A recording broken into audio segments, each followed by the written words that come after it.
He noted that old Bolshevik workers in the Donbass currently formed a link with the RSFSR, but that this connecting link will increasingly disappear.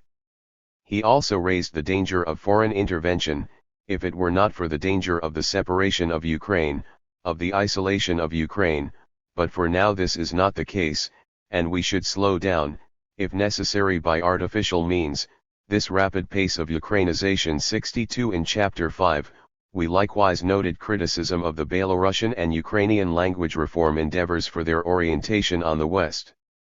To sum up, an anti-Korenizatsiya hardline gradually emerged during the Long-Shumskaya affair. It consisted of a growing belief that Korenizatsiya was exacerbating rather than defusing nationalism. Korenizatsiya abetted national communists in introducing non-Bolshevik nationalist concerns into the party and society, such as Shumskaya's concern with who was a true Ukrainian.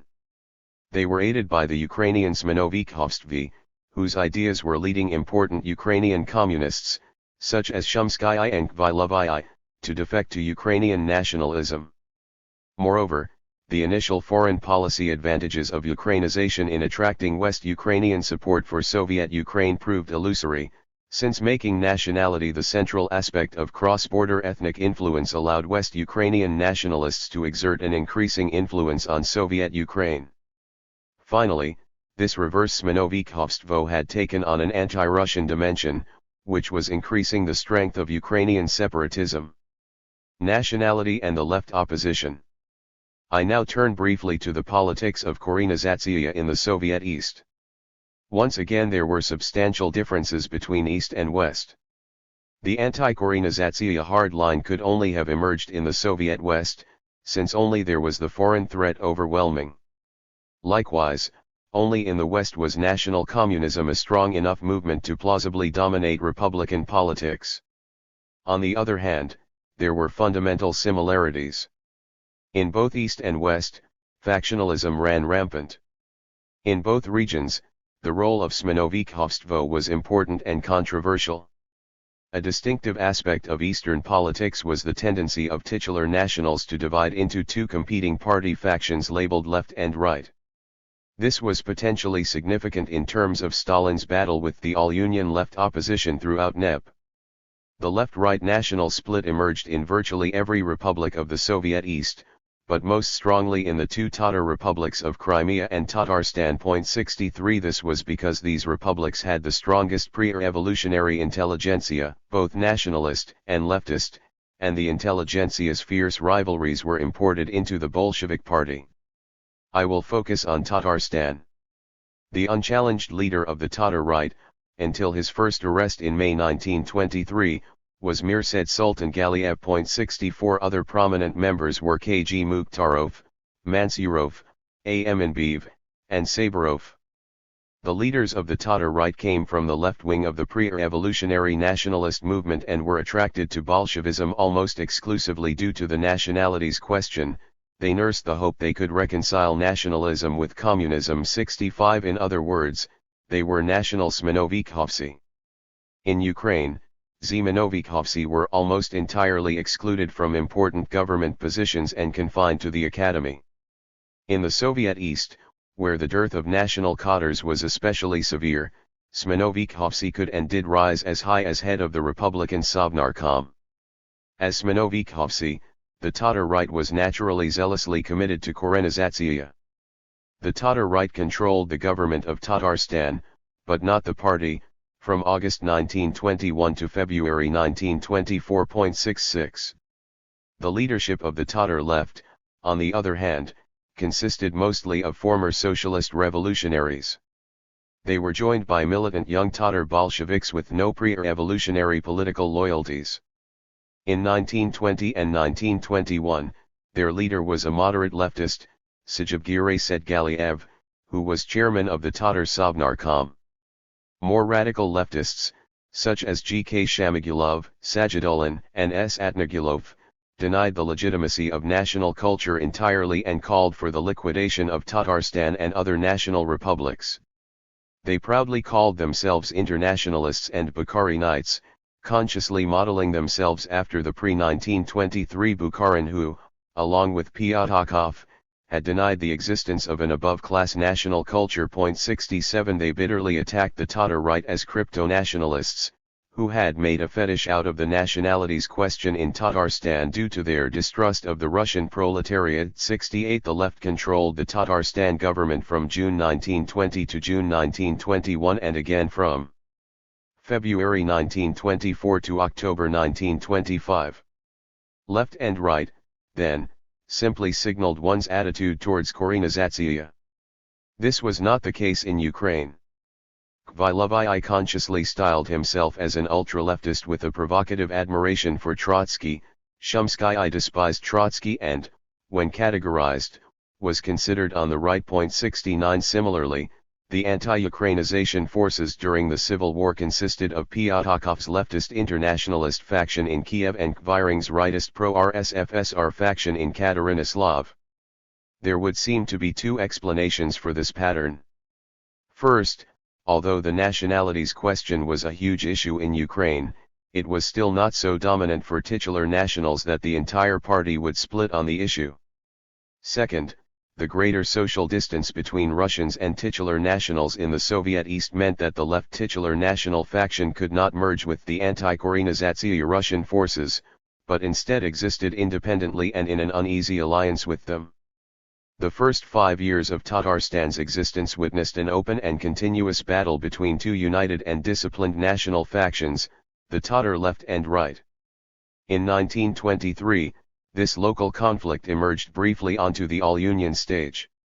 Sultan Galiev, aware that Lenin had invited Trotsky to attack Stalin on the nationalities question at the April 1923 Party Congress, approached Trotsky to form an alliance against Stalin. 70 Trotsky was not interested, but this warned Stalin that the deep fissures in the Soviet Union's eastern republics could quite easily be manipulated by a future all-Union opposition.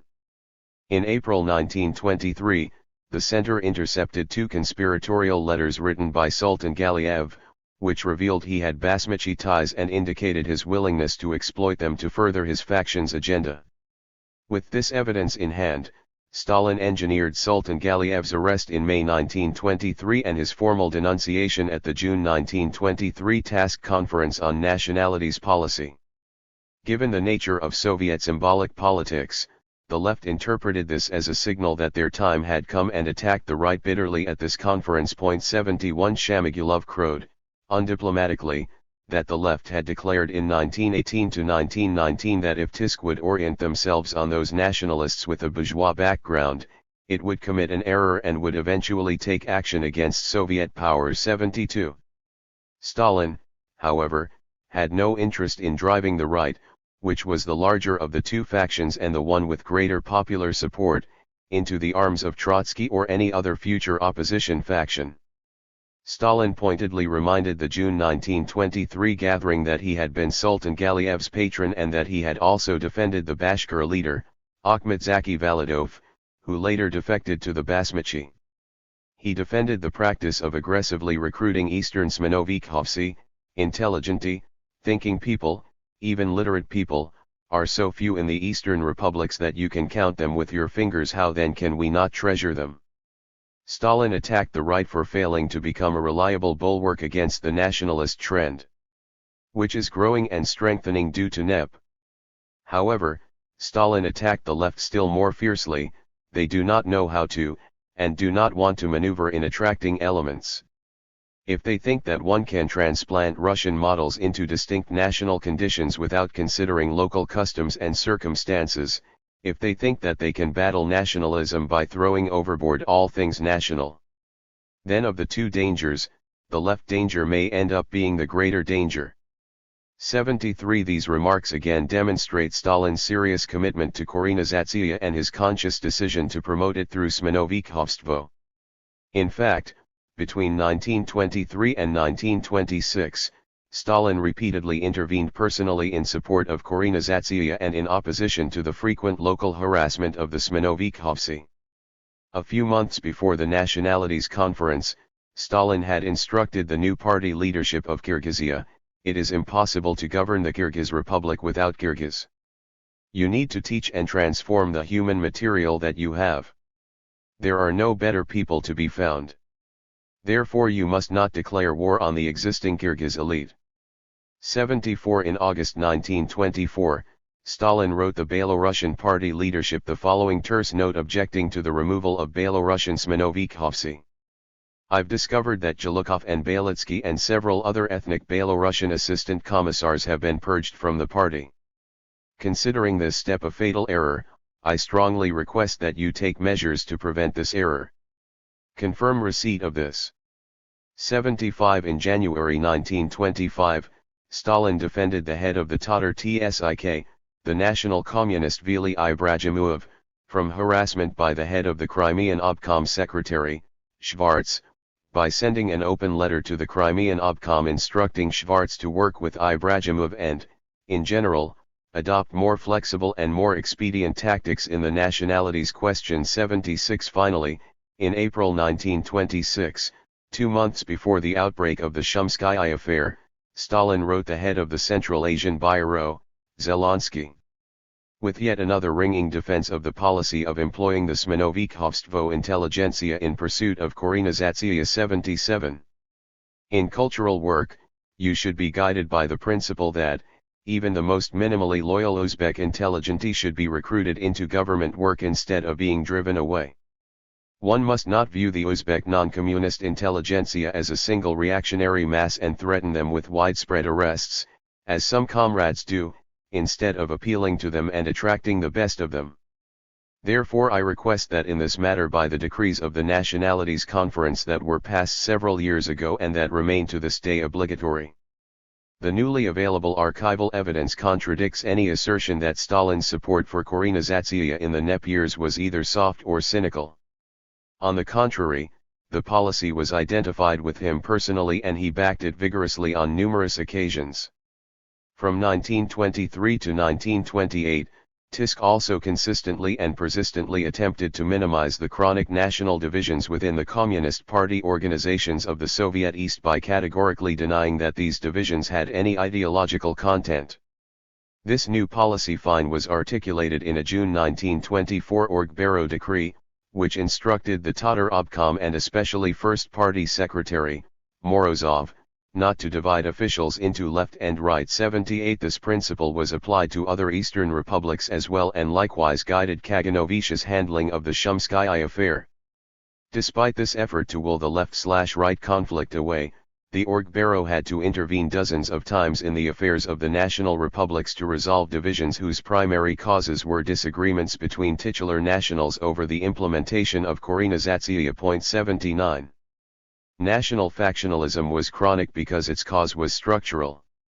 As a rule, Stalin placed titular nationals at the head of each republic's Soviet organs, that is, head of Sovnarkom, TSIK, and the independent Republican commissariats, and a non-titular, though by no means always a Russian, in the position of First Party Secretary. 80 Stalin did this, as he explained to Shumskaya privately and at the June 1923 gathering publicly, because he realized most titular nationals were, if not outright Smenovikhovsi, then communists too passionately committed to Korenizatsiya to be relied on to resist the nationalist trend. 81 This task was assigned to the First Party Secretary, which placed him in an exceedingly difficult position, since he was responsible for seeing that Korenizatsiya was implemented, but also that it was not implemented too fast. This inevitably led to conflict with the titular national right, which was usually entrenched in the Soviet organs, was well disciplined, and could mobilize extensive personal connections against the outsider First Secretary. They could also appeal to their special status as formerly oppressed nationalities and to their expertise in solving the nationalities policy. Given these formidable enemies, the First Secretary naturally sought allies among the minority national left faction, both to secure protection against the charge of great power chauvinism and as a valued source of local information. For example, in March 1924, without task permission, Tatarstan's First Party Secretary, Morozov, allied with the Tatar left to remove Tatarstan's rightist government.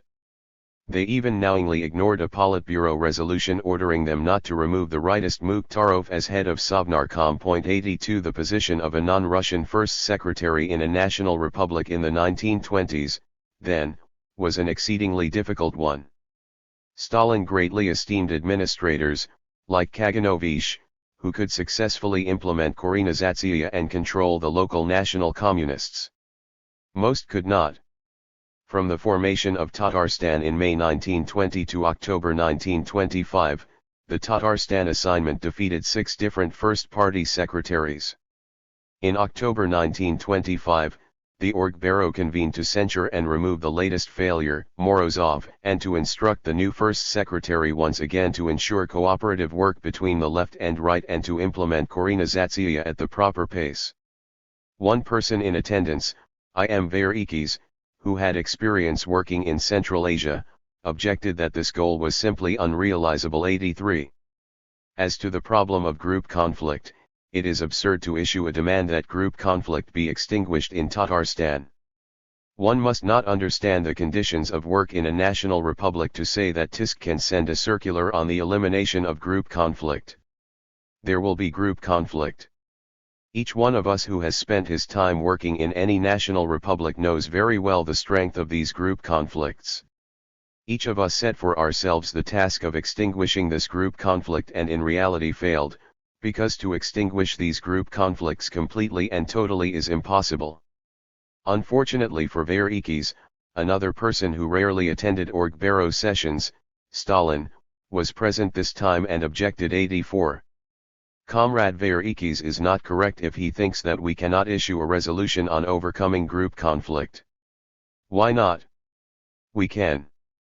It is unacceptable that there are 2 camps who conduct open battles.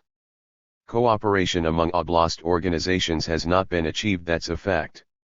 Comrade Morozov was exploited in all ways by the current obkom majority to inflame passions and wipe out the minority. Did we really give such a directive? No, TISK never gave such a directive. TISK said that it was time to overcome group conflict and nationalism.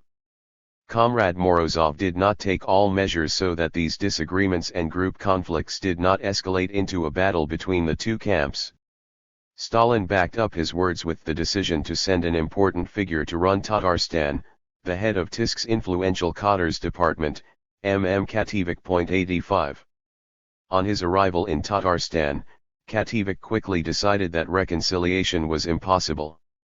He believed, as had Morozov, that to restore order he had to discipline those infected with Tatar nationalism. In order not to appear anti-Tatar, he simultaneously had the party take a more active role in the implementation of Korenizatsiya, modeling himself on Kaganovich in Ukraine and Galashchikin in Kazakhstan. At the same time, he interpreted any breach of strict party discipline by Tatar communists as evidence of national group conflict. As a result, he had soon quarreled not only with the Tatar right but with much of the left as well, whom he now creatively labeled the ultra-left faction. The ultra-left, he claimed, used internationalist rhetoric to oppose Moscow's centralism, not noticing that in this way they sometimes slid into true nationalism. 86. Within months of his arrival, Tatar communist delegations were traveling to Moscow to lobby for Kativik's removal. 87. Even the ethnic Russians worried that Kativik was excessively rude and that apparently TISK will have to interfere in Tatar affairs still one more time. 88. At the December 1926 Tatar Party Conference, Stanislav Kozhier, then a TISK secretary, attended and publicly rebuked Kativik for ignoring task instructions on the left-right division. Comrade Kativik has tried to give some ideological content to the terms left and right, but he has failed. 89. Kativik interpreted the aggressive Tatar campaign to have him removed as evidence that Tatar nationalism had gone on the offensive. At a party gathering in June 1926, he attempted to revise a standard plank of the Soviet nationalities policy, although in the USSR as a whole, great power chauvinism is the greater danger. Within the Tatar Republic both deviations are equally dangerous. The situation here is not the same as it was before the 12th Congress. The national bourgeoisie is growing rapidly. 90. In December, he asserted that local chauvinism often carried an offensive character and Russian chauvinism a defensive character. 91. Many Tatar communists reacted to this proposed revision with panic and spread rumors that the liquidation of the Tatar Republic was being planned. Moscow apparently also grew concerned, which explains why a major figure like Kozyr was dispatched to the 1926 Tatar Party conference, where he publicly criticized this policy innovation. 92 Kativik may well have misinterpreted the Shumskaya affair as a signal to attack national communists in other republics. In reality, the center neither provoked nor desired the Shumskaya affair. Despite strong Tatar resistance and Moscow's ambivalence, Kativik survived for more than 2 tumultuous years. Finally, a strike of the commissars broke out. A delegation of 10 commissars and other major Tatar officials, including 2 Obkom Bureau members, traveled to Moscow where they were received by Kozyr, then Tisk secretary, who listened to their petition to have Kativik removed. At this point, Kativik agreed to accept reassignment quidi, and in early 1928, after almost appointing Nikolai Ezhov as first party secretary, Tisk transferred Mo Razumov from Bashkiria to Tatarstan. 93 The Tatar example demonstrates how difficult it was to run a national republic in the 1920s. 94 Kativik was, after all, a talented Soviet politician, and Stalin continued to give him sensitive assignments.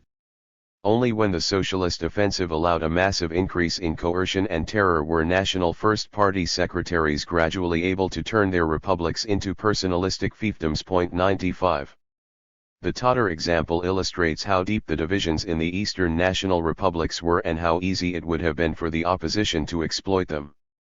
Until the summer of 1927, however, none of the successive opposition movements even addressed the nationalities question. 96 There were 3 main reasons for this omission.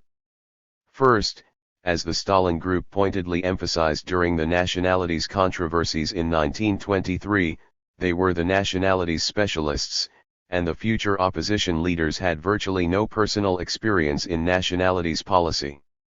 Thus, when Trotsky finally did consult with a Kazakh communist in March 1927, his notes on the conversation revealed an ignorance of the politically salient issues in national regions and a confusion as to how they related to the opposition's principal concerns. 97.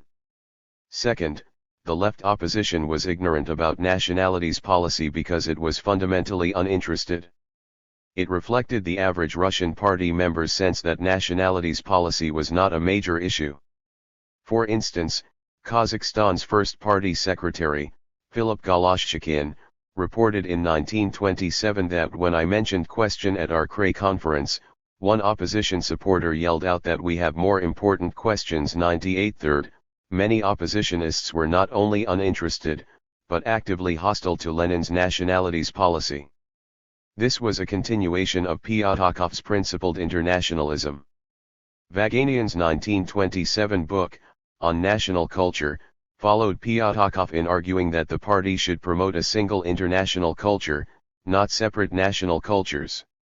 His book was not an official opposition document, but since its arguments reflected well-known opposition opinions and since Vaganian signed the opposition's platform of 83 in May 1927, his book became widely viewed as an opposition manifesto on national culture. 99 As we have seen, had the opposition decisively advocated Vaganian's strong internationalist position, there would have been a receptive audience in the national regions among both Russians and the national left faction. In fact, the Tatar leftist Atnagilov even initiated a polemic in support of Vaganian's views on national culture in Tatarstan in mid-1927. 100. However, the opposition could never formulate a coherent stance on the nationalities question. At a June 24, 1927 TSKK meeting, Zinoviev accused Stalin of colonialism and of failing to implement Lenin's nationalities policy adequately. However, he likewise maintained that in Ukraine, they are conducting a Ukrainization that clearly contradicts our nationalities policy. It's awful. They are supporting the Petliurovshchina and not fighting true chauvinism. 101 A letter Stalin wrote in September 1927 revealed his scorn for Zinoviev's efforts and his confidence in his own mastery of the national question. I am waiting with impatience for the opposition to risk even a hiccup about the theoretical side of the national question in an open polemic during the party congress. I am afraid they won't risk it, since after Zinoviev's unsuccessful speech at the TASK/TSKK plenum, the opposition preferred to be completely silent about national culture in their recent platform. 102. Stalin was mistaken. The opposition did include a substantial section on nationalities policy in its final platform submitted to TASK in September 1927. This section abandoned Vaganian's and Pyatakhov's principled internationalism and instead, with the exception of a reiterated critique of Ukrainian chauvinism, attempted to outbid Stalin with a program of what might be called super-Korenizatsiya. For instance, the opposition's program advocated the following policies: 103. Faster industrialization in national regions. A revision of resettlement policies in favor of non-Russian interests. A conscientious Korenizatsiya of the Soviet, party, cooperative, and union apparats. A fight with Great Russian chauvinism, especially in central commissariats and the central government apparat. Making the Soviet of nationalities into an organ capable of defending national interests. Devoting more attention to forming a national proletariat and having union work carried out in national languages. Calling a fifth TISK conference on nationalities policy, with real representation of titular nationals from below. This program was clearly aimed at winning support among the right faction in the non-Russian regions. However, it was much too late.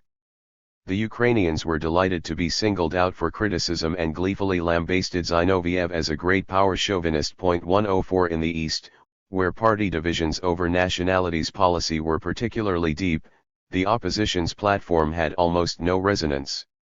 In republics such as Tatarstan, Crimea, and Kazakhstan, where the left-right division was most prominent, neither side took an active interest in the opposition. The left had been spurned, and the right remembered the anti-Korenizatsiya stances of oppositionists such as Pyatakov, Vaganian, Preobrazhensky, Krestinsky, and others.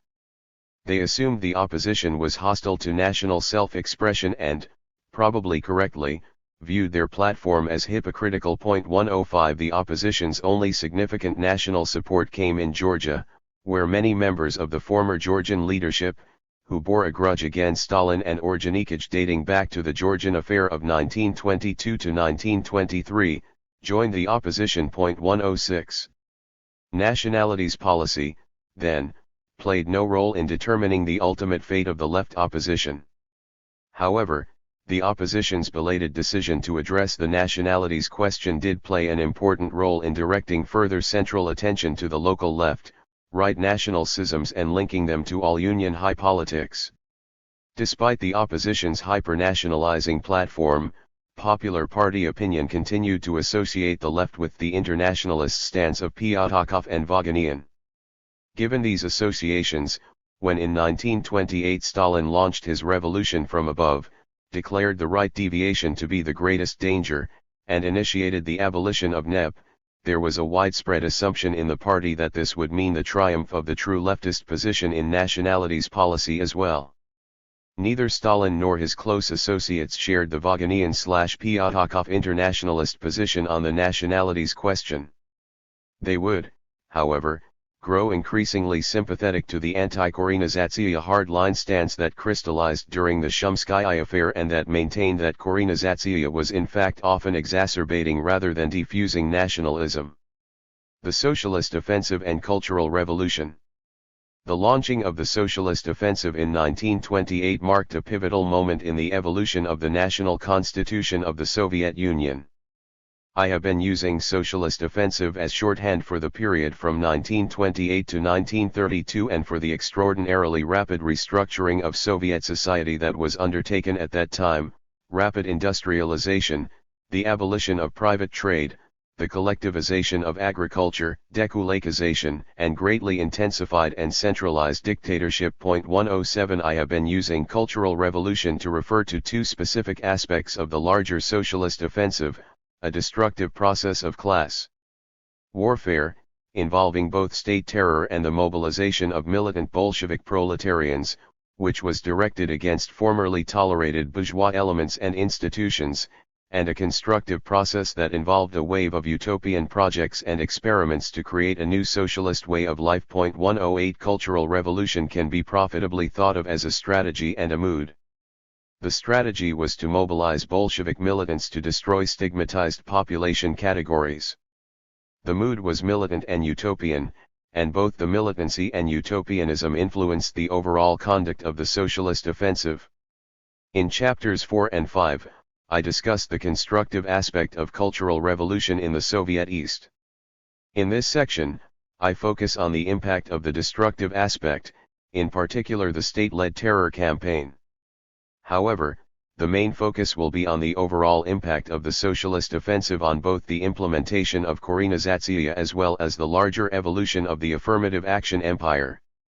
The official Stalinist history of the Bolshevik Party, the short course, famously described the socialist offensive as follows: the distinguishing feature of this revolution is that it was accomplished from above, on the initiative of the state. 109 It is useful to consider the socialist offensive as a revolution from above. 110 Barrington Moore and his students have contrasted the different causes and outcomes of popular social revolutions from below and elite-led revolutions from above. 111 Although this distinction is necessary, it is also important to note the similarities between Stalin's revolution from above and similar paradigmatic instances of revolution from above, such as Japan's Meiji Restoration and Ataturk's creation of a transformed Turkish Republic. 112 Each took place in a country that felt itself to be socially and economically backward and in need of rapid modernization to catch up to the more advanced Western nations.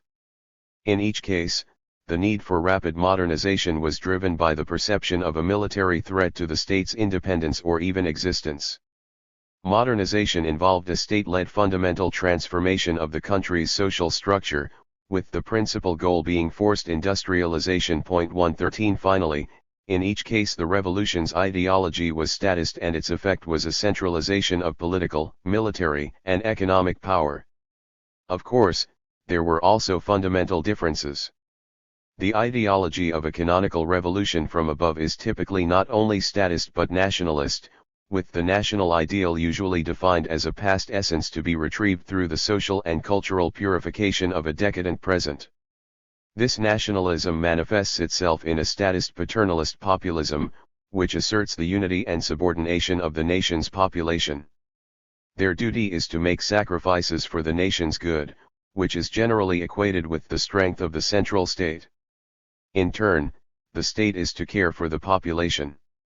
The state does not seek to mobilize the masses on behalf of social change, but rather to neutralize them.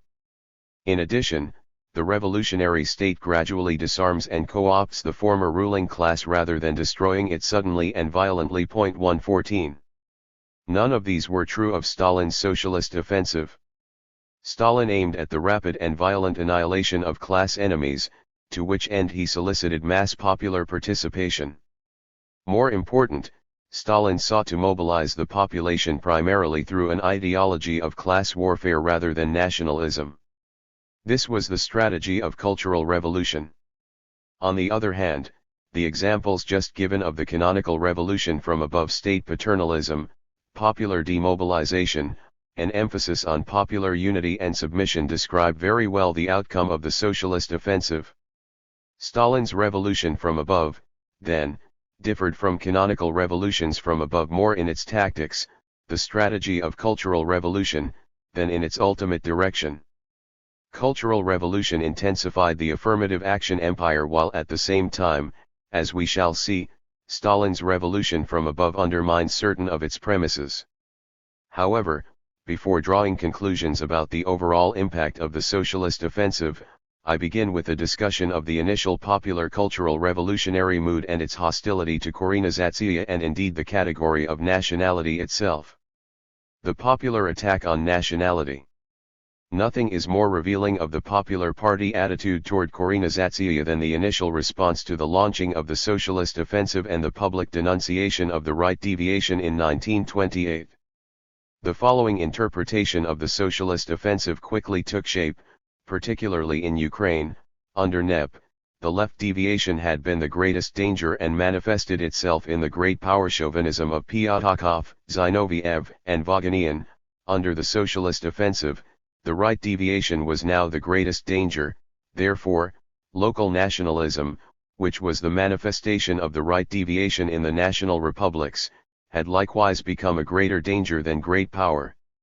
Chauvinism, which was now identified as a left deviation. 115 Since the thesis that great power chauvinism was the greater danger was a pillar of the Soviet nationalities policy, this meant the authorities had finally abandoned their NEP-era concessions to local nationalism, just as they were abandoning their concessions to the peasantry and bourgeois intelligentsia. Sensing a chance to get his former ideas rehabilitated, Dmitry Ilobed managed to get an article published in Bolshevik, the party's main theoretical journal, which argued that Ukrainian nationalism had now become a greater danger than Russian chauvinism. 116. This argument had become influential enough for Stanislav Kozhier, now Ukraine's first party secretary, to feel the need to rebut it at a Kiev party conference in December 192-8117. A few words about how the right deviation manifests itself in the national question here in Ukraine. Certain comrades, especially among you here in Kiev, maintain the view that Ukrainian chauvinism is the right deviation and great power is the left. Therefore in Ukraine the right deviation manifests itself predominantly in the form of Ukrainian chauvinism. Let us decode this viewpoint. Since we are to direct our fire first of all at the right deviation, this means we should direct our fire first of all at Ukrainian chauvinism. Is this view correct? Of course, it isn't. Both chauvinisms, Ukrainian and great power, have a right character, both push the party towards hostile elements, both contradict the correct line. Neither of them is superior, with both we must fight relentlessly. Those who say the fight with Russian great power chauvinism can be relaxed are deeply in error. This is not at all the case. This became the standard response of the Ukrainian leadership. It was endorsed by Stalin in February 1929 during a meeting with a Ukrainian writers' delegation. 118 Stalin's speech was not published, but since it was addressed to non-party members, his words were clearly intended to become widely known in Ukrainian intellectual circles, as they did, by word of mouth. Despite these authoritative interventions, the argument that Ukrainian nationalism was now the greatest danger continued to be made publicly, further evidence for the strength of this sentiment.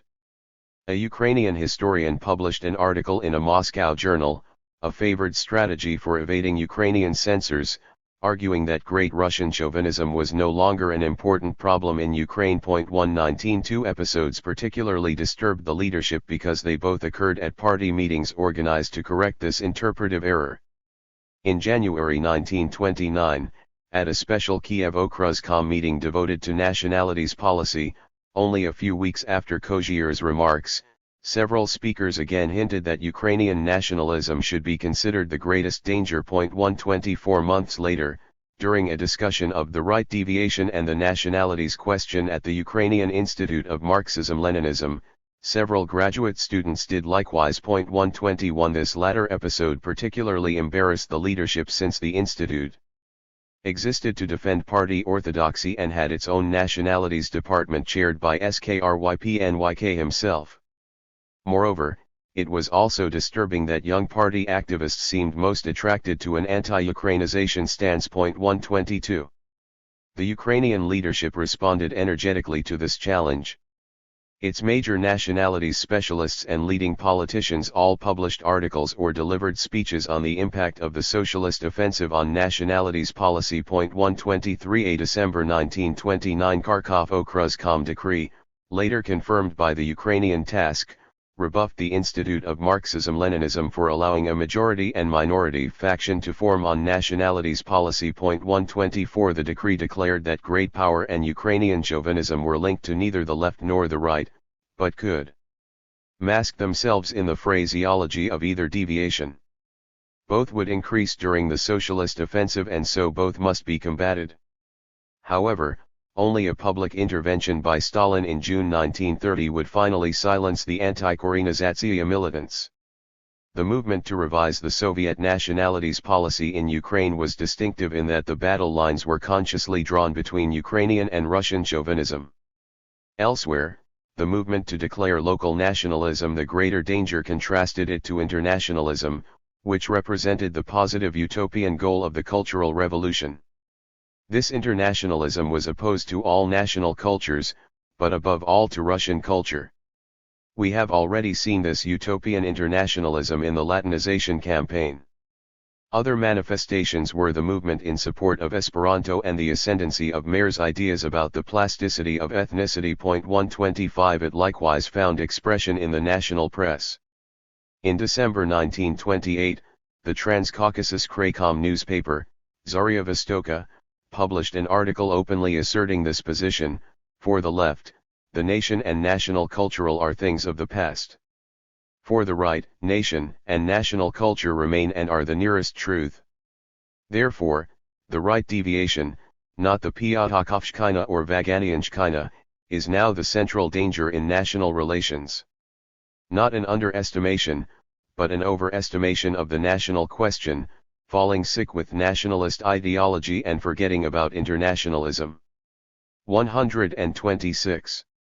This same interpretation flared up in Moscow in the summer of 1929 when Semyon Dimanchetin addressed the Communist Academy in Moscow on the controversial problem of the socialist offensive and nationalities policy. 127 This was a big event because the topic was controversial and Dimanchetin was one of the Soviet Union's leading nationalities specialists. His opinions were typically painfully orthodox, but on this occasion he attempted to anticipate a policy shift. Dimanchetin set up a contrast between all-union, international, urban, proletarian culture and rural national cultures, and heterodoxly argued that there was a contradiction between them. 128. We now observe certain contradictions in the development of national culture. With regard to the question of the fusion of cultures, this contradiction lies in the fact that, on one side, we are undertaking great efforts in international education in order to draw together nationalities, strengthen their brotherhood, but at the same time we are also conducting great nationalities work and, against one's will, this divides one nation from another, isolates the culture of one nation from another. Dimanchetin's critics quickly pointed out that Orthodox party policy asserted that the two policies complemented one another. Dimanchetin was, of course, perfectly aware of this fact. He was anticipating a change in this policy line. In the most significant passage of his lecture, Dimanchetin argued that the social and economic changes that had begun during NEP and were now greatly accelerating made the old nationalities policy redundant. We cannot justify the practice of the right deviation in nationalities policy. We cannot carry over to the present period that which was correct for another period. Of course, this doesn't mean that all national differences will disappear, but their importance will decline markedly. 129 In other words, as his critics angrily pointed out, he argued that under current conditions, the further implementation of the 1923 nationalities policy decrees would represent a right deviation. 130 Dimanchetin guessed wrong. There was no policy shift and he was attacked in the party's major theoretical journals and in Ukraine on the grounds that he had, like Vaganian, taken a great power chauvinist position under the false cover of internationalism. 131. The increasing economic centralization that accompanied the socialist offensive also led the economic organs to assert their long-standing internationalist agenda, administrative territories based on socialist economic criteria and not on nationality. Gosplan had in fact already pushed this agenda in 1921, when economic Ryanurovany was first being planned, but had been rebuffed. Beginning in 1928, however, smaller autonomous oblasts and republics were forced, often against their will, to become part of the larger administrative Kraya. 132. This did not threaten the actual existence of the national republics. With the onset of the socialist offensive, however, the idea that national territories themselves were outdated was revived. In 1929, Stalin reported that he often received letters hinting that national republics should be abolished. 133 In late 1929, an open debate on this issue flared up in Six House Journal, Sovetsko Stroitelstvo. A journalist, Totsky, argued that national territorial units were appropriate for the first phase of socialism, but the new second phase just beginning would be characterized by the formation of state territories based chiefly on economic concerns. National territories, in particular those of the culturally backward republics, do not at all serve their economic, social, and cultural development. 134 It was not surprisingly that Trotsky was immediately attacked for perverting the party line. It was very surprising, however, that the editors responded by opening the issue to further debate. They then published a rebuttal by Trotsky and a further attack by his antagonist, Angarov, before closing the debate equivocally. 135 This suggested the editorial staff was still waiting for an authoritative pronouncement on this issue. Warnings were simultaneously published elsewhere about various plans to liquidate national territorial units. 136 Collectivization gave a further impetus to this abolitionist tendency. Already in January 1930, reports appeared complaining of the tendency of local officials to liquidate national village soviets during collectivization, and there were also reports of the widespread belief that complete collectivization meant the liquidation of the linguistic and other particularities of national minorities, which made necessary the formation of national administrative territories. 137 Another article likewise reported the widespread notion that collective farms should be international in composition. 138 The Presidium of the Soviet of Nationalities considered this tendency alarming enough to plan how best to combat it. 139 This prolonged uncertainty was due to the center's delay in producing an authoritative statement on the relationship between the socialist offensive and nationalities policy. In fact, after the two major discussions of nationalities policy in 1923, while the party devoted considerable energy to the implementation of nationalities policy, there was virtually no high-level discussion of possible policy alternatives. In 1926, TISK did form two committees to discuss emerging national problems in a fundamental manner. Despite great fanfare, Kalinin's Politburo Commission on the RSFSR failed entirely to propose any fundamental reforms. 140 Likewise, Andreev's Orgbaro Commission on Korenizatsiya produced no more than a simple reaffirmation of the 1923 decrees. 141 By 1928 to 1929, there was a widespread desire among the non-Russian leadership for a fifth task nationalities conference, enough that the left opposition included a demand for it in their last program. 142 In 1928, TISK instructed TSKK, which previously had not played a role in nationalities policy, to undertake a comprehensive investigation of Korenizatsiya in preparation for a special task conference. 143 TSKK did in fact investigate dozens of national republics in 1929. 144 In the case of Belorussia, their investigation had enormous political consequences. However, this was an exception. Otherwise, the investigation did not even produce a formulaic resolution, much less a TISK conference. The uncertainty continued up to the eve of the 16th Party Congress in June 1930. As a result, the discussion on nationalities policy in Pravda prior to the Congress was, for the Soviet press in 1930, strikingly interesting. 145 It was at this Congress that Stalin intervened decisively in the debate on the relationship between the socialist offensive and nationalities policy. Stalin's intervention, long after his acknowledged expertise expanded far beyond being master of the nationalities policy, Stalin continued to follow developments in the nationalities policy sphere carefully. He was thus fully aware that the policy of Korenizatsiya and support for national culture was not popular with the party rank and file. In an unpublished 1927 letter, Stalin answered complaints he had received about the incompatibility of national culture and socialism. 146 Likewise in early 1929, Stalin noted that he often received letters that hint that the existence of national governments and national republics with national sovnarkomy is not our real policy, but a tactic, if you will, a lit short-term concession. I often get such letters. 147 He said he regretted he lacked the time to gather materials on this question and make a formal address. Stalin realized, therefore, the necessity of addressing the relationship between the socialist offensive and the nationalities question. During a 2-month vacation in the fall of 1928, Stalin worked intensively on a major article on nationalities policy.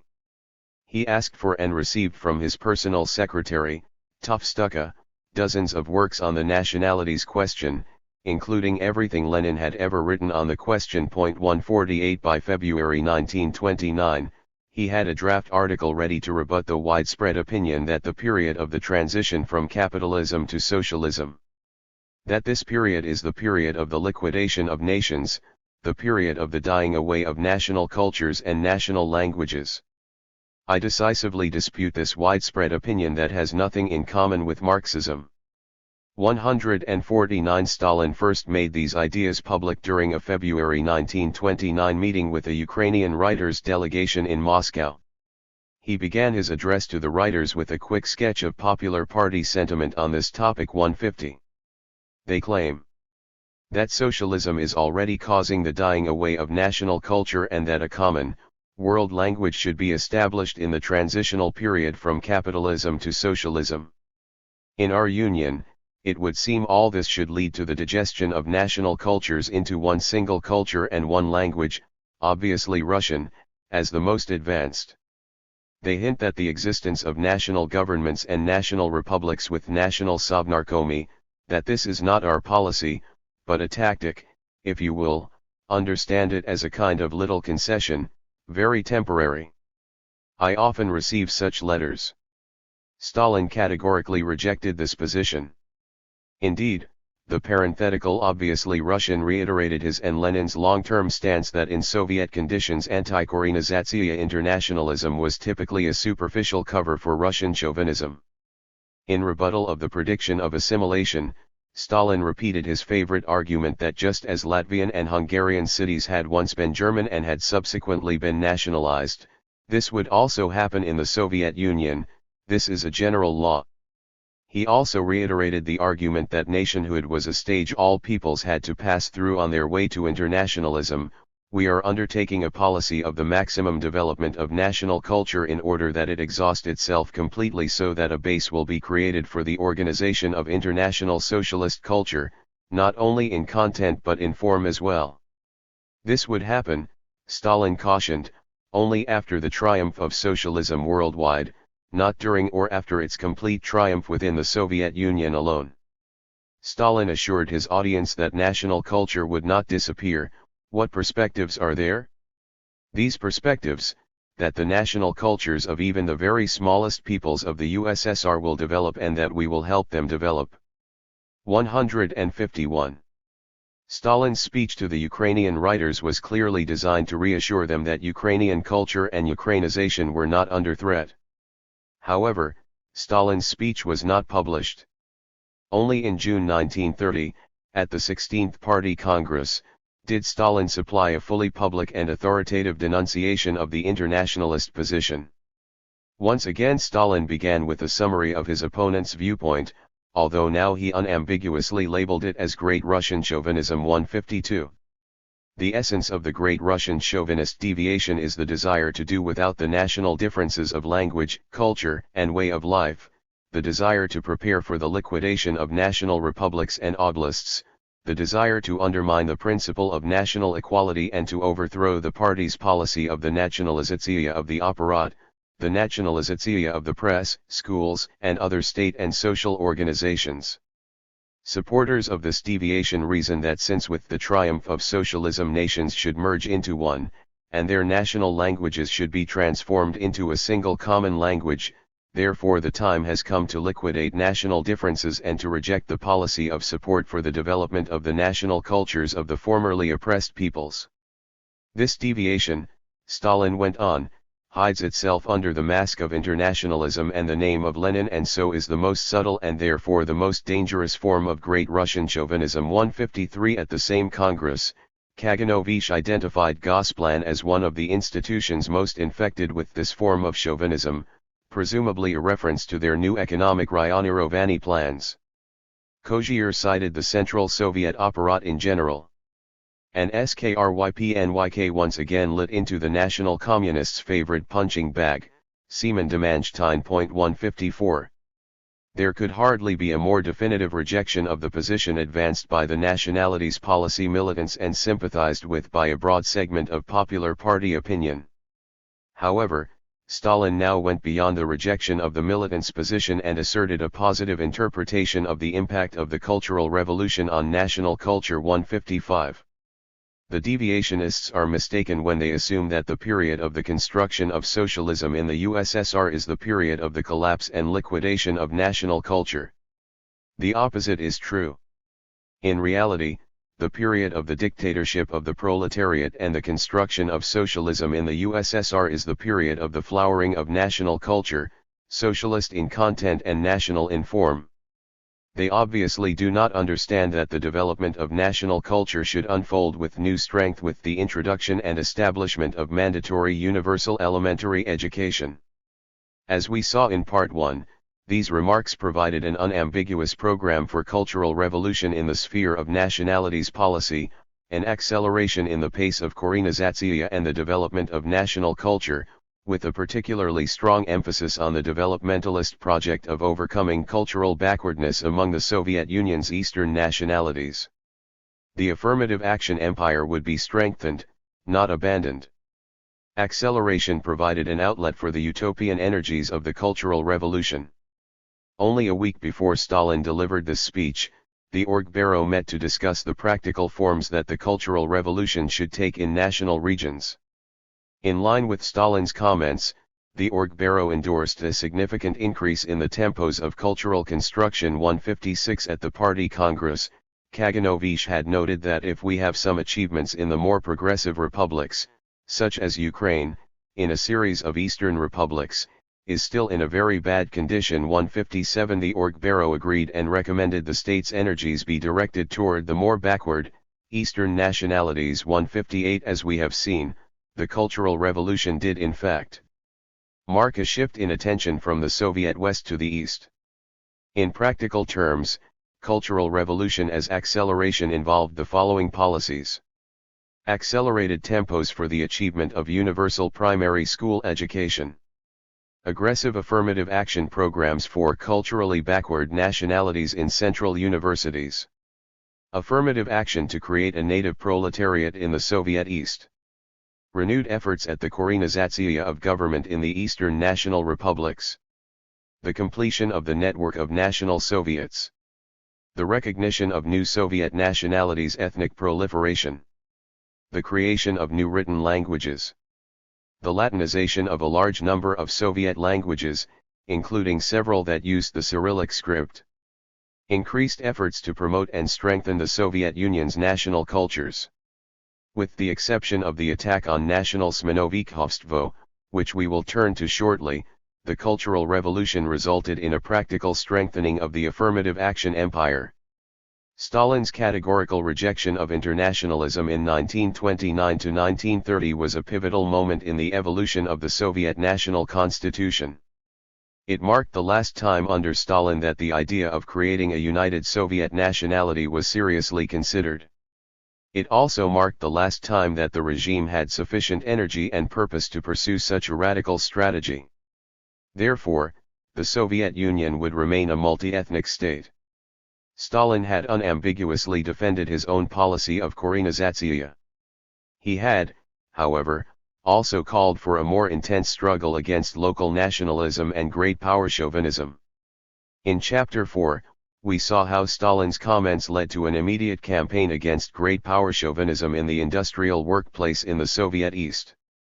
This campaign was dwarfed in significance by the terror campaign against local nationalists launched already in 1928 and continued with little interruption through 1933. This striking and consistent asymmetry between terror against local nationalists and great power chauvinists would continue throughout Stalin's rule and have enormous significance for the evolution of the affirmative action empire. The Cultural Revolutionary Show Trial in Ukraine. Terror and show trials were the Soviet government's favored techniques for promoting the Cultural Revolution. Indeed, the announcement of the discovery of the Shukti conspiracy is often seen as marking the beginning of the Cultural Revolution. 159 Terror and show trials were no less important in the national republics. Show trials targeting the non-Russian intelligentsia took place in most of the republics, with a prominent pre-revolutionary intelligentsia, Ukraine, Belorussia, Tatarstan, Crimea, Uzbekistan. 160 Less publicized purges took place in other national regions. 161 The trial of the Union for the Liberation of Ukraine, however, received much more attention than all the other national show trials and purges combined. It served as the nationalities' Shakti. It received massive publicity not only in Ukraine, but also in Moscow and in other national republics. From February to April 1930, Pravda devoted over 30 long articles to coverage of this trial. 162 The other national show trials received extensive coverage only in their home republics. 163 The SVU trial was thus yet another example of the leading role in nationalities policy assigned to Ukraine by the center. The SVU show trial. The SVU show trial took place with great fanfare from March 9 to April 19, 1930 in the Kharkov Opera Theatre. 164 The 45 defendants were carefully handpicked to represent the following overlapping categories: members of the All-Ukrainian Academy of Science, leaders of the Ukrainian Autocephalous Orthodox Church, members of former Ukrainian National Socialist parties, and other prominent ethnic Ukrainian non-party intellectuals. The target of the trial, then, was clear: Ukrainian Smenovikhovstvo.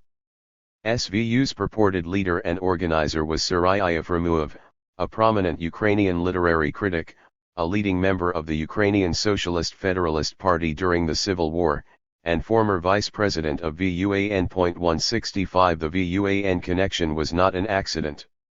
The SVU trial was the culmination of the party's gradual process of curtailing and then abolishing the autonomy of VUAN, which they correctly saw as the heart of Ukrainian Smenovikhovstvo. 166 The 45 defendants represented only the tip of the SVU iceberg.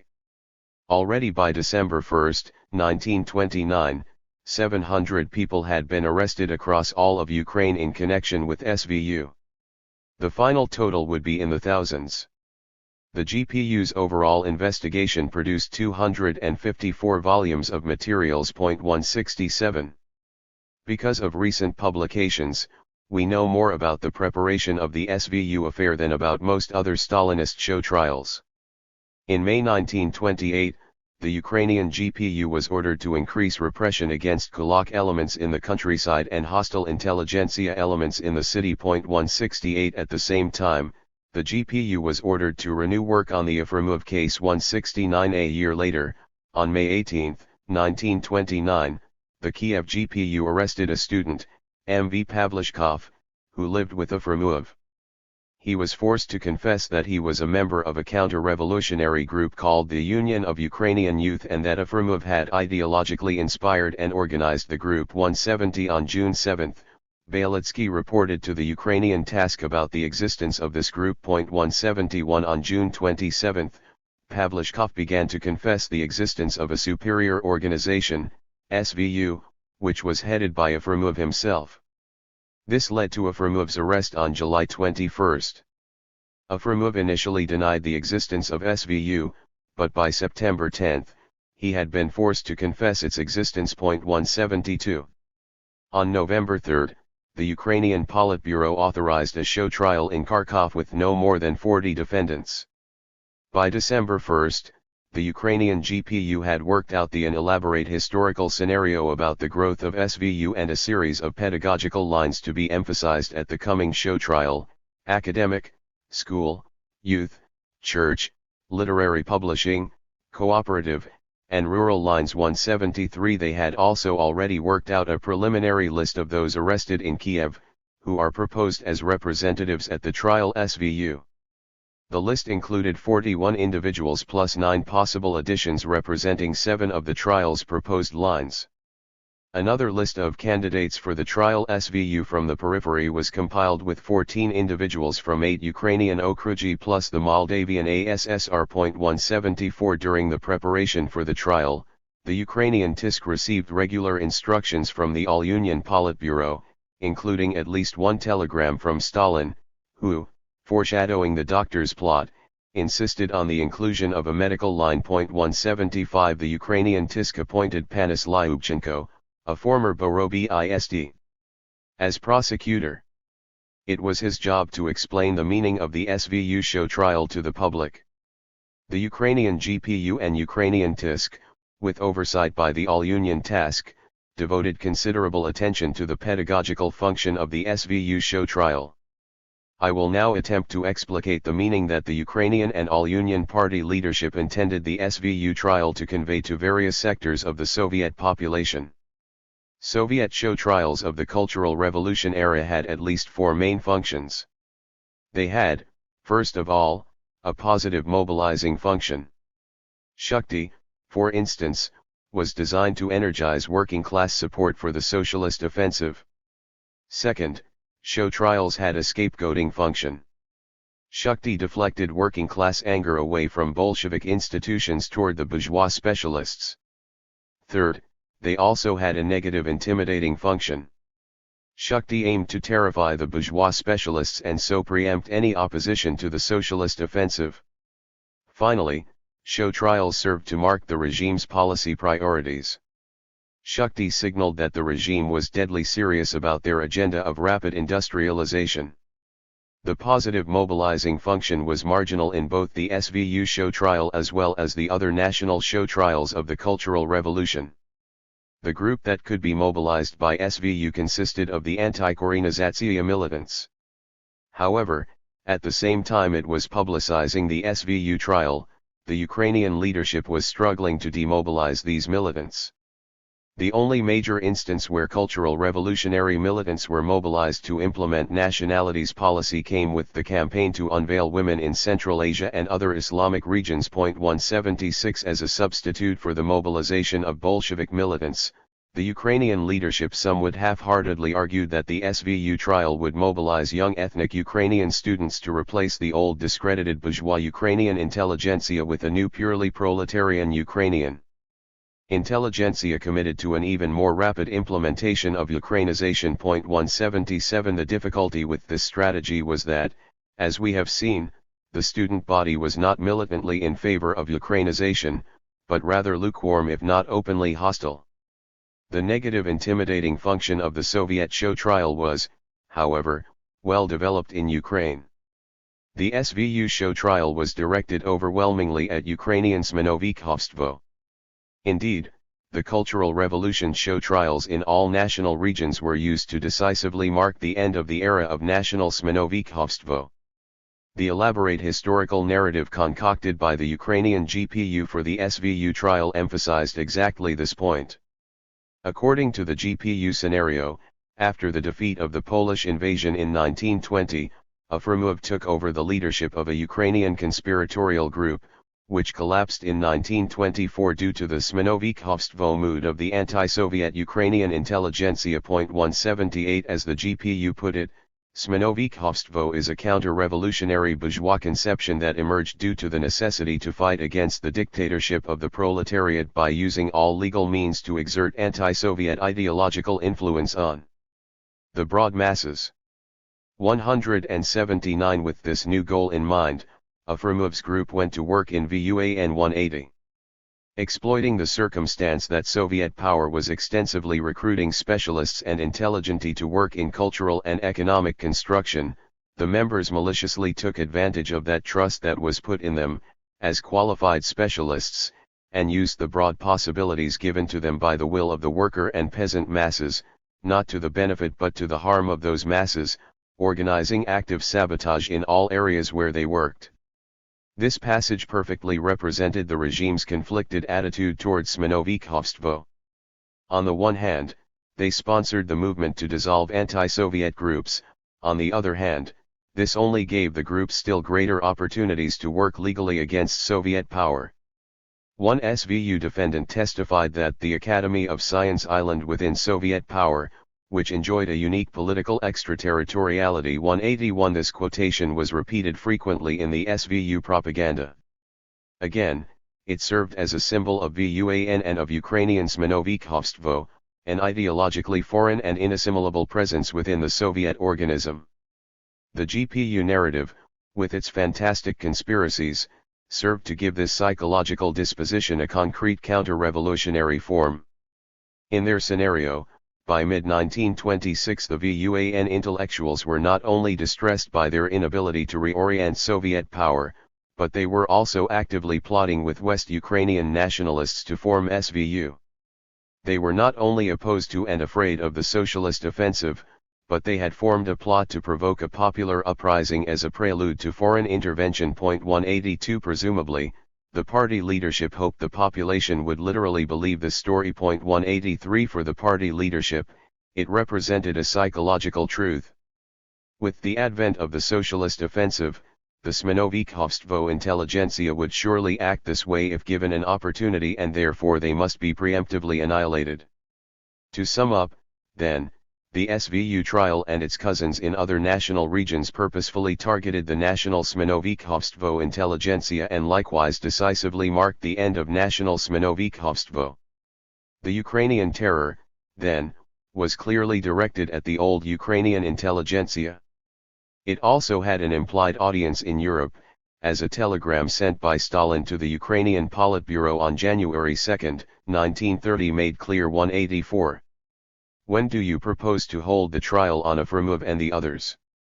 Here we think that at the trial you should not only elaborate on the defendants' plans for uprisings and terrorist acts, but also their medical trickery aimed at murdering responsible workers. We have no reason to hide from the workers the sins of our enemies. Moreover, let so-called Europe know that the repression against the counter-revolutionary segment of specialists, attempts to poison and murder communist patients, have a complete justification and in fact pale before the criminal activity of these counter-revolutionary scoundrels. We ask you to confirm with Moscow the plan for conducting the trial. Stalin's odd phrase, so-called Europe, appears to be a mocking reference to Khvylovai's idealized Europe. In this sense, the SVU trial represented a crude message to Khvylovai's supposed European friends, in particular the West Ukrainian nationalist parties and Marshal Pilsudski, that any attempts to influence Soviet Ukraine would be cruelly rebuffed. In this sense, the trial again represented a concretization, in the imaginary form of a real conspiracy between the entire Smenovikhovstvo intelligentsia and their West Ukrainian counterparts, along with the governments of Poland and Germany, of what the Soviet leadership feared was, under the proper circumstances, a potential possibility. The SVU trial, then, represented yet another step in the progressive abandonment of the Piedmont Principle, the growing suspicion of all foreign ties and the Soviet decision to adopt an aggressively defensive foreign policy stance. This foreign policy aspect raises the question of whether the national communists, those ethnic Ukrainians who were most committed to Ukrainization, were also an implied target of the SVU trial. After all, the principal concern that emerged during the Shumskaya affair was that foreign Ukrainian nationalists would change the landmarks of Ukrainian communists to nationalism rather than being themselves recruited to Bolshevism. No communists were arrested in connection with SVU. However, in almost all the other national show trials, prominent communists were included. 185 The position of education commissar, often held by ex-nationalists, was a frequent target. 186 Therefore, it would be naive to assume that because they were not arrested in Ukraine, national communists were not a target for intimidation in the SVU trial. Certainly, Nikolai Popov, in a prominent Pravda article, made a direct connection between the supposed defection of the SVU Smenovikhovstvo intelligentsia after Pilsudski's seizure of power and the simultaneous defection of Shumskaya and the KPZU leadership. 187. Terror as a system of signaling. This warning to the national communists raises the further question of the policy impact of the SVU trial in particular and the cultural revolutionary terror in national republics in general. We have noted one clear policy impact, the end of national Smenovikhovstvo. What, however, was the impact of the SVU trial on Ukrainization? According to the official propaganda line associated with the show trial, it would speed up the implementation of Ukrainization by removing the counter-revolutionary old Ukrainian intelligentsia and making way for a new proletarian one. As we saw in Chapter 3, it is true that a new campaign of Ukrainization in proletarian regions was undertaken during the period between the announcement of the SVU conspiracy and the show trial. Anti-Ukrainization militants, however, could and did see SVU as a signal for an attack on Ukrainization. If National Smenovikhovstvo, which had been endorsed by the 1923 Nationalities Policy Decrees, had now been rejected, then why not other NEP-era nationalities policies? 188 The GPU's internal reports on SVU give some support to this view. They frequently cite the conspirators' exploitation of Ukrainization and Ukrainian studies courses both to place their cadres in influential positions and to recruit new supporters. 189 However, this confidential material dropped out of the final published GPU narrative. Moreover, in an extremely important passage at the 1930 Ukrainian Party Congress, Kozier singled out the anti-Ukrainization interpretation of SVU for criticism. 190. In connection with the SVU trial, some conversations have appeared, in some cases in whispers and in others out loud, on the theme that as a result of party policy, the party itself has planted Ukrainian nationalism and now is being forced to harvest crops such as SVU. Conversations of this type have taken place in Kiev and elsewhere. If one wants a true evaluation of the SVU trial, then it is characteristic that it showed a brilliant victory of our party as a result of the correct implementation of our nationalities policy. In this trial we not only uncovered and politically liquidated a counter-revolutionary nationalist organization, not only dethroned the most significant centers of the old Ukrainian bourgeois nationalism, but isolated them, split them off from the remaining vacillating parts of the old Ukrainian intelligentsia. This was possible only as a result of our enormous successes in the implementation of our nationalities policy. This is our triumph, not a defeat.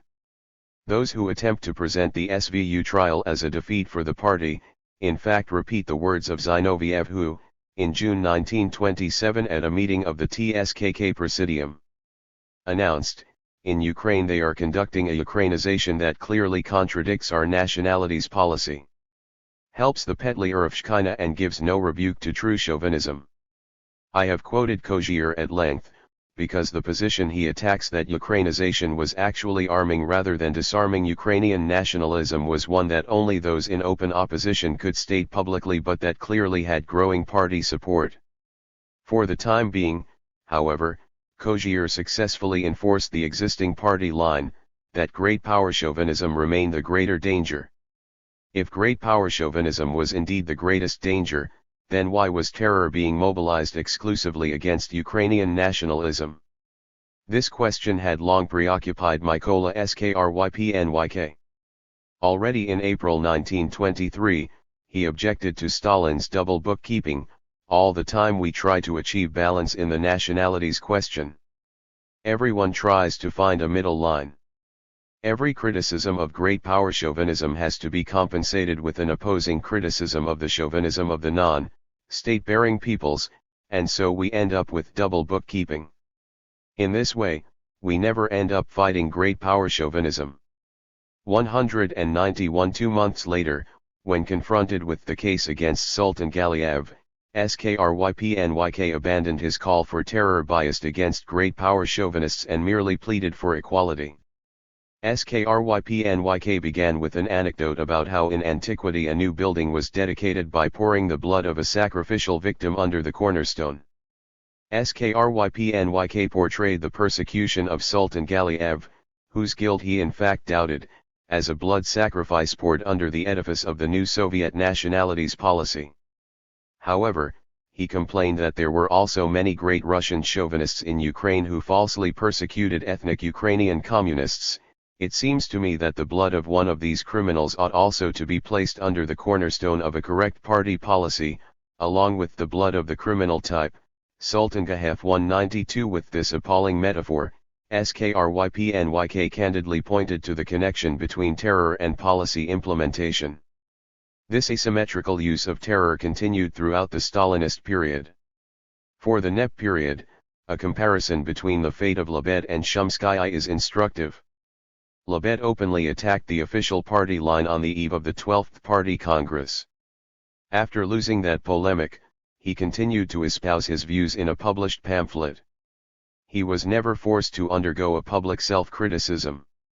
Lebed continued to work in Ukraine as a task secretary for 2 more years until, in Zaytonskya's words, Comrade Lebed went to work in a higher culture, that is here in Moscow, and we remained in Ukraine to implement another line 193 in Moscow. He became deputy commissar of Rabkrin and a member of TESK. In 1928, to the enormous annoyance of SKRYPNYK, he published an attack on the Ukrainian party's nationalities policy in the prestigious All-Union Theoretical Journal, Bolshevik 194.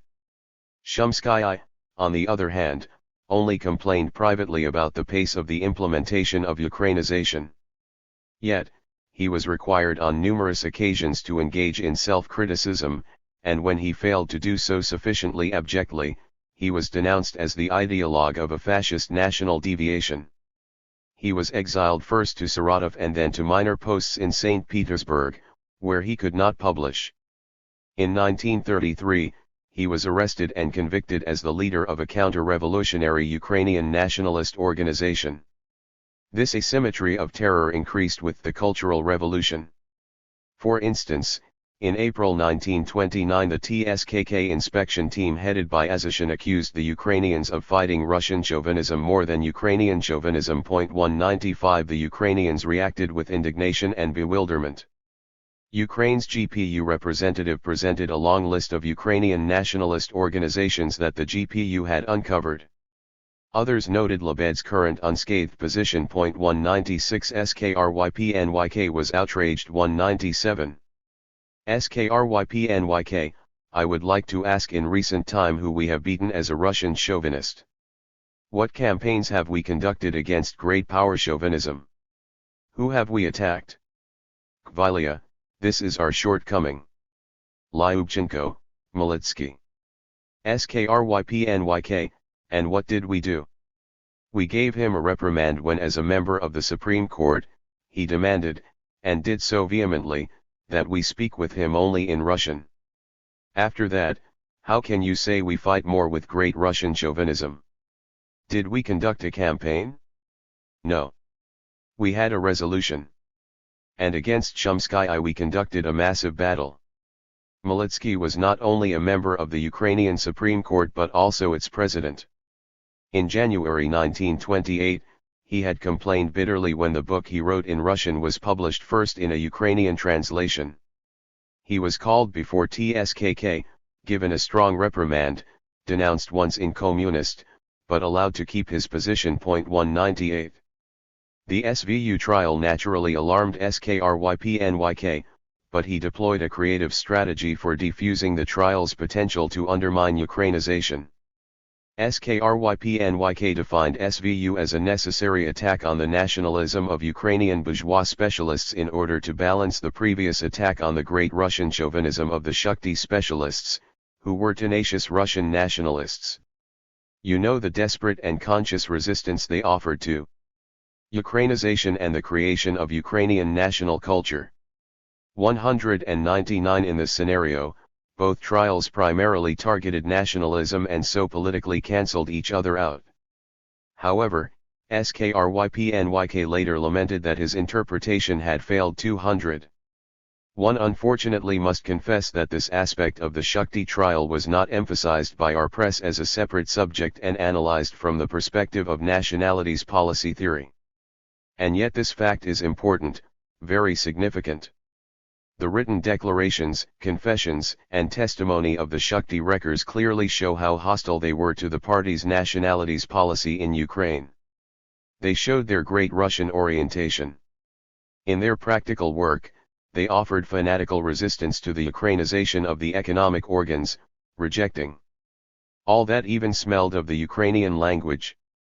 This quotation again showed that SKRYPNYK was acutely aware of the policy impact of terror.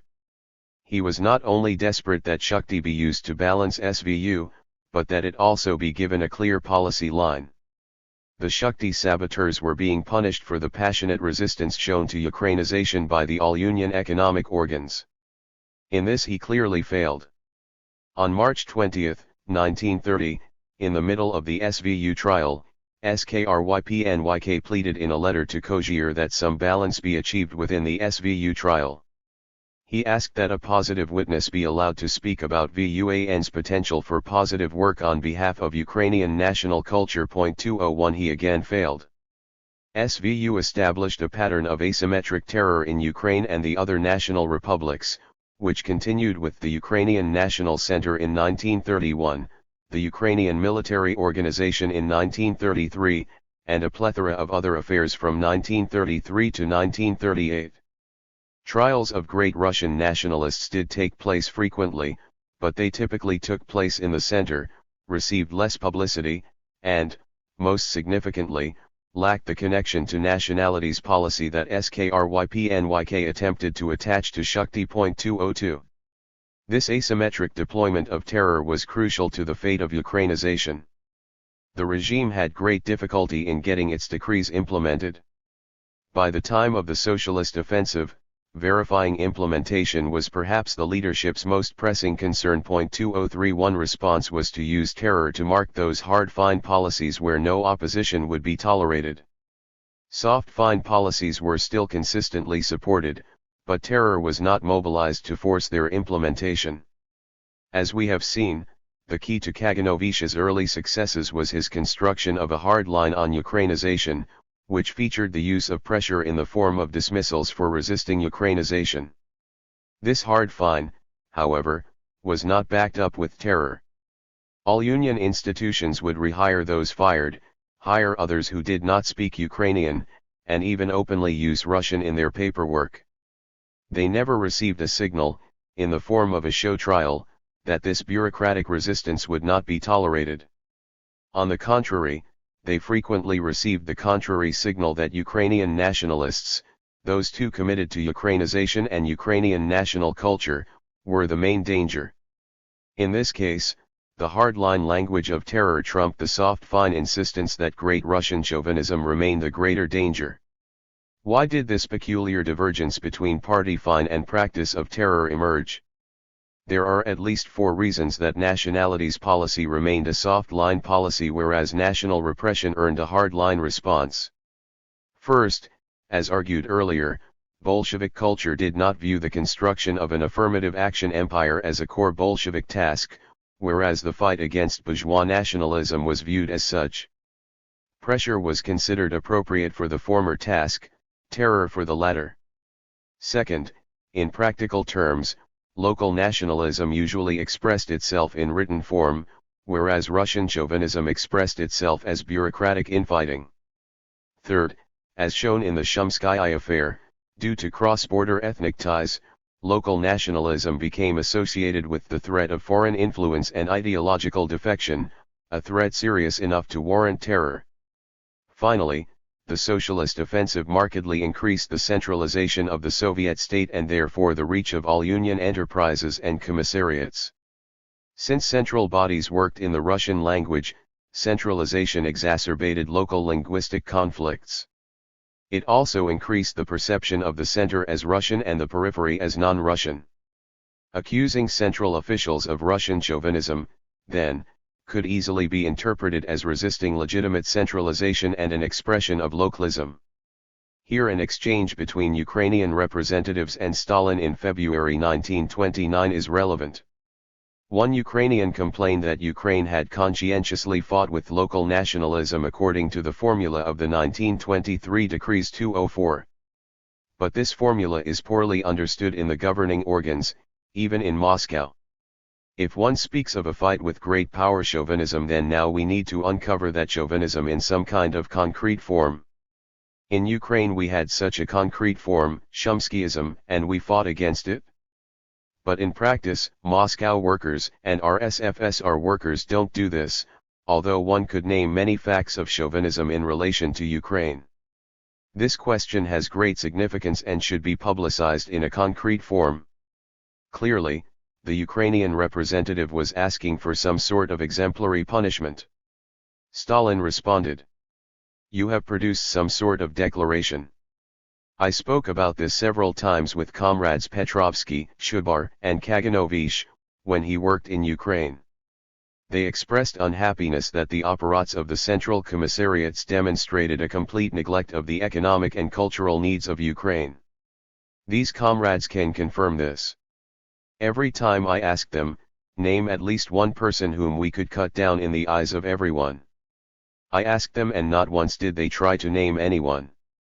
Every time they would gather to discuss it and not once did they name anyone. They'd go, get scared, retreat and the matter would come to an end. Not once did they name anyone. As Stalin made clear, there was obviously something to be afraid of or the Ukrainians could have named hundreds of individuals.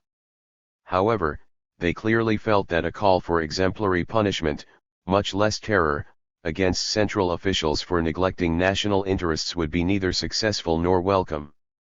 The SVU trial, then, exhibited a characteristic ambiguity between the targets of terror and the content of nationalities policy. Official policy remained largely unchanged throughout the Cultural Revolution, yet terror was deployed to intimidate the executors of that policy, the National Communists, and this seemed to signal the advent of a policy reversal on Korenizatsiya. In the other national republics, a few prominent national communists were arrested and publicly tried, but again policy remained fundamentally unchanged. Terror and policy reversal in Belorussia. The Cultural Revolutionary terror in Belorussia represented a revealing exception to this rule. A significant number of the republic's highest-ranking ethnic Belarusian communists were arrested. More important, those Belarusian national communists were accused of having defected to nationalism in exactly the scenario previously mapped out in the Shumskaya affair. As a result of the terror in Belorussia, the remaining party leadership formally declared Belarusian nationalism the greatest danger and ceased implementing Belarussization. This aborted policy reversal presaged the major turn in nationalities policy that took place in December 1932. It represented the first, if brief, triumph of the anti-Korenizatsiya hard line. The nationalities question in Belorussia bore striking similarities to that in Ukraine, a fact frequently commented on by both ethnic Russian and Belarusian communists working in the Republic. 205 The existence of both nations had been denied under Tsarism. The Soviet-Polish border divided the two nations. A separate communist party had been formed in Poland for both the Ukrainian and Belarusian minorities. In both republics, the rural population was predominantly native and the urban population Russian and Jewish. Belorussia, however, had a much more weakly developed sense of national self-consciousness. Many Belarusian peasants bitterly opposed the formation of a Belarusian republic. As late as 1929, peasants sincerely explained to Zaytonskaya's TSKK commission that they spoke only Russian, unaware that they were explaining themselves in fluent Belarusian. 206 Despite this weak national self-consciousness, the implementation of Korenizatsiya was eased by the fact Belorussia lacked a strong Russified communist party and had a smaller Jewish and a much smaller Russian population than Ukraine. Given these similarities, the Belarusian government modeled its program of Belarussization after Ukrainization. They formed the same network of mandatory courses, issued the same threat to fire delinquents, proclaimed the same hard line, required Belarusian studies courses, encouraged the return of Belarusian Smenovikhovstvo nationalists, and so forth. 207. Given Belarusia's reputation today as the least nationalist and most thoroughly Russified of the former Soviet republics, one must strongly emphasize the remarkable success of Belarussization in the 1920s. The Belarusian leadership was obsessed with the process of nation-building and devoted more attention to it than even Ukraine. In 1926, the TISK Bureau discussed nationalities policy 51 times. For comparison, in 1926 the Georgian Bureau discussed the issue 6 times. 208 Central officials with a working knowledge of Belarusian exploded upward from only 21.9% in 1925 to 80% by the end of 1927 and approximately 90% by 1929, a considerably higher percentage than in Ukraine at the same time. As in Ukraine, almost all paperwork was shifted from Russian to Belarusian, whereas oral work was carried out in Russian. 209. The press became almost exclusively Belarusian. By 1929, there was only one exclusively Russian-language newspaper and no Russian-language journals. 210 The Tisk's official newspaper, Zvezda, was switched from Russian to Belarusian in early 1927. 211 Similar success was achieved with primary school education, which rose rapidly from being only 28.4% Belarusian language in 1924 to 1925 to a whopping 93.8% in 1929 to 1930. 212 As in Ukraine, higher education and unions were much more resistant, but even here the Belarusian language secured a strong foothold. 213 The most striking proof of the success of Belarusization was that, again as in Ukraine, Russified Belarusians in large numbers were shifting their official identity from Russian to Belarusian. 214 Zaytonskaya, who knew Ukrainian conditions well, thought Belarusia had not moved as far along as Ukraine, but it is clear from the materials his TSKK commission collected that Belarusia no longer lagged far behind Ukraine and was rapidly closing the remaining gap. 215 Zaytonskaya's TSKK commission arrived in Belarusia on May 9, 1929 as part of the massive 1929 TSKK investigation of the Soviet nationalities policy. Zaytonskaya spent 52 days in Belarusia, collected several thousand pages of material, and sent a devastatingly critical report to Orджоникидze along with an even more damaging letter to Stalin. 216 Zaytonskaya's report was the only one of the 1929 TSKK investigations to provoke a political purge. This was at least partially due to Zaytonskaya's considerable authority in nationalities policy. Orджоникидze had singled him out as indispensable for the success of the 1929 investigations as well as his enormous personal self-confidence. 217 Zaytonskaya's TSKK report not only supported Belarusization, but also advocated that it be implemented more aggressively. Zaytonskaya was more disturbed, however, by the sharply anti-Russian mood he encountered in Belarusia. He wrote to Stalin that I have seen all kinds of things in Ukraine, but the degree of animosity towards Moscow that oozes out at every gathering of writers or academics here is greater by several degrees than the most frenzied nationalism of the Petliurevshchina in 1918. A large number of communists are caught up in this chauvinist intoxication. 218 As a committed national communist, Zaytonskaya was particularly insulted by the provincialism of this Belarusian nationalism. In Belarusia the expression love of the fatherland and even Mother Belarus do not at all sound ironic as does Nanka Ukraina and Rusmatushk. There is an orientation on the West here, but nevertheless there is a much stronger orientation on Laptai, on indigenous Laptai. 219 Zaytonskaya noted that nationalists in Ukraine, such as Khvylovai, had complete scorn for such provincialism. Zaytonskaya cited a series of incidents in support of this accusation. In November 1928, Savitskaya Belarus published a letter from a number of prominent Belarusian writers attacking the Belarusian National Theatre for staging translated Russian plays. They unwisely singled out the revolutionary classic, Bronpaste, as an example. Savitskaya Belarus had earlier published a similar attack by Belarusian communists on the Russified nature of the Belarusian cinema, and then a month later again published complaints about the hostile atmosphere for Belarusian writers at the Belarusian State University. 220 These articles led Zaytonskaya to sneer that it's about time we Sovietized Soviet Belarusia. 221 He concluded that in all these articles an anti-Moscow stance shone through, a mockery of the all-union status of these works and a desire for a renaissance of a petty bourgeois type. 222 Zaytonskaya also noted that the Belarusian party's top nationalities specialist, Ignatovsky, a member of the Task Bureau, had published a history of Belarusia that was later recalled as nationalist. Zaytonskaya was of course familiar with such incidents from his work in Ukraine.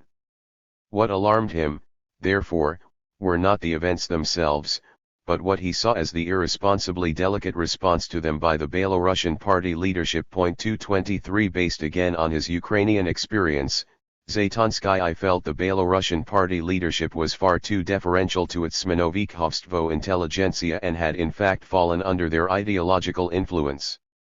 As in Ukraine, a large number of prominent Belarusian nationalists, including the Prime Minister of the Civil War-era Belarusian Republic, had returned to Belarus as Smenovichovci and been given positions in what became the Belarusian Academy of Science. In his letter to Stalin, Zaytonsky painted a grim portrait of the Belarusian party leadership's relationship with their Smenovichovstvo intelligentsia 224. During the most tense periods of our battle with Shumskyism, even Shumsky's most frenzied supporters never spoke aloud such things as those that are published completely openly and with no rebuttal in Belarusia's newspapers and journals. No matter how much Shumsky differed with the party line, no one ever dared suspect that after a fight in the task bureau he would go to Hrushevsky and drink tea and consult on tactics for their joint battle. Yet in Belarus all this is the normal course of affairs. If the highest communist leaders now consult with their Belarusian Hrushevskys less frequently, they still maintain intimate ties and do not fight back against an aggressive Belarusian nationalism. And a whole number of figures slightly lower in the hierarchy, but still members of the government and close to the task, are so intertwined with non-party nationalists that you can't find a border between them. Zaytonsky noted that Tisk Bureau's secrets immediately became known to the Smenovichovstvo intelligentsia. 225. Zaytonsky gave numerous examples of an excessive respect for the Smenovichovstvo intelligentsia. He noted with disgust that they were officially praised as the pioneers of Belarusian culture and that even the Tisk newspaper Zvezda competed to publish their articles. 226. As a veteran of the Shevchenko Wars, Zaytonsky accepted the need to claim prominent national literary figures. He was appalled, however, that the Belarusian lyric poets Ianksy Kupala and Yakub Kolas, both of whom were anti-Bolshevik nationalists throughout the Civil War and even now rather hesitant Smenovichovci, had been officially declared People's Poets of Belarus by the Belarusian task itself. Kupala's portrait, Zaytonsky noted acidly, was hung alongside Lenin's in every Belarusian school. 227. Zaytonsky provided a psychological explanation for this deference. The Belarusian leaders were unsure of their status as true Belarusians and of their ability to oversee the construction of Belarusian national culture, and so sought validation from the pioneers of Belarusian culture that they really were 100% Belarusian. At a meeting of the Belarusian Task Bureau, Zaytonsky told them this to their faces. 228. You play around with the nationalists far too much. I understand that there was a time when emigrants returned from abroad and that it was necessary for our foreign policy to greet them and give them positions in institutions and so forth. We did this with Hrushevsky. I received him in my office as Commissar of Education, but I never drank tea with him. I never invited him to my home. I understand that there was a time when we had to use them for our goals. This was correct, but you cannot tiptoe around them forever. It is characteristic that up to now there is still the desire that they acknowledge you as 100% Belarusians. You wait on them, play with them, instead of gradually distancing yourselves from them and replacing them with new cotters. In addition to chastising their psychological capitulation, Zaytonsky was also informing them of their failure to recognize that the onset of the socialist offensive meant the abolition of Smenovichovstvo. The Shumsky affair caused the Ukrainian leadership to fear that the strategy of using the Smenovichovstvo intelligentsia to influence West Ukrainian popular sentiment might backfire. Instead of changing the West Ukrainian population's landmarks to Bolshevism, Ukrainian Bolsheviks might be seduced into changing their landmarks to Ukrainian nationalism. In Belarus, Zaytonsky believed this Ukrainian nightmare had materialized. To a considerable extent, the Belarusian party leadership itself had become Smenovichovstvo. In his letter to Stalin, Zaytonsky identified a number of Belarusian communists who had become nationalists: the Commissar of Agriculture, Dmitry Prishchapov, who conducted an unambiguously right deviationist agricultural policy; the Commissar of Education, Anton Balitsky, a typical nationalist; and the former head of the Task Press Department, Alexander Adamovich, who supported the 100% Belarusian intelligentsia. 229. Moreover, even ethnic non-Belarusians could become acculturated to their local surroundings. For instance, Zaytonskaya described the Belarusian Second Secretary, Vasilevich, as a solid revolutionary and party member since 1918, but having arrived in Belorussia, to a significant degree he got sick with the local illness 230. By this, Zaytonskaya meant that individuals such as Vasilevich either fell under the influence of the National Communists and their Smenovik-Hovstvo allies, or at least showed no inclination to fight them decisively. Among the higher leadership, Zaytonskaya exempted only the newly appointed First Secretary, Ian Gamarnik, and the future head of Sovnarkom, N.M. Golod. This belief led Zaytonskaya to deliver an ominous warning to Stalin: at a time when Poland is openly preparing for war, the position of Soviet power and the proletarian dictatorship in Belorussia is very weakly secured. An openly Kulak land policy has greatly consolidated Kulak's strength, which is now clearly beginning to exploit the national moment as their ideological banner. 231. Zaytonskaya's TSKK report and cover letters to Stalin and Orджonikidze were an unambiguous call for a purge of the Belarusian political leadership. In this, Zaytonskaya was successful. In late 1929, a new attack was begun on Belarusian nationalism. Arrests were made in the Belarusian Academy of Sciences. Prishchapov, Balitsky, and Adamovich were removed from their positions. 232 By September 1930, they had all been arrested by the OGPU, along with a fourth and less important party leader, Petr Ilyushenko. The OGPU transformed Zaytonskaya's TSKK report into a narrative account of the emergence of a counter-revolutionary organization, the Union for the Liberation of Belorussia. The SVB narrative closely followed its Ukrainian prototype. 233 Like the Ukrainian SVU, SVB was composed of Belarusia's Smenovik-Hovstvo intelligentsia, and the conspiracy was centered on the Belarusian Academy of Science.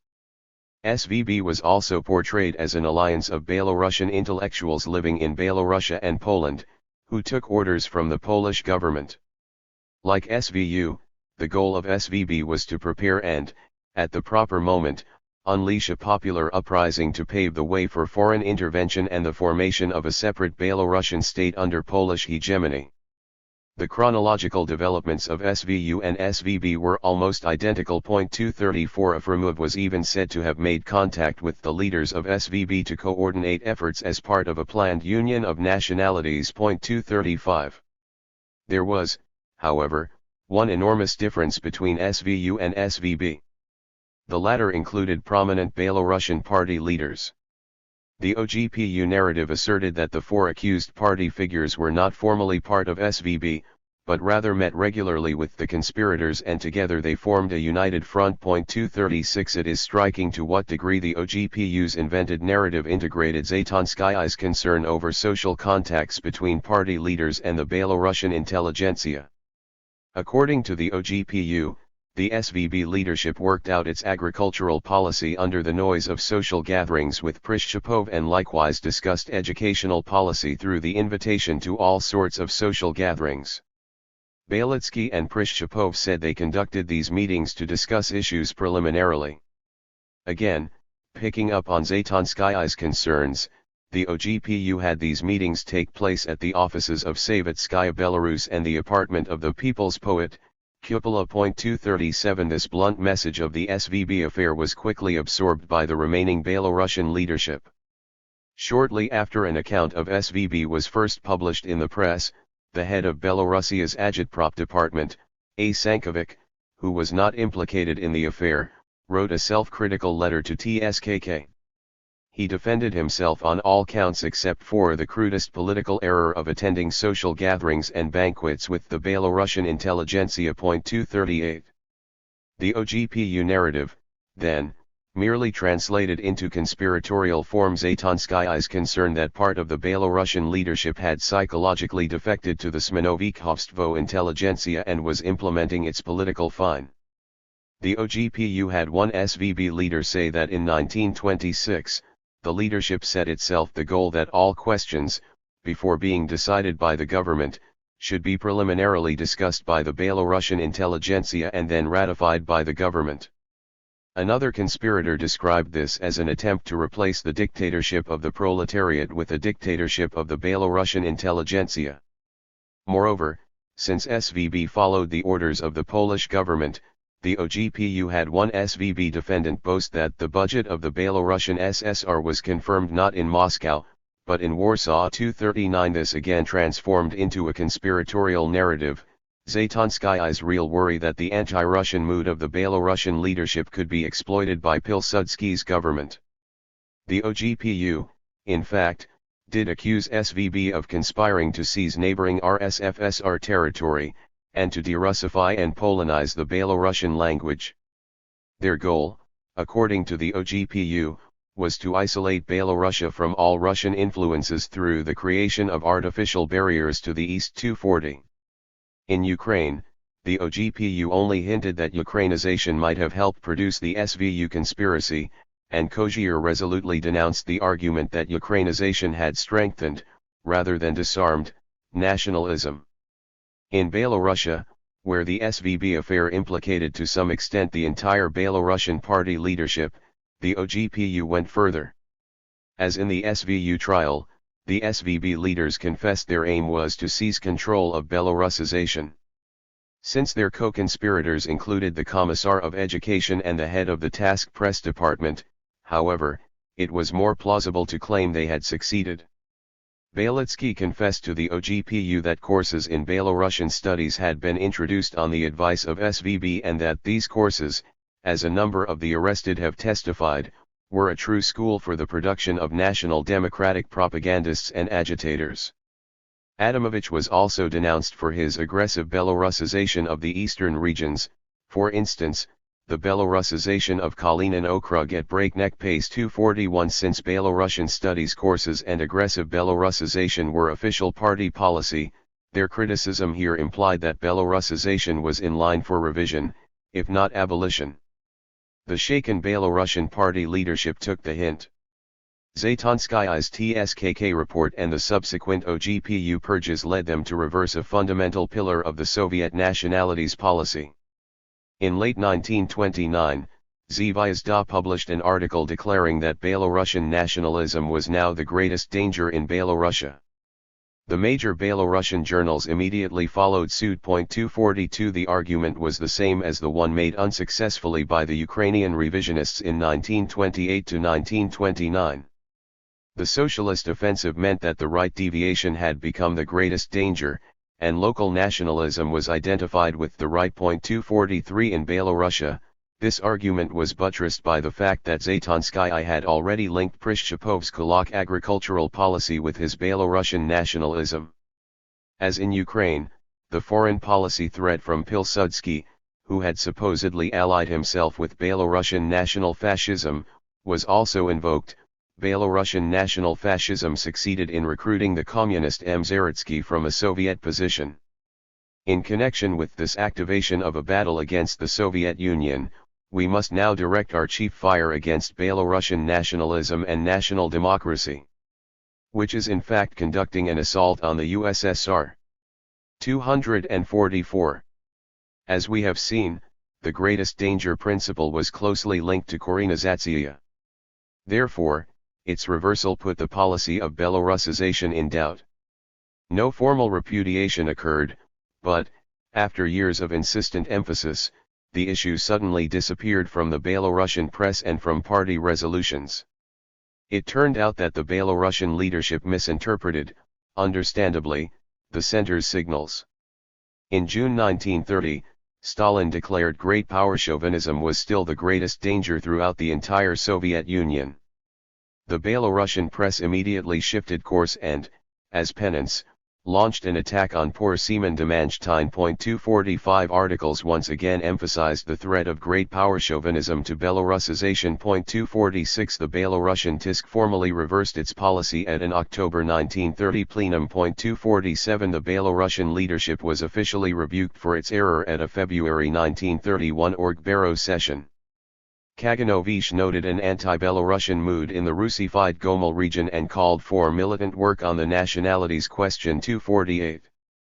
However, the reassertion of the greatest danger principle rang even hollower in Belarusia than in Ukraine. In December 1930, after a year of high-profile work, the OGPU's uncovering of the SVB conspiracy was announced, which in turn unleashed another flood of articles attacking Belarusian nationalism. 249 Moreover, these articles did not condemn only the arrested National Democrats from the Belarusian Academy of Sciences and the four-party leaders. A whole series of national opportunists, those who were not part of SVB but who had fallen under the conspirators' ideological influence, published self-critical articles in the press. These included Ignatovsky, Zilunovich, and the two people's poets, Kupola and Kolas. 250 Earlier, the head of Sovnarkom, Chervyakov, was publicly denounced by TSKK for national opportunism. 251. The official party line, then, asserted great power chauvinism was the greatest danger, but no one was being arrested for this crime. This deviation was criticized for no more than a slower implementation of Belarussization. Belarusian nationalism was officially the lesser danger, though it had led to a conspiratorial organization embracing the flower of the Belarusian intelligentsia, and several major party figures enjoyed the tacit support of other higher party figures, and was backed by a neighboring government intent on war. This asymmetry, even more pronounced than in Ukraine, between the formal articulated policy direction and the policy direction implied by the use of terror was so great that the All-Union Politburo apparently decided a formal show trial would be overkill and instead confined the affair to a relatively brief, but intense, press campaign. 252. The terror campaign of the Cultural Revolution, then, overwhelmingly targeted local nationalism, not great power chauvinism. Although the campaigns were accompanied, in most republics though not in Belorussia, with official statements and actions in support of Korenizatsiya, the use of terror nevertheless fundamentally undermined that policy. In the Soviet Union, one important function of terror was to mark policy priorities. The fact that the center withheld terror against great power chauvinists, to the anguish of Mykola Skrypynyk, signaled rank-and-file party officials that this was a soft-line policy that could be passively resisted, not with impunity, but without lethal consequences. This asymmetric use of terror fatally undermined Kaganovich's hard-line Ukrainization. The origins of the anti-Korenizatsiya hard-line lay in the Shumskaya affair and the growing suspicion that national communists, under the pressure of the Smenovikhovstvo intelligentsia both within the Soviet Union and abroad, would defect to nationalism. The Cultural Revolution, despite its overt support for Korenizatsiya, greatly solidified this anti-Korenizatsiya hard line. It would triumph 3 years later with the Kuban affair and result in the 1933 Ukrainian nationalities terror. Conclusion. By the end of 1930, then, the politics of Korenizatsiya had resulted in an ambiguous situation. On the one hand, the constructive utopian aspect of cultural revolution, endorsed firmly by Stalin himself, was furthering the implementation of Korenizatsiya. On the other hand, the destructive aspect was undermining it. Stalin's public statements remained generally positive, but he too was also not fully satisfied with the results produced by the affirmative action empire. He too shared the growing concern that Korenizatsiya was abetting the defection of national communists. Stalin's definition of local chauvinism at the 16th Party Congress illustrated this concern. 253. The essence of the local chauvinist deviation consists of the desire to isolate oneself and withdraw into one's national shell, in the desire to minimize class contradictions within one's nation, in the desire to defend oneself from Great Russian chauvinism by distancing oneself from the general stream of socialist construction, in the desire not to see what brings together and unites the toiling masses of different nationalities within the USSR, and to see only that which can distance them from one another. In order to address this perceived lack of unity, between 1929 and 1931 the Soviet leadership initiated a new campaign designed to foster the brotherhood of the peoples. The visit of the Ukrainian writers' delegation to Moscow in February 1929, where Stalin defended Korenizatsiya, was the first episode in this campaign. The campaign itself anticipated the new Soviet national constitution of the mid-1930s, which was known by the ubiquitous metaphor of the friendship of the peoples. One of the major features of the Friendship of the Peoples was the rehabilitation of traditional Russian culture and Russian nationalism as a force for Soviet unity. At first glance, the Cultural Revolution would seem to involve the exact opposite trend. In particular, the internationalism of the Cultural Revolution, as exemplified by government proposals to Latinize the Russian alphabet, involved an attack on traditional Russian culture. However, at the same time, the extreme centralization and statism of the revolution from above pushed the Bolsheviks toward a greater reliance on the one nationality most closely identified with the Soviet state, the Russians. As we have seen, revolutions from above tend to evolve in an increasingly nationalist direction. This tendency was nowhere so clearly exhibited as in Stalin's striking Russification of the Bolshevik Revolution from above in his remarks to a group of Soviet industrialists in February 1953-1254. To reduce tempos means to fall behind. And the backward are beaten. But we don't want to be beaten. No, we do not want that. The history of old Russia consisted, among other things, in continual beatings due to backwardness. The Mongol Khans beat Russia. The Turkish nobles beat Russia. The Swedish feudals beat Russia. The Polish-Lithuanian lords beat Russia. The Anglo-French capitalists beat Russia. The Japanese barons beat Russia. Everyone beat Russia, due to her backwardness. Due to military backwardness, cultural backwardness, state backwardness, industrial backwardness, agricultural backwardness. They beat Russia because it was profitable and done with impunity. You are weak, that means you are wrong, hence one can beat and enslave you.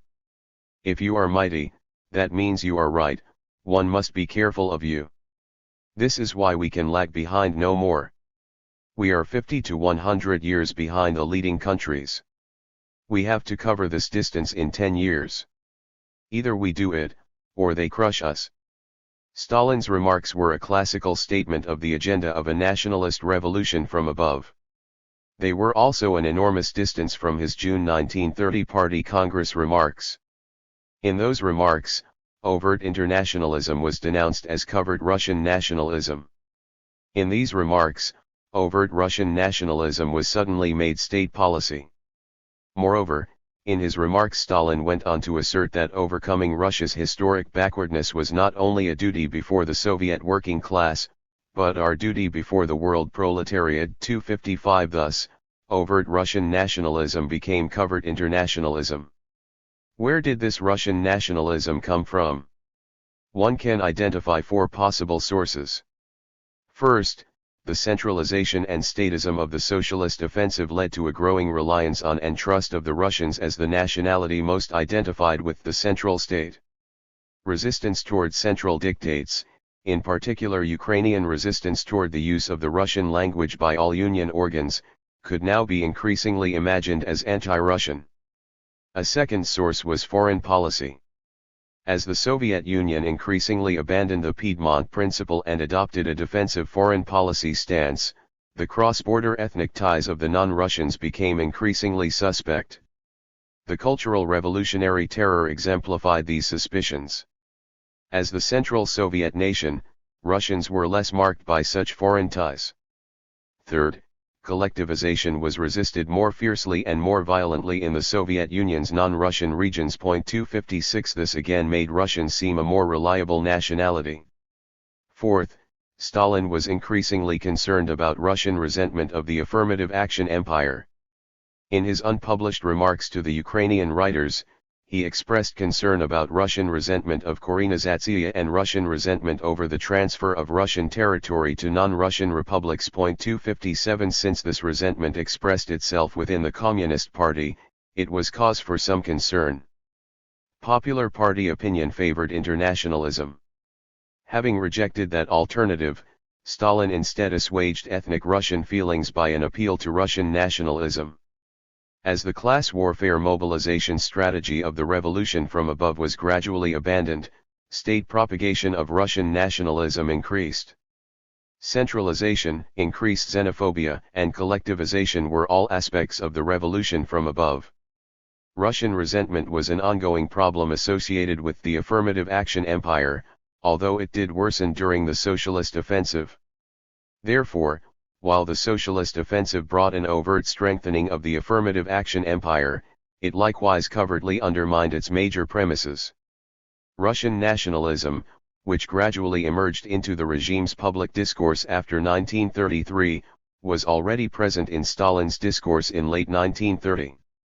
In addition to his public speech to the industrialists in February 1931, Stalin wrote a striking private letter to Demian Bedny in December 1930, in which he berated Bedny for slandering the Russian people in a recent feuilleton 258.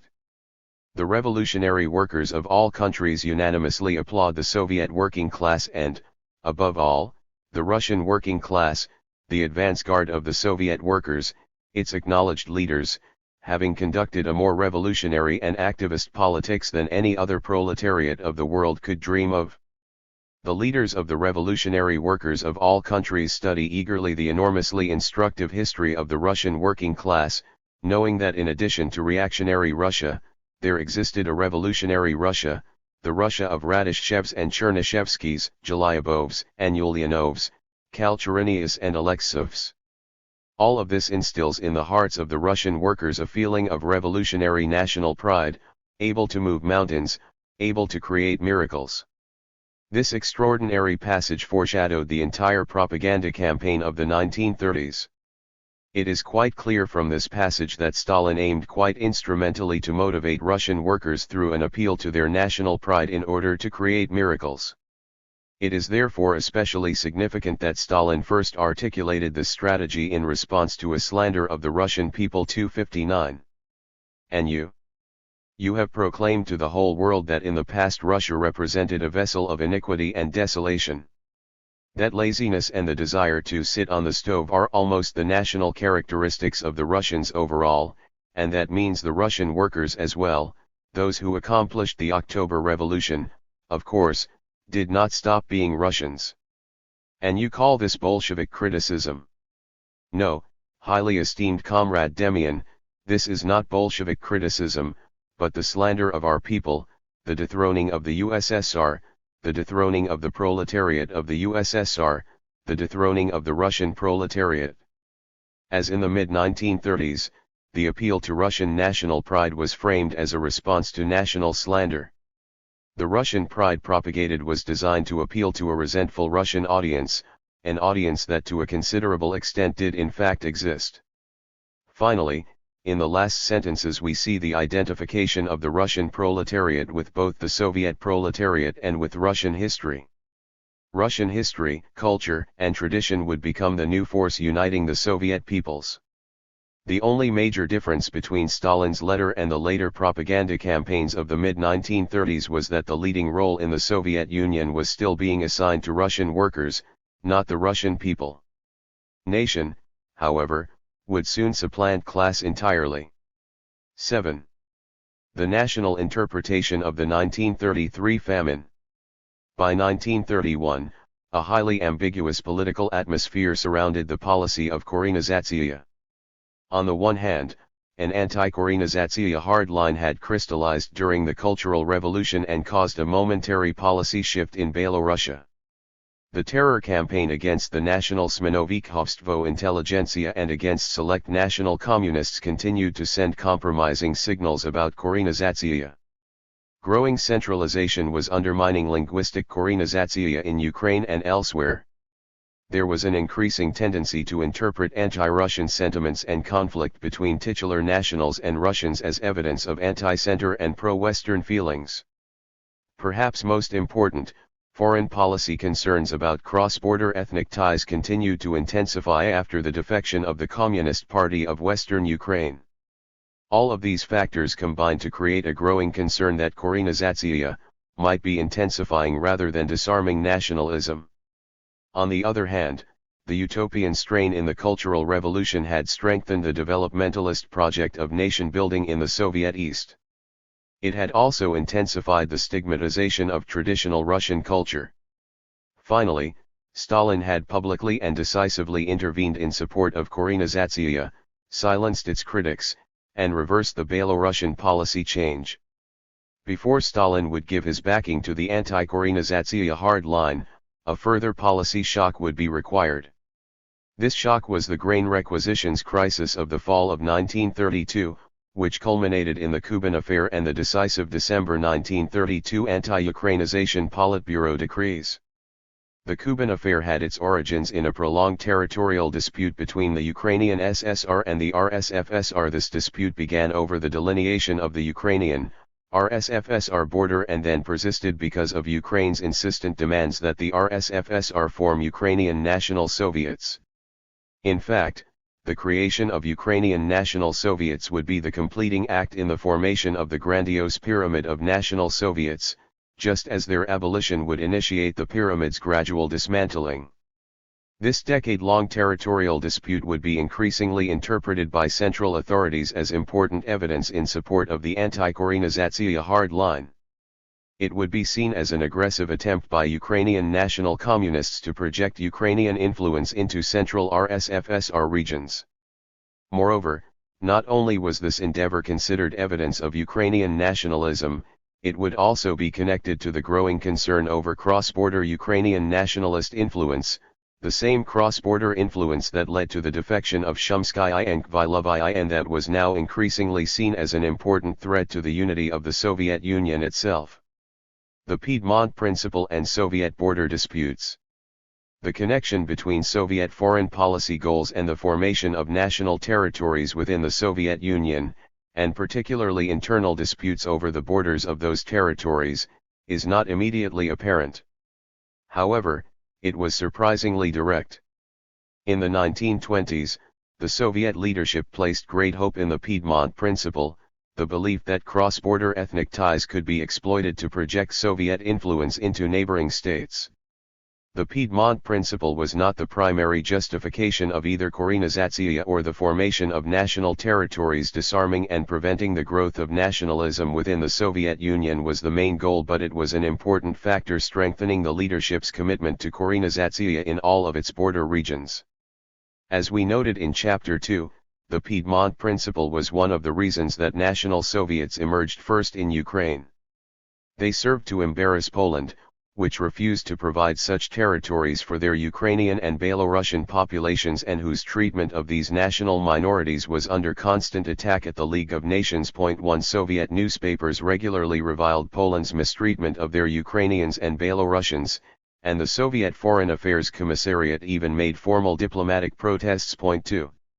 In one exceptional case, the Piedmont Principle was even the primary motivation for the formation of a national republic, the Moldavian ASSR.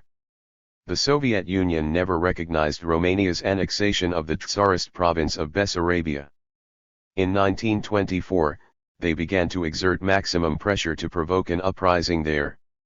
This pressure included the organization, training, financing, and even operational direction of partisan groups in Bessarabia. 3. It also involved the formation of a Moldavian ASSR or, as Volodymyr Zatonskyi put it, our own Moldavian Piedmont. 4. Despite its small size, the new territory was given the status of an autonomous republic due to Moldavia's future political perspective, that is, the eventual annexation of Bessarabia. 5. For the same reason, despite the protests of Romanian communists, a Moldavian literary language was established and a separate Moldavian national identity cultivated. 6. Each detail of the republic's formation was crafted to produce the maximum political effect on Bessarabia.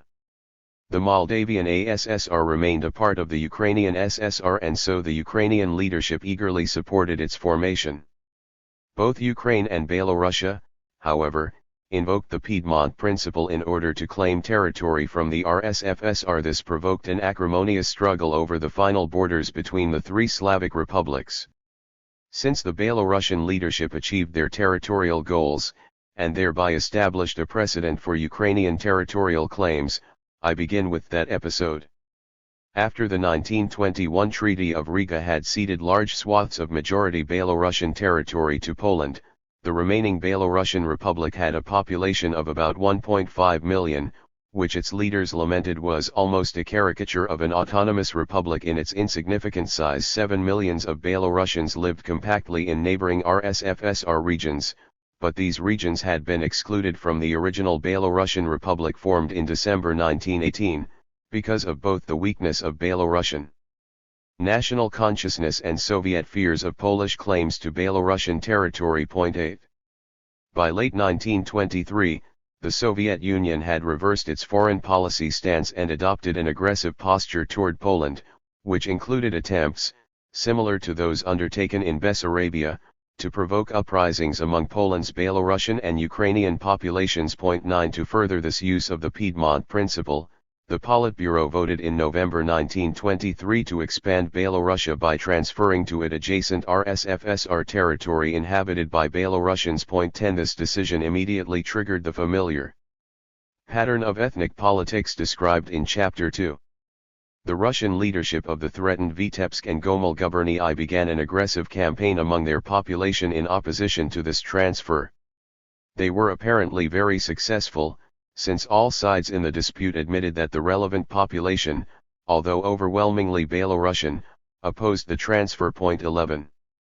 The Belarusian leadership's arguments for ignoring that sentiment anticipated those later mobilized by the Ukrainian leadership. First, they complained that the Russian authorities had artificially created this opposition. 12. As soon as the Politburo passed its resolution on expanding Belorussia, the Vitebsk Gubcom passed a decree declaring that for Vitebsk, this question did not exist. They discussed it in the press. A calculated campaign was undertaken to demonstrate that the Belarusian question did not exist. They scared the population with the claim that immediately after the transfer to Belorussia, the Belarusian language would replace Russian everywhere. As a result, they got a response from the population. Second, they admitted that Belarusian national consciousness was weak but argued that this was a tragic result of Tsarist Russification and must be reversed. Finally, they played the foreign policy card. The formation of an expanded Belorussia would attract the gaze of Belarusians abroad to their native Belorussia. The current situation, on the other hand, was a propaganda embarrassment. The young are taught in school that there are three Belarussias, one occupied by Poland, the second Soviet, and the third joined for some incomprehensible reason to Russia.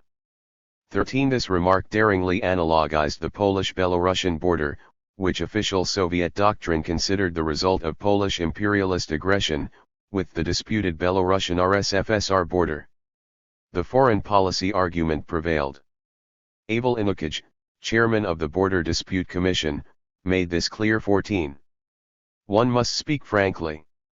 This is a blow to the local population and I understand the fear of the Belarusians. Their children understand Russian better than Belarusian, and from the cultural point of view, we sacrifice the interests of the people. But in this case, we are guided by the political consideration that we must expand Belorussia and draw the attention of foreign countries to her. Based on this consideration, we are expanding the population of Belorussia, and thereby demonstrating the nationality's policy of Soviet power.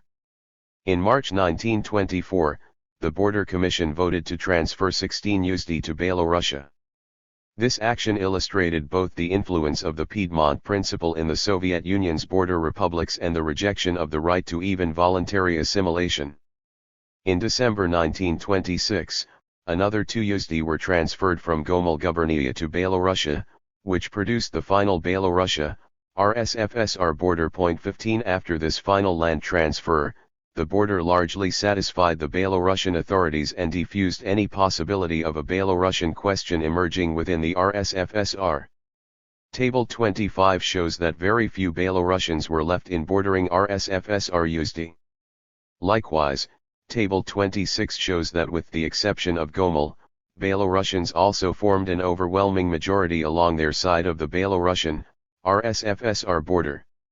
Thus, the Belarusian, RSFSR border was drawn almost exactly along the ethnographic border between Belarusians and Russians, as reflected in the 1926 census results. In disputed areas, the border favored the Belarusians slightly. 16. This outcome set a precedent for the drawing of the Ukrainian RSFSR border. Given the importance of the Piedmont Principle in the Belarusian, RSFSR border dispute, one would expect its prominence to have been even greater in determining the Ukrainian, RSFSR border. Poland's Ukrainian minority was larger than its Belarusian minority and more revolutionary. 17 Nevertheless, foreign policy concerns did not produce strong central support for an expanded Ukraine. Ukraine was already by far the largest economic and political unit within the Soviet Union. Indeed, central economic planners saw it as too large and had tried to divide Ukraine into two separate economic regions. 18 Moreover, Ukraine's eastern border with the RSFSR was ambiguous.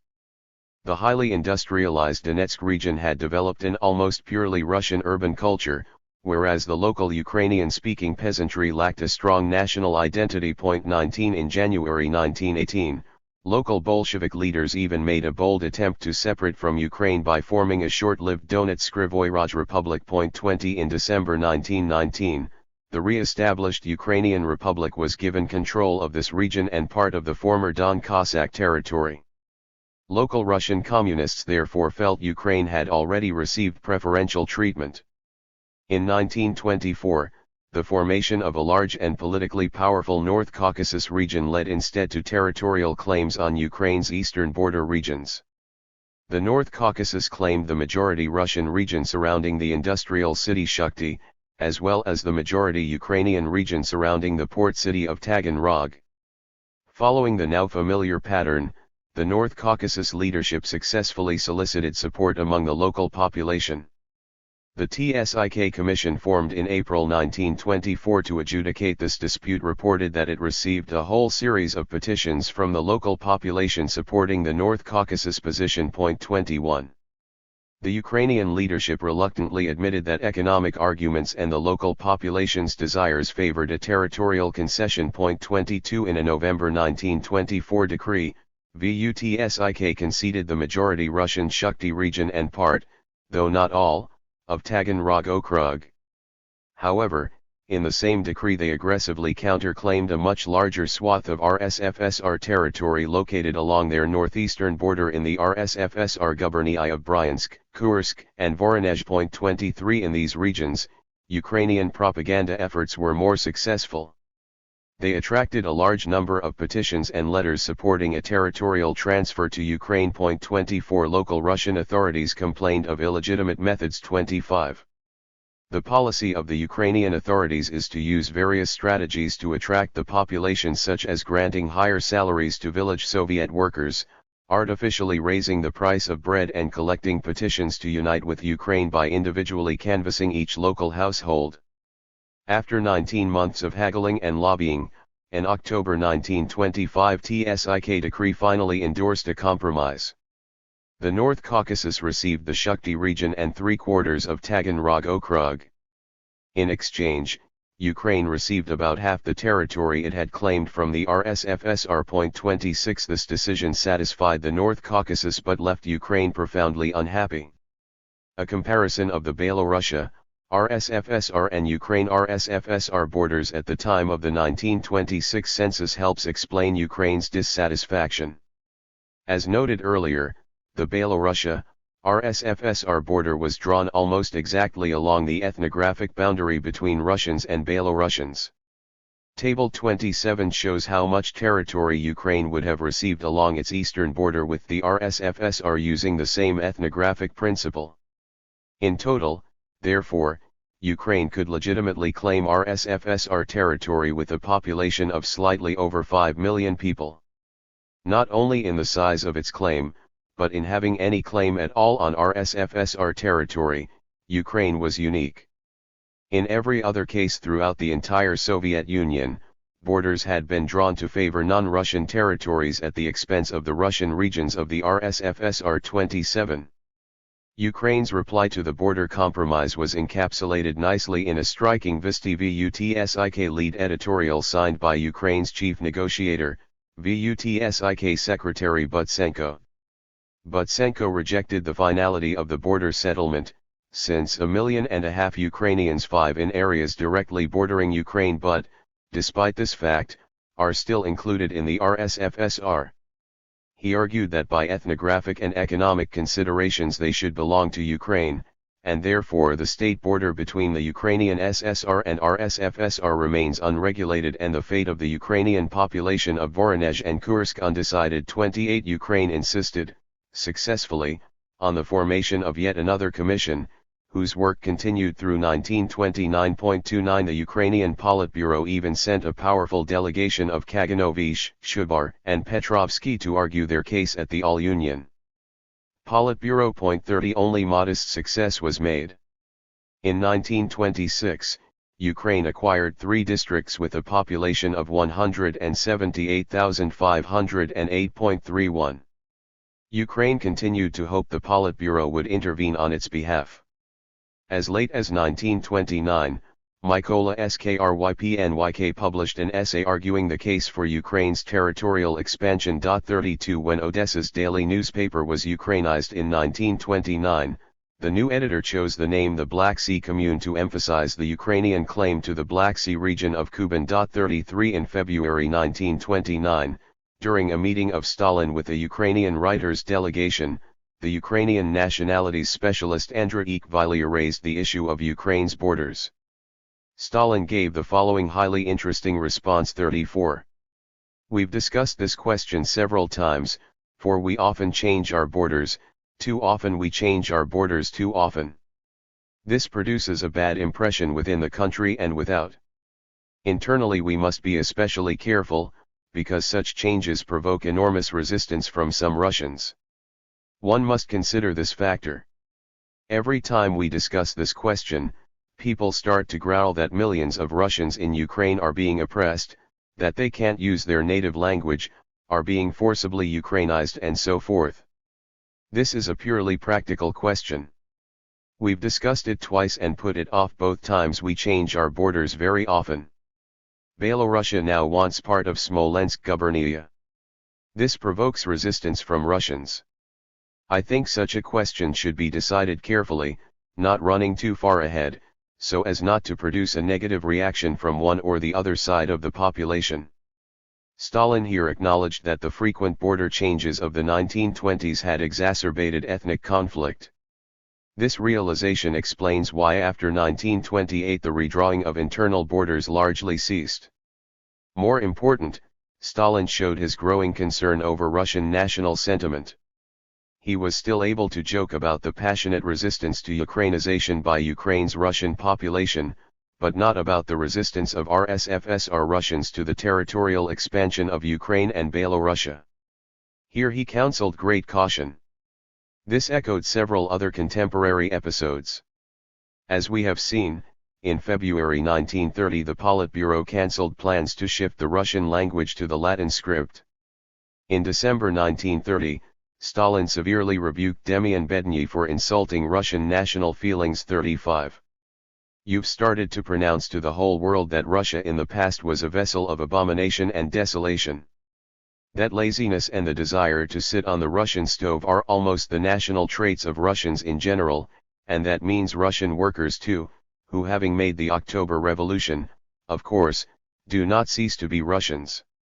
Stalin's growing concern over Russian national feelings would eventually turn the RSFSR, Ukrainian border dispute into a decisive turning point in the Soviet nationalities policy.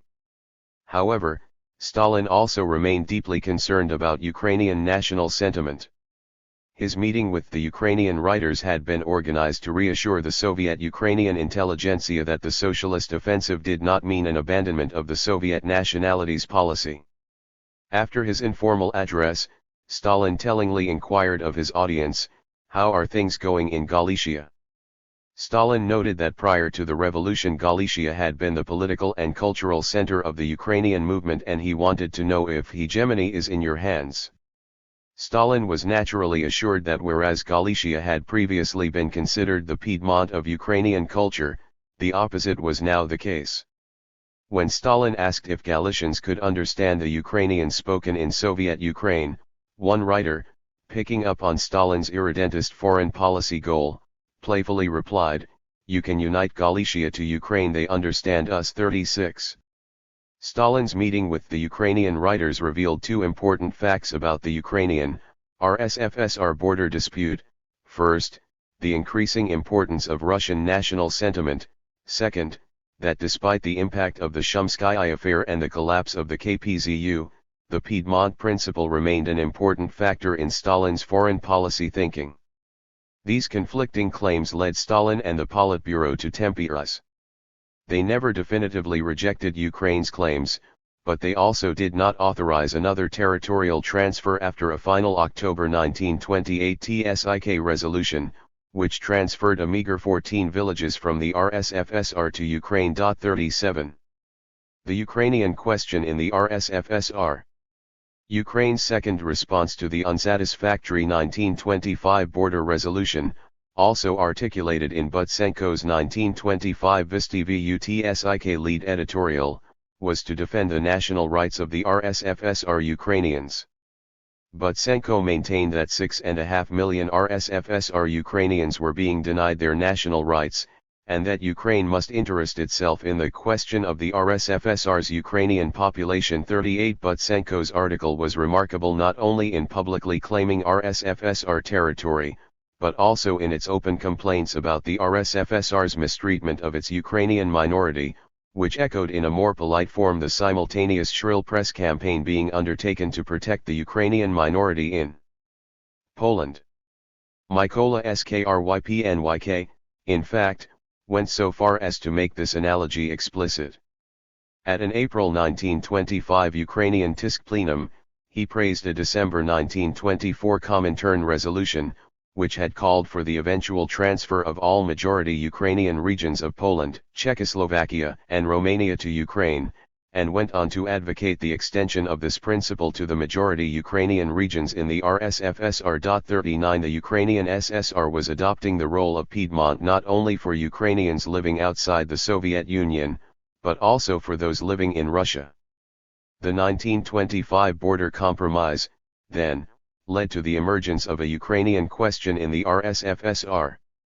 The Ukrainian question proved important for several reasons.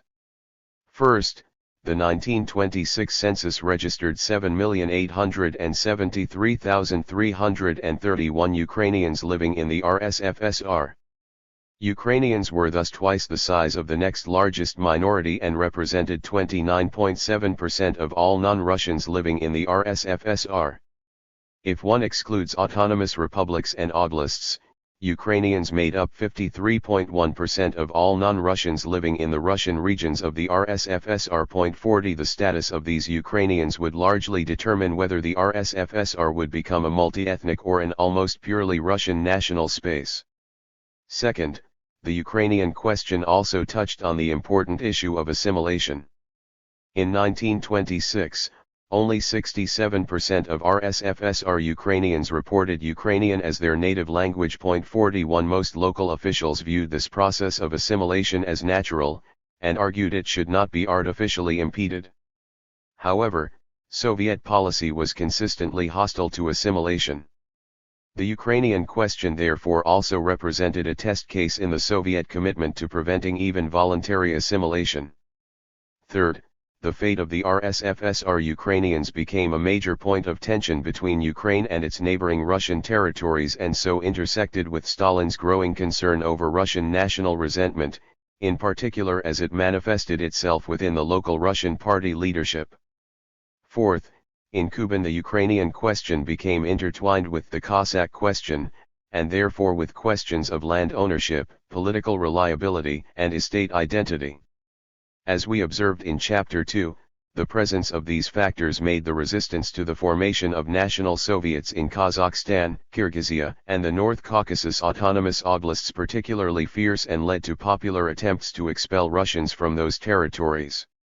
In Kuban, the Cossacks were ethnically Ukrainian and the peasantry a mixture of Russian and Ukrainian settlers.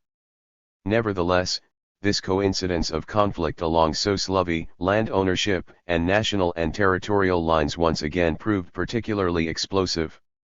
Finally, the Ukrainian question exposed the awkward position of the RSFSR government. Whereas the Ukrainian and Belarusian governments aggressively pursued their republics' national interests, The RSFSR government functioned more as a second central government and therefore more often took a neutral stance in quarrels between Russian regions and their non-Russian neighbors. This was evident in the RSFSR's hesitant resistance to Ukrainian and Belarusian territorial claims, and especially in the RSFSR government's aggressive support of full national rights for its Ukrainian minority. The RSFSR Commissariat of Education was particularly tenacious in its insistence on the formation of Ukrainian language schools. Already in late 1924, it undertook an examination of the state of Ukrainian language education in the RSFSR. This study found only 193 Ukrainian language primary schools and a few secondary schools. Only 5% of Ukrainian children studied in Ukrainian schools. 42 Narkompros called a conference in April 1925 to discuss this glaring violation of Soviet principles. The uniquely dismal performance was attributed to popular doubts about the existence of a Ukrainian nationality. Not one nationality in the Soviet Union has produced so many doubts as to its very existence as the Ukrainian nationality. Narkompros officials admitted that although the RSFSR Ukrainians were coming to national consciousness after the dark Tsarist times, they still had a disdainful attitude towards their own language, a negative attitude to the Ukrainization of their schools. The conference considered this a historical tragedy to be overcome, not an argument against Ukrainization, and ordered all primary and secondary education in Ukrainian areas to be shifted to Ukrainian. 43. This decree was resisted by both local authorities and much of the RSFSR Ukrainian population. In Kursk gubernia, a Narkompros official sent to implement Ukrainization was told that you are trying to build Koklyandia in Kursk gubernia. 44. This hostility was undoubtedly connected to fears of Ukrainian territorial pretensions. In Voronezh, a Ukrainian petition was returned with the comment, "Write in Russian, as we are not yet in Ukraine," but the RSFSR. 45. In Kursk, a bureaucrat asked some local Ukrainians if they wanted a Ukrainian school and received an unexpected answer in favor of joining Ukraine. 46. As a result of this resistance, by January 1, 1927 there were still only 590 Ukrainian language schools servicing the RSFSR's 7.9 million Ukrainians. Narkompros, however, continued to press aggressively for more Ukrainian schools. 47. In particular, it rejected the argument that the local population should be given the right to decide the language of instruction in their schools. A 1926 programmatic Narkompros document on native language education made this absolutely clear. 48. The fundamental principle for determining the language of instruction of a member of any nationality should be the native language of the child. Determining the language of instruction by surveying the population, as is done in some places, must be rejected. This formulation was repeated in an August 1927 Narkompros resolution on Ukrainization, a survey of the population, as is often practiced when shifting schools to instruction in the native language, and sometimes even a plebiscite, must be rejected. 49. Once again, Soviet decolonization meant resistance to even voluntary assimilation. Narkompros lacked the clout to force local authorities to implement its decrees, so it consistently called on central authorities to support its position. 50. Central party authorities intervened in the Ukrainian question only indirectly. In April 1925, a TISK plenum passed a resolution, based on a report by Surtsov, on the Cossack question. 51. The resolution was motivated by OGPU reports of widespread Cossack dissatisfaction, of mass counter-revolutionary work among the Kuban Cossacks, and of the ongoing threat of a Cossack Vendee. 52. Surtsov noted that the non-Cossack population viewed Cossacks as a single united counter-revolutionary mass. As a result, in Cossack regions, divisions along Soslavy lines prevailed over class divisions, and an above-class alliance of wealthy and poor Cossacks had formed. 53. The plenum endorsed the accepted Soviet solution to this problem. Cossacks were granted national minority status, including their own national Soviets.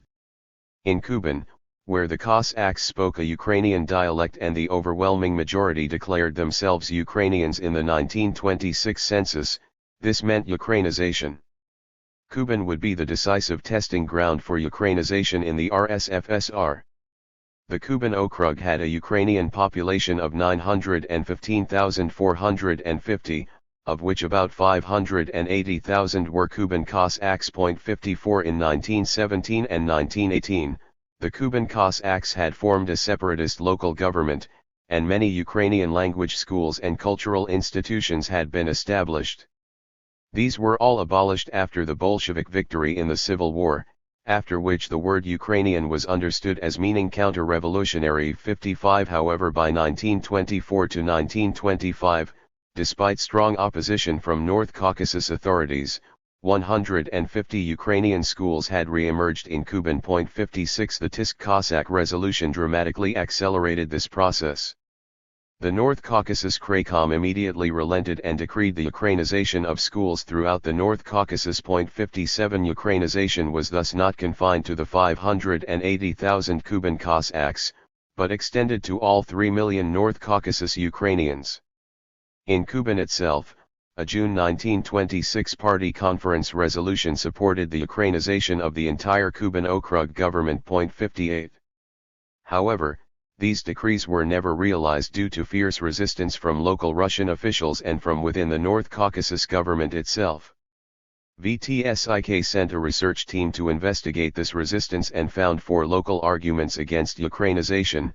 The Kuban Ukrainians spoke a distinct Kuban language, they were already assimilated, it would increase Soslavy hostilities, the Cossack leadership would interpret it as a concession and demand more autonomy. 59 The latter 2 arguments gave the Ukrainian question in Kuban its special force. One official bluntly told the VTSIK Commission, the question of Ukrainization is tied to the question of who will be in power, us or them. Another official argued that the Cossacks understand by Ukrainization, that they'll get there united, undivided and kick out all the communists. Another agreed that if we carry through Ukrainization, then the GPU will have to be on special alert. 60 This concern found its expression in a secret North Caucasus circular in August 1926 that ordered an end to Ukrainization only a year after its official endorsement. 61. During the VTSIK inspection, the head of the Kuban GPU, Mironov, wrote a perceptive letter explaining the failure of Ukrainization in 1925 to 1926. 62 He noted that after the Civil War, large amounts of Cossack land had been seized and transferred to the non-Cossack population. This land reform was just taking place in 1925 at the same time that Ukrainization was being introduced. Mironov also emphasized that memories of Cossack political domination were very strong, and both sides were quite conscious of the change in roles that had occurred after the revolution. Mironov agreed that the majority of Cossacks still dreamed of re-establishing the Kuban Rada, and that in 1925 mass Cossack counter-revolutionary action still required constant repression. 63.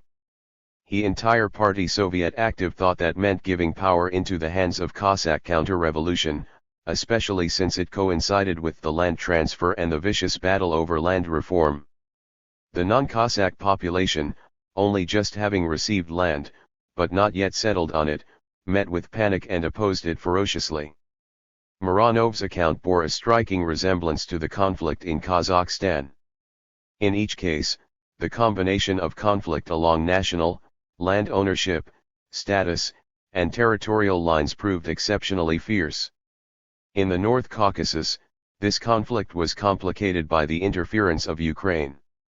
As already noted, after the unsatisfactory 1925 border settlement, Ukraine pursued a two-pronged strategy: pressure for a revised border settlement and pressure to grant RSFSR Ukrainians full national minority status. In the latter campaign, Ukraine generally observed the proprieties of bureaucratic conflict and did not attack its rivals publicly. However, Yuri Ilerin's public attacks on Ukraine's national minorities policy in 1925 to 1926 led Ukrainian officials to counterattack. At the April 1926 TSIK session, in response to Ilerin's attack, Zaytonskaya raised the issue of the treatment of Ukrainians in Kursk. 64 Kvilia likewise wrote an article on the RSFSR Ukrainians in the Ukrainian task newspaper Communist. 65. However, it was the secret reversal of Ukrainization in Kuban in 1926 that led Ukraine to launch a remarkable public press campaign against its RSFSR neighbors. Ukraine's government newspaper, Vysty Vutsik, published only a few articles on the RSFSR Ukrainians in 1925 and 1926, but in 1927 the paper inaugurated a regular column on Ukrainians in the RSFSR 66. These columns were striking for their polemical tone, attacking both North Caucasus officials and Central Russian organs for failing to enforce the Soviet nationalities policy. 67 Most articles focused on the North Caucasus, but the 1927 press campaign expanded the scope of the Ukrainian question to cover the large Ukrainian populations in the Far East, Kazakhstan, and Siberia. 68 The most striking characteristic of these articles, however, was their passionate expression of ethnic solidarity. 69 We, citizens of the Ukrainian SSR, interest ourselves in how Ukrainians live beyond Ukraine. We are not indifferent to how Ukrainians in West Ukraine live, not indifferent to the living conditions of Ukrainians who emigrated to America. Likewise, we are interested in how those Ukrainians, who are scattered across the Soviet Union, live.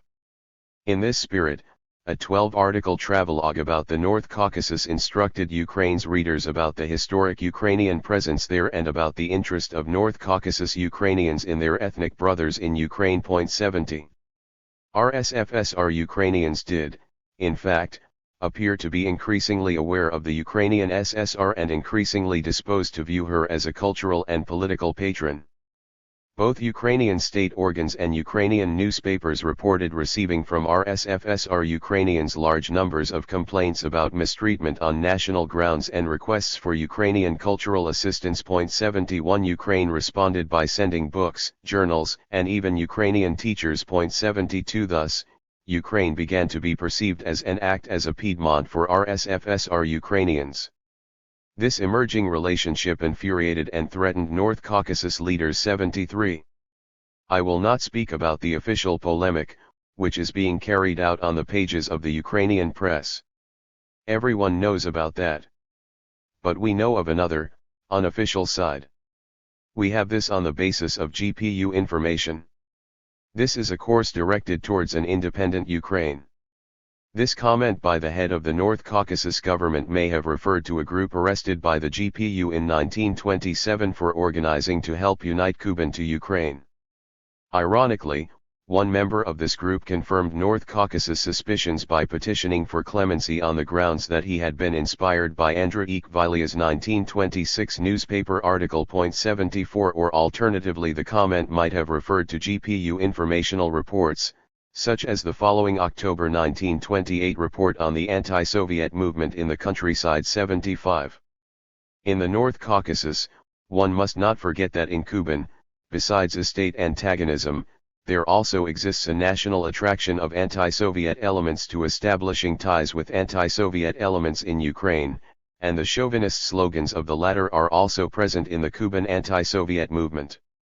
Therefore, in investigating counter-revolutionary groups with a national character, one must probe to see if they are not tied to Ukrainian counter-revolutionaries.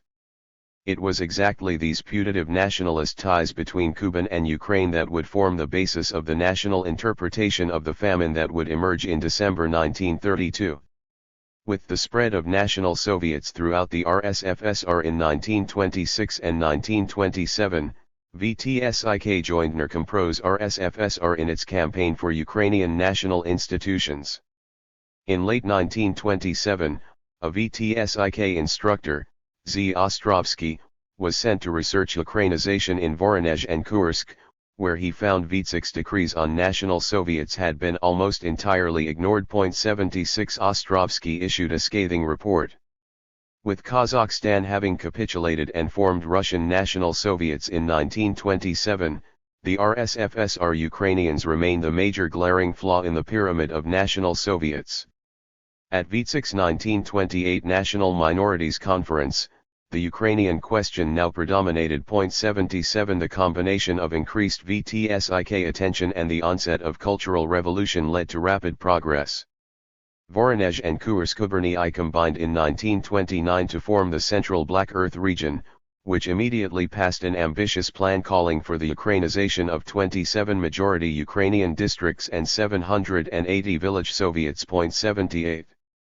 The North Caucasus resisted central pressures more stubbornly. At first they refused even to send a representative to Vitebsk's 1928 National Minority Conference and, when threatened by VTSIK, sent a representative who categorically denied the necessity of Ukrainization. 79 VTSIK responded with a coordinated campaign mobilizing 4 different central organs. In the spring of 1928 Narkompros sent a commission to Kuban that produced a resolution reiterating their call for Ukrainization. 80 In March 1928, the Soviet of Nationalities, on the initiative of SKRYPNYK, authorized a major investigation of Ukrainians in the RSFSR, focusing on the North Caucasus. 81 Finally, in July and August 1928, Ostrovsky headed a combined VTSIK/TSKK investigation of nationalities policy in the North Caucasus. 82 These efforts finally induced the North Caucasus leadership to relent and, in December 1928, they approved a 3-year plan for the Ukrainization of all 37 of their majority Ukrainian districts. 83 The capitulation of the North Caucasus led to the rapid spread of Ukrainization to the Lower Volga, Kazakhstan, and the Far East. 84 The triumph of Ukrainization in the RSFSR marked the final victory of the system of national Soviets, as well as a surprising victory for the Central National Minorities bureaucracy over strong local party resistance. It was also a victory for Ukraine that led to a major strengthening of its role as a cultural and political Piedmont. RSFSR regions increasingly appealed to Ukraine for help in Ukrainization. 85 In February 1929, the Ukrainian Narkompros passed a resolution outlining an impressive list of services they would provide: Ukrainian teachers, textbooks, literature, journals, pedagogical programs, art exhibits, musical and theatrical presentations, films, radio programs, help in setting up museums and in organizing literary societies, reserved places in Ukrainian universities, and much more. This decree began with a concise statement of the Piedmont Principle. 86. Narkompros, as an organ of the Ukrainian Soviet state, which undertakes the leading role in the creation of general cultural values for the entire Ukrainian people, is obligated to consciously place before itself the task of the practical servicing of the cultural interests and needs of the entire Ukrainian people, that is not only the population of the Ukrainian SSR, but also Ukrainians living in other Soviet republics. Ukrainian newspapers encouraged their readers not to be indifferent and to support help for the distant settlements of Ukrainians. Fraternal republics. 87 Ukraine's most important export was teachers. The Far East, for instance, relied on Ukraine for 30% of its teachers. 88 These teachers often arrived spontaneously. In 1932, Narkompros officially sent only 85 teachers to the RSFSR, but over 5,000 arrived on their own initiative. 89 This again demonstrated the spontaneous ties that were developing between Ukraine and the RSFSR Ukrainians. Thanks to Ukraine's assistance and the RSFSR Ukrainians' relatively high cultural level, Ukrainization proceeded much more rapidly than similar programs for other RSFSR national minorities. By 1932, the Central Black Earth region had almost completely Ukrainized its educational system, including the creation of dozens of universities. 90 The number of Ukrainians attending Ukrainian language schools in the North Caucasus went from 12% in 1928 to 1929 to 80% in 1931 to 1932.91 The Far East had no Ukrainian schools in 1929 to 1930, but 2 years later had 1,076 primary and 219 secondary Ukrainian schools. 92 No other national minority had made such rapid progress. The creation of literary organizations, theaters, museums, institutes, and a large network of newspapers also took place unusually quickly. 93. Ukrainization in the RSFSR had enormous significance for the entire Soviet national minorities system. Table 28 shows how the enormous size of the RSFSR Ukrainian population meant that Ukrainian National Soviets made up a significant part of the entire Soviet total. 94. Ukrainian Soviets represented a majority of National Soviets in the Russian regions of the RSFSR. They were the principal reason that those regions were not almost purely Russian, since most of the other Soviets represented the numerically small peoples of the north. In addition, Ukrainian Soviets were important politically because they represented an ongoing point of tension between Ukraine and neighboring RSFSR regions. The Kuban Affair. In late 1932, during that year's ferocious grain requisitions campaign, this tension finally exploded in the form of the Kuban Affair. The Kuban Affair linked the central authorities' growing concerns about Korenizatsiya with their immediate famine emergency to produce a national interpretation of their grain requisitions crisis. In December 1932, this led to two important anti-Ukrainization Politburo decrees that initiated a fundamental revision of the Soviet nationalities policy. Before we examine this important policy shift, it will be helpful to summarize the forces that were already undermining Korenizatsiya in the fall of 1932. First, the defection of the KPZU had not only cast doubts on the efficacy of the Piedmont Principle, but had also caused concern that cross-border ethnic ties might be used to undermine Soviet unity. The rise of extreme nationalism in Eastern Europe and, above all, in Germany exacerbated this concern and led the Soviet Union to adopt a more defensive foreign policy stance. Second, the persistence of factionalism along national lines in almost all the non-Russian party organizations, exemplified in the most alarming form by the Shumskaya affair, increased concerns that Korenizatsiya might be exacerbating rather than disarming nationalism, that instead of changing the landmarks of nationalists to communism, it might be doing the exact opposite. National communism might be transformed into nationalist communism. Third, the terror campaigns of the Cultural Revolution had focused asymmetrically on local nationalists, who supported Korenizatsiya too eagerly, rather than great power chauvinists, who resisted its implementation. Given the use of terror as a system of signaling, this undermined the perception of central support for Korenizatsiya. Also, while the terror campaigns targeted the national Smenovikhovstvo intelligentsia, a number of national communists were also arrested, which increased the growing sense that national communists were potentially disloyal. Fourth, the growth in centralization that accompanied the socialist offensive had undermined linguistic Korenizatsiya.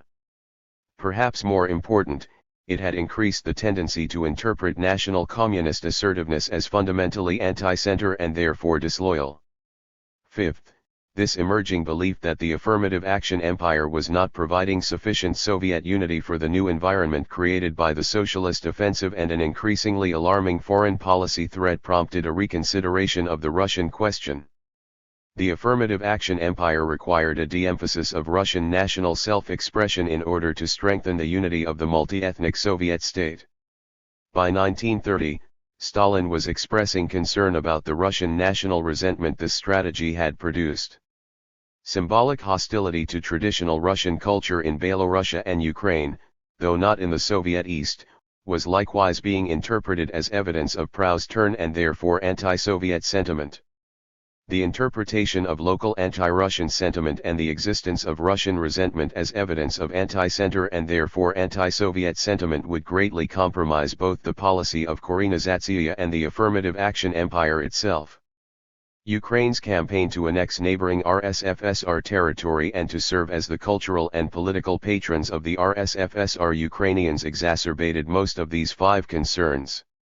The campaign was justified by the Piedmont Principle and therefore confirmed central concerns that cross-border ethnic ties could be used not only to project communist influence into neighboring states, but also to project Ukrainian nationalist influence into the Soviet Union's key border republic and, even more alarming, into its core RSFSR regions. The Ukrainian campaign illustrated the strength of national communist sentiment as it pursued a long-standing project of the Ukrainian Smenovikhovstvo intelligentsia, claiming southern Kursk, Voronezh and Kuban for Ukraine. Finally, Ukraine's campaign increased local Russian resentment within the important party organizations of the North Caucasus and Central Black Earth regions. To the extent that Ukraine's aggressive behavior was interpreted as evidence of pro-Western and anti-Russian sentiment, it would mark a fundamental threat to Soviet unity. For this interpretation to emerge, we have to add a sixth general factor, the impact of collectivization and the 1932 grain requisitions crisis. Collectivization intensified central concerns about Ukrainian nationalism since it marked a return to civil war policies and so potentially to a revival of Ukrainian peasant nationalist resistance and a repetition of the cruel lesson of 1919. However, such resistance would no longer come as a surprise. Soviet officials at the central and regional levels were strongly predisposed to distrust the peasantry of Ukraine and the Kuban Cossacks because of their strong support for the Petliura, Makhno, and White Army movements during the Civil War. 95 Already in March 1928, after the 1927-1928 forced grain requisition campaign, Kaganovich told a Ukrainian Tisk plenum, "One must say that the grain requisition campaign has led to an increase in chauvinism. There are conversations that Moscow is taking our bread, sugar. And this chauvinism is not only coming from above, but from below." The questions of Moscow and the Soviet Union raised invidiously by Volubyov are now being propagated vigorously by the kulaks. 96 OGPU reports consistently treated Ukraine and the Cossack regions of the North Caucasus as the most threatening regions for rural counter-revolution. 97 When a mass peasant uprising involving tens of thousands of Ukrainian and Polish peasants broke out in February, March 1930 along the Polish-Ukrainian border, Soviet authorities saw their worst fears being realized. 98 In March 1930, when resistance to collectivization peaked, 45.1% of the mass peasant revolts took place in Ukraine. For the year 1930 as a whole, Ukraine provided 29.8% of all mass disturbances. 99 The Ukrainian GPU's 1930 reports on peasant resistance to collectivization and dekulakization, and particularly their accounts of this uprising, several times mentioned the presence of Ukrainian nationalist slogans and consistently noted when a resisting village had also been active during the Civil War. 100. Ukraine was not the only republic to witness mass uprisings against collectivization. Although resistance to collectivization was widespread across the entire Soviet Union, it was generally stronger and much more violent in the Soviet Union's non-Russian and Cossack regions. 101 In addition to the February 1930 Ukrainian uprising, the onset of collectivization sparked a mass emigration movement among the Soviet Union's Western national minorities. Despite the fact that collectivization was pursued much less vigorously in the Eastern national regions, violent resistance was much more common there.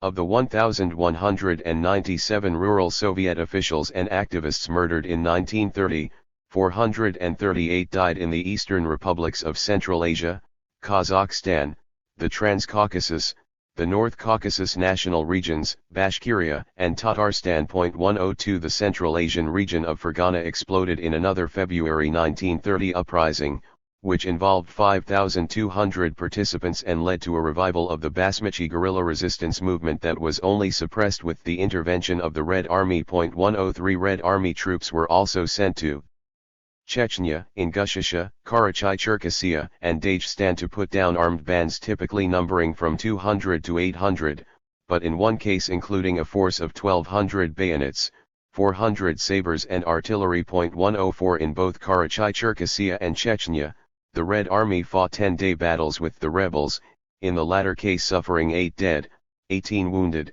and 278 taken prisoner. 105 An armed rebellion broke out in Chechnya as late as 1932. 106 In Kazakhstan, one armed group numbered 2 to 3,000.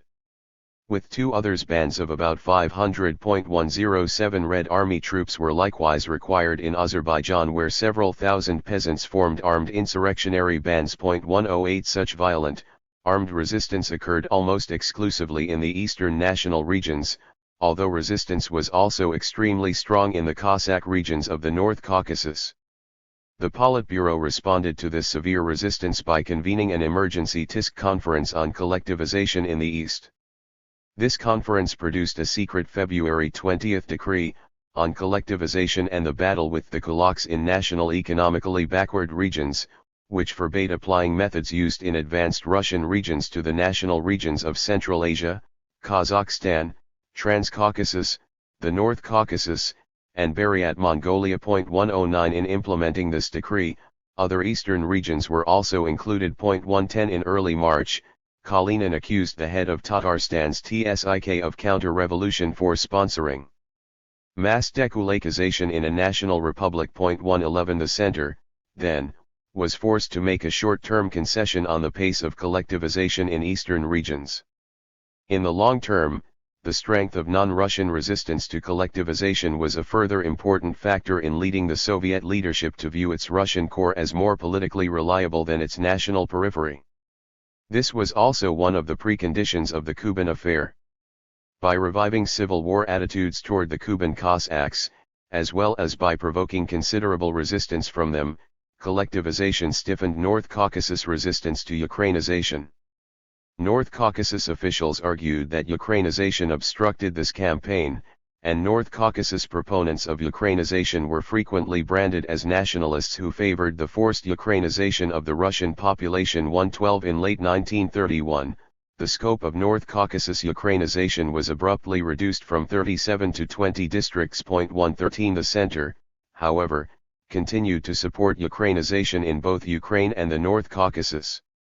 In October 1932, Ukraine's Nerkompros met to discuss an ambitious plan for supplying the RSFSR with Ukrainian teachers. 114 More importantly, on October 28, Pravda published a long letter from I.S. Zamsh, the most vocal North Caucasus proponent of Ukrainization, in which he vehemently denounced resistance to Ukrainization. The Pravda editors added a note stating they had several letters backing Zamsh's accusations and demanded an explanation from North Caucasus officials. 115 By November 1932, however, North Caucasus officials were preoccupied with a considerably more serious accusation: failure to meet their grain requisition quota.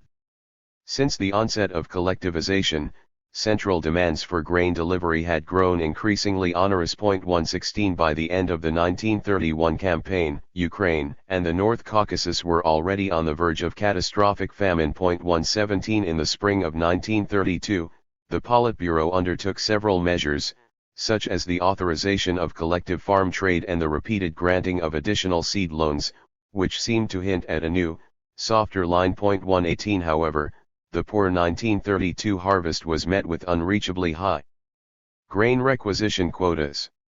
On June 21, Stalin and Molotov wrote the Ukrainian leadership that their quota must be fulfilled at any price. 119 Kaganovich and Molotov were dispatched to the July 1932 Ukrainian Party Conference to enforce this line. On August 4, Pravda criticized the North Caucasus for failing to meet its grain quota. 123 days later, the famous August 7, 1932 law made the theft of state property, including grain, punishable by death. 121 Finally, on August 25, in response to a request by the North Caucasus for a quota reduction, the Politburo decisively rejected all attempts to reduce the grain requisitions plan and instead ordered an increase in the use of terror to extract grain. 122 This summarizes briefly the formal bureaucratic record of the progress of the grain requisitions crisis in the summer of 1932. Thanks to a series of letters Stalin wrote to Kaganovich from June to September 1932, we now also have access to thoughts Stalin chose to share only with the inner circle of the Politburo. 123 On June 2, Stalin wrote an extremely caustic letter to Kaganovich and Molotov about the failings of the Ukrainian leadership. 124 1. Pay serious attention to Ukraine. Chubar, through his rotten and opportunistic nature, and Kozhier, through his rotten diplomacy and his criminally light-minded attitude to affairs, are completely ruining Ukraine. These comrades are not up to leading today's Ukraine. If you go to the Ukrainian conference, take all measures to turn around the mood of the officials, to isolate the whiny and rotten diplomats and to achieve a truly Bolshevik decree. I am developing the impression that we will have to remove both Chubar and Kozhier from Ukraine. Perhaps I am wrong. But check out this possibility at the conference. 13 days later, Stalin again vented his anger at the Ukrainians. 125. 4. I did not like the letters of Shubar and Petrovsky. The first engaged in self-criticism in order to get yet again millions of kilograms of grain from Moscow, the other plays the saint, portraying himself as a victim of the directives of Task VKP in order to get a reduction in the grain requisition plan. Shubar is mistaken if he thinks that self-criticism is not for the mobilization of our forces in Ukraine, but for getting help from outside. I think we've given more to Ukraine than we should have. Giving more grain is pointless. The worst thing in this affair is the silence of Kozyr. What explains this silence? Does he know about the letters of Shubar and Petrovsky? As noted above, Molotov and Kaganovich did attend the Ukrainian Party conference in early July and apparently achieved a sufficiently Bolshevik decree to satisfy Stalin, since on July 25 Stalin authorized a plan reduction for Ukraine, noting that his previous objections to a plan reduction had only been a tactic to avoid the complete demoralization of the already demoralized Ukrainians. 126. However, only a few weeks later, on August 11, Stalin lashed out at the Ukrainian leadership with still greater fury. 127. The chief thing now is Ukraine. Things in Ukraine are terrible. It's terrible in the party. They say that in 2 Ukrainian oblasts that around 50 Raykomi have spoken out against the grain requisitions plan, considering it unrealistic. In other Raykomi, it appears the situation is no better. What's this like? It's not a party, but a parliament, a caricature of a parliament. It's terrible in the Soviet organs. Shubar is not a leader. It's terrible in the GPU. Redens is not up to leading the fight with counter-revolution in such a large and unique republic as Ukraine. If we don't make an effort now to improve the situation in Ukraine, we may lose Ukraine. Keep in mind that Pilsudski is not daydreaming, and his agents in Ukraine are many times stronger than Redens or Kozyr think. Keep in mind that the Ukrainian Communist Party includes not a few rotten elements, conscious and non-conscious Petliarites, as well as direct agents of Pilsudski. As soon as things get worse, these elements will not be slow in opening a front within the party against the party. The worst thing is that the Ukrainians simply do not see this danger. This cannot go on this way. We must a. Remove Kozyr from Ukraine and replace him with you while keeping you as Task VKP/B/Secretary. b. Immediately following this, transfer Belitsky to Ukraine as head of the GPU. While keeping him as an assistant head of the OGPU, and make Redens Belitsky's assistant. See a few months later, replace Shubar with another comrade, perhaps Grinko or someone similar, and make Shubar Molotov's assistant in Moscow. Give yourself the task of quickly transforming Ukraine into a true fortress of the USSR, a truly model republic. We won't spare money on this task. Without these and similar measures, I repeat, we can lose Ukraine. These remarks were much more ominous than Stalin's attacks on Kozyr, Shubar, and Petrovsky in June as incompetent and rotten, which were only particularly nasty versions of criticisms he was then making of the leadership of all grain-producing regions. 128 Stalin was now singling out Ukraine itself as a unique national republic whose party had been infiltrated by Ukrainian nationalists who were in turn serving Pilsudski's ongoing project of exploiting Ukrainian nationalism to annex Ukraine. While Stalin's comments about losing Ukraine may have been somewhat hyperbolic, his future actions suggest that his concern was not being greatly exaggerated.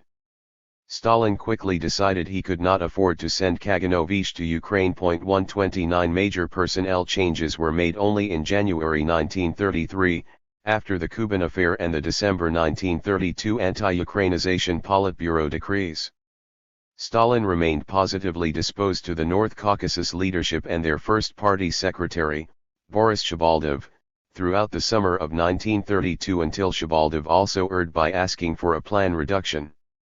Stalin then lashed out at him in a letter to Kaganovich on August 23 and ordered that Pravda curse out the North Caucasus leadership for their bad work on grain requisitions. 130 From this point onward, Although escalating terror was used in all grain-producing regions, the primary targets were Ukraine and the North Caucasus.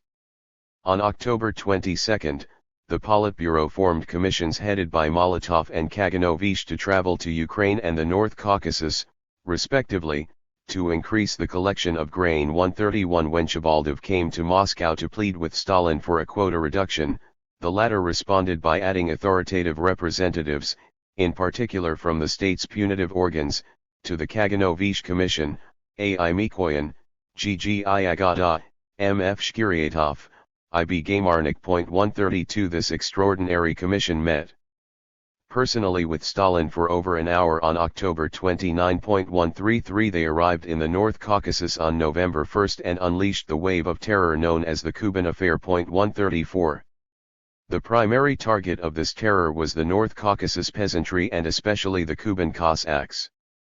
At a November 2 meeting with party leaders and activists in the North Caucasus capital of Rostov, Kaganovich explained to his listeners that the kulaks no longer dare to oppose us openly. Instead, the class enemy continues its battle against us in a masked form through entering the collective farms to sabotage grain requisitions and to transform the collective farm into a kind of peasants' union. The answer was increased repression, to fight savagely and fulfill the plan. 135 Shabaldov echoed Kaganovich's theme, we must carry out a complete program of repression so that they dare not laugh at our helplessness. 136 In Kaganovich's presence, the North Caucasus Kraykom passed a decree on grain requisitions in Kuban, which called for extraordinary economic and judicial sanctions in order to fulfill their grain requisitions quota. 137 The decree was telegraphed to Stalin in Moscow, who edited it and ordered it be published the next day in the Rostov paper, Malad. 138 The most savage measure involved placing 3 Kuban Cossack towns on the Black Fist. As Kaganovich explained, being placed on the Black Fist involved a complete economic blockade of these already starving towns, the arrest of counter-revolutionaries by the OGPU, the performance of show trials, and a purge of the party and Soviet organs. 139 If the towns failed to fulfill their grain quota, the entire population was threatened with deportation to the far north. 140 Ultimately, 3 entire Cossack towns and over 60,000 individual Kuban Cossacks would be deported to the far north. In the month of November, over 200 Cossacks were arrested as counter-revolutionaries. The OGPU arrested a total of 16,000 peasants in Kuban alone during the entire 1932 grain requisitions campaign, the majority of arrests occurring in November and December. 141 The secondary target of the Kuban terror was lower-ranking rural communists. During his visit, Kaganovich again and again emphasized that Kuban's grain requisitions failure was not only the result of kulak sabotage, but also due to the actions of ignorant, weak-willed, and sometimes maliciously hostile local communists. Our rural communists have not honestly studied, not once even examined, not understood at all the new forms of class warfare. And the worst have become the leaders of the kulak sabotage of the sowing and grain requisition campaigns. And a bad communist is worse than no communist at all, since their party ticket sanctifies, gives a blessing to the kulak mood. 142 Shkiriatov was still blunter, if a communist doesn't implement our decision, he is an enemy not a communist. 143 Two measures were taken to terrorize local communists. First, a November 4 Kraykom decree initiated a party purge in the North Caucasus, concentrated first of all, in the regions of Kuban. 144 Kaganovich publicly informed the Kuban communists that the purged would not simply be removed from the party, as in previous purges, but deported to the far northern regions as traitors of the working class, as politically dangerous. 145 In November and December 1932, 44.8% of communists reviewed by Shkiriatov's purge commission in Kuban were excluded from the party. Half of the party secretaries of town Soviets and collective farm party cells in Kuban were purged. 146 Communists were also now targeted for judicial repression. In total, 5,000 communists were arrested in Kuban and 15,000 in the North Caucasus as a whole. 147 Moreover, communists were now being publicly executed. Prior to Kaganovich's arrival, the collective farm chairman N.V. Kotov had been given a 10-year sentence for doubling his Kolkhozniki grain advances. On November 4, a new trial was held, after which he and 2 of his colleagues were summarily executed. 148 His case received enormous publicity in the North Caucasus and in Moscow. Kaganovich and Mikoyan publicly endorsed his execution and threatened the same for any other communists who turned soft, who approached the collective farm in a populist spirit. 149 In the next few weeks following Kotov's execution, the North Caucasus Kraykom newspaper, Malat, publicized the executions of dozens of other communists. 150. The Kaganovich Commission, then, insisted that the primary cause of the grain requisitions crisis was kulak sabotage, abetted by weak-willed and hostile rural communists. The solution was increased terror. However, a third, less emphasized explanatory thread also surfaced during Kaganovich's visit: the pernicious influence of Ukrainian nationalists, in particular those arriving in the North Caucasus from Ukraine. Kaganovich included a brief reference to this problem in his speech to the North Caucasus Party Bureau on the night of his arrival. Without a doubt, among those arriving from Ukraine were organized groups, carrying out work, especially in the Kuban, where the Ukrainian language is spoken. 151 Kaganovich emphasized the Cossack problem in explaining Kuban's poor performance, but he also called attention to the Kuban Cossacks, even using what he called my mixed-up Ukrainian speech during his visits to several Kuban towns. 152. There had, in fact, been a massive outflow of Ukrainians into neighboring RSFSR regions in the spring of 1932, since at that point famine conditions were worse in Ukraine than in other grain-growing regions. In a June 18, 1932 letter to Kaganovich, Stalin had complained that several tens of thousands of Ukrainian Kolkhozniki have already fled across the entire European regions of the USSR and are demoralizing our collective farms with their complaints and whimpering, though he did not yet connect these refugees with counter-revolutionary activities. 153 This connection first emerged strongly during Kaganovich's second trip to the North Caucasus, after a brief sojourn in Moscow from November 12 to 16.154 on November 23, he told the Rostov Party activists, in a series of Kuban collective farms we have uncovered Petliurite agents, who arrived in Kuban this spring. Local cadres have not devoted enough attention to the destructive work, despite the fact that we knew very well about the ties between the Kuban counter-revolutionaries and the Ukrainian Petliurites, as well as their probable ties with Polish espionage as well, since the Petliurites worked together with the Poles closely.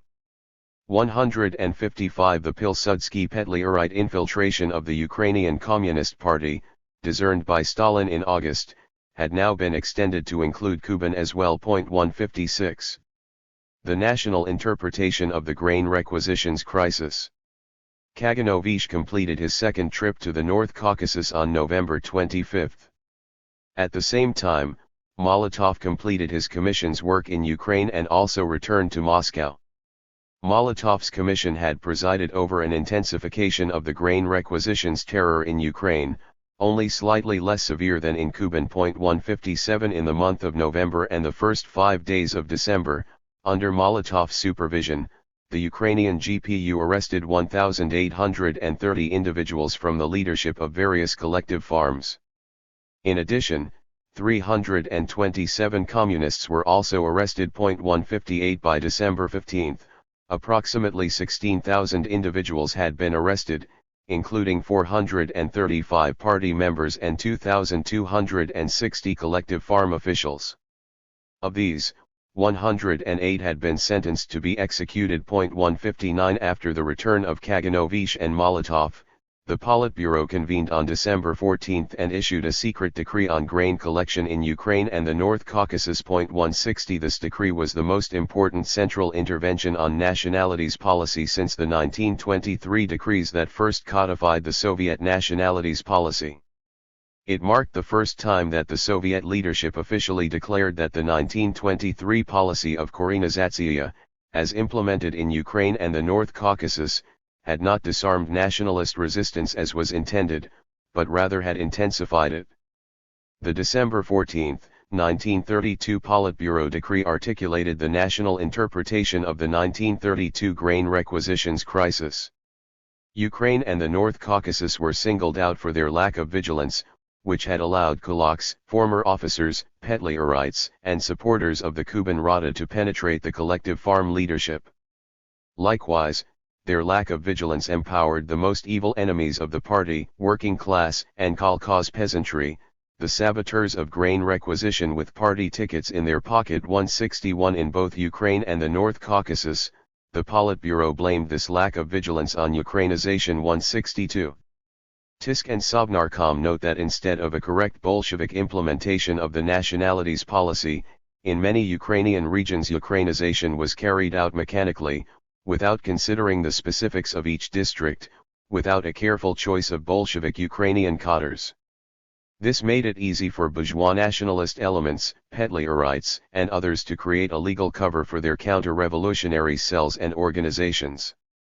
The verdict on Ukrainization in the North Caucasus was much harsher. 163. Tisk and Sovnarkom instruct the North Caucasus Kraykom that the light-headed, non-Bolshevik Ukrainization of almost half the North Caucasus districts did not serve the cultural interests of the population, and with the total absence of surveillance by Kray organs of the Ukrainization of schools and the press, gave a legal form to the enemies of Soviet power for the organization of opposition to Soviet power by kulaks, officers, re-emigrated Cossacks, members of the Kuban Rada and so forth.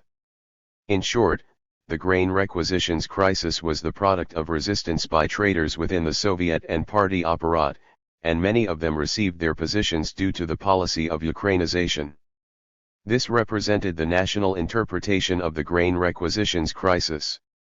Three series of events converged to produce this interpretation.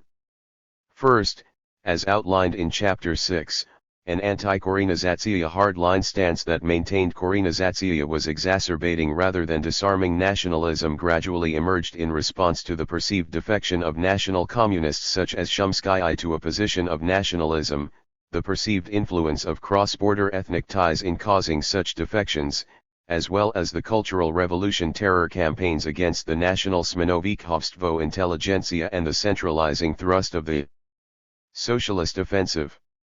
The December 14, 1932 Politburo decree represented the first central endorsement of the anti-Korenizatsiya hardline position that, at least in this one case, Korenizatsiya had exacerbated rather than contained the threat of nationalist counter-revolution.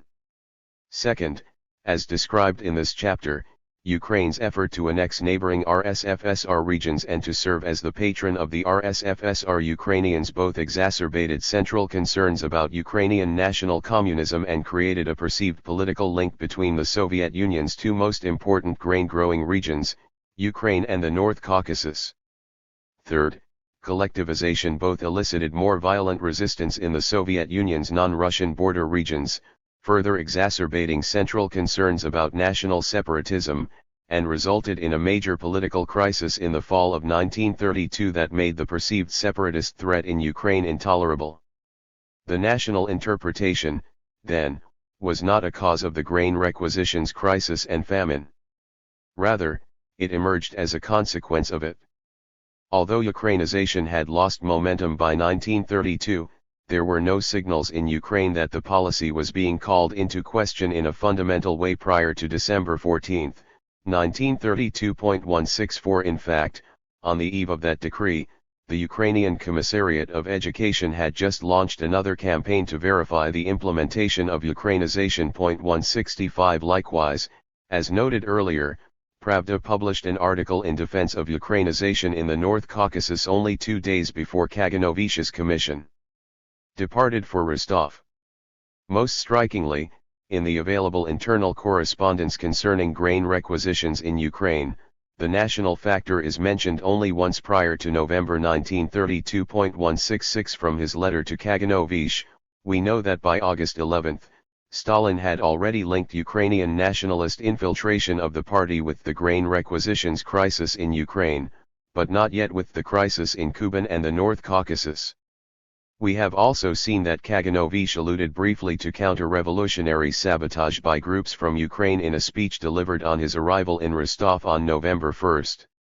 However, aside from that stray comment, Kaganovich overwhelmingly blamed the crisis on the kulaks, the Kuban Cossacks, and rural communists. The available evidence suggests that the national interpretation emerged in full form and received central sanction after the initial missions of Molotov and Kaganovich to Ukraine and the North Caucasus in early November. Molotov and Kaganovich both returned to Moscow for extensive consultation with Stalin from November 12 to 16.167. After these meetings, Molotov returned to Ukraine and Kaganovich traveled to both Ukraine and the North Caucasus. During these repeat visits, the Ukrainian question received much greater emphasis. On November 18, Molotov told the Kharkov party active that, "You must fight with those remnants of bourgeois nationalism in the form of Petliurites and half-Petliurites. One must understand that not only is the internal enemy at work here, but also the enemy from across the border." 168. The same day, two Ukrainian Tisk decrees both referred to the need to fight the Petliurivshchina and to liquidate Kulak and Petliurite nests. 169. Likewise, as noted earlier, Kaganovich began to emphasize the role of Ukrainian counter-revolutionaries in Kuban. The Ukrainian factor provided a convenient explanation for why Ukraine and the North Caucasus were the Soviet Union's two most delinquent grain-producing regions. Nor was this interpretation unpopular with local communists in the North Caucasus, who eagerly seconded Kaganovich's attacks on Ukrainian counter-revolutionaries. 170. As we have already seen, they greatly resented Ukrainian attempts to annex their territory and to promote RSFSR Ukrainization. Moreover, they were relieved that central terror was now being deflected somewhat onto national targets. Likewise, the 1933 nationalities terror in Ukraine focused on Ukrainian cultural and educational institutions, as well as on political émigrés from Galicia, and away from rank-and-file communists. The Politburo's development of a national interpretation of their grain requisitions crisis in late 1932 helps explain both the pattern of terror and the role of the national factor during the 1932-1933 famine. 171. The 1932-1933 terror campaign consisted of both a grain requisitions terror, whose primary target was the peasantry, both Russian and non-Russian, and a nationalities terror, whose primary target was Ukraine and subsequently Belorussia. The grain requisitions terror was the final and decisive culmination of a campaign begun in 1927 to 1928 to extract the maximum possible amount of grain from a hostile peasantry. As such, its primary targets were the grain-producing regions of Ukraine, the North Caucasus, and the Lower Volga, though no grain-producing regions escaped the 1932-1933 grain requisitions terror entirely. Nationality was of minimal importance in this campaign. The famine was not an intentional act of genocide specifically targeting the Ukrainian nation. It is equally false, however, to assert that nationality played no role whatsoever in the famine. 172. The nationalities terror resulted from the gradual emergence of an anti-Korenizatsiya hardline critique combined with the immediate pressures of the grain requisitions crisis in Ukraine and Kuban, whose particularly intense resistance was attributed to Ukrainization. The December 14 Politburo decree formalized this national interpretation and authorized an additional nationalities terror against Ukraine and Kuban.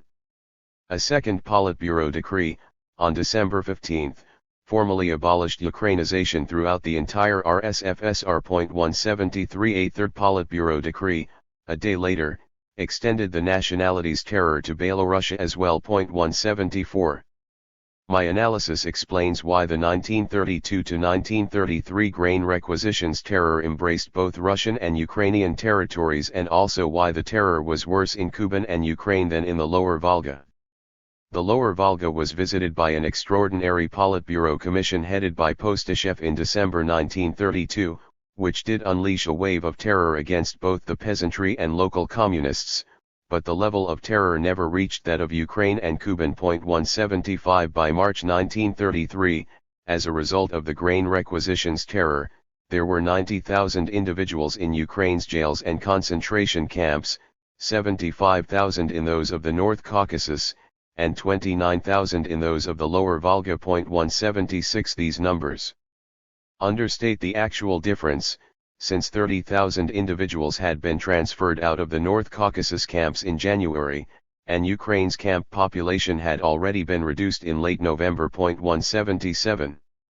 Above all, my analysis explains why Ukraine and the Kuban were singled out in a January 22, 1933 task circular that called for the closing of the Ukrainian and North Caucasus borders to peasant out migration. 178. TISK VKP/B/ and Sovnarkom have received information that in the Kuban and Ukraine a massive outflow of peasants for bread has begun into Belorussia and the central Black Earth, Volga, Western, and Moscow regions. TISK VKP/B/ and Sovnarkom do not doubt that the outflow of the peasants, like the outflow from Ukraine last year, was organized by the enemies of Soviet power, the SRS, and the agents of Poland, with the goal of agitation through the peasantry in the northern regions of the USSR against the collective farms and against Soviet power as a whole.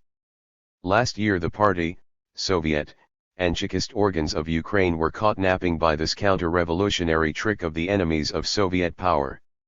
This year we cannot allow a repetition of last year's mistake. First, TISK VKP/B/ and Sovnarkom order the Craycom, Cray Executive Committee, and OGPU of the North Caucasus not to allow a massive outflow of peasants from the North Caucasus into other regions or the entry into the North Caucasus from Ukraine. Second, TISK VKP/B/ and Sovnarkom order TISK KP/B/U, the Ukrainian Sovnarkom, as well as Balitsky and Redens not to allow a massive outflow of peasants from Ukraine into other regions or the entry into Ukraine of peasants from the North Caucasus. Third, TISK VKP/B/ and Sovnarkom order the OGPU of Belorussia and the central Black Earth, Middle Volga, Western, and Moscow regions to immediately arrest all peasants of Ukraine and the North Caucasus who have broken through into the north and, after separating out the counter-revolutionary elements, to return the rest to their places of residence. Fourth, TISK VKP/B/ and Sovnarkom order the OGPU to give a similar order to the OGPU transport organs. 65 sh. Molotov, Stalin. This directive once again points to Stalin's concern over the political impact of Ukrainian outmigration. It is impossible to determine how many Ukrainian and North Caucasus peasant lives might have been lost due to this directive, but it clearly shows that Ukraine and Kuban were singled out for special treatment specifically because of the national interpretation of the famine. My analysis also explains why the terror in Ukraine and Belorussia continued throughout 1933 into 1934, long after the terror was over in Russian regions. In fact, as we shall see in Chapter 9, by late 1933 the nationalities' terror extended all the way to the non-grain-producing regions of Central Asia. In brief, the grain requisitions terror triggered a nationalities' terror that continued for over a year after the grain requisitions terror was halted. More important, it triggered a wide-ranging revision of the Soviet nationalities policy. Conclusion: the aftermath of the December 1932 Politburo decrees. In retrospect, it is clear that the December 14, 1932 Politburo decree marked a decisive turning point in the evolution of the Soviet nationalities policy. At the time, however, this was not at all clear.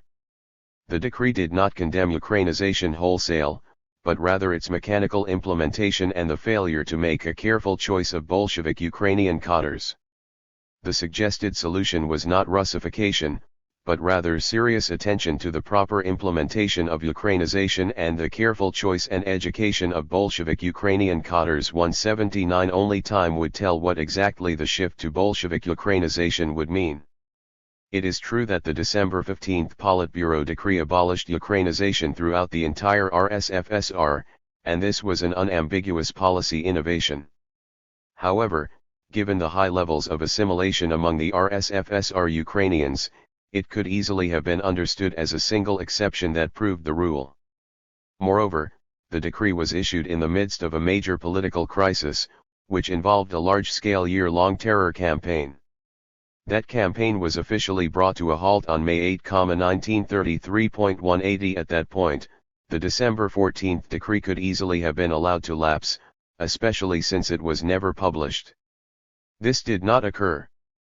Instead, the December 14 decree initiated a series of far-reaching changes in the Soviet nationalities policy, the onset of Soviet ethnic cleansing and the emergence of the category of the enemy nation, a fundamental revision, but not abolition, of Korenizatsiya, a shift from ethnic proliferation to ethnic consolidation, accompanied by an administrative Russification of the RSFSR, and, finally, the rehabilitation of the Russians and traditional Russian national culture as part of the process of establishing a revised Soviet national constitution, whose organizing metaphor would be the friendship of the peoples.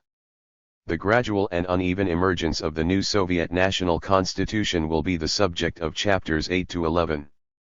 Part 3. Revising the Affirmative Action Empire. 8. Ethnic cleansing and enemy nations. The emergence of the category of enemy nation and the practice of ethnic cleansing was one of the most momentous developments in the Soviet nationalities policy of the mid-1930s.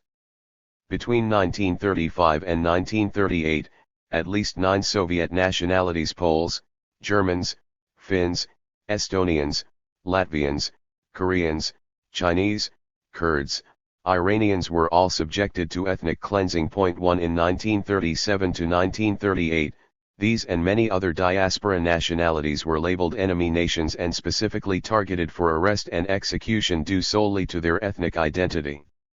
This practice would seem to stand in complete opposition to the principles of the affirmative action empire. It is true that ethnic cleansing has been a regrettably common feature of the 20th century landscape and that the Soviet Union was an unusually violent state. 2 Ethnic cleansing, however, has typically been an extreme manifestation of the nationalist project of making state borders coincide with ethnic borders. 3 As we have seen, the Soviet Union was not a nation-state, nor was its leadership ever committed to turning it into a nation-state.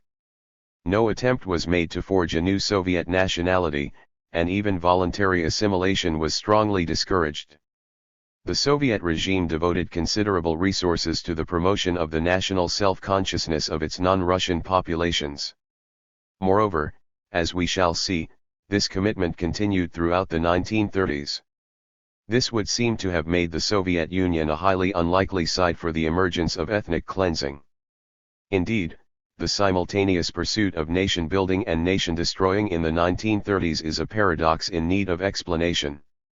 Early studies of the Soviet nationalities policy tended to emphasize a shift from a moderate policy of national concessions in the 1920s to a repressive policy in the 1930s featuring ethnic deportations, national terror, and Russification. 4 More recent studies have instead focused on the impressive continuity in the Soviet commitment to nation building throughout the entire Stalinist period and beyond. 5 However, neither approach gives a satisfactory explanation of the most striking paradox of the last 2 decades of Stalin's rule, the simultaneous pursuit of nation-building and nation-destroying.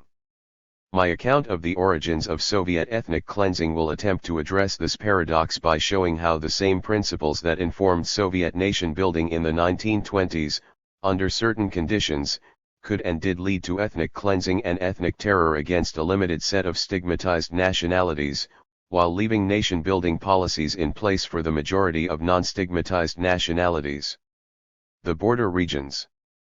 Soviet policy in the 1920s was marked by a striking ethnophilia. Nevertheless, even then, one can trace certain preconditions for the emergence of Soviet ethnic cleansing. In chapters 2 and 7, I analyzed 3 of these factors: popular ethnic cleansing, ethnically based agricultural resettlement, and the Piedmont Principle. Popular ethnic cleansing was the tendency of some national majorities to favor the expulsion of national minorities from the majority's national territory. Such extreme sentiments emerged when the ubiquitous conflicts among ethnic groups over the control of administrative territory also became intertwined with conflicts over the possession of agricultural land and with conflicts along former estate lines. Such serious ethnic conflict emerged in Kazakhstan, Kyrgyzia, and the North Caucasus mountain regions, as well as in the Kuban. The popular belief that administrative and ethnic boundaries should coincide was reinforced by the regime's own practice of ethnically based agricultural resettlement. Territorially dispersed nationalities, such as the Jews and Roma, were resettled into compact agricultural settlements in order to form national Soviets, while free land within national Soviets was reserved for the in-migration of the national majority. Finally, the Piedmont Principle extended this belief in the primacy of ethnic solidarity beyond the Soviet Union. The Piedmont Principle asserted that ethnic ties transcended political borders and therefore could be exploited by the Soviet Union to project Soviet influence abroad. The formation of the Moldavian ASSR and the territorial expansion of Belorussia were dictated by the Piedmont Principle. Already in the 1920s, then, Soviet nationalities policy had linked ethnicity to issues of administrative territory, land possession, foreign policy, and resettlement. In the 1920s, this recipe supported ethnophilia. In the 1930s, it would lead to ethnic cleansing. To understand this dramatic shift from ethnic proliferation to ethnic cleansing, three further factors must be considered: Soviet xenophobia, the category of the border regions, and the politics surrounding immigration and emigration. Soviet xenophobia refers to the exaggerated Soviet fear of foreign influence and foreign contamination. It was not identical to traditional Russian xenophobia. Soviet xenophobia was ideological, not ethnic. It was spurred by an ideological hatred and suspicion of foreign capitalist governments, not the national hatred of non-Russians. Foreign intervention during the Civil War did not create Soviet xenophobia. It merely confirmed a pre-existing ideological inclination. Soviet xenophobia was, however, given a national focus by ongoing low-intensity guerrilla warfare and sporadic partisan uprisings along the entire Soviet frontier. Whereas foreign military intervention had been brief and discreet, guerrilla warfare involved ongoing secretive border crossings and relied on an ambiguous combination of foreign and domestic support. Most famously, the Basmachi Rebellion in Central Asia, which raged from 1920 to 1922 and was not fully extinguished until 1934, relied on clan and ethnic alliances linking northern Afghanistan and Soviet Central Asia. 6 Periodic uprisings flared up in other Soviet border regions: Chechnya and Dagestan, Karelia, Georgia, Yakutia, Azeristan, and Kabardinia.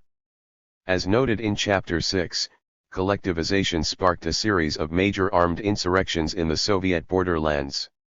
Moreover, throughout the early 1920s, the OGPU reported ongoing political banditism in its border regions.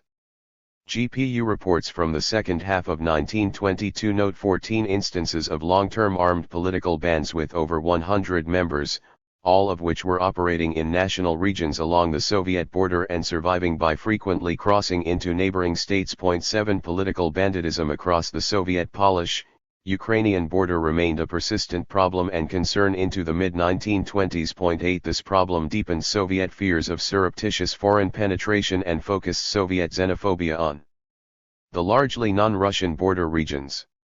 In July 1923, Soviet xenophobia was given an institutional embodiment by a government decree that delineated a special continuous administrative territory called the border regions. 9 All modern nations have clearly marked borders. Some have had the concept of a border region, but no nation went as far as the Soviet Union in the ideological and administrative definition of distinct border regions. 10 The 1923 decree, which was drafted by the GPU, established a series of increasingly high security border strips running along the entire land and sea border of the Soviet Union at the depth of 4 meters, 500 meters, 7.5 kilometers, 16 kilometers, and 22 kilometers. 11 The entire 22-kilometer strip was placed under the special supervision of the GPU border guard, which was given an unlimited right of search and seizure. 12 Thus, a new legally defined territorial category had been established along the entire Soviet frontier, the border regions. The 1923 decree focused exclusively on defensive security measures and so exemplified Soviet fear of foreign influence. As we saw in the previous chapter, however, the Soviet Union soon grew more confident and attempted to use its border regions to influence cross-border populations, particularly along the Soviet western border. To that end, on July 16, 1925, the Politburo passed a sweeping resolution establishing a variety of privileges for the western border regions, higher salaries for specialists, greater economic investment, a better supply of goods, permission to run budget deficits, and more cultural investment. 13 This decree was justified by the unique position and significance of the border regions, both in a military strategic and in a political sense. 14 Or as another decree put it, our border regions are that part of our territory by which the toilers of neighboring nations concretely judge the RSFSR. 15. Nationalities policy was naturally a crucial component of the border regime. The Piedmont Principle was based on the belief that cross-border ethnic ties could be mobilized to further Soviet influence in neighboring states, but it also implied the ability of foreign governments to exploit those ties against the Soviet Union. The Soviet leadership was most concerned about their Finnish, Polish, and German populations. A 1925 Rabkrin investigation of the western border regions reported that the Leningrad Finnish population was being exposed to a strong Finnish influence, explained both by historic cultural ties, and the efforts of Finland herself, who tries in all ways to widen her sphere of influence on the Finnish population of our border regions. 16 Similar concerns were registered about Ukraine's Polish and German populations. 17. Our information demonstrates the existence of national chauvinism in the Polish population, the enormous influence of priests, which creates a base for the influence of white Poles. The German, Polish and, to a degree, the Czech colonies are a foothold for spreading the influence of their governments, nests of spies in support of these governments. It is interesting to note that tied to the election of Hindenburg, in the German colonies a rumor is spreading about a 15-year German occupation of Ukraine. Given these security concerns, one might have expected that the Soviet nationalities policy would have been implemented less vigorously in the border regions. The opposite was the case. The 1925 Politburo decree mandated an especially generous policy toward national minorities in the border regions of the Soviet Union. There should be more national schools, more national territories, an expanded native language press, aggressive recruitment and promotion of national cadres, and strict punishment of all Russian chauvinism. 18 Far from attempting to further ethnic homogeneity, the Soviet government consciously aimed to emphasize and promote the ethnic diversity of their border regions. A fundamental tension, then, lay at the heart of the Soviet nationalities policy in the border regions. Soviet xenophobia encouraged ethnic suspicions and a restriction on national self-expression, whereas the Piedmont Principle dictated an ostentatious promotion of national institutions. Throughout the 1920s, the latter tendency prevailed. It would take a series of domestic and foreign policy shocks, beginning with the Shumskaya affair and the defection of the KPZU, to provoke an abandonment of the ethnophilia of the 1920s and a turn toward the ethnic cleansing of the 1930s. In both the 1920s and 1930s, however, the adopted policy was based on the exact same premise, the Bolsheviks' strong belief in the political salience of cross-border ethnic ties. The politics of immigration. This tension between Soviet xenophobia and the Piedmont Principle was perhaps most dramatically exemplified in the Soviet attitude toward immigration. On the one hand, immigration was a victory for the Piedmont Principle, demonstrative evidence that the Soviet Union was attractive to cross-border populations. On the other hand, immigration was feared as an easy cover for foreign espionage. Still, despite this latter concern, illegal immigrants were usually not deported. In fact, they were granted the same national rights as indigenous Soviet nationalities. For instance, Afghan immigrants were given land in the border regions, their own national territories, and other national rights. A positive Soviet mood among them will evoke sympathy and attract to us class-friendly elements from the foreign border regions. 19. If the Soviet government nervously accepted new immigrants, it actively solicited the return of most non-Russian Soviet émigrés. Treaties with Finland and Poland both stipulated the right of émigrés to return to the Soviet Union. About 12,000 Finns and many more Poles took up this offer of amnesty. 20 Efforts were likewise made to entice Volga German émigrés to return. 21 In Central Asia, where the civil war and Basmachi uprising led to massive emigration, the government undertook aggressive measures to improve the economic conditions of its border regions and thereby to prevent further emigration and lure back émigrés. It is politically extremely negative that every year in the Afghan border regions, more and more forces openly hostile to us are gathering which, if political conditions worsen, will be used against us. 22. However, the recruitment of immigrants also provoked considerable anxiety. As we have seen, the Soviet government made a major and highly successful effort to recruit Ukrainian and Belarusian nationalist émigrés to return to Soviet Ukraine and Belorussia. Upon their return, however, they were immediately placed under OGPU surveillance and treated as a serious internal threat. Likewise, illegal immigrants were frequently moved away from the border regions to thwart potential espionage. 23 This concern about immigrants was most evident in the Soviet Far East, where a massive influx of Koreans had created extremely tense ethnic relations.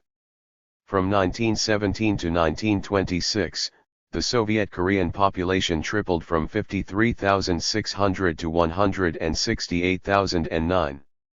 By 1926, Koreans represented over a quarter of the rural population of the Vladivostok Okrug. 24 There was an enormous class and status difference between Koreans and Russians.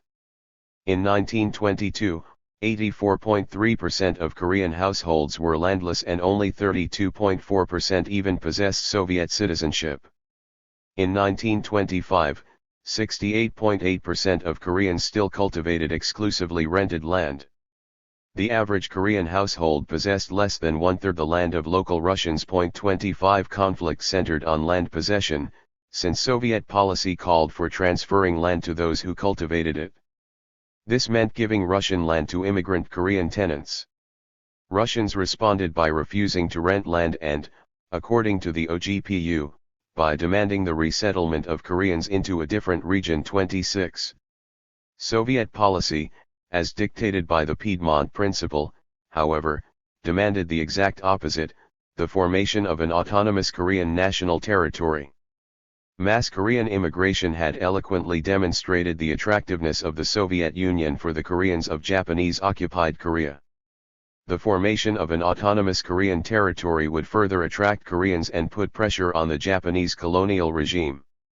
Such was the argument of the Comintern's Eastern Department when, in May 1924, it petitioned the Soviet government to form a Korean autonomous oblast. 27 This petition coincided exactly with the formation of the Moldavian Piedmont in the Soviet West, whose goal was to put political pressure on Romania. Table 29 shows that a Korean ASSR of almost the exact same size and ethnic preponderance could have been formed. The OGPU reported that Korean autonomy was extremely popular among Soviet Koreans, especially communists, and Komsomol. 28 This proposal was seriously debated in TSIK and VTSIK but by 1925 had been decisively rejected. 29. Two factors appear to explain the rejection of a Korean ASSR. Most importantly, the Soviet leadership felt politically and militarily weak in the Far East. They were, therefore, more concerned over potential Japanese influence on the Soviet Korean population than over projecting Soviet influence into Japanese-ruled Korea.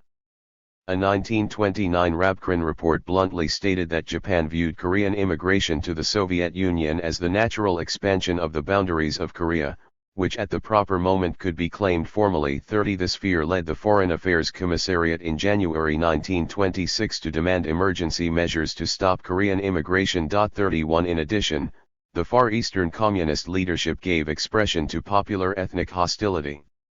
They supported the local Russian view of Koreans as potentially disloyal and economically detrimental illegal aliens, who should be resetted away from the sensitive border regions. 32 As a result, a deeply contradictory policy line emerged. On the one hand, smaller Korean national territories were authorized, one Korean national region and 171 Korean village Soviets. 33 Korean language schools and newspapers were established. A Far Eastern national minorities bureaucracy was formed with a plenipotentiary on Korean affairs. Koreans were systematically promoted into the Far Eastern bureaucracy. 34 This policy line presented Koreans as a model Soviet national minority to be poignantly and publicly contrasted with the wretched Koreans living under Japanese colonial occupation. On the other hand, at the exact same time this policy line was being implemented, the central government issued a December 6, 1926 secret decree confirming a plan to resettle most Koreans north of the 48.5th parallel. According to this decree, all Koreans who had not yet received land would be resettled to the north. 35 Two large land funds were reserved for the Koreans. When this policy was justified publicly, it was portrayed as analogous to Jewish resettlement. Landless nationals were to be resettled compactly onto free government land, to provide them with land and to allow them to better develop their national culture. 36 The comparison, however, was specious. Dispersed Jews were being voluntarily concentrated on excellent agricultural land. Koreans were already territorially concentrated on good agricultural land and were to be involuntarily dispersed and then immediately replaced with Slavic peasants from central regions. 37 It was this last measure that most infuriated Korean communists, since it clearly implied that the Soviet Koreans were disloyal. 38 The Korean resettlement program would have been the first instance of Soviet ethnic cleansing had it in fact been implemented. However, through the end of 1928, virtually nothing had been done. 39 The opposition of Korean communists, passive resistance by Korean peasants, absence of central funding, lack of Russian settlers, and a deeply contradictory state policy caused the resettlement plan to go unfulfilled. The law nevertheless remained formally in effect and served to stigmatize the Soviet Koreans. In the Far East, then, a rough kind of balance between Soviet xenophobia and the Piedmont Principle prevailed. Before full-scale ethnic cleansing could emerge in either the Far East or the Western border regions, two further policy shocks would have to occur: collectivization and emigration. The first came in the form of collectivization and the emigration movement it triggered. The reintroduction of coercive grain requisitions in the winter of 1927 to 1928 immediately reversed the NEP-era immigration flow. Central Asia and the Transcaucasus reported a sudden growth in emigration and plans to emigrate. 40 The most dramatic and politically consequential emigration movement, however, took place in the fall of 1929. In September 1929, Soviet citizens of ethnic German descent began to converge on Moscow to demand exit visas to leave the Soviet Union permanently. Word of this development soon reached the German embassy, who sent out a representative, their agricultural attaché Otto Auerhagen, to investigate. He was accompanied by 2 German and 3 American correspondents. They found that about 4,500 Germans, mostly Mennonites, had congregated in the Moscow suburbs. The Germans told of horrible repression and reported they had sold or abandoned all their possessions and were resolved to emigrate to Canada. 41 The foreign correspondents immediately published sensational accounts of the repression these German peasants had suffered, which in turn triggered a storm of media coverage and provoked a significant political scandal in Germany. An organization named Brothers in Need was formed to raise money for the Soviet Germans, and President Hindenburg himself donated 200,000 marks of his own money to it. 42 The German embassy, which had previously refused to intervene on behalf of ethnic German Soviet citizens so as not to offend their Soviet hosts, now interceded aggressively on their behalf. 43 Surprised by this unexpected development, the Soviet government behaved erratically, first allowing 5,461 Germans to emigrate and then deporting the remaining 9,730 to their original places of residence. 44 The episode ended up embarrassing the Soviet government at the height of the collectivization drive and significantly souring Soviet-German relations.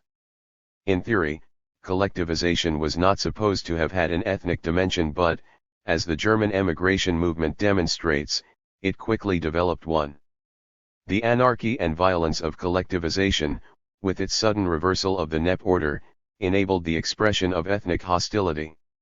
Where sentiments of popular ethnic cleansing existed, NEP losers took revenge. In Kazakhstan, local Russians revenged themselves on the suddenly vulnerable Kazakh nomads. Likewise, in Ukraine, popular opinion tended to view all Germans as kulaks. A TISK report noted that certain high officials have the incorrect opinion that all German villages are exclusively kulak. 45 Another communist put it more colorfully, all Germans were kulak colonizers to the marrow of their bones. 46 The numerous internal reports attempting to explain the emigration movement unanimously agreed that these sentiments had led to an exceptionally harsh treatment of Germans during collectivization. 47 Such popular attitudes had likewise surfaced during the Civil War and were linked to the Germans' privileged pre-revolutionary status. Similar treatment provoked smaller emigration movements in 1929 to 1930 among almost all of the Soviet Union's Western national minorities, Poles, Finns, Latvians, Greeks, Estonians, Lithuanians, Czechs, Swedes, Bulgarians. 48 These movements consisted largely of group and individual petitions to Soviet authorities and foreign consuls. There were also demonstrations and, most disturbing for the Soviets, illegal flights across the western border. 49 The most active were the Poles. 50 They were also subjected to the greatest degree of popular and local communist hostility during collectivization. The popular identification of Pole and Kulak was summed up in the rhyme, Raz Poliak nakit Kulak. Poles were bluntly told, you are being dekulakized not because you are a Kulak, but because you are a Pole. This reflected a widespread sentiment of popular ethnic cleansing, reflected in this comment from a Russian village, if he's a Pole, he annoys us and should be driven out of the village, as a foreign element. 51 Hundreds of Poles, including many communists, succeeded in fleeing across the Polish-Soviet border. Other Poles engaged in mass demonstrative marches to the border, in crowds of up to 2,000, to publicize their demand to be allowed to emigrate. 52 These emigration movements dramatically confronted the Soviet leadership with the failure of the Piedmont Principle. The Soviet Union's Western national minorities were meant to serve as attractive communist examples for their ethnic brethren abroad. Instead, they themselves had been attracted by their respective home countries and had repudiated their Soviet fatherland in an exceedingly embarrassing fashion. Their actions had even led to official protests by the German and Finnish foreign ministries. 53 In addition, as we have seen, the non-Russian periphery in general offered more violent resistance to collectivization than did the Russian core. Moreover, such resistance often focused on the border regions.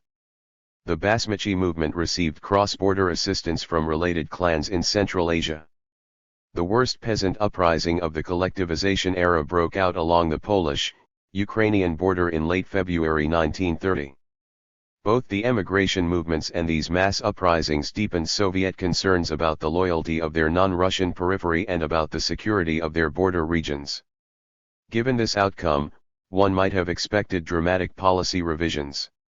However, the official response, both in secret and published resolutions, called instead for an intensification of the existing nationalities policy. 54 The policy had not failed, it was declared, but rather had never been properly implemented and was seriously distorted during collectivization.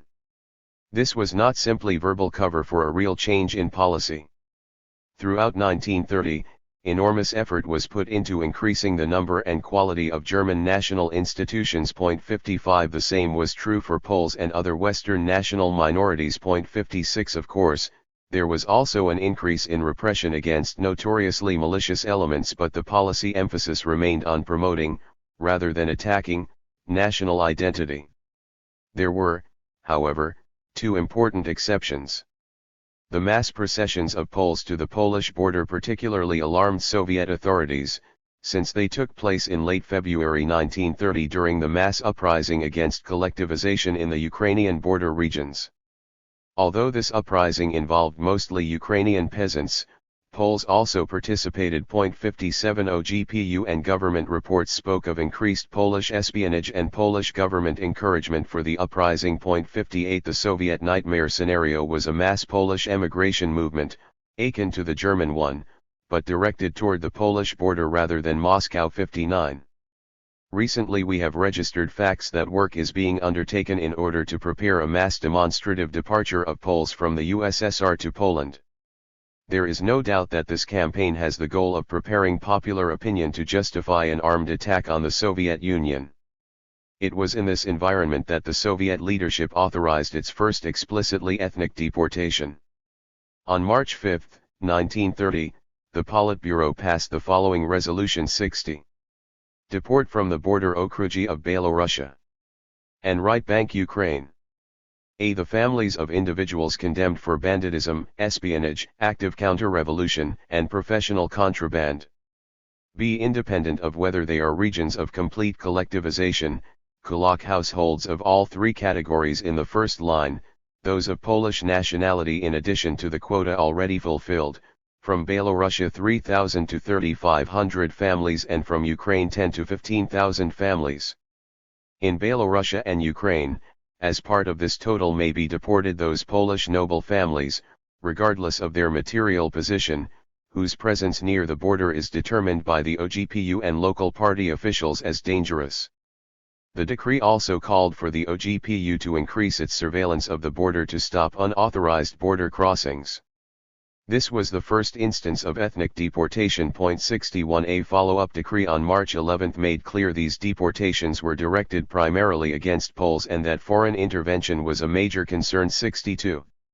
From our data there is reason to believe that in the case of serious Kulak peasant uprisings in Right Bank Ukraine and Belorussia, especially tied to the coming deportation of Polish, Kulak counter-revolutionary and spying elements from the border regions, that the Polish government might decide to intervene.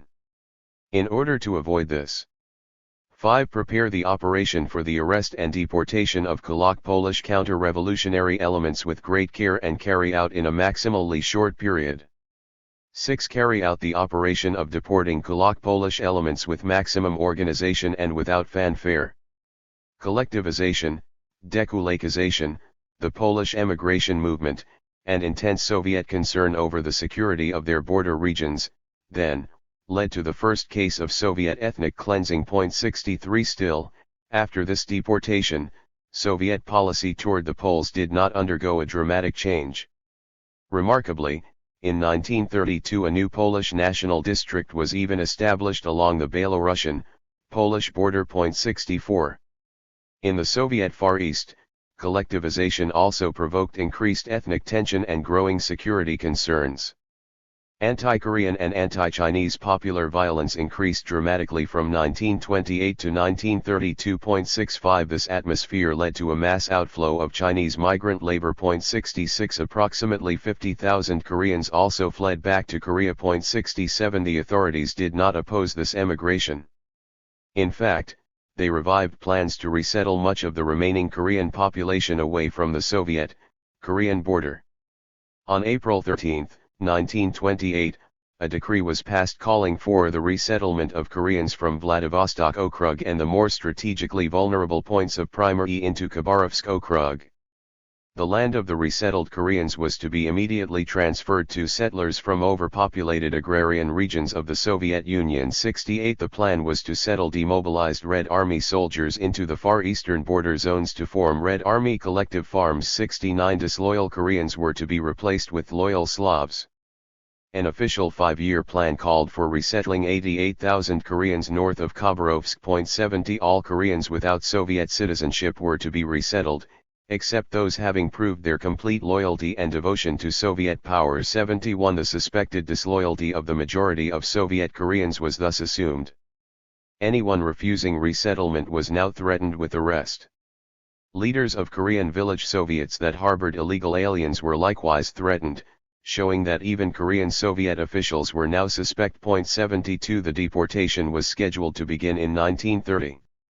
10,000 Koreans were to be moved northward and 10,000 demobilized Red Army soldiers and their families to be settled in the far eastern border zones. 73. In reality, only 1,342 Koreans were actually resettled in 1930, including 431 resettled by force. 74. In 1931, the plan was officially abandoned. In the end, only 500 Korean families had been resettled. 75 It appears that the Foreign Affairs Commissariat concerns that Japan could use the deportation of Japanese subjects from the Soviet border regions as a casus belli led to the abandonment of Korean resettlement. 76 In both the West and East, then, the Soviet government retreated from large-scale ethnic cleansing as the collectivization emergency subsided. The effects of this crisis, however, were felt in a greatly intensified regime in the border regions. By 1929, the term border regions had been expanded to include not only all districts touching the Soviet border, but also all districts touching those border districts. 77 In Ukraine alone, this included a population of about 2 to 3 million. 78 In keeping with the new militant rhetoric, border districts were now often referred to as front districts in opposition to non-border rear districts. 79 Each year likewise witnessed an increase in the size of the OGPU's border guard. 80 Deportations of active counter-revolutionary and kulak elements from the border regions intensified. 81 A further innovation begun during collectivization was the formation of Red Army collective farms in the border regions. Ambitious plans were drawn up to settle tens of thousands of demobilized Red Army soldiers in the Far East's border regions, although only about 10,000 were actually settled there in 1930 to 1931, and about half of these immediately departed for home. 82 In response to this mass flight of demobilized Red Army soldiers, a March 16, 1932 TISC decree formed a special Kolkhoz Corpus in the Far Eastern Army, which consisted of 50,000 active recruits, who would serve their terms in Red Army collective farms in the Far Eastern border regions and then stay on as colonists after their demobilization. 83 Due to the famine crisis, however, only a fraction of this plan was realized and the enthusiasm for Red Army colonization waned. It would revive only with the next wave of ethnic cleansing swept through the Far East in 1937. 84 Red Army collective farms emerged as part of the 1928 Korean deportation plan and would consistently accompany Soviet ethnic cleansing. If national territories in the border regions were the symbol of the Piedmont Principle, Red Army collective farms became the symbol of Soviet xenophobia. The Ukrainian crisis. Collectivization and the accompanying emigration movement focused Soviet xenophobia on the Soviet Union's diaspora nationalities: Germans, Poles, Koreans whose flight was felt to have demonstrated greater loyalty to their foreign homelands than to the Soviet Union. Their actions naturally undermined the viability of the Piedmont Principle and exacerbated Soviet xenophobia.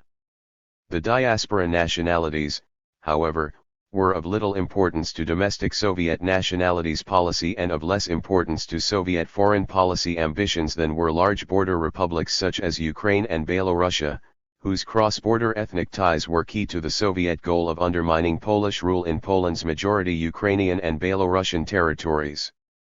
More decisive here was the combined effect of the Shumsky affair, Pilsudski's rise to power in Poland, the 1927 war scare, and the defection of the KPZU in not only undermining the Piedmont Principle, but also suggesting that due to the clever policy of Pilsudski, Western Ukraine was being turned into a Piedmont to attract discontented elements within Ukraine. 85 As cross-border ethnic ties were increasingly seen as an important conduit for the penetration of foreign capitalist influence, Soviet xenophobia became ethnicized.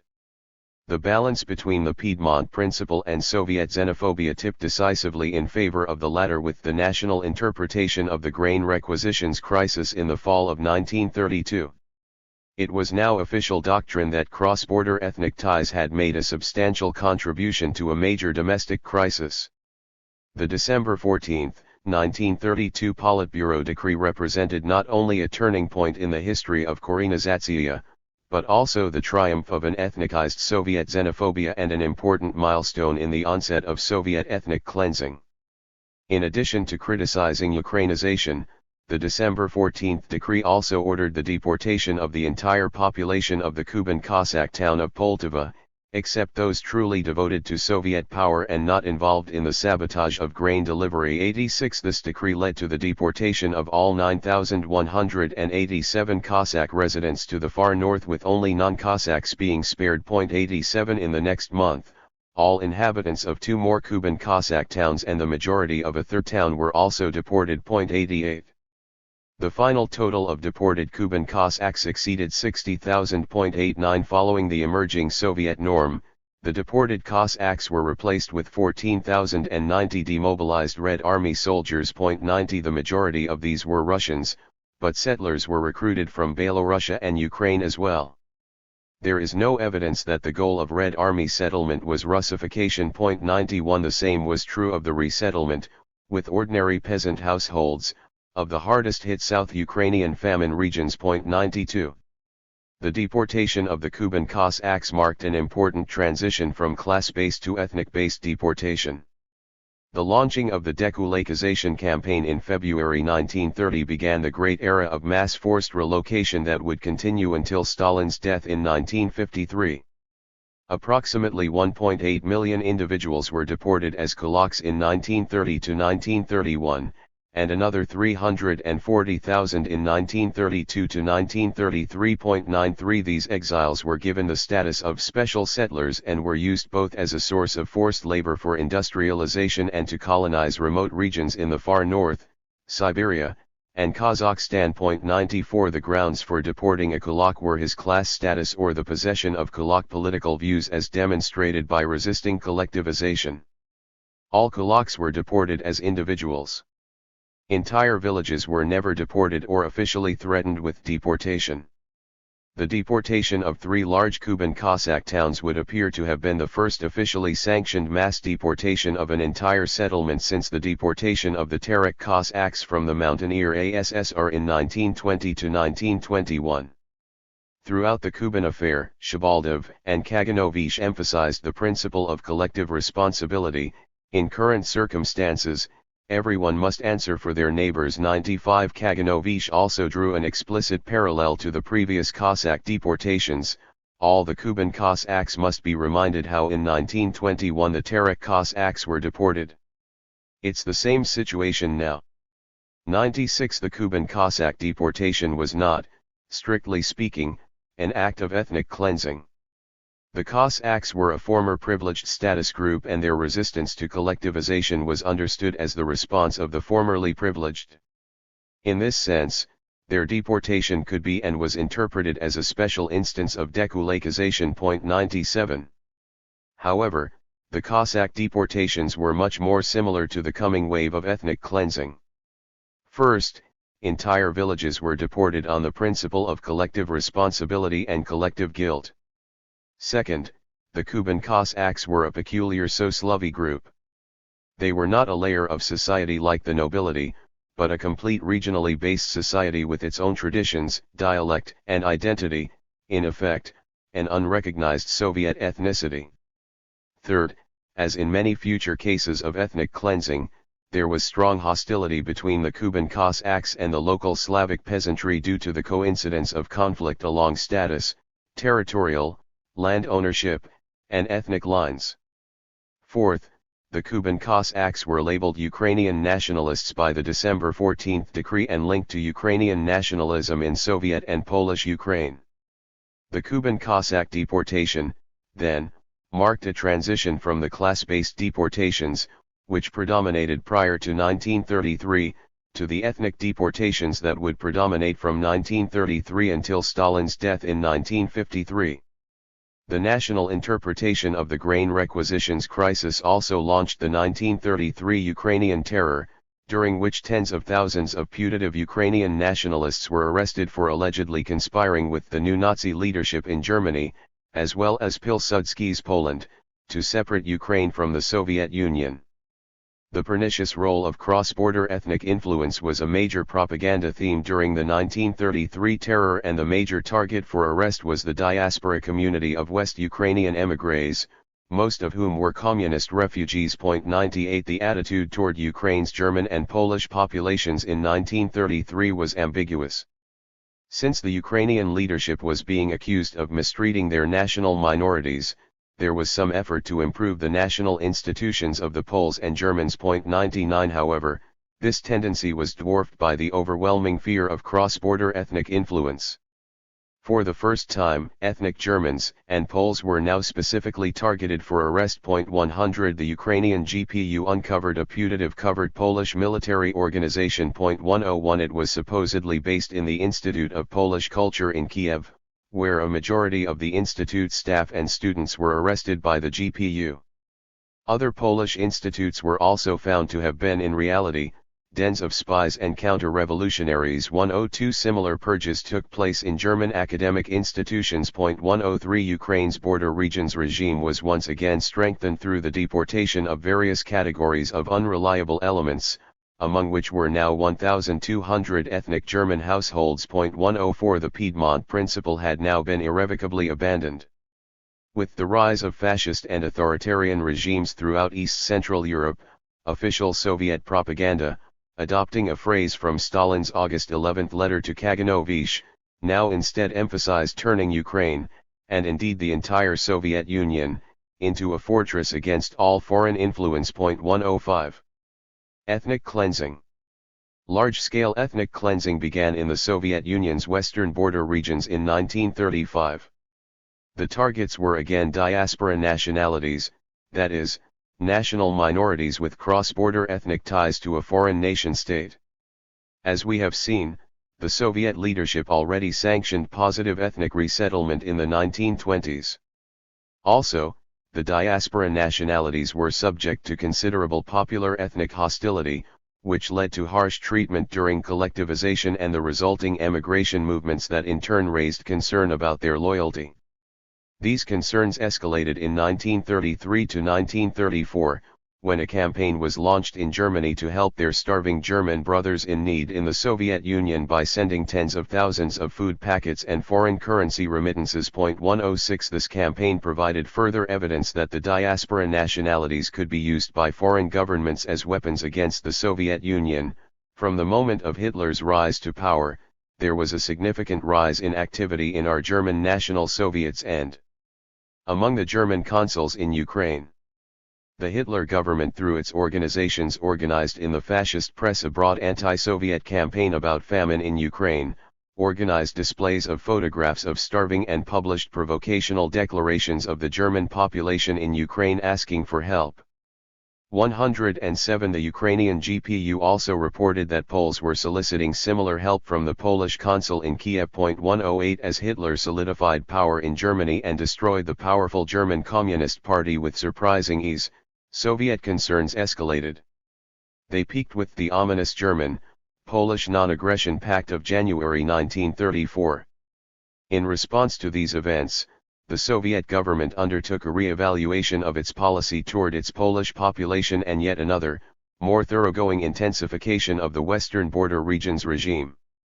The Polish investigation found an incorrect policy and practice of introducing Polish schools into districts and villages with a majority Belarusian population and the compulsory instruction in Polish for Belarusian children. 109 The head of the Belarusian government, N.M. Golod, gave this discovery a new sinister interpretation. 110 We forgot that with the formation of a Polish national district our task becomes considerably more difficult. The enemy also exploits this act of Soviet power. Do you really think that the defense and other organs of Poland did not take into consideration this act of Soviet power? They did, and they acted. It can't be excluded that in a closed plenum we can speak of this, that Polish organs may have specially worked on the Polonization of schools. The possibility can't be excluded that special work was undertaken to Polonize the Belarusian population through these schools. The possibility can't be excluded that here we see an attempt by Polish fascism to build something for future contingencies.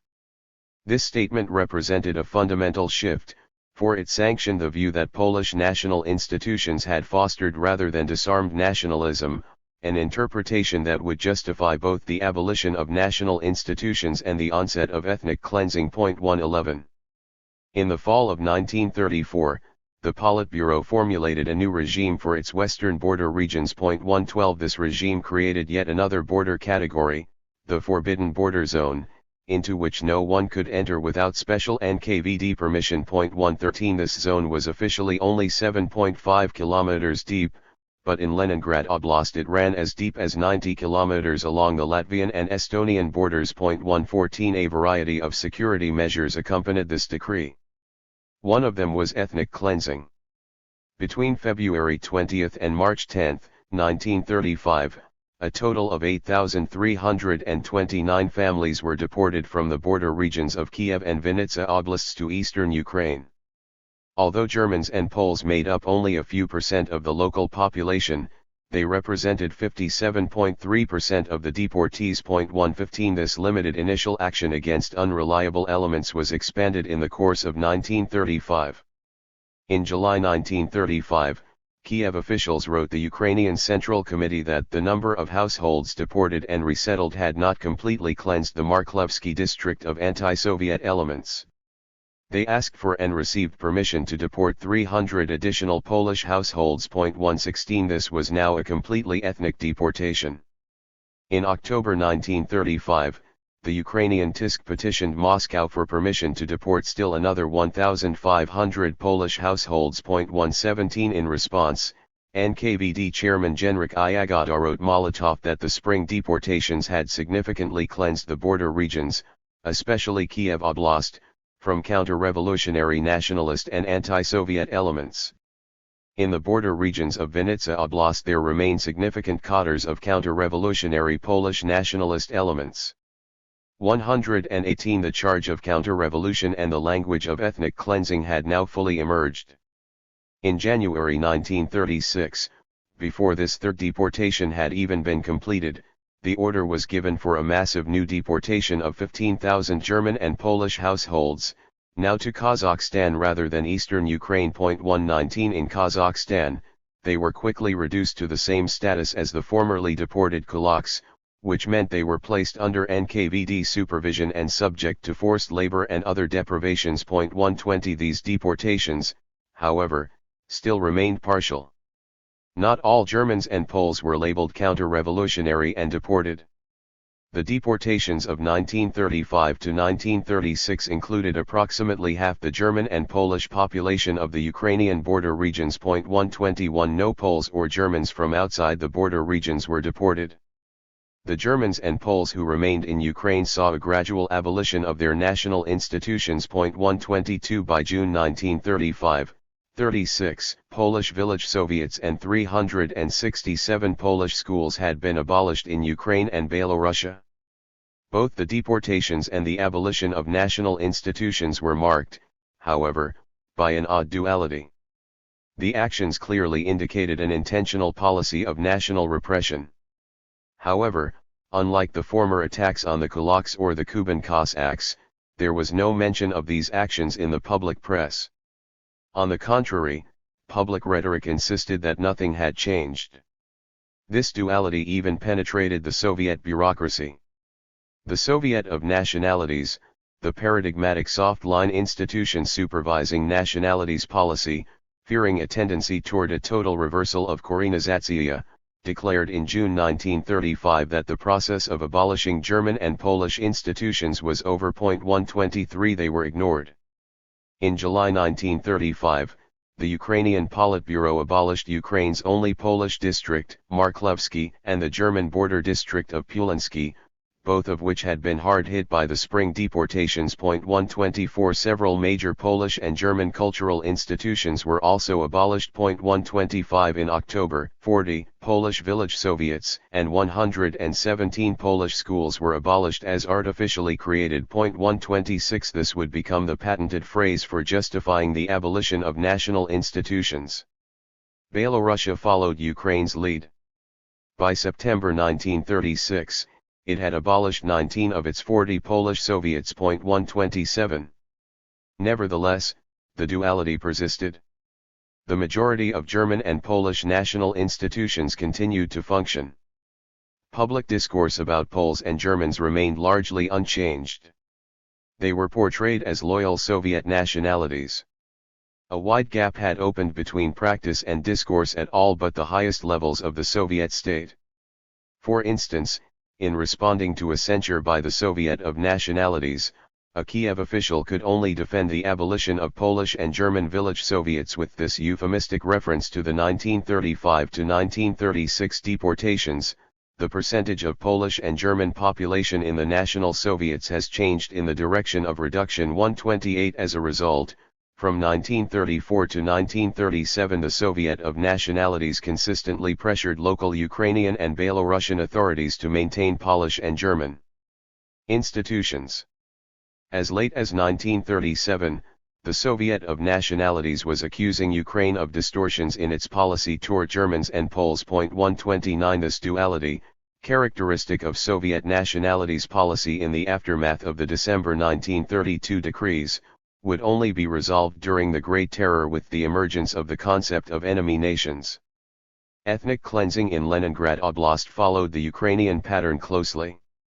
A large deportation, authorized by the head of the NKVD, Genrikh Yagoda, on March 25, 1935, targeted the small Estonian and Latvian and larger Finnish populations of the Leningrad border regions. 130 According to Finnish sources, about 7,000 to 9,000 Finns were deported to Siberia and Central Asia. 131 As in Ukraine, this first deportation targeted independent peasants, Lishentsy, and other stigmatized categories. 132 However, again following the Ukrainian pattern, in the spring of 1936, a second, larger deportation of about 20,000 Finnish peasants to Siberia took place. 133 Still, not all Finns were deported. The removal of 30,000 Finns amounted to about 30% of the Leningrad Finnish population. 134 The deportations were accompanied, again as in Ukraine, by an abolition of many national institutions. The Soviet of Nationalities again vainly protested this development. 135 The novel factor in Leningrad Oblast was that the city of Leningrad itself lay within the border zone. The mass arrests and deportations of unreliable elements from Leningrad in late 1934, following the murder of Kirov, were actually part of the new border regime and had been planned prior to Kirov's murder. In a reply to an angry letter by academic Pavlov protesting this repression, Molotov made clear this connection.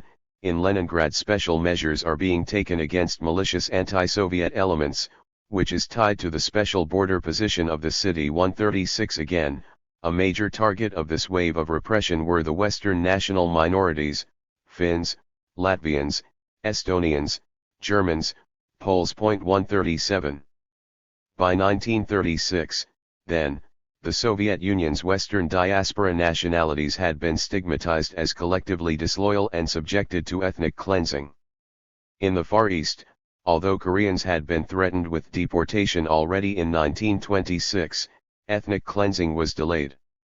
There was a major wave of Korean arrests in 1935. 138 In July 1936, the Far Eastern Craycom first petitioned Sovnarkom for permission to implement the new border regime in the Far East, in order to frustrate the aggressive tactics of the local authorities in Manchuria and the Japanese, who exploit every border crossing from our side, either to recruit spies and saboteurs or to make various accusations against the Soviet Union. 139 This appeal to Soviet xenophobia was opposed by Maxim Litvinov, who noted that the Portsmouth Treaty forbade military measures on the Korean border. 140 At this point, the need to placate the Japanese outweighed concern over Japanese influence on the Korean population of the Far Eastern border regions.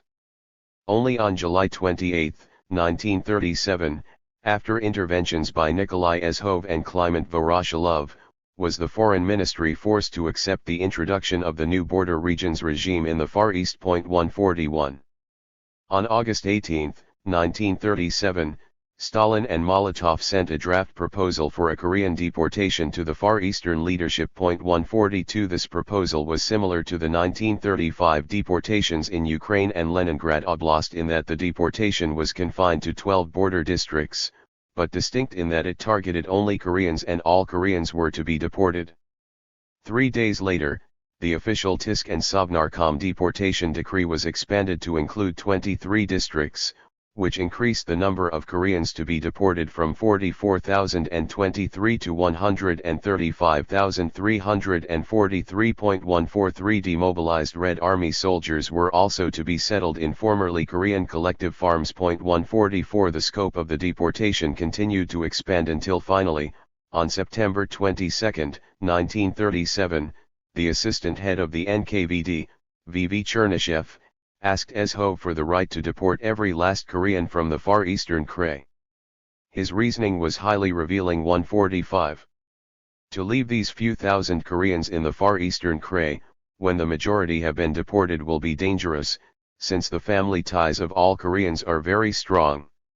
The territorial restrictions on those remaining in the Far East will undoubtedly affect their mood, and these groups will become rich soil for the Japanese to work on.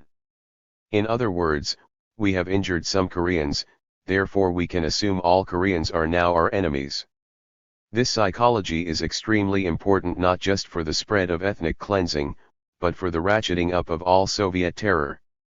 Chernyshev's request was approved. 146 By October 29, Ezhov could report to Molotov that 171,781 Koreans had been deported to Kazakhstan and Uzbekistan, and only about 700 scattered Koreans remained to be rounded up. 147 The first ethnic cleansing of an entire nationality, including communists, had been accomplished.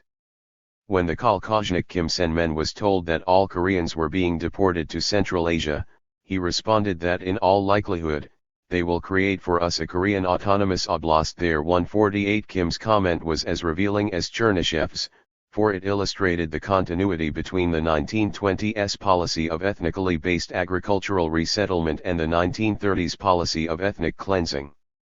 Surprisingly, Kim was not entirely mistaken.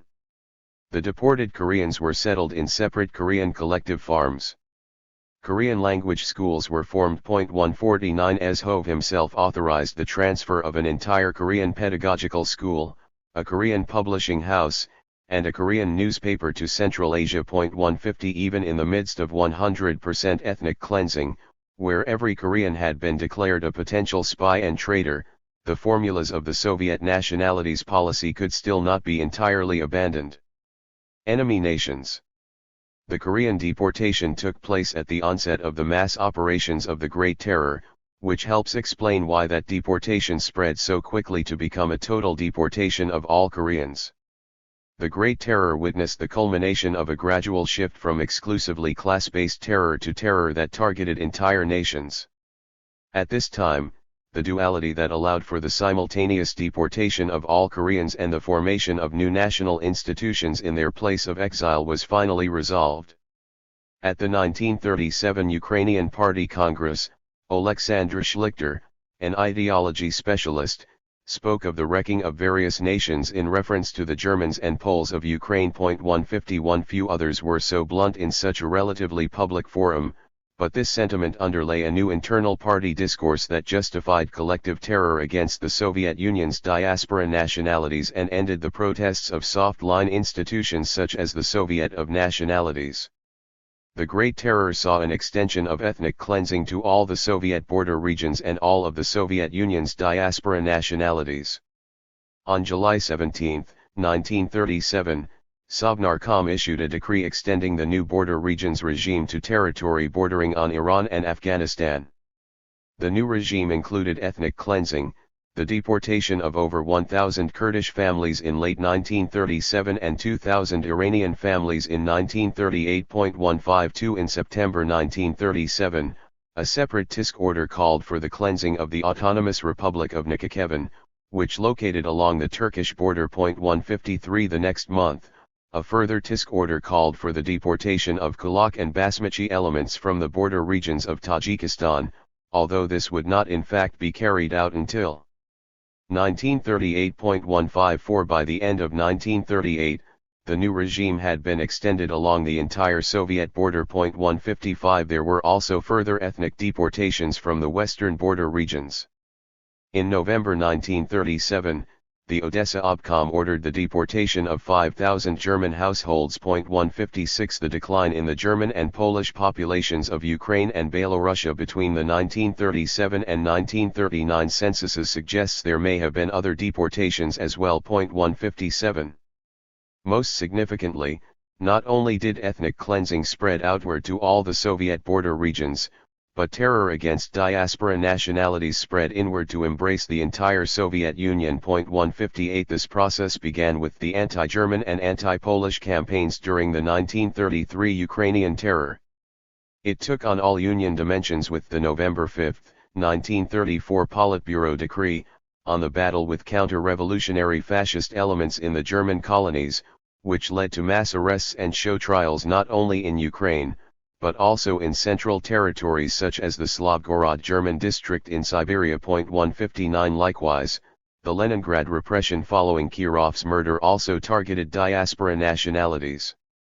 In 1936, the Party Control Commission and the NKVD began a purge of all political émigrés in the Soviet Union, with Poles as the primary focus, a purge that quickly escalated into mass arrests. 160 With the onset of the Great Terror's mass operations in the summer of 1937, this elite terror against foreign communists merged with the mass ethnic cleansing of domestic diaspora nationalities to produce a mass terror campaign against the new category of enemy nations. 161 On August 9, 1937, the Politburo confirmed NKVD Decree 00485, on the liquidation of the Polish sabotage espionage group and the organization POV 162. 2 days later, SHO formally issued this decree, which identified targets for arrest, all Polish political émigrés and refugees, as well as the most active part of local anti-Soviet nationalist elements from the Polish national districts. 163 In October 1937, this category was extended to all Poles with ties to consuls, a category that could easily embrace any Soviet Pole. 164 By 1938, the NKVD was arresting Poles exclusively due to their national identity. 165. The August 11, 1937 POV decree served as the model for a series of NKVD decrees targeting all of the Soviet Union's diaspora nationalities. 166 The NKVD referred to these decrees collectively as the National Operations. 167 A January 31, 1938 Politburo decree extended until April 15, 1938 This operation for the destruction of espionage and sabotage contingents made up of Poles, Latvians, Germans, Estonians, Finns, Greeks, Iranians, Karbinci, Chinese, and Romanians, both foreign subjects and Soviet citizens, according to the existing decrees of the NKVD. This decree also authorized a new operation to destroy the Bulgarian and Macedonian Tatars. 168 Koreans and Afghans were also targeted by NKVD decrees. 169 The NKVD spoke of their German operation and Latvian operation. 170 They arrested individuals according to the Polish line or Finnish line of the nationalities terror. 171 Most revealingly, internal NKVD documents refer to their operations as directed against nationalities of foreign governments, a designation for the diaspora nationalities, the vast majority of whom were Soviet citizens and whose ancestors had resided for decades and sometimes centuries in the Soviet Union and Russian Empire, that absolutized their cross-border ethnicities as the only salient aspect of their identity, sufficient proof of their disloyalty and sufficient justification for their arrest and execution. 172. The national operations were not at all a minor part of the Great Terror. According to recently released statistics from the former KGB archive in Moscow, from July 1937 to November 1938, a total of 335,513 individuals were convicted in the national operations, while 767,397 were convicted in the operation carried out under Decree 00447.173. We do not have an arrest total for this time period, but we do have a figure of 1,565,041 arrested on political charges between October 1, 1936 and November 1, 1938. Even using this extended time period, the national operations made up 21.4% and Decree 00447 made up 49% of all arrests. When we examine total executions, the national operations assume a still larger role. Of the 681,692 executions in 1937 to 1938, the national operations made up 247,157 and Decree 00447 made up 386,798. Of all those arrested on political and non-political charges in 1937 to 1938, a total of 19% were executed. Of those arrested on Decree 00447, a total of 49.3% were executed. Of those arrested in the national operations, 73.7% were executed. The execution rate on the Polish operation was slightly higher and the Greek, Finnish, and Estonian operations even higher, whereas the Afghan and Iranian execution rates were much lower. 174. To sum up, the national operations made up about a fifth of the total arrests and a third of the total executions during the Great Terror, and arrest in the national operations was much more likely to result in execution. 175. Unfortunately, we do not know exactly how many members of the diaspora nationalities were arrested or executed, since not everyone arrested in the Polish operation was a Pole, nor were all arrested Poles included in the Polish operation. For instance, through September 1, 1938 in Belorussia, Poles made up only 43% of those arrested in the Polish operation, whereas Germans made up 76% of the German operation, and Latvians 74.6% of the Latvian operation. 176. Moreover, all three nationalities were included in all three operations. In Moscow Oblast, through July 1, 1938, Poles made up 57% of the Polish operation, and for the entire Soviet Union from September to November 1938, Poles made up 54.8% of the Polish operation. Roginski and Petrov report that 139,835 individuals were arrested in the Polish operation, while 118,000 to 123,000 Poles were arrested during the Great Terror in all the national operations and the Decree 00447 operation combined. If this ratio of 84.4% to 88% holds for the other national operations, then diaspora nationalities still made up 25.7% to 26.8% of total arrests during the mass operations of the Great Terror, although these same nationalities represented only 1.7% of the overall Soviet population. 177.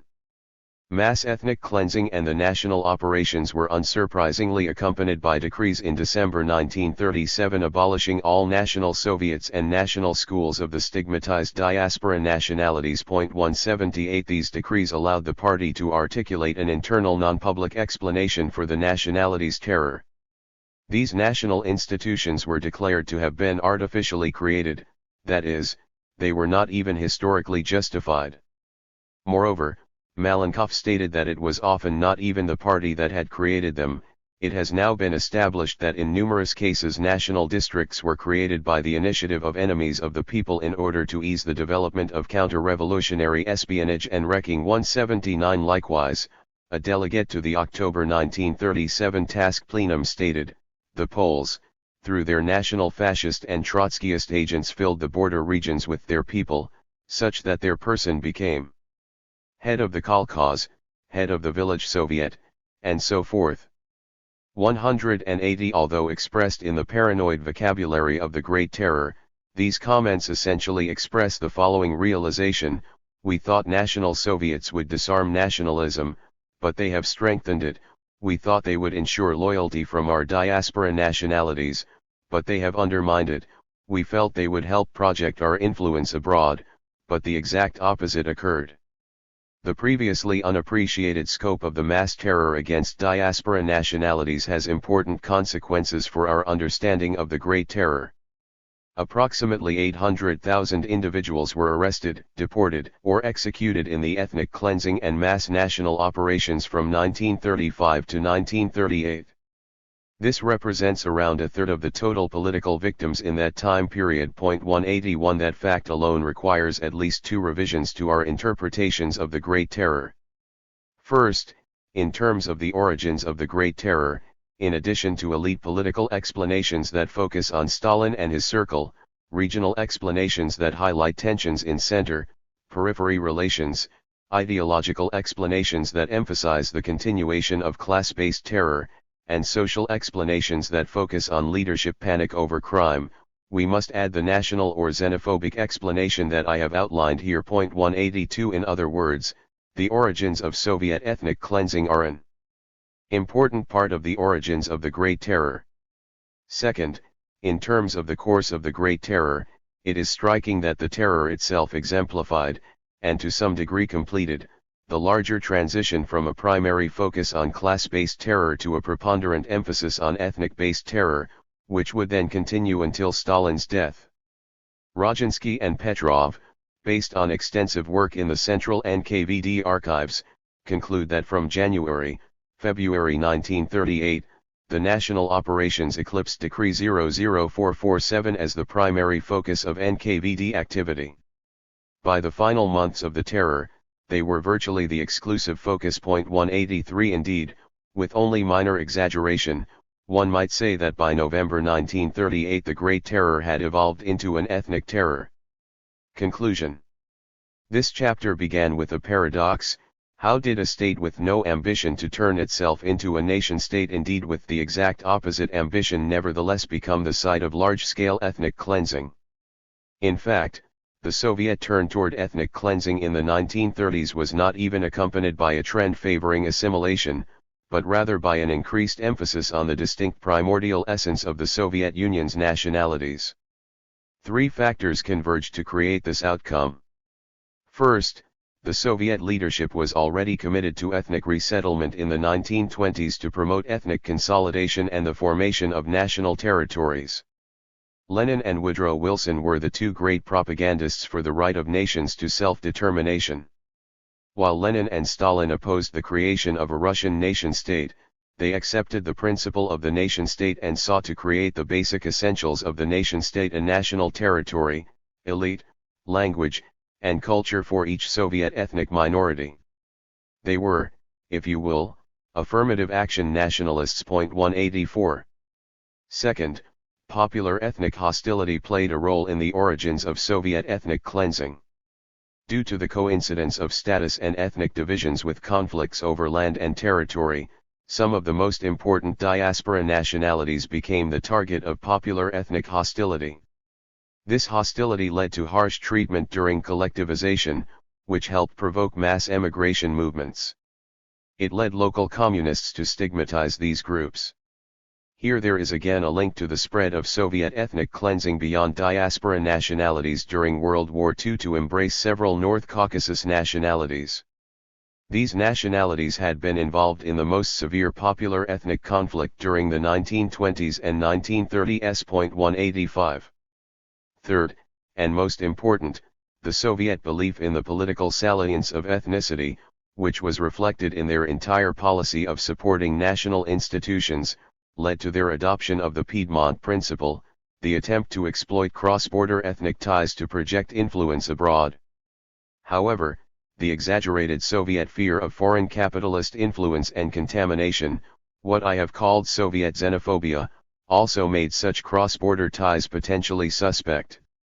Once it became clear to the Soviet leadership that cross-border ethnic ties could not be exploited to undermine neighboring countries, but instead had the exact opposite potential, their response was ethnic cleansing of the Soviet borderlands and, ultimately, ethnic terror throughout the Soviet Union.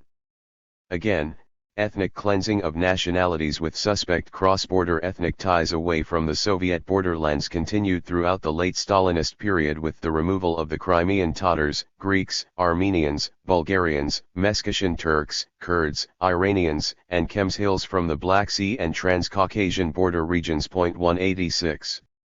Diaspora nationalities have often been seen as disloyal and so as an impediment to nation building, and therefore have been subject to ethnic cleansing. However, the Soviet case is unusual since, as I have emphasized, Soviet xenophobia was an ideological rather than an ethnic concept. It became ethnicized only due to the Piedmont Principle's focus on cross-border ethnic ties, which, given the Soviet Union's geography, were exclusively non-Russian.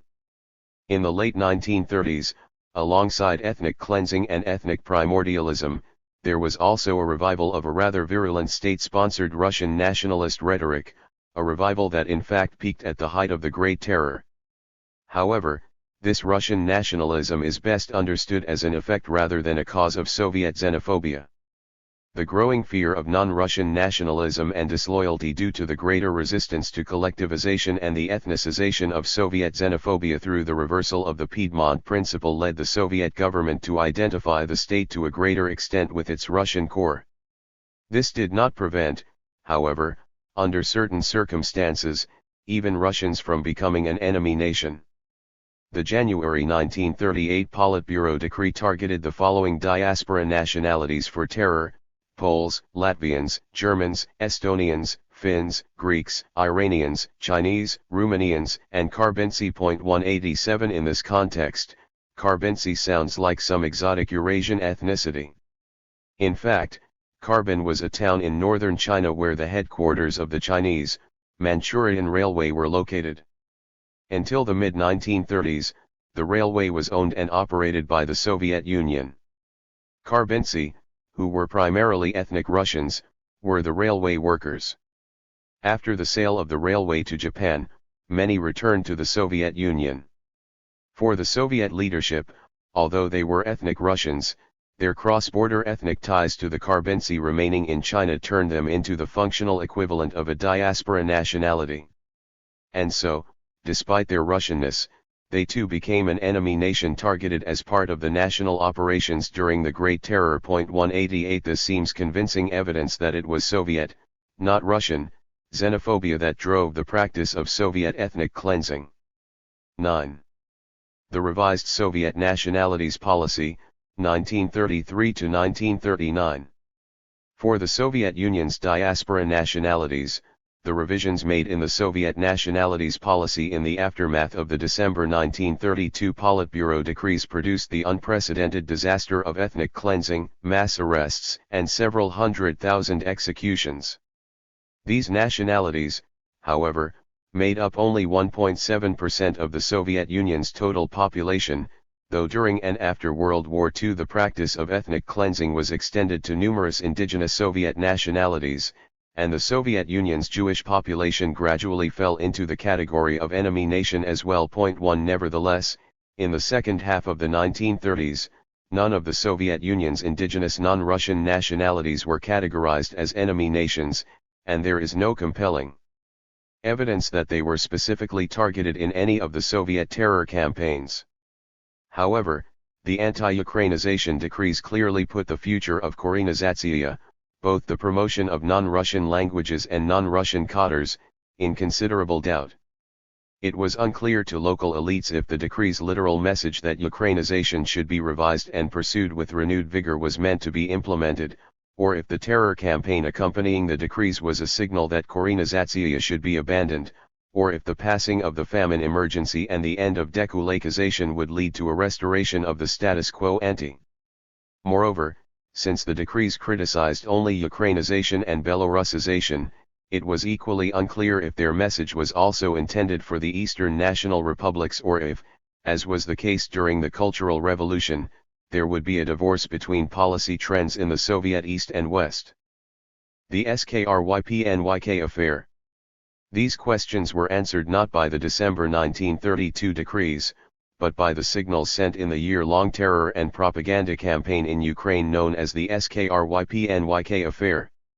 This was ironic, as Mykola Skrypnyk was an experienced and tough-minded old Bolshevik who understood well the signaling function of Soviet terror campaigns, and he appealed vainly during the Cultural Revolution for a show trial of great power chauvinists to balance the many trials of local nationalists.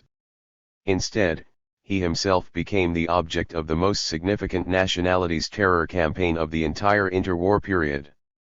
Two questions are crucial for interpreting the signals sent by this, and indeed any other, Soviet terror campaign. First, What population categories were being targeted? Second, what criticism was being directed at the principal terror victims?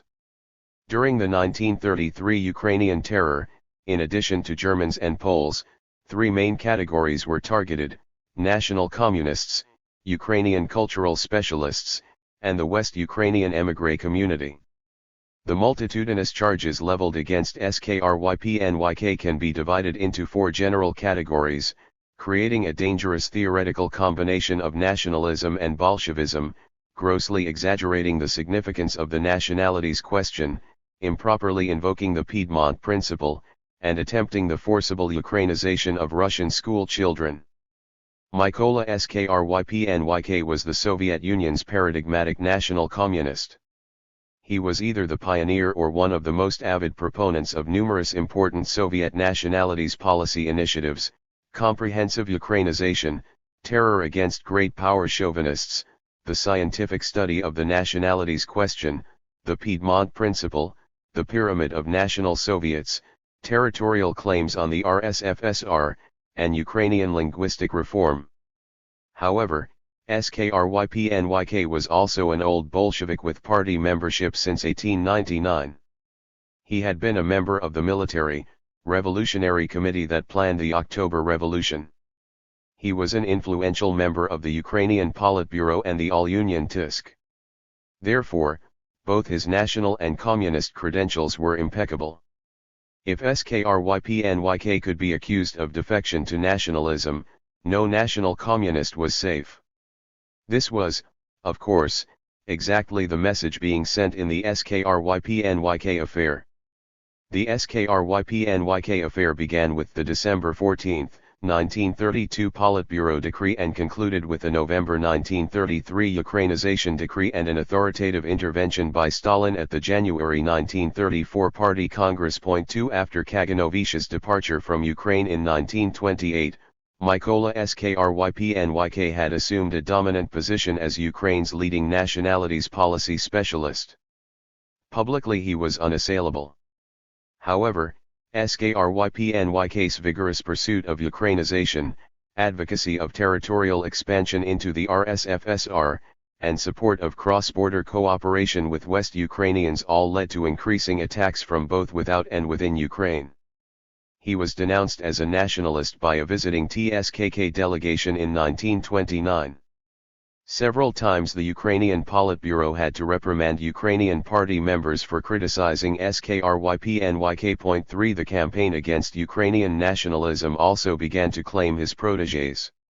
In 1931 and 1932, 3 of the 6 editors of his collected works were denounced as nationalists. 4 Moreover, Skrypnyk began to have conflicts with his Politburo colleagues. 5 In March 1932, the Ukrainian Politburo even asked him to provide a justification of his theoretical writings on the nationalities question, which he had just collected and ostentatiously republished in 2 large volumes. 6 However, the famine emergency deflected all attention to the countryside, and Skrypnyk made no reply to this request.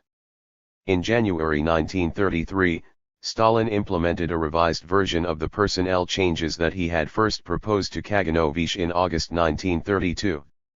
Pavel Postashev, who had left Ukraine in 1930 and served as Stalin's right-hand man in the Task Secretariat in 1931 to 1932, returned to Ukraine with the title of Second Party Secretary, but in reality he functioned as Ukraine's first party secretary from January 1933 to January 1937. Vsevolod Balitsky, who was head of the Ukrainian GPU from 1923 to 1931, took over his old position. Nikolai Popov, a nationalities specialist who headed Ukraine's Agitprop department from 1924 to 1927, also took up his old job as well, becoming a TISK secretary and editor of Communist. Finally, M. Kativik, another of Stalin's nationalities specialists, became a TISK secretary and head of the Dnepropetrovsk obkom. 7 Pressure on Skrypnyk began immediately. Already in January, SKRYPNYK's mandatory nationalities policy course in all universities was abolished despite his protests. 8 Postyshev attacked SKRYPNYK indirectly at a Ukrainian task plenum in early February. 9 SKRYPNYK responded, in a speech to the Nerkompros Collegium on February 14, with a preemptive defense against the damaging charge of having organized the forced Ukrainization of Russian children. He even attempted to publish his speech as a pamphlet. 10. His efforts failed. On February 19, SKRYPNYK's personal secretary, MV Ursteniuk, was arrested by the OGPU as a putative member of the counter-revolutionary Ukrainian military organization. 11 At this point, SKRYPNYK traveled to Moscow for a 40-minute private audience with Stalin on February 23. 12 His appeal clearly failed. On February 28, Ursteniuk testified to the OGPU that SKRYPNYK with his nationalist activities encouraged me and other members of UVO in our counter-revolutionary activities. 13 From March to May 1933, a series of authoritative articles appeared in the Ukrainian press attacking positions associated with SKRYPNYK, the Ukrainization of Russian children, the 1928 Ukrainian language reforms, his theoretical interpretations of the revolution in Ukraine, but without mentioning SKRYPNYK by name. 14. SKRYPNYK attempted for a last time to justify his past actions and writings with a 92-page treatise, entitled Nationalities Policy at the Border of Two 5-Year Plans, but the Politburo once again rejected it as insufficient. 15. On the eve of the June 8 to 11 Ukrainian Tisk plenum, the Ukrainian Politburo finally authorized an open and devastating attack on SKRYPNYK in Bolshevik Ukraine. 16 At the plenum itself, SKRYPNYK confessed to errors on the linguistic and ideological fronts, as well as a too avid promotion of the Piedmont Principle. 17 However, Postyshev rejected his self-criticism. 18. These are trivial in comparison to that wrecking that took place in the education organs that aimed at the confusion of our youth with an ideology hostile to the proletariat. These wreckers in Nerkompros placed their people in our education system. Ukrainization often was put into the hands of Petlierite bastards, and these enemies with party cards in their pockets hid behind your broad back as a member of the Ukrainian Politburo, and you often defended them. You should have talked about that. That is the main issue.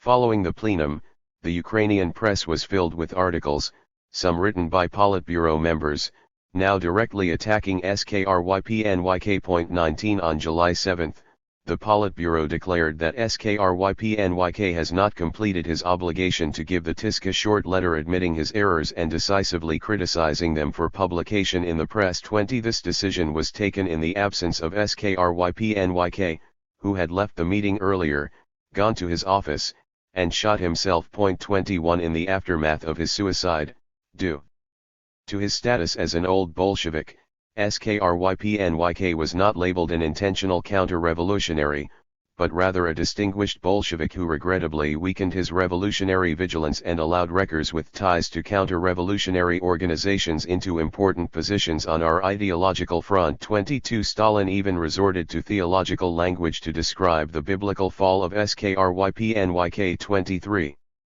The press campaign against SKRYPNYK's errors lasted through the fall of 1933.24 Interestingly, the first error to be attacked publicly was a seemingly quite trivial one, SKRYPNYK's use of the term National Bolshevism to describe members of the non-Bolshevik Ukrainian Communist Party, which was allowed to exist legally in Soviet Ukraine until 1925, as well as former members of the KPZU leadership. 25 SKRYPNYK appears to have meant by this term a socialist version of Smenovikhovstvo. Ukrainian socialists who became Bolsheviks through the nationalities question but who, in many cases, later defected back to their original nationalist position. However, his use of the term was now maliciously interpreted as an erroneous attempt to justify a blending of nationalism and Bolshevism. This ideology was said to have confused the Ukrainian youth and provided a path for the penetration of nationalist ideas into the Ukrainian Communist Party. 26 This in turn led to the infiltration of Petlerites into key positions and the resultant grain requisitions disaster. On this Postyshev was unequivocal. SKRYPNYK has most clearly demonstrated that any attempt to reconcile proletarian internationalism with nationalism inevitably leads that person into the bosom of nationalist counter-revolution. 27 Nothing could be clearer. National communism was now being presented as the ideology of nationalist defection. In this sense, the SKRYPNYK affair marked an extension of the cultural revolutionary terror campaign against the Smenovikhovstvo intelligentsia, who had failed to change their landmarks from nationalism to socialism, to national communists within the party, who were now accused of changing their landmarks from socialism to nationalism.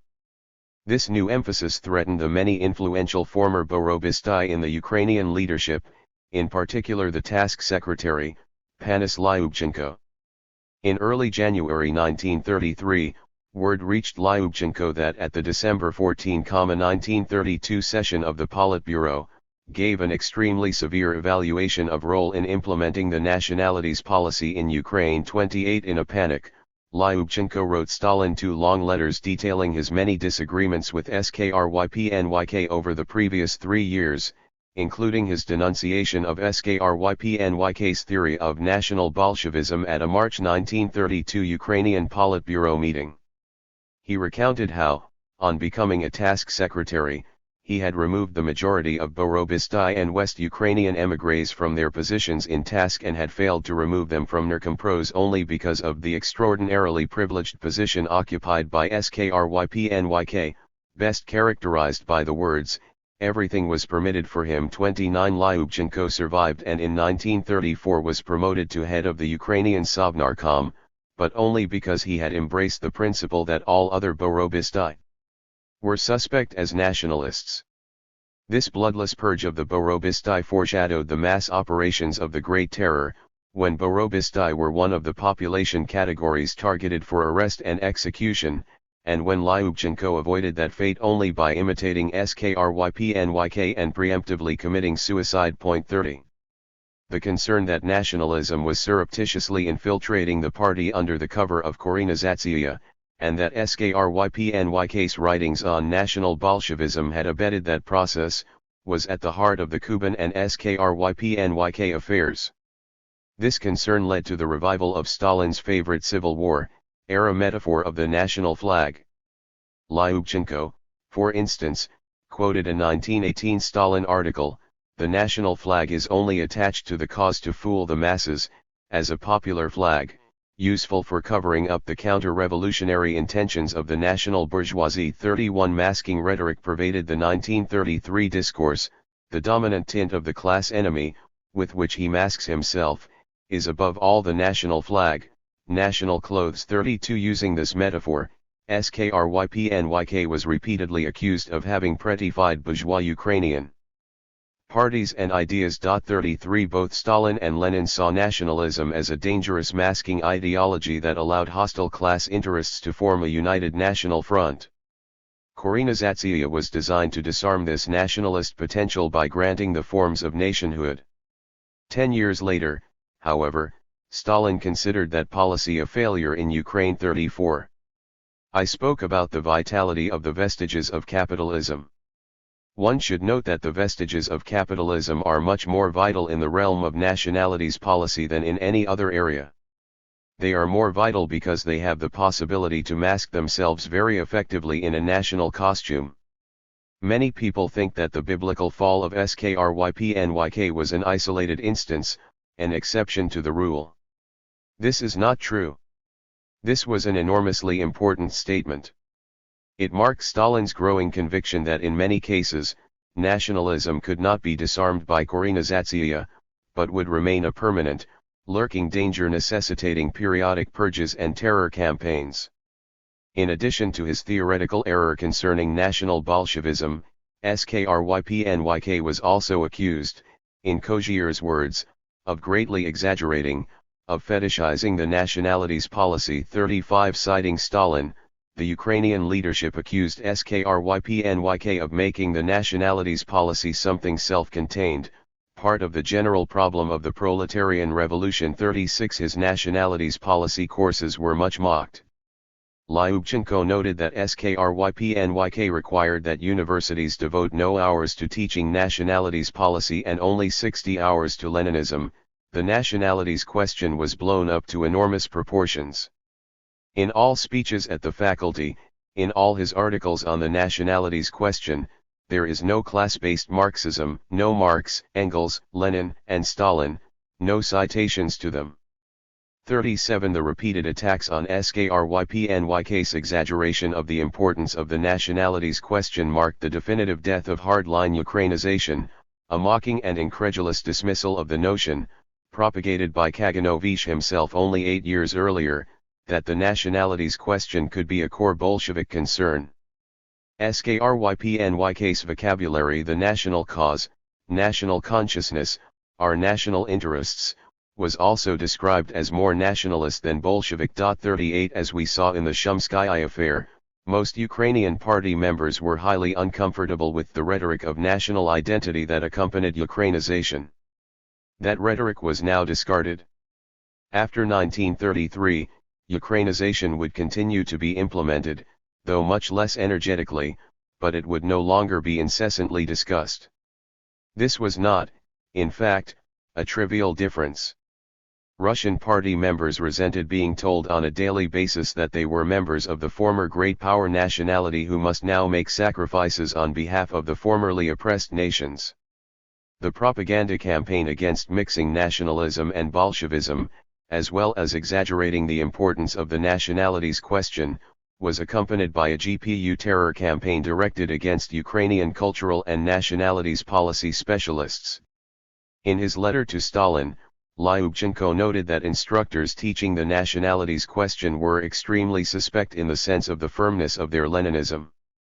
The majority of them were, in fact, fired or arrested in 1933.39. By November 1933, 2,000 employees had been removed from Narkompros as nationalists, over 300 scholars and editors arrested or fired, and another 200 individuals had been removed from 8 Central Soviet institutions as Ukrainian nationalists.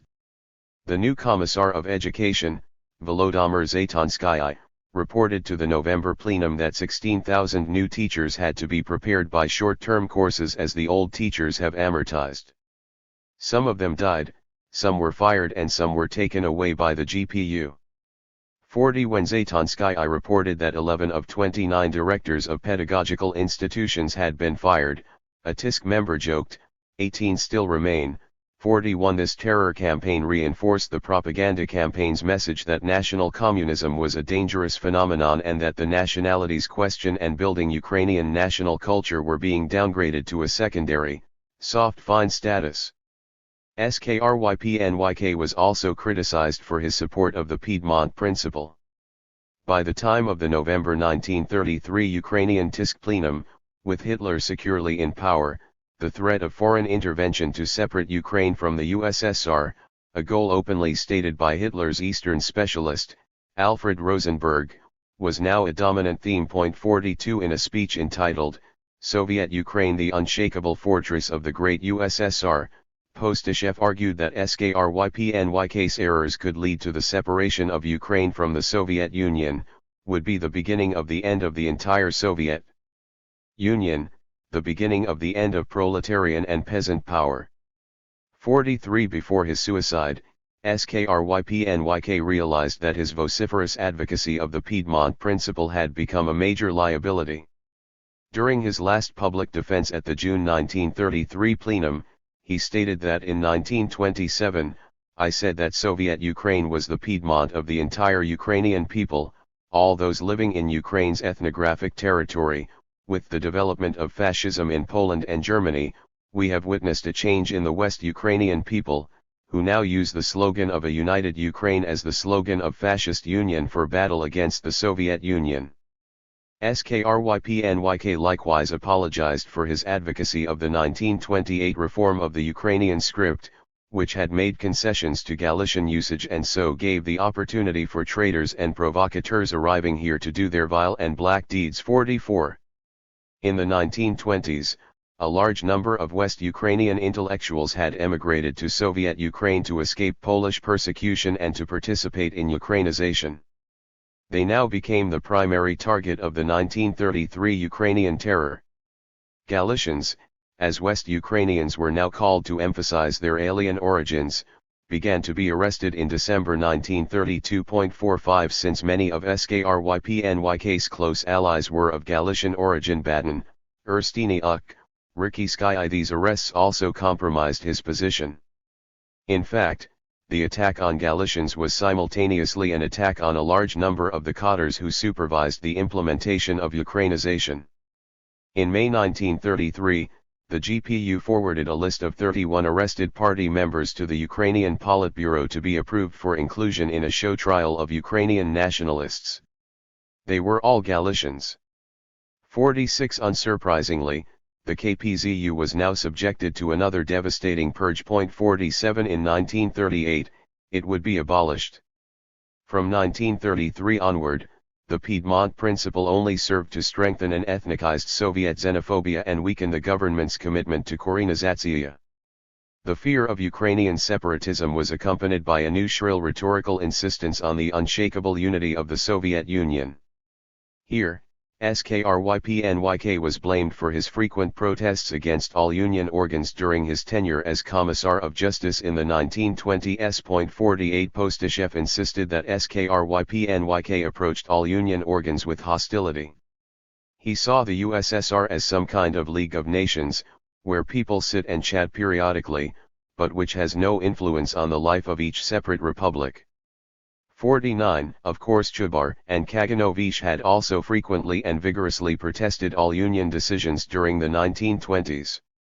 The attack on SKRYPNYK's prior behavior merely served to signal that such localism would no longer be tolerated. More important than this insistence on absolute political unity, which was always a part of the affirmative action empire paradigm, was a new emphasis on the cultural unity of Russians and Ukrainians. SKRYPNYK was accused of promoting the weakening of economic, political, and cultural ties between Ukraine and other Soviet republics. On the maximum alienation of the Ukrainian language from Russian through the replacement of Russian words with Polish, Czech, and German. 50. This was part of a strategic rehabilitation of Russian culture and the Russian nationality, which after 1933 would no longer be downplayed according to the principles of the affirmative action empire, but rather actively emphasized as the Soviet Union's unifying core.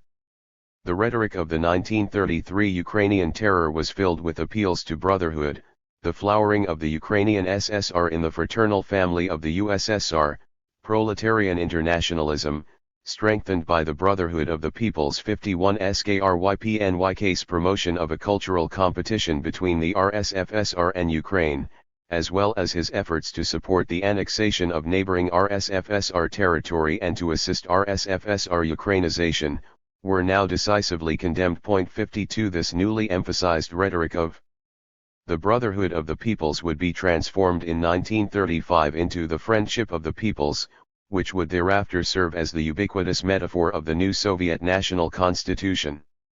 SKRYPNYK was accused not only of sowing discord between Ukraine and the RSFSR but also of threatening the status of Ukraine's Russians through forced Ukrainization. As we saw in Chapter 3, comprehensive Ukrainization had failed by 1932, and a bilingual public sphere had emerged in Ukraine. SKRYPNYK's continued commitment to the comprehensive Ukrainization of primary education contradicted this development. His education policy was based on his theory that Russified Ukrainians spoke a mixed dialect whose syntactical base was Ukrainian. Therefore, they should study in Ukrainian language schools even if their parents declared their native language to be Russian.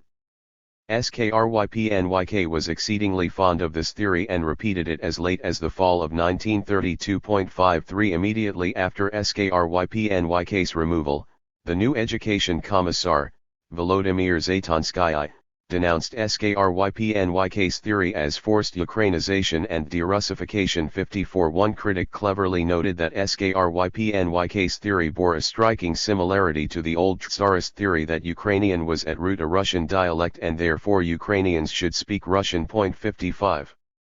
Accompanying the criticism of Skrypnyks theory was a strong sense that Russian honor had been slighted. Skrypnyks reference to Russified Ukrainians as half-Russians was taken as an ethnic slur. 56. An ethnographic survey was said to have described the speech of ethnically Russian Donbass minors as if it were a thieves' language. 57. Donbass students were said to be ashamed to speak Russian. 2 students refused to repeat what they had said in Russian. Their motive: I am ashamed. 58. Zaytonskaya, who in 1926 argued Russian culture was too strong to ever be threatened in Ukraine, now stated that Russian culture had been oppressed. 59. A sensational Pravda article quoted the letter of an ethnically Russian teacher from Belorussia, Stepuro, who was attacked for having written an appeal to his village Soviet in Russian and was forbidden to speak Russian with his own wife. 60. This letter prompted an immediate apology from the Belarusian leadership. 61. As we have seen, Russian resentment toward the Soviet nationalities policy was widespread throughout the 1920s and early 1930s. However, only in 1933 did it begin to receive a public forum and official backing. Given this officially sponsored rhetoric of resentment, the actual revisions made to Ukraine's network of schools in 1933 were strikingly limited. Zaytonskaya ordered a series of investigations to find out how many Russian-language students were studying in Ukrainian-language schools. According to these reports, approximately 40 to 60% of native Russian speakers attended a Russian-language school. 62. Remarkably, during the Cultural Revolution era expansion of education, the number of Russian-language schools in Ukraine declined in absolute terms, as did the number of students attending them. In the major Russified cities of Odessa, Mykolaiv, and Kharkov, the figure was slightly lower. In Kiev, just under 50%. In the formerly heavily Russian city of Kherson, there was not a single Russian school. The most detailed study undertaken of 13 industrial districts in the Donbass, the most Russified region in all of Ukraine, found that even there only 62.7% of native Russian speakers attended a Russian school. 63. Zaytonskaya made relatively modest corrections to the system for the 1933 to 1934 school year. The number of students in Russian-language schools increased from 6.9% in 1932 to 1933 to 8.7% in 1933 to 1934. This was still slightly below the ethnically Russian population of Ukraine. The effect was greater in the large cities. The number of children in Russian-language schools in grade 1 increased from 20% to 39% in Kharkov, from 21% to 38% in Odessa, and from 0 to 32% in Kherson. 64. In the Donbass, the percentage studying in Russian-language schools became equivalent to the percentage of Russian-language speakers in the region. 65. Efforts were also made to increase the number of Russian theaters. Amazingly, in 1933 there were only 9 Russian-language theaters in all of Ukraine, whereas there were 12 Yiddish-language theaters. The capital, Kharkov, did not have a single Russian theater. In 1933, the Politburo ordered the creation of a Russian-language state theater in Kharkov and an increase in the number of Russian-language theaters across Ukraine. Newspapers were not a major focus. Ukrainian-language newspapers declined from 91.6% of those published in Ukraine in 1932 to 89.9% in 1933 and 88.2% in 1934, while Russian-language papers rose modestly from 4.7% to 6.3% to 8.3%. 66. The following conclusions can be drawn from these reforms. First, 1933 did not mark a strong move toward Russification in Ukraine. Rather, the modest reforms in education, the theater, and the press aimed at bringing those fields in line with the consensus that had emerged elsewhere by 1932, a bilingual public sphere with a strong Russian language presence in Ukraine's major cities. Second, there was a particular focus on the Donbass.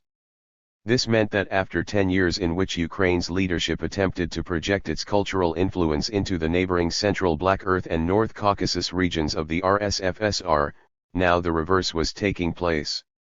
The Ukrainization of those regions had been peremptorily ended and the Russian language presence in the Donbass strengthened. This was clearly meant to solidify Ukraine's links to the RSFSR by strengthening the Russian character of Ukraine's border regions. Third, the educational reforms were carried out under the slogan of the national self-determination of the population itself, that is their subjective wishes. 67 This marked a sea change in Soviet nationalities policy. Until 1933, there had been no educational choice and assimilation was aggressively discouraged. After 1933, national minorities were increasingly granted the right to assimilation. The SKRYPNYK affair, then, sent the following signals. National communism was now seen as a dangerous threat to the unity of the Soviet Union. The nationalities question was definitively downgraded to a secondary, soft-line status. A policy of not discussing and theorizing the nationalities question excessively was inaugurated. The Piedmont Principle was abandoned and cross-border ethnic ties viewed as a threat rather than an opportunity. The cultural ties between Russia and Ukraine were emphasized as the glue linking together the Soviet Union into a brotherhood, soon to be friendship, of the peoples. The status of Russians within Ukraine was strengthened, particularly in the regions bordering the RSFSR. Comprehensive Ukrainization was abolished, but it was not replaced with a policy of Russification. The greatest danger principle. The November 1933 Ukrainian TISK plenum resolution that officially ended the SKRYPNYK affair did not clearly articulate all these changes. It did, however, contain one major innovation, the declaration that the greatest danger is now local Ukrainian nationalism, as it has allied itself with international intervention. 68 In 1923, the principle that great power chauvinism was a greater danger than local nationalism was articulated as a core component of the affirmative action empire. It justified downplaying traditional Russian culture and Russian national self-expression so as not to provoke reactive nationalism among the formerly oppressed nationalities. This principle was challenged several times, in Tatarstan, Ukraine, and Belorussia, but was always backed by central authorities, most decisively by Stalin in his authoritative comments at the 16th Party Congress in 1930.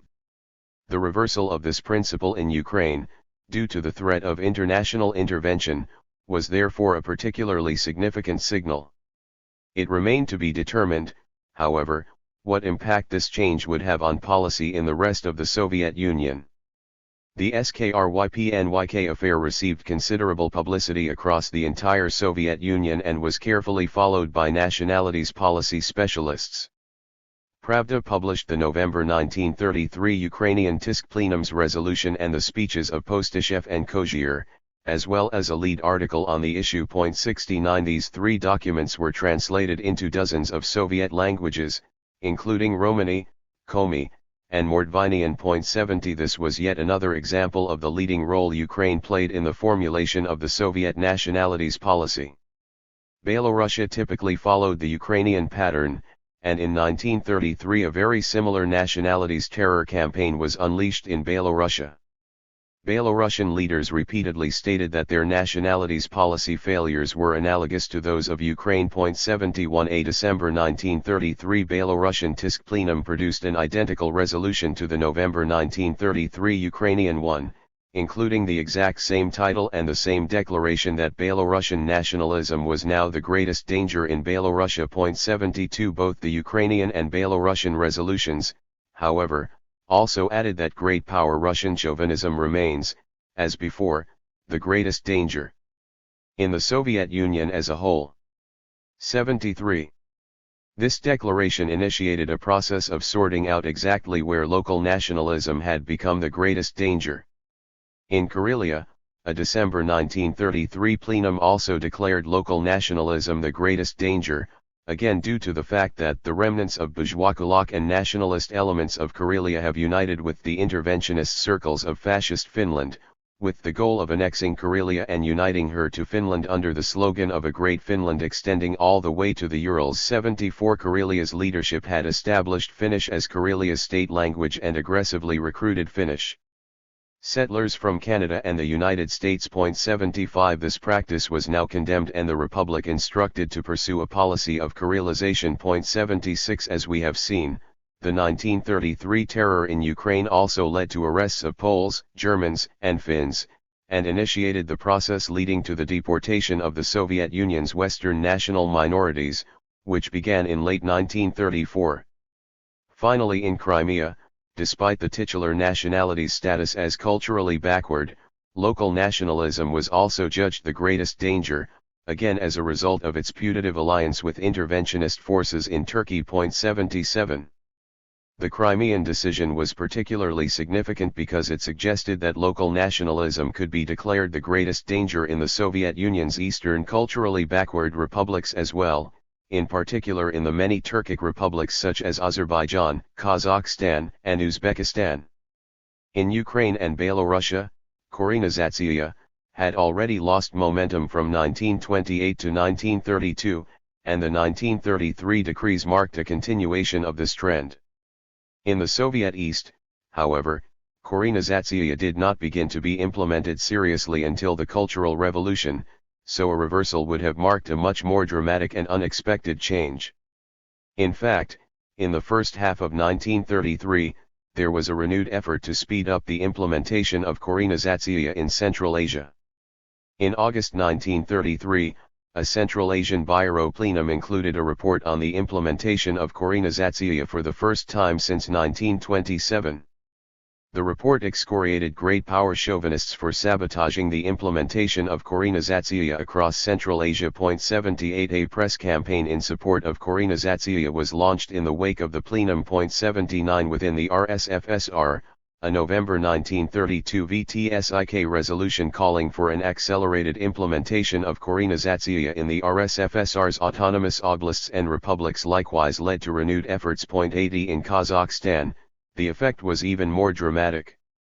Galashchikin was removed as first party secretary in 1933 and criticized by task not for local nationalism, but rather for great power chauvinism. 81 In April 1933, the new Kazakh first secretary, an experienced Armenian nationalities specialist, Eli Mirzoyan, launched a vigorous revival of both linguistic and affirmative action. Korenizatsiya. 82 The All-Union Politburo supported Mirzoyan and established a series of measures to train and promote Kazakh cadres. 83 Although this renewed Korenizatsiya campaign had been endorsed by TASK and VTSIK, the increasing publicity given to events in Ukraine after SKRYPNYK's July 1933 suicide, culminating in the widespread distribution of the November 1933 Ukrainian Nationalities Policy Resolution, sent powerful signals undermining that endorsement. Already on April 4, 1933, the head of the Central Asian Bureau, Bauman, sent Stalin the following telegram: in order to deliver a sudden blow to the active counter-revolutionary elements in Central Asia, the Central Asian Bureau requests that the Politroika of the OGPU be granted the right to carry out the death sentence for crimes of sabotage, insurrection, banditism, and theft. Stalin scrawled in favor. Ist on the telegram. 84 Although this telegram did not yet specify nationalists, the GPU soon began to arrest prominent national communists in all the Central Asian republics. 85 On September 24, 1933, the head of the Kyrgyz Sovnarkom, Abdrakhmanov, was excluded from the party and handed over to the OGPU as a nationalist. 86 As in Ukraine, he was said to have sabotaged grain requisitions. The most publicity was given to the arrest of Tajikistan's two leading national communists, Kajabiev, head of the Tajik Sovnarkom, and Maxim, head of the Tajik TSIK. 87 Their arrest was accompanied by a massive GPU terror campaign against Tajik national communists. By October 28, in the midst of this campaign, they had already arrested 693 individuals, including 14 members of the Central Republican Apparat, 35 party and Soviet leaders, 141 officials at the district level, and another 145 at the village level. 88 in a republic the size of Tajikistan and with its limited reserve of literate Tajik communists, this was a massive campaign. The removal of Maxim and Kajabiv was announced at the Tajik Obkom plenum in December 1933 by the Central Asian First Secretary, Baumann, who informed the delegates that Maxim and Kajabiv had also sabotaged grain requisitions and were aggressively anti-Russian. They constantly held conversations about the need to drive all Russians out of Tajikistan. 89 Baumann drew a direct parallel with the Ukrainian events. 90. You know that in the resolution on nationalities policy in Ukraine it is said that in the Soviet Union as a whole great power chauvinism is the greatest danger. However, in Ukraine at the current time it declares that the greatest danger is local Ukrainian nationalism. In Tajikistan, Kajabiv and Maxim, as heads of the government, conducted a bourgeois nationalist line and objectively united with the Kulak counter-revolution. Thus here in Tajikistan the battle with bourgeois nationalism must be increased. This is a crucial question. Bourgeois nationalists in Tajikistan are counting on the interventionist intentions of the imperialists. They are aiming at violating the unity of the laborers of the Soviet Union. Baumann was all but saying that local nationalism should be judged the greatest danger in Central Asia. The first secretary of Uzbekistan, Ikramov, went further and stated that local nationalism was the greatest danger in Uzbekistan, since Uzbek nationalist counter-revolutionaries have again and again allied themselves with foreign interventionists. 91. At this point, Stalin intervened twice to moderate the movement for a reversal of the greatest danger principle in the Soviet East. His first intervention came in Kazakhstan. The November 1933 Ukrainian resolution had caused considerable concern for Mirzoyan in Kazakhstan, since his arrival was linked to the ouster of Golozhkhin as a great power chauvinist and he had placed his authority firmly behind the campaign to revive Korenizatsiya. Mirzoyan was justified in his concerns. Golozhkhin had noted the changed political environment produced by the SHRYP-NYK affair and, on August 4, 1933, had written Stalin and Kaganovich complaining that Mirzoyan had gone too far in attacking him as a great power chauvinist and in promoting Korenizatsiya. Mirzoyan was instructed to tone down his propaganda campaign. 92 After the Ukrainian resolution, the Kazakh Kraykom Bureau gathered and passed a compromise resolution that in Kazakhstan, the greatest danger remains great power chauvinism. At the same time, it is necessary to fight Kazakh nationalism more systematically and thoroughly. This decision not to adopt the new Ukrainian policy was justified by the exceedingly weak Korenizatsiya of the government apparat, the extreme backwardness of national culture, the weak development of industry and national cadres, and the cultural backwardness of the Kazakh masses. 93 Mirzoyan sent this decision to Stalin for comment along with a cover note explaining that with the publication of the Ukrainian resolution and the speech of Kozyr, the district and oblast active are now demanding a discussion of the nationalities policy and the battle on two fronts, that is they were demanding a reversal of the greatest danger principle. Mirzoyan requested Stalin's approval of the draft resolution. 94. On the same day, Stalin sent back the following reply. 95. The fight with Great Russian chauvinism is carried out not only by local party organizations but, above all, by task VKP/B/ as a whole. The current task for Kazakh Bolsheviks consists of concentrating their fire against Kazakh nationalism and the deviation towards it, while continuing the fight with Great Russian chauvinism. Otherwise one cannot build Leninist internationalism in Kazakhstan. One cannot say that in Kazakhstan international training is better than in Ukraine. Rather the opposite. If despite this, local nationalism is not at the current moment the greatest danger in Kazakhstan, this is explained by the fact that it is more difficult for Kazakh nationalism to connect with international interventionists than in Ukraine. However, this positive circumstance should not lead to a weakening of the battle against Kazakh nationalism or to compromise with it. On the contrary, the battle with local nationalism should be increased to create the conditions for the planting of Leninist internationalism among the laboring national masses of Kazakhstan. As material for orientation, we are sending the TISK resolution on Tajikistan. The Politburo resolution on Tajikistan referred to by Stalin was relatively mild. It condemned Maqsud and Kagibev's violation of Leninist internationalism but called into question neither Koreanizatsiya, nor the greatest danger principle. 96 Bauman did, in fact, send Stalin a further Tajik resolution that would reverse the greatest danger principle, but Stalin sent back a terse rejection of this move. The TISK Secretariat considers it inexpedient to issue this resolution. In particular, we consider incorrect the formula about the greatest danger in national deviations that you have put forward. We propose that the resolution not be passed, and if it already has been, that it not be published. 97. Stalin's intervention ended speculation that the greatest danger principle would be reversed throughout the Soviet Union. It also established the principle that the nationalities living along the Soviet Union's western borders would be subject to the greatest scrutiny.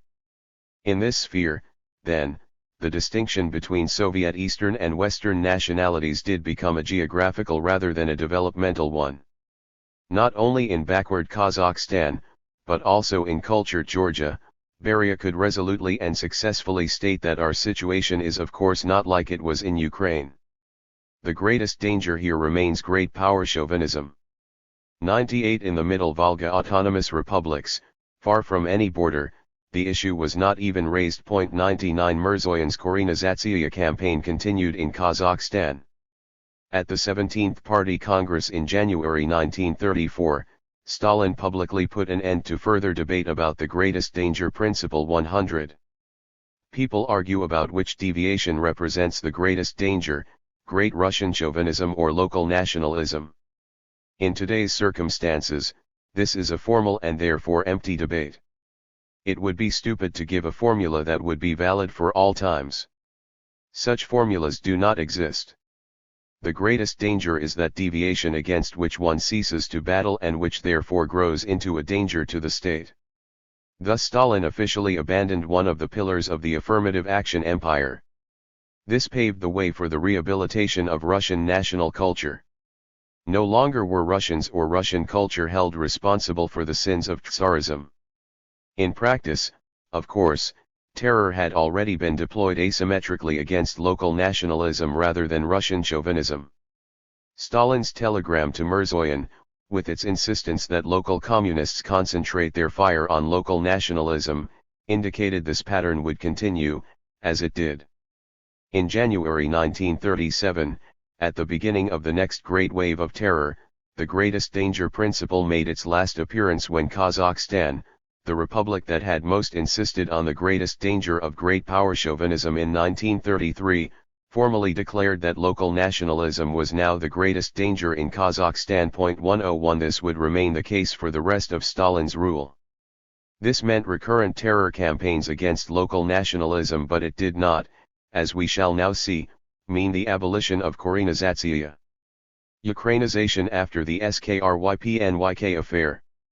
The December 14, 1932 Politburo decree condemned only the mechanical implementation of Ukrainization, not the policy itself, and it demanded not Russification but the promotion of Bolshevik Ukrainian cadres. 102 During the course of the SKRYPNYK affair, this phrase was transformed into a call for Bolshevik Ukrainizatsiya instead of mechanical Ukrainizatsiya or Petliarizatsiya. 103 Postashev provided a definition of mechanical Ukrainization at the June 1933 plenum.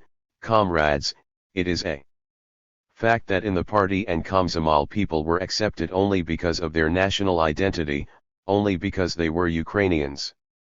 Directed our party's attention to the need to abolish this mechanical implementation of Ukrainization. 104 At a Belarusian task plenum a month later, the first party secretary, N.F. Jakalo, produced the same formula: we must at last break with the non-Bolshevik attitude towards promoting cadres. We must conduct a furious battle against promoting cadres not by Bolshevik principles, but by the principle of whether one is Belarusian, Jewish, Russian, Ukrainian, etc. 105 Of course no one had promoted cadres in this fashion more vigorously than Kaganovich, whose tenure as Ukrainian First Party Secretary was being feelsomely praised throughout 1933. 106 Therefore, It was easy for Ukrainian Bolsheviks to doubt the sincerity of Kozhyr's insistence in July 1933 and again in November 1933 that the SKRYPNYK affair had made the promotion of reliable ethnic Ukrainian cadres a greater priority. 107.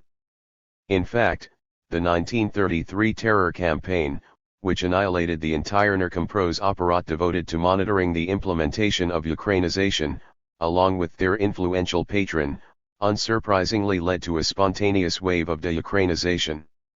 Nikolai Popov noted that in the provinces, there is a tendency to equate the excesses of Ukrainization with Ukrainization itself.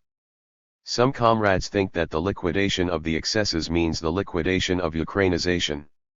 He reported that everywhere factory newspapers were being shifted from Ukrainian to Russian. In Lugansk, the Obkom newspaper had been changed over to Russian entirely while preserving only its Ukrainian title. 108 In Donetsk, the city government was emboldened to conduct all its paperwork in Russian, and mixed Ukrainian, Russian primary schools also began to teach entirely in Russian. The recently Ukrainized Odessa State University likewise switched back to Russian.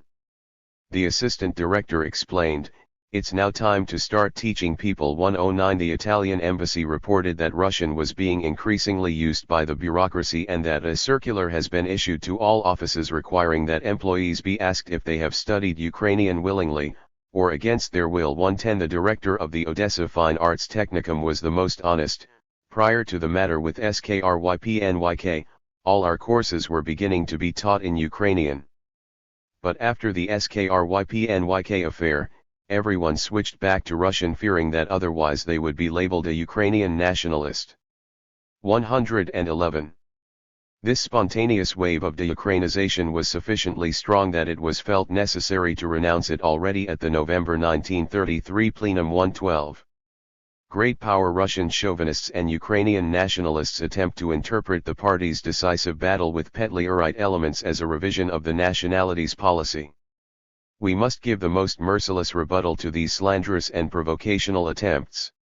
The party will mercilessly expose all attempts to revise the decisions of the 12th and 16th Party Congresses under the cover of leftist phrases about how the nationalities policy is no longer necessary, that national republics are not needed anymore.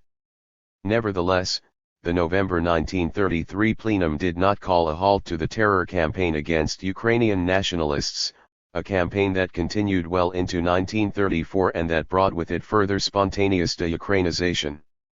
After the plenum, public discussion of Ukrainization ceased, although there was renewed attention to the celebration of acceptable Ukrainian national heroes, above all Taras Shevchenko. 113 The silence about Ukrainization after a year-long campaign against its abuses has understandably led to a widespread belief that Ukrainization was abandoned entirely after 1933. 114. Although Ukrainization disappeared from public discourse from 1933 to 1937, archival documentation reveals that it remained an ongoing concern of the Ukrainian leadership throughout this period. Moreover, it is clear that Stalin himself set a limit to the revision of Korenizatsiya in Ukraine and Belorussia. In mid-1934, he intervened directly in Belarusian affairs. Two events triggered this intervention. First, the head of the Belarusian Sovnarkom, Golod, complained to Moscow that the Belarusian First Party Secretary, N.F. Jekalo, was interfering in matters reserved for the Soviet bureaucracy. 115 Second, a TISK investigation reported the systematic Polonization of Belarusian children in the Polish National Soviets of Belorussia. Golod and Jekalo were called to Moscow to discuss these issues. At an August 1934 Belarusian TISK plenum, Jekalo reported Stalin's comments at the Moscow meeting. 116. In his comments and in a formal address, Stalin declared that there had been an underestimation of the importance of Soviet governmental work. In particular, he said there had been an underestimation of the national moment in both party and Soviet work. We cannot underestimate the difficulty of work in a national republic. Comrade Stalin pointed out that, for instance, we are not talking about some kind of Samara Oblast here, where things aren't so complicated. To this one must add the border position of Belorussia. And Comrade Stalin bluntly indicated, and I most definitely committed this error in my work in Belorussia, that as a leader I made an error in my desire to forcibly control day-to-day matters, of underestimating the importance of Soviet governmental work. This is an exceedingly interesting passage.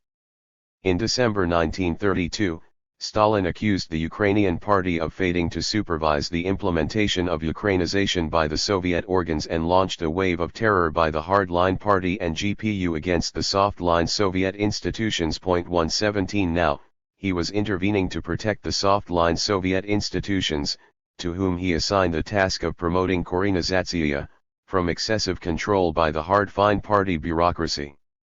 At the same time as he made this intervention in Belarusian affairs, Stalin appointed the former Borobi-ist and nationalities specialist Panis Lyubchenko to take over the Ukrainian Sovnarkom, thereby again revealing his preference for having a true Ukrainian in charge of the soft-line bureaucracy in Ukraine. 118. Stalin's criticisms of the Belarusian leadership were formalized in a July 1934 task resolution. 119 At the August 1934 plenum, Jakallo condemned the fact that at mass meetings of workers and demonstrations the Belarusian language is almost forgotten and that Belarusian had been driven out of party meetings completely. Golod called for a revival of Korenizatsiya. We must discuss this issue again at the task bureau and work on the promotion of cadres from the native population, those knowing the language, customs, and culture of the population living in Belorussia.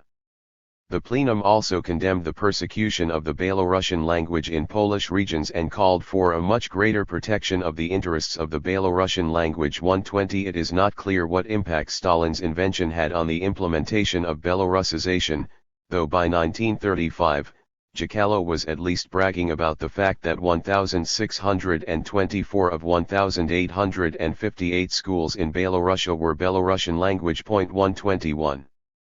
Ukrainization also began to draw revived political attention in 1934.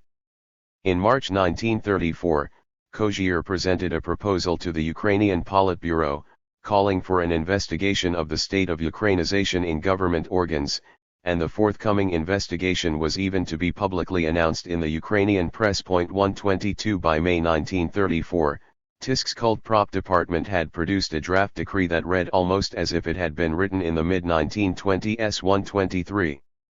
TISK KP/B/U decrees. 1. Require all communists who know Ukrainian to use it in their work at meetings and in speeches. 2. All employees who either do not know Ukrainian or who know it insufficiently should continue the study of Ukrainian on their own efforts. Given the flowering of Ukrainian culture, there is no longer a need for the state Ukrainian studies courses.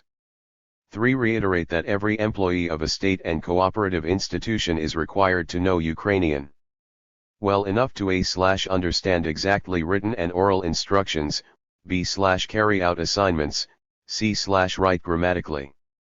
4. Require Commissar of Finance, Rikis, Commissar of Health, Kontorovich, Commissar of Light Industry, Tsutsalkivskaya, and head of the Cooperative Union, Kuzmenko, to immediately correct all defects in the implementation of Ukrainization in their institutions.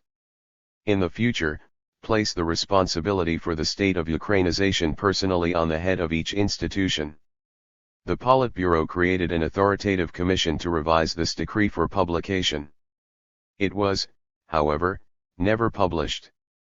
Instead of this bold call for a revival of the linguistic Ukrainization of the 1920s, the Politburo instead initiated a dramatic return to the policy of promoting ethnic Ukrainians to leadership positions.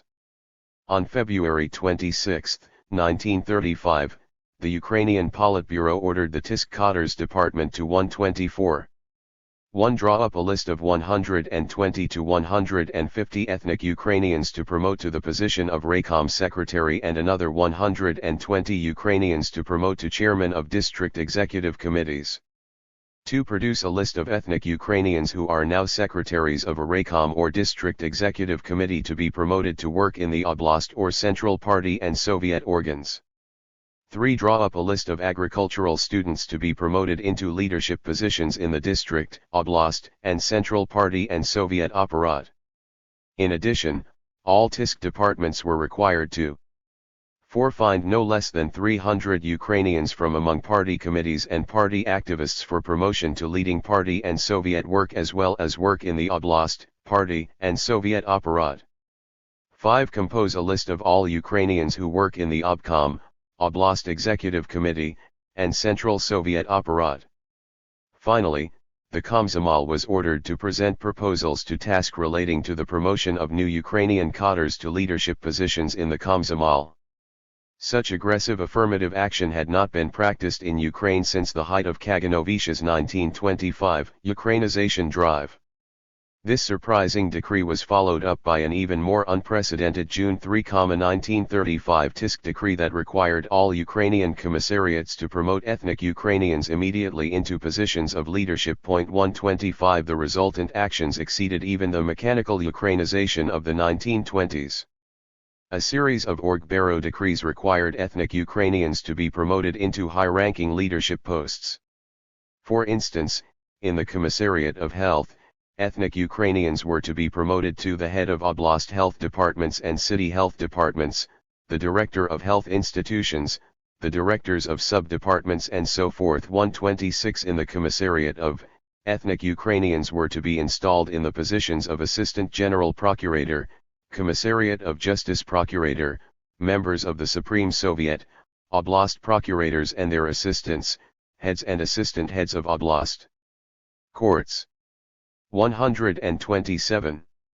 The Orgbaro decrees made quite clear that ethnic Russians were being directly replaced with ethnic Ukrainians. In some cases, the Russians were reassigned to other work, in other cases, their fate was not specified. 128 Such crudely direct replacement of high-ranking ethnic Russians by ethnic Ukrainians purely on the basis of national identity did not take place even at the height of Kaganovish's Ukrainization. The 1935–1936 Orgbaro decrees also revived the old practice of granting Ukrainians preferential access to open positions. The Commissar of Housing was instructed that in all instances, when a leadership position becomes available, Ukrainians should be given preference. Law schools in Kiev and Kharkov were ordered to expand their faculty with the following instructions: staff these faculties primarily with Ukrainians, 75 to 85%. Orgbaro decrees ordering the mass promotion of Ukrainians into leadership positions continued for over a year after the original February 1935 Politburo decree. In addition, the Politburo singled out Odessa, Dnepropetrovsk, and Donetsk oblasts as particularly delinquent and ordered them to immediately promote Ukrainians into leadership positions. 129. Given the lack of public discussion and the loss of archival materials during World War II, it is difficult to determine the state of Ukrainization that prompted these decrees. 130 However, 3 extensive, though rather anecdotal, 1935 inspections of Ukrainization in Odessa, Dnepropetrovsk, and Donetsk have survived. 131 From these inspections, it is clear that all oral work was being conducted exclusively in Russian, while written work had largely been shifted to Russian in Odessa, Donetsk, and the city of Dnepropetrovsk, though the oblast authorities in Dnepropetrovsk were still using mostly Ukrainian. 132 The reports do not provide comprehensive statistics about the number of Ukrainians in leadership positions but do indicate that, although Ukrainians were a majority of the population in all 3 regions, they remained a minority in most leadership positions. In Dnepropetrovsk, for example, Ukrainians made up 25% of the Oblast Presidium and 42% of the City Presidium, although they were 79.7% of the overall Oblast population. 133 All of the reports found that no attention had been devoted to Ukrainization and that, as was the case prior to 1933, as well there was a negative attitude towards Ukrainization. 134. One would have expected that this dramatic revival of Ukrainization, after the noisy SKRYPNYK affair, would have required some public explanation. However, the Ukrainian press was silent and these promotions were ordered and presumably carried out conspiratorially. Besides this striking difference in publicity, the new Ukrainization differed from the old in 2 further ways. First, the focus was on affirmative action rather than on linguistic Ukrainization. Second, attention was devoted exclusively to the promotion of Ukrainians into leadership positions. In the 1920s, the Ukrainization of the government apparat was the top priority. This was again due to the commitment to linguistic Ukrainization. To establish Ukrainian as the language of government, one needed Ukrainians in the positions where paperwork was being processed. With the subsiding of the 1933 nationalities terror, the goal seems to have been a re-emphasis of the Ukrainian character of the Republic's government. This required visible figures.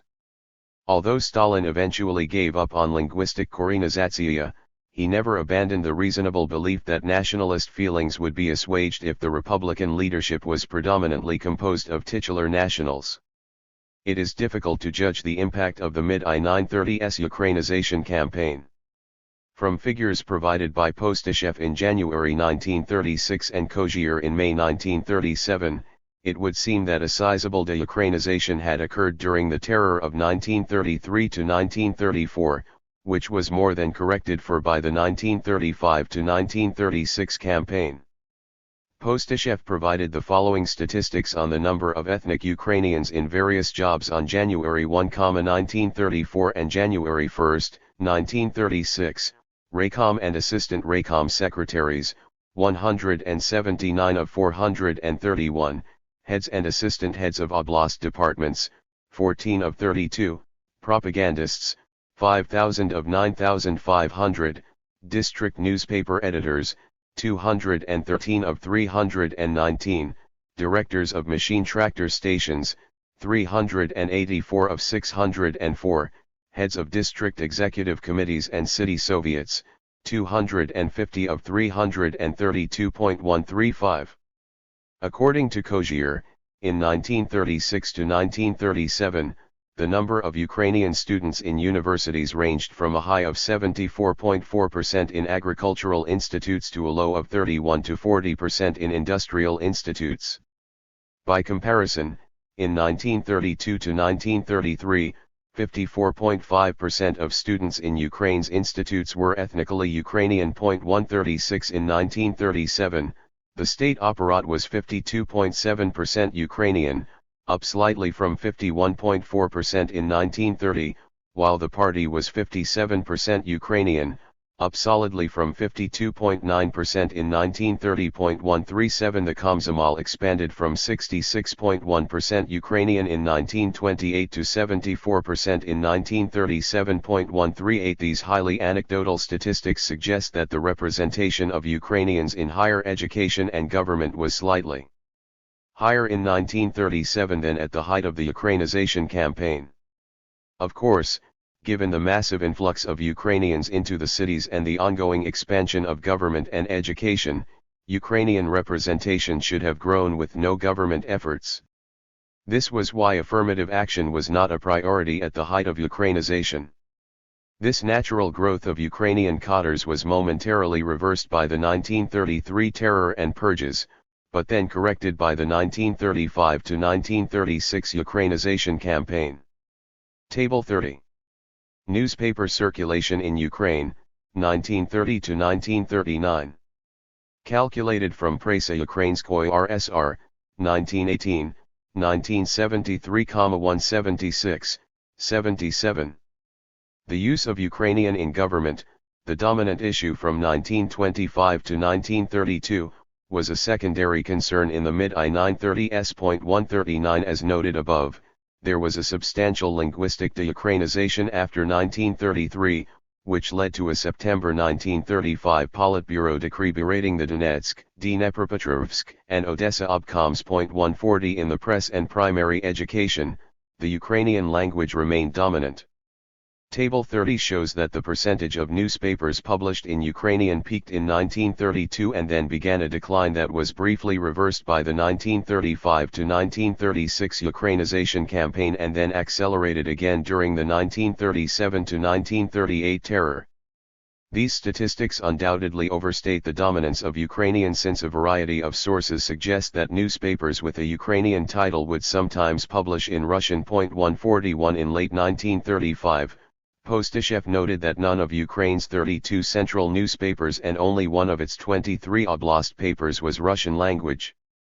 He also observed that there were currently 17,327 Ukrainian language schools and only 1,394 Russian language schools. 142 Book publication remained relatively constant. In 1932, 71.7% of all books and 84.7% of tirage was Ukrainian language. In 1937, the same figures were 58.6% and 89.6%. 143 The Ukrainian language, then, remained dominant in the press and primary education, but its use declined significantly within the government apparat. Surprisingly, the onset of the Great Terror inspired a short-lived movement to revive linguistic Ukrainization as well. On January 13, 1937, the All-Union Politburo issued a decree that criticized Pavel Postyshev for having allowed Trotskyists to infiltrate the Kiev Obkom and Tisk apparat. 144 3 days later, with Kaganovich present, Postyshev had to perform self-criticism and Kudryavtsev replaced him as Kiev Obkom secretary. 145 2 months later, Postyshev also lost his position as second secretary and was removed from Ukraine. Following what would become a standard Great Terror scenario, Postyshev was immediately criticized for having created a cult of his own personality in Ukraine. There was special emphasis on his organization of Postyshev corners in the schools, and how the students were instructed about the friend of children, Postyshev. 146. Less typically, Postyshev was also blamed for inadequate Ukrainization. During his remarks at the Ukrainian Politburo session where Postyshev was disgraced, Kaganovich spoke of an underestimation of the nationalities question as it manifested itself in the choice of cadres. Organizational questions took precedence over political ones. 147 A February 1937 Ukrainian Tisk plenum resolution repeated Kaganovich's criticism of an underestimation of the nationalities policy in Ukraine, which is a most serious political error. 148 For once, it seemed as if terror would work to reinforce Ukrainization. Postyshev's replacement, Kudryavtsev, commented, "It is well known that Postyshev during the period of his work in Ukraine loved to remember the lessons of 1933, that is, the danger of Ukrainian nationalism, but the nationalists were replaced with Trotskyists, Zinovievites, and rightists, who engaged in wrecking." 149 Kudryavtsev's comments contained the assumption that the fall of Postyshev meant the repudiation of the policy with which he was most associated, the attack on Ukrainian nationalism in 1933. At the February-March All-Union Tisk plenum, Postyshev was again attacked for having neglected nationalities policy. 150 Moreover, Stalin himself emphasized the importance of promoting local cadres, though he was referring not to nationalities policy, but rather the fight with family circles. His exemplary target was Mirzoyan, who was chastised for bringing his clients with him from Azerbaijan rather than promoting local Kazakh cadres. 151. The fall of Postyshev, Kaganovich's comments, the February 1937 plenum resolution, and Stalin's remarks at the February-March plenum, as well as the fact that by June 1937 the Great Terror was still targeting primarily putative Trotskyists rather than bourgeois nationalists, all led the Ukrainian leadership to believe that the center was signaling a revival of Korenizatsiya. At the May-June 1937 Ukrainian Party Congress, Kozyr announced the rehabilitation of even forced linguistic Ukrainization. "We in the Central Committee are now carrying out the policy of further Ukrainization through pressure on those elements who work in our apparat and still have not learned Ukrainian. We will force them to learn it. Everyone who works in Ukraine is required to know the language of the Ukrainian people." 152 His speech was filled with calls for a hard line on Ukrainization. "I think we need to exert more pressure to implement the Ukrainization of the apparat. This requires only attention and a firm hand." 153. Postyshev's replacement, Kudryavtsev, went even further. He denounced the existence of a split between a Ukrainian cultural sphere and a Russian economic sphere, a split that had already emerged by 1932 and intensified after 193-3154. In the last years, in the speeches of a variety of comrades, and above all in the speeches of Postyshev, who set the tone, an identification of the party's nationalities policy and national cultural construction has taken place. If you look at the speeches of Postyshev on the nationalities question in these years, you see that Postyshev considered the main content of the nationalities policy to be the construction of primary schools, the development of theater, literature, the ideological front, and so forth. Is it not clear that this is an incorrect attitude towards the nationalities policy? Is it not understood that national cultural construction is part, but only part of the party's nationalities policy? Is it not understood that the growth of industry, the development of agriculture, the rise of living standards, the growth of Ukrainian cadres, that all this is a result of our party's nationalities policy? Is it a coincidence that in Kiev we have a relatively significant layer of Ukrainian cadres in the cultural sector, but among economic cadres, the layer of Ukrainian cadres is completely negligible? Skrypnyk would have been proud of this speech. One would have to go back to 1930, or perhaps to 1927, to find a Ukrainian Tisk plenum or party congress where the rhetoric was so hospitable to Ukrainization. The Ukrainian leadership guessed wrong. In September 1937, mass arrests of putative bourgeois nationalists began. Moreover, the actions of those arrested as bourgeois nationalists in support of Korenizatsiya were now described as wrecking. This marked a return to the usual Soviet linkage between terror and nationalities policy. Beginning in November 1937, a series of all-Union Politburo and Orgburo decrees raised the status of the RSFSR, the Russian language, and Russian culture. These decrees affected all republics equally. The only decree that singled out Ukraine was a December I Orgburo decree, on Russian newspapers in Ukraine 155. Tisk VKP/B/ notes that one of the manifestations of wrecking by bourgeois nationalists in Ukraine is the lack of newspapers in Russian, above all in Kharkov, Dnepropetrovsk, Kiev, Mykolaiv and other Ukrainian cities. Tisk considers this attitude of task KP/B/U to the liquidation of Russian newspapers in Republican and Oblast centers of Ukraine incorrect and politically erroneous. In fact, it has eased the criminal work of bourgeois nationalists. In a matter of only 5 months, the language of 1933 had returned with a vengeance. In an accompanying memorandum, Miklas insisted that in no other republic was the Russian language press in such a shabby state as in Ukraine 156. Also, reflecting the new political mood, he argued that the Ukrainian population reads Russian language newspapers with great interest. 157 The Orgburo decree ordered the formation of a Republican Russian language daily with as large a circulation as communist, as well as Russian dailies in Kharkov, Dnepropetrovsk, Odessa, and Mykolaiv. Sovetskaya Ukraina began publication in January 1938. 158 The Russian language press jumped rapidly from 12.5% of total Ukrainian circulation in 1936 to 29.4% in 1938.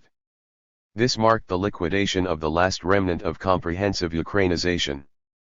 In mid-1938, an observer might well have suspected that a decisive wave of Russification had begun. However, with the end of the Great Terror and the annexation of West Ukraine in 1939, the situation again stabilized. Henceforth, Soviet Ukraine would be bilingual and bicultural. 159. Silent Korenizatsiya in the Soviet East. The differing fate of the greatest danger principle in 1933 to 1934 suggested that there would be a corresponding difference in the implementation of Korenizatsiya in the Soviet East, as had been the case during the Cultural Revolution. In fact, similarities outweighed differences. As in Ukraine and Belorussia, discussion of Korenizatsiya largely disappeared from the public sphere. Korenizatsiya was significantly downgraded in importance, but its implementation still remained a real internal concern for central and Republican authorities. This practice of silent Korenizatsiya would, in fact, characterize Soviet policy for the rest of the Stalin years. As in Ukraine, enforcement of Korenizatsiya would be sporadic, with periods of neglect followed by campaign-like flurries of action. The growing emphasis on visible leaders was another similarity. Finally, the decline of linguistic Korenizatsiya in Ukraine and Belorussia, a policy that was never a high priority in the eastern national regions, also contributed to the convergence between Soviet East and West. The major difference remained the chronic shortage of educated titular nationals in the Soviet East, which ensured that more attention would be devoted to higher education to train skilled workers for technical posts in government and industry. Therefore, I begin with an analysis of affirmative action in higher education, proceed to discuss Korenizatsiya in the Republican governmental bureaucracies, and conclude with a look at the problem of ethnic conflict. Higher education. From 1930 to 1934, elite all-union universities in Moscow and Leningrad were required to reserve a substantial number of their total admissions quota for culturally backward nationalities. The abolition of the national minorities Bronia in 1934 has led some commentators to assume that affirmative action for Eastern nationalities in higher education also ended. 160 In fact, this was not the case. The April 1934 decree abolishing the Bronia ran as follows: 161. 1. Given that the reservation of places in VUZY, technicums, and rabfiks for those sent from the national republics and oblasts is being realized mechanically, without consideration of the cadre needs of the national republics and oblasts, it is not expedient to preserve the Bronia for nationals in the system of schools run by the all-union commissariats. 2. Consider it necessary that a planned admission of nationals into the schools of the all-union commissariats be realized. In keeping with this, instruct Gosplan SSSR, in their planning for the preparation of cadres for the second five-year plan, to single out particularly the need for cadres in the national republics and oblasts for each given specialty. 3. Require all union commissariats with VUZY, technicums, and rabfiks to maintain control over the proper enrollment of nationals in them. VTSIK issued a comparable decree for RSFSR commissariats in December 1934, and so the Bronia survived one academic year longer in the RSFSR. 162 The TSIK decree marked the end of cultural revolution in higher education. The language of this decree, with its reference to the mechanical implementation of ethnic affirmative action, followed the pattern established by the December 14, 1932 Ukrainization decree, which also called for a continuation of affirmative action in a revised form. The actual changes made to the national Bronia by the April 1934 TSIK decree were minimal. Under the old system, the republics proposed their own needs, which were usually accepted without emendation. Now Gosplan was to determine their needs in a planned and scientific manner that would focus on the glaring lack of technical cadres. Under the old system, the Commissariat of Education supervised the fulfillment of the Bronia, a task now left to the cadres sector of each commissariat. As before, the republics were responsible for recruiting candidates. In effect, quotas were still set and rates of fulfillment reported to TSIK 163. A crucial difference, however, was the abolition of the term Bronia itself and the annual public campaigns associated with it. Affirmative action was no longer public and overt. Goals and timetables replaced quotas. Pravda Vostoka no longer published advertisements with admissions quotas. This practice of silent affirmative action was part of a larger strategy carried out from 1933 to 1938 to address the problem of Russian resentment. There were two other changes as well, one symbolic and the other practical. The final point of the April 1934 TSIK decree read, communicate to all institutions about the incorrect usage of the term culturally backward nationality in present times. 164 This was another marker of the end of the Cultural Revolution, whose assigned task in the Soviet East had been to overcome cultural backwardness. This task was now officially accomplished. This change involved a big fight in the TSIK Commission dealing with the abolition of the Bronia, since the rhetoric of backwardness and the center's commitment to developmentalism in the Soviet East was a crucial component of the Eastern nationalities' cultural capital. However, as with the abolition of the Bronia, the change was mostly rhetorical. Affirmative action continued for Eastern nationalities, now more politely referred to as formerly culturally backward nationalities. 165. A second change also reflected the movement from the utopianism of the Cultural Revolution to the more pragmatic stance of the Great Retreat that followed it. From 1934 to 1937, more attention was focused on bridging the immense gap between primary school and higher education. In the words of one Turkmen official, the preparation of cadres for cadres 166 grades 5 to 10 barely existed in most Eastern national republics.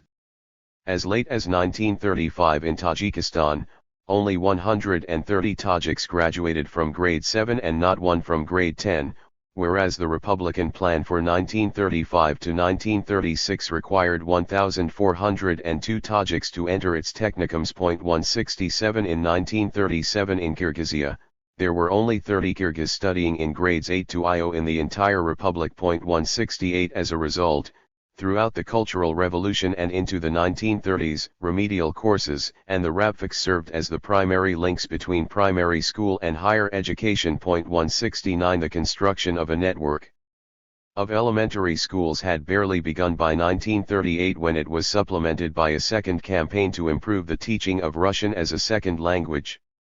This was also aimed at improving access to higher education, since efforts at the linguistic Korenizatsiya of more than pedagogical vuzy had also largely ceased with the end of Cultural Revolution.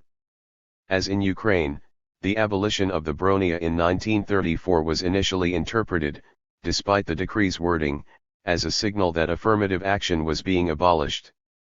In 1934 to 1935, Gosplan failed to set targets for national minorities. 170 The commissariats argued that since the Bronia is abolished, no work need be done on the recruitment of nationals. 171 As a result, the 1934 to 1935 admissions rates for Eastern nationalities in Central VUZY declined. For example, the number of formerly culturally backward nationalities accepted by the Commissariat of Heavy Industries VTUZY dropped dramatically from 1638 of 17,156 in 1933 to 1060 of 22,658 in 1934. 172 The Soviet of Nationalities, however, led energetically from 1935 to 1937 by the Belarusian nationalities specialist A.I. Katskevich, made affirmative action in higher education one of its major priorities and intervened decisively to restore it. 173. As a result of these efforts, by 1935 to 1936 Gosplan and the All-Union Commissariats were again setting quotas and reporting on their fulfillment. 174 For the 1935 admission season, the Commissariat of Heavy Industries VUZY accepted 1,174 Eastern nationals of a total 23,436, a slight improvement from the previous year. A 1936 TSIK decree unambiguously asserted preference for titular nationals.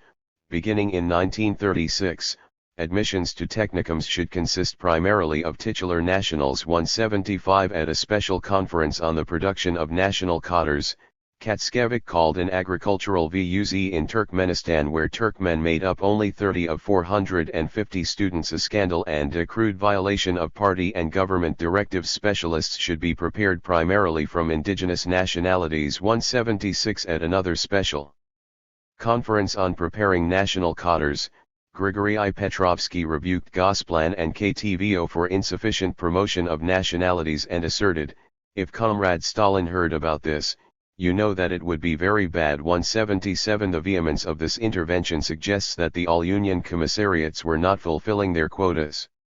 It also demonstrates that the Soviet commitment to affirmative action for Eastern nationalities in both Central and Republican higher education was being reaffirmed. 178 Silent affirmative action continued throughout the 1930s, albeit much less aggressively than during the Cultural Revolution, and it would in fact persist through to the collapse of the Soviet Union in 1991. 179.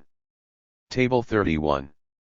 Indigenous Communist Party membership in the Soviet East. Simon, Nationalism and Policy, 32 to 33. The figure for Tajikistan is 1933, not 1932.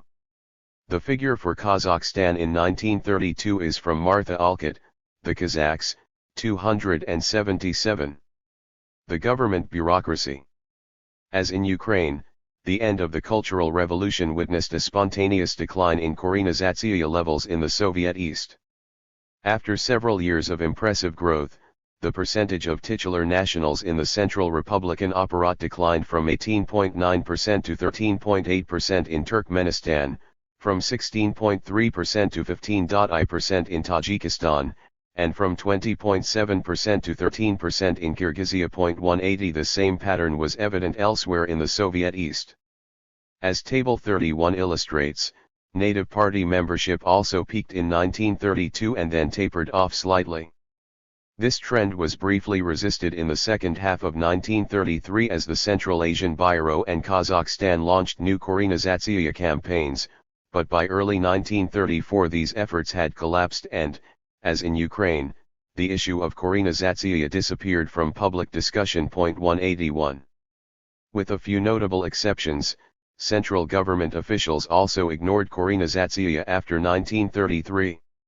The exceptions involved sporadic campaigns that identified particularly egregious failures to implement Korenizatsiya and meted out exemplary punishment. As usual in such cases, punishment involved being shamed and rebuked in Moscow, not dismissed or arrested. The first such victim was the Udmurt ASSR leadership in 1935. 182 Table 32 shows that the percentage of Udmurts in the government apparat at the central and district level plummeted after 1933.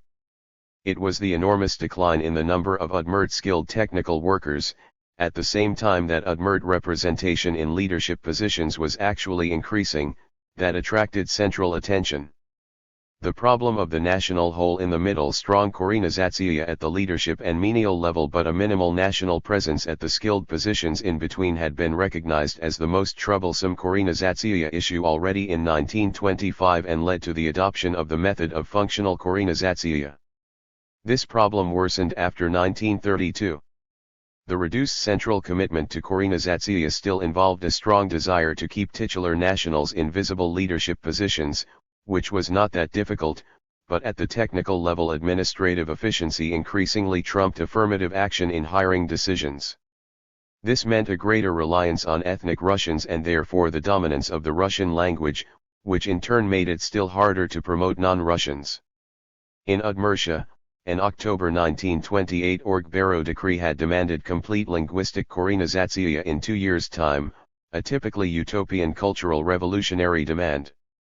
It prompted a brief flurry of activity. 183 Within a year, 37% of village Soviets and 4 of 18 district Soviets had adopted the Udmurt language, while the Oblast Nerkompros likewise began to use Udmurt. By 1933, this campaign had collapsed because, as an Udmurt district official explained, in the last years we almost never received a directive from above in Udmurt and so we don't write. 184 This pattern repeated itself across the entire Soviet East. The surprise was not this pattern but rather the sudden decisive intervention in 1935, after several years of silence, by the Soviet of Nationalities. The Soviet not only censured Udmurtia's current performance but, again following the Ukrainian pattern, demanded the implementation of the 1928 task resolution on Udmurtization, which had called for not only mass promotion of Udmurts, but also complete linguistic Udmurtization, including the mandatory study of Udmurt by local Russians. 185 All Udmurt officials would reasonably have assumed that the 1928 decree had long since expired. This intervention resulted in the usual flurry of short-term activity, which declined rapidly as the center's gaze shifted elsewhere. 186 In 1936, the gaze, in fact, shifted to the North Caucasus, where an identical campaign was launched by the Soviet of Nationalities against the North Caucasus authorities for neglecting Korenizatsiya in their autonomous oblasts.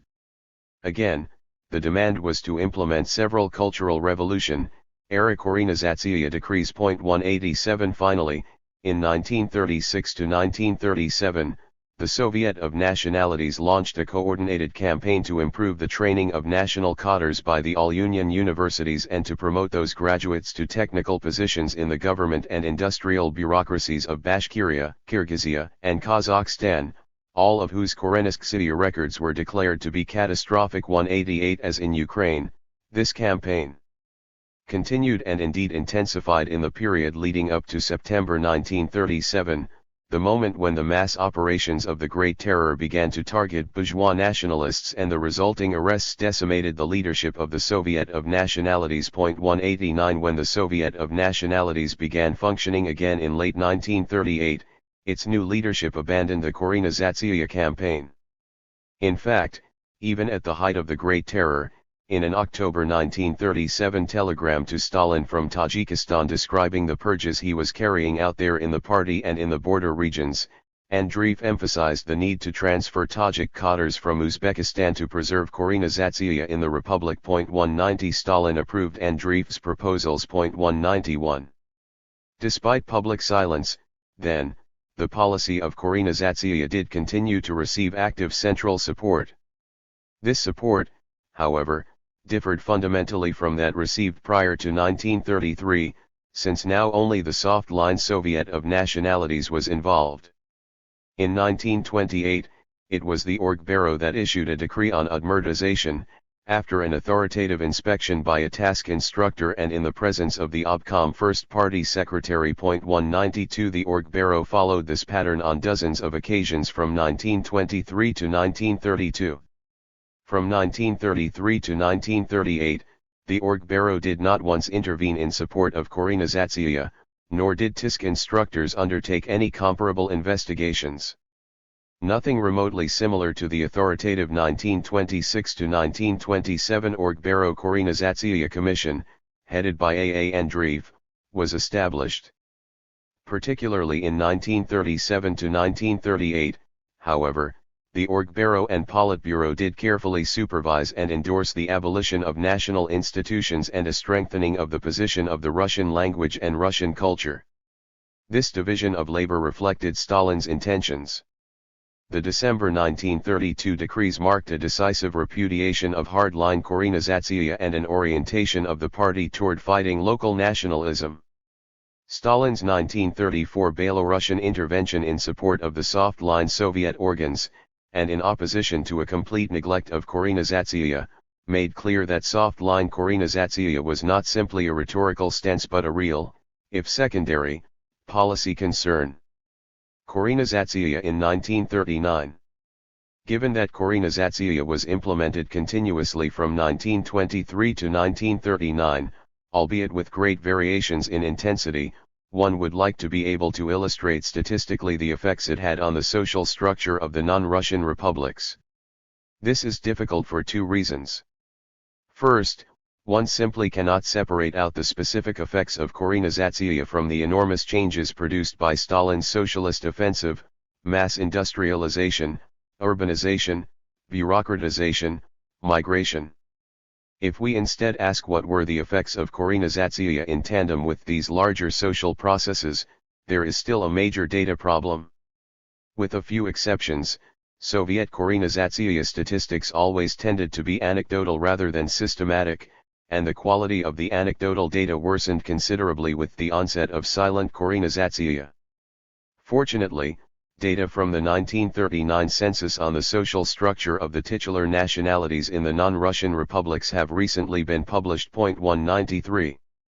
Due to the use of completely different census categories, fine-grained comparisons with the 1926 census are not possible. However, Table 33 provides a highly revealing comparison of the representation of titular nationals in all white-collar jobs in 1926 and 1939. 194. These numbers eloquently demonstrate the enormous increase in titular national white-collar employment in the period from December 1926 to January 1939. Every non-Russian republic experienced substantial growth in its white-collar Korenizatsiya rates. The effect was much stronger in the Soviet East, where autonomous republics witnessed an average 37.5% growth and Union republics a 33.1% growth in white-collar Korenizatsiya, whereas the comparable increase for the Soviet West was 11.5%. As a result, there was a pronounced convergence between Soviet East and West. In 1939, Buryat Mongolia, astonishingly, had a higher Korenizatsiya rate than Ukraine, Belorussia, and the Volga German Republic. The creation of a substantial indigenous white-collar class in the Eastern National Republics, in a mere 15 years, was perhaps the single greatest success of the Korenizatsiya policy. The 1939 census data allow us to take a closer look at the composition of this new white-collar elite. Table 34 divides the titular national white-collar elite into the 6 official census categories. 2 patterns emerge from these data. First, there is the familiar hole in the middle. Remarkably, the Korenizatsiya rates for leadership positions in the Eastern Republics almost equal those in the Soviet West. In fact, Ukraine and Belarusia's leadership Korenizatsiya rates are lower than those for all but Kyrgyzia and Chechnya-Ingushetia. 195. If we look at only the highest Republican-level leadership positions, the East lags slightly more but still not overwhelmingly. On the other hand, the difference in Korenizatsiya rates is enormous for technical positions. The rates in the Soviet West are more than twice as high as in the Eastern ASSRs and 3 times the rate in Eastern Union republics. The same pattern holds for medical and communications cadres.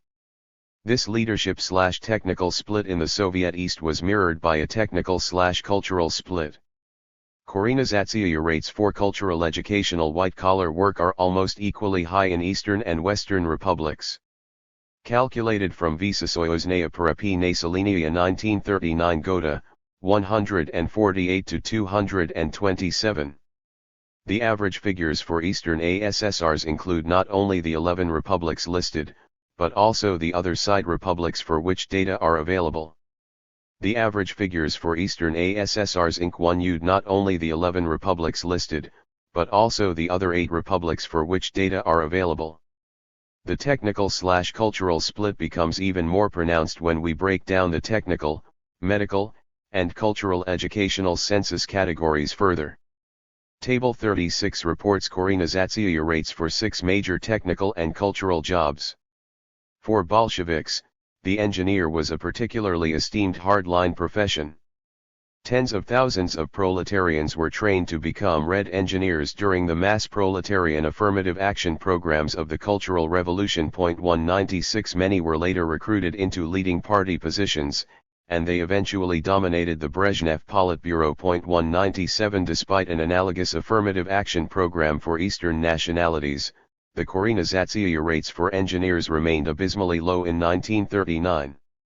Absolute numbers tell the story even more dramatically: 7 Bashkir engineers, 12 Buryats, 2 Kabardianians, 1 Bakhar, 8 Chechens, 12 Turkmen, 102 Uzbeks, 1 Karakalpak, 12 Tajiks, 108 Kazakhs, 5 Kyrgyz as opposed to 15,551 Ukrainians, 993 Belarusians, 4,011 Georgians, and 896 Armenians. On the other hand, Eastern titular nationals were on average overrepresented in the professions of teacher and author/journalist. Perhaps most tellingly, their Korenizatsiya rates were quite high for the positions of professor and scientific researcher, despite the fact that these jobs required more higher education than the position of engineer or technician. These data confirm the argument made in Chapter 4 that during the mass upward mobility of the Cultural Revolution, despite good faith efforts by the center to train technical cadres, educated Eastern nationals were diverted into visible leadership positions and into primary school education.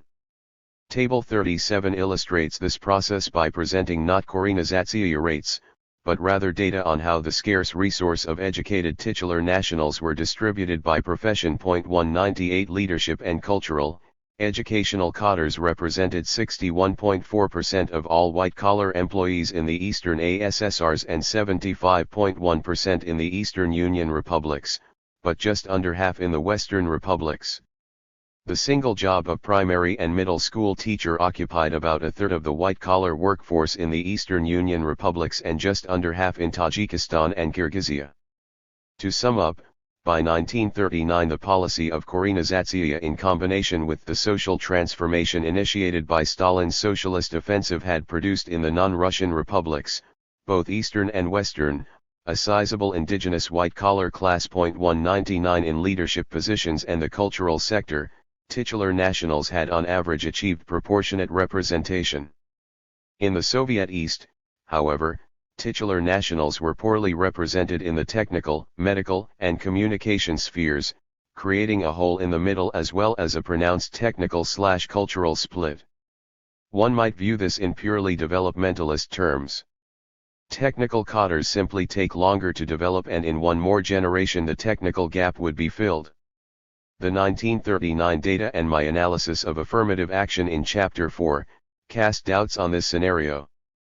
Eastern titular nationals were already 3 to 4 times more likely to be a highly educated professor than a much less educated engineer. Korenizatsiya created an insatiable demand for teachers, journalists, authors, artists, and folklore specialists, as well as for visible leaders in all fields. Titular nationals naturally gravitated to those spheres and established self-perpetuating patronage networks in those fields, whereas Russians came to dominate the technical sphere. As a result, both the hole in the middle and the technical/cultural split persisted in the Eastern republics, particularly Central Asia, through to the end of the Soviet Union. 200. Ethnic conflict. Ethnic conflict was a substantial problem during the first 15 years of Soviet rule. In the 1920s, rural ethnic conflict over control of agricultural land and the formation of national territories predominated. During the Cultural Revolution, this conflict migrated to urban sites, such as the universities and especially the industrial workplace, both of which were growing rapidly and mixing previously isolated ethnic communities. The Soviet government undertook numerous measures to eliminate this ethnic conflict. Chauvinism was always punished severely, and after 1933 the legal and propaganda campaign against great power chauvinism was transformed into a more even-handed campaign in support of internationalism and friendship among the Soviet peoples. The practice of silent Korenizatsiya and silent affirmative action aimed at preserving the positive aspects of those policies while also taking into consideration ethnic Russian feelings. National territorial boundaries were rarely revised in the 1930s and the policy of ethnic proliferation was abandoned. Finally, Soviet control of their peripheral national regions increased substantially after 1933, which allowed greater enforcement of anti-Chauvinist laws. Did these efforts lead to a substantial reduction in ethnic conflict? It is again difficult to answer this question definitively.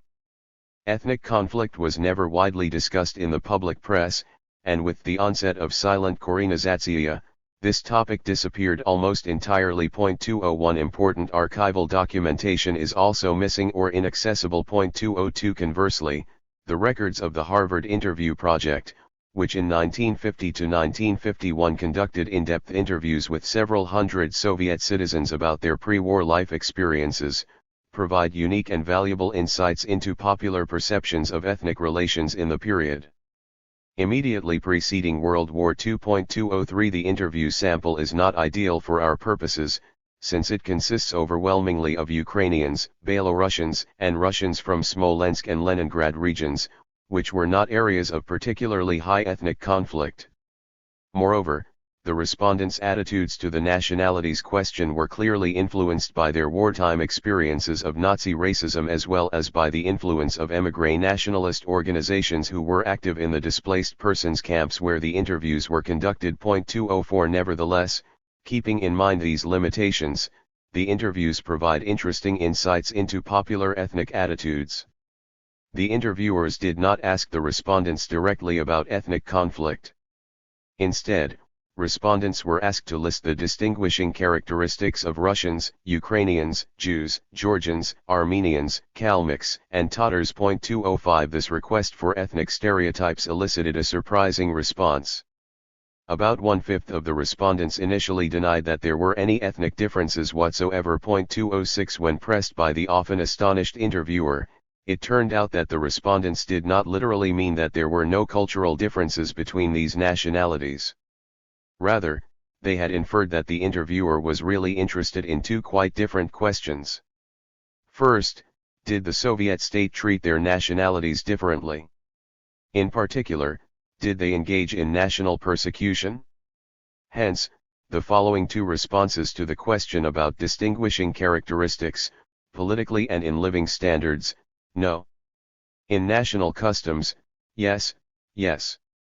The Jews have the first place in the Soviet Union. 207 Second, the respondents often inferred an interest in the existence of widespread popular prejudice in the Soviet Union. Yes, of course there are.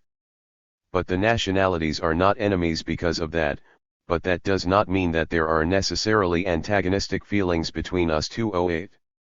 In fact, many respondents directly linked the absence of popular ethnic prejudice and conflict to official state policy.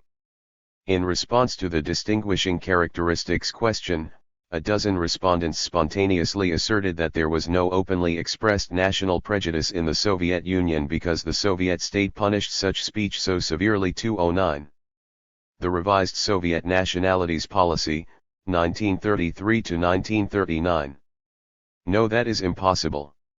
Everyone must love everyone in the Soviet Union. It was against the law to have national animosities.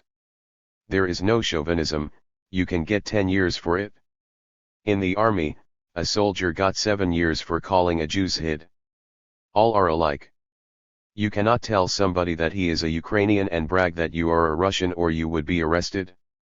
It was strictly forbidden by law to offend a member of any nationality, regardless of whether he was a Russian, Ukrainian, a white Russian, or anything else.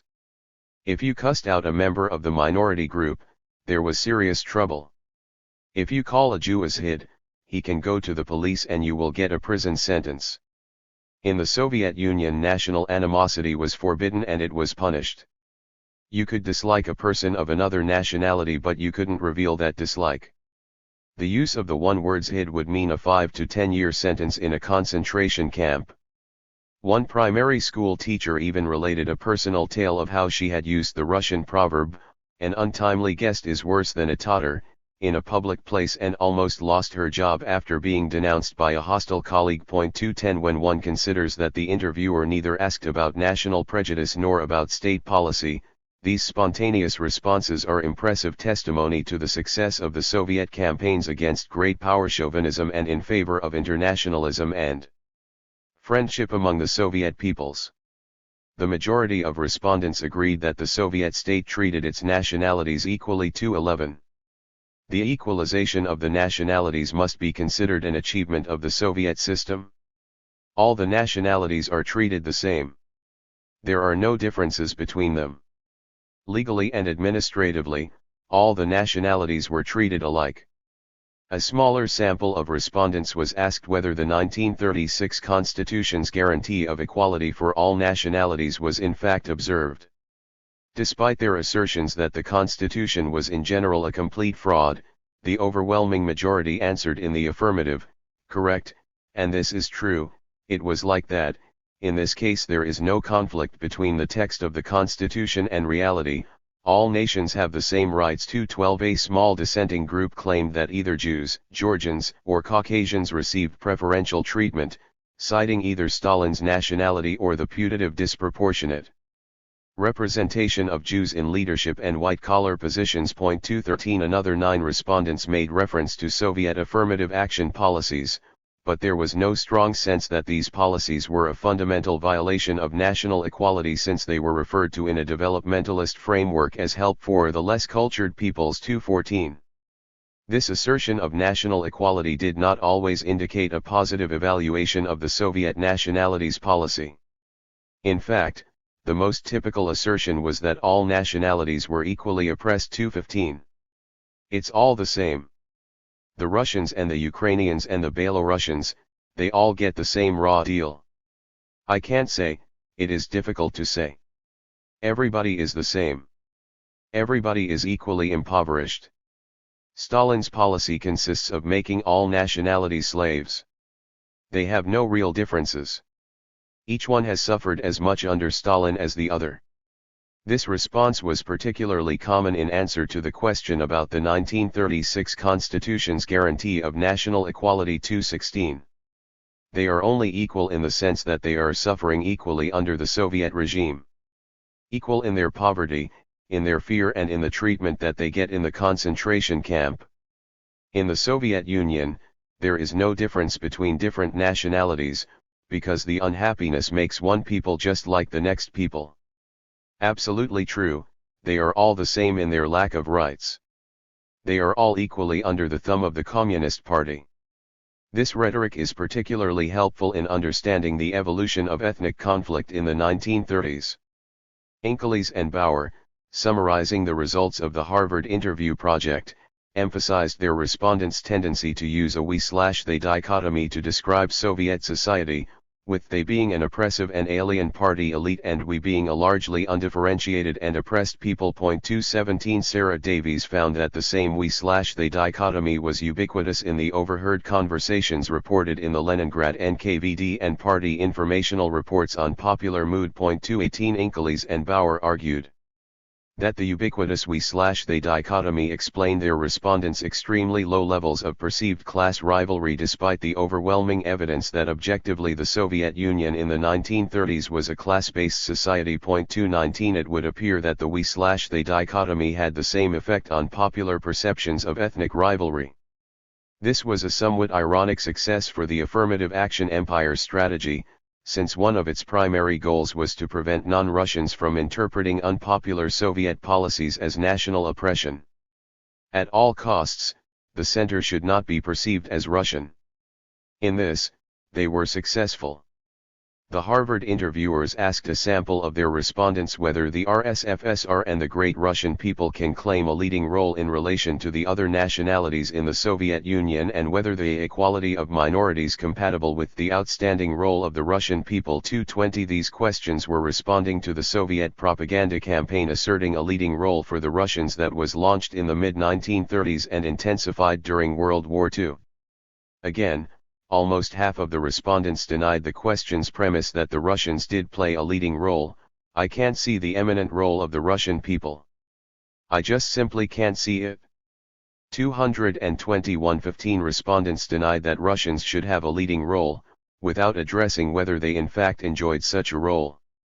Only 5 respondents agreed that the Russians did and should have a leading role, and they all stated that role in orthodox Soviet developmentalist terms as, in the words of a Kalmyk respondent, offering the help of the fraternal Russian people. The cultural level is low. 222 Not a single respondent asserted that the Russians were dominant and oppressed other nationalities. Those who denied a leading role for the Russians again invoked the we/they dichotomy. 223 The greatest role is played by the Kremlin. The chief differences in Russia are differences between party and non-party people. I think that you have posed the question incorrectly, because the question seems to imply that it is the Russian people who are playing the leading role. You simply can't say that the Politburo is the Russian people. They are a group torn off from the Russian people, who have no connection with them. Russians don't play a leading role. Take the Kremlin. Do you have many Russians in the Kremlin? Some people believe that the Russians have a preferential status in Russia. But that is wrong. Look at the Politburo, where only Voroshilov and Budeny are Russians. Judging by this admittedly small and not fully representative sample, oppression was popularly perceived as Bolshevik or party, not Russian. The evidence marshaled here does not allow any definitive conclusions about the evolution of ethnic conflict in the second half of the 1930s. It does suggest, however, that in all likelihood ethnic conflict did decline after 1933 and probably substantially. If so, this decline could be attributed both to the influence of factors unrelated to nationalities policy and to several intentional state actions. The former would include collectivization, which stopped ethnic conflict over control of agricultural land by rendering the land worthless to the peasantry, the passage of time, which muted the initial shock of ethnic mixing during the Cultural Revolution, greater political control over the national periphery, which produced greater social order, and, finally, the enormous growth of state repression and the formation of a visibly privileged party elite, which led to the domination of the we/they axis of conflict in popular perception and a diminished consciousness of class and ethnic rivalry. The intentional state actions included propaganda in favor of internationalism and punitive action against both chauvinist words and deeds, actions that, judging from the Harvard materials, were perceived by the population to be both sincere and rigorous, ending the practice of frequent changes in the borders of national territories, and the shift from overt to silent Korenizatsiya. Conclusion. The evolution of Korenizatsiya after 1933 reveals a scaling back and rationalization of the policy rather than its abolition. In 1934, after the previous year's nationalities' terror had provoked a spontaneous retreat from Korenizatsiya, Stalin intervened in Belorussia in support of the policy. Stalin remained, above all, committed to the policy of having titular elites occupy a substantial portion of the most visible leadership positions in the non-Russian republics. In this he was successful. In 1939, 6 years after the anti-Ukrainization decrees, titular nationals were increasingly occupying their proportionate share of leadership positions.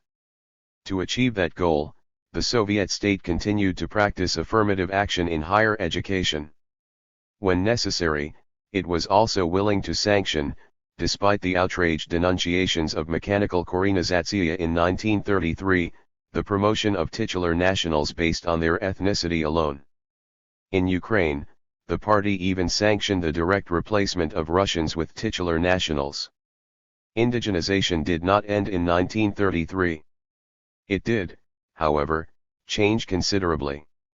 First of all, the association of Korenizatsiya and national communism was severed as a result of the SKRYP-NYK affair. No longer would Korenizatsiya be allowed to foster a general sense of the indigenous nationalities' priority in their own republic. National assertiveness would be checked through terror. To avoid a re-emergence of national communism, Korenizatsiya was firmly categorized as a secondary, soft-line policy. In addition, due to increasing concern over Russian resentment, Korenizatsiya and affirmative action were now implemented silently, without campaigns, advertisements, and denunciations of great power chauvinists. Finally, although the commitment to linguistic Korenizatsiya was never formally abandoned, it became an increasingly low priority and the Russian language assumed a dominant position in all the non-Russian republics except Georgia and Armenia. The state's goal was to preserve the positive psychological impact of Korenizatsiya in preventing the growth of non-Russian national resentment without the negative outcomes of unwanted national assertion and of Russian resentment. The Harvard Interview Project materials suggest that the new policy line had some success in muting ethnic rivalry. Conversely, the dearth of national technical cadres in the eastern regions persisted and would become a permanent feature of Soviet life. This necessitated the migration of Russians to occupy these technical positions. However, given the new status assigned to Russians after 1933 as the unifying glue of the multi-ethnic Soviet state, this was not necessarily an undesirable outcome. The next chapter looks at this dramatic re-emergence of the Russians. 10. The re-emergence of the Russians. The most important process initiated by the December 1932 Politburo decrees was a thoroughgoing rehabilitation of Russian culture and the right of Russians to national self-expression. The status of the Russian nationality was raised dramatically in the period from 1933 to 1938, along with the status of the RSFSR. This development threatened the foundations of the affirmative action empire, which demanded that Russian national self-expression be downplayed to avoid provoking defensive nationalism among the formerly oppressed non-Russians. The rehabilitation of Russian national self-expression did not, however, involve a shift from nation-building to Russification. As we have just seen, Korenizatsiya continued at a reduced pace throughout the 1930s and, as we shall see, the cultivation of non-Russian national identity actually intensified after 1933. Rather, the re-emergence of the Russians involved three main processes. First, the formation of a Russian national space through the Russification of the RSFSR. Second, the elevation of the status and unifying role of Russian culture within the entire USSR. Third, the integration of the newly Central Russians into the pre-existing Soviet national constitution through the metaphor of the friendship of the peoples. This chapter discusses the first two processes, the third is the subject of the book's final chapter. The Awkward Republic, the RSFSR. In July 1980, 58 years after the formation of the Soviet Union, Vyacheslav Molotov confessed to his scribe, Felix Joev, that the Communist Party had never adequately resolved the Russian question, the problem of what status the massive RSFSR and the Russian nation should have within the Soviet Union. To Chuyev's complaint that only the Russian Republic was denied its own Communist Party, Molotov responded that once under Stalin and then again under Khrushchev, a special Tisk Bureau on RSFSR affairs had been formed, but in neither case did it prove a success. We didn't forget, Molotov explained, there was just no place for it. There was, in fact, never a good place for the Russian nation. They were always the Soviet Union's awkward nationality, too large to ignore but likewise too formidable to give the same institutional status as the Soviet Union's other major nationalities. Just over a decade after Molotov's conversation with Chuyev, Boris Yeltsin would seize the Russian question and use it to destroy the Soviet Union. Many aspects of the collapse of the Soviet Union in 1991 undoubtedly were unimaginable to the state's founding fathers, but Yeltsin's use of the RSFSR against the USSR was most certainly not one of them. On the contrary, due to their realization of the unique threat the Russians posed to Soviet unity, both Lenin and Stalin insisted that the Russians be denied a full-fledged national republic as well as all of the other national privileges granted to the non-Russians. As noted in Chapter 1, Lenin and Stalin worked together closely from 1913 to mid-1922 in formulating the Soviet nationalities policy and can properly be considered the co-authors of the affirmative action empire. However, when it came time to specify a formal constitutional structure in mid-1922, Lenin and Stalin did differ, and it is not surprising that they quarreled over the crucial question of the status of the Russians and the RSFSR. On August 10, 1922, the Politburo formed a commission chaired by Stalin on the relations between the RSFSR and the then formally independent Soviet republics of Ukraine, Belorussia, Georgia, Armenia, Azerbaijan, Bokhara, Khiva, and the Far East. 2 Stalin immediately proposed that the independent republics should enter the RSFSR as autonomous republics. His plan called for three types of commissariats: united commissariats that would exist only at the RSFSR level, divided commissariats where an RSFSR commissariat would supervise ASSR filials, and independent commissariats that would exist only at the ASSR level. On September 24, the Commission accepted Stalin's proposal. 3. Lenin, however, immediately attacked Stalin's project for tactlessly compromising the status of the independent republics. He instead proposed constructing a new floor above the RSFSR that would be called the Union of Soviet Republics of Europe and Asia. It would be a federation of independent republics into which the RSFSR and the independent Soviet republics would enter as equal members. 4. The existing autonomous republics would then have a lower status. Stalin initially resisted this proposal but, faced with Lenin's fierce resolve, quickly retreated and accepted Lenin's proposal. 5.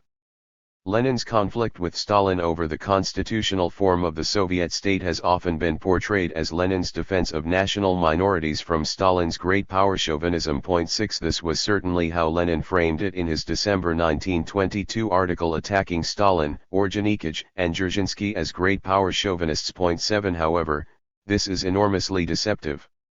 With regard to the rights of the non-Russians, there was little difference between their rival constitutional proposals. Both plans had the identical three-tier commissariat structure. Lenin's proposal was slightly more favorable to the independent republics since it maintained the appearance of their equality with Russia, raised them above the existing autonomous republics in status, and, most important, abolished the term All-Russian as a designation for the Soviet state. This term grated on non-Russian, especially Ukrainian, sensibilities. 8. Stalin's plan, however, was much more favorable to the existing autonomous republics, such as Tatarstan and Turkestan, who would be given the same status as Georgia and Ukraine. The substantive disagreement between Lenin and Stalin was over the status of Russia and the Russians. Stalin readily agreed to give the independent republics a higher status than the existing autonomous republics, but he vigorously objected to the creation of a separate RSFSR, TSIK and Sovnarkom 9. I think that Comrade Lenin's corrections will lead unavoidably to the creation of a Russian TSIK with the 8 autonomous republics currently part of the RSFSR excluded from it. It will unavoidably lead to these republics being declared independent along with Ukraine and the other independent republics, to the creation of 2 chambers in Moscow, and in general to deep restructurings that are not called for by either internal or external necessities. Stalin's concern here was not about raising the status of the 8 autonomous republics to the level of Ukraine. His proposal already did that. He was worried exclusively about the creation of a separate, purely Russian TSIK that could become the vehicle for defending sectarian Russian interests and so create a situation of dual centers of power in Moscow. To be anachronistic, he was worried about Yeltsin versus Gorbachev. Stalin's proposal was actually more in keeping with the ideology of the affirmative action empire. It recognized the Russians as the Soviet Union's state-bearing nationality and so denied them the independent national institutions granted to all non-Russians. Lenin's proposal, on the other hand, created a semi-Russian institution, the RSFSR, whose organs partially represented Russia and partially served as subordinate central institutions. Stalin's concern that Lenin's proposal would lead to a Russian government in Moscow was fueled by the proposals of the Tatar national communist Mirset Sultan Galiev. In October 1922, Sultan Galiev and several of his Tatar colleagues proposed that the existing autonomous republics and oblasts be allowed to enter the Soviet Union directly, that is, to be removed from the RSFSR. 10 Sultan Galiev called the current proposal an unfair division of Soviet nations into stepsons and true sons. 11 Stalin angrily denounced Sultan Galiev's proposal as reactionary. He objected to it for exactly the same reason he opposed Lenin's proposals. Such a proposal demands dissolving our federation into pieces, together with the creation of a Russian TSIK, not an all-Russian but a Russian TSIK and a Russian Sovnarkom. Then how else will Russians enter into the Union? No other way. Either they remain outside the Union or they organize themselves. A Russian TSIK? A Russian Sovnarkom? Comrades, do we really need this? I see no justification for such a proposal. Stalin's remarks make it clear that his quarrel with Lenin was over the Russian question. Moreover, Stalin did not intend to exalt the Russians by maintaining the RSFSR instead of forming a new USSR, but rather to disarm them. His greatest fear was Sultan Galiev's separate Russian Republic, and he saw Lenin's RSFSR as a major step in that direction. This was not just a passing concern on Stalin's part. He returned to it again in 1925 when Mikoyan, in his capacity as head of the North Caucasus region, supported a proposal for uniting the South Ossetian AO and the North Ossetian AO as a united Ossetian ASSR within the Georgian Republic. 12 Stalin initially backed the proposal since the division of the Ossetians into 2 bordering national territories was a violation of the Soviet nationalities policy. 13 However, Stalin quickly developed serious doubts about this policy during his 1925 vacation. When he traveled extensively throughout the North Caucasus and had the opportunity to think the issue through more carefully. 14 His written remarks on the possible implications of Ossetian reunification are instructive. 15 Now, living in the North Caucasus and looking closer at the real conditions here, I see that this policy, if taken to extremes, will unavoidably produce a number of serious minuses, capable of worsening our political position in the Russian and non-Russian regions. Most distressing, these minuses have already emerged, at the very least, in the North Caucasus. First, as a consequence of transforming the Ossetians into a republic and their departure from the RSFSR, the Chechens will table the question of entering the Transcaucasus Federation. Second, Dagestan is raising the question of leaving the RSFSR and entering the Transcaucasus Federation. Without a doubt, they will be followed by the Ingush and others. Third, seeing all this, the Cossacks already talk of autonomy and the creation of a Cossack republic, declaring that they are no worse than the Ossetians and Dagestani, that they also have their own interests, that why insult the Russians, denying them what is given to the non-Russians. These are the sprouts of Russian nationalism, and that is the most dangerous form of nationalism. I have not yet even mentioned that this policy cannot but incline the national republics of the northern and eastern parts of the RSFSR to leave the RSFSR and enter the USSR as union republics. The collapse of the RSFSR. This is where we are going if we do not change our policy now. What should we do? Either we agree that the North Caucasus autonomous republics will be transformed into republics and be transferred to the Transcaucasus Federation, and then, first of all, we will have to create a similar federation out of the Tatar Republic, the Bashkir Republic, the Kyrgyz Republic, and others, and so accept the collapse of the RSFSR. Second of all, we will have to satisfy the growing national desires of the Cossacks. Or we reject the policy of transforming national oblasts into republics and firmly say that, above all, the Ossetians, Chechens, Dagestani, and others should remain within the RSFSR.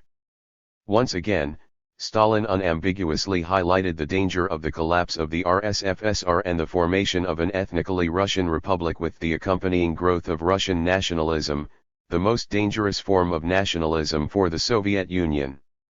A few months later, at the December 1925 task plenum, Stalin was forced to address the Russian question yet again when a seemingly innocuous proposal to change the party's name from the All-Russian Communist Party/Bolsheviks/ to the All-Union Communist Party/Bolsheviks/ encountered fierce resistance. 16 Already in 1923, Christian Rakovsky and Mykola Skrypynyk had argued that it was a violation of Soviet nationalities policy to use the term Rossiyski to refer to the Union-wide Communist Party, even if Rossiyski historically referred to the Russian state while Russkaya referred to the Russian ethnicity. 17 An attempt to rename the party at a 1924 task plenum had drawn controversy and therefore been postponed a year. 18 Now a year later, a formal proposal introduced by Molotov and backed by Stalin drew criticism from some of Stalin's closest allies.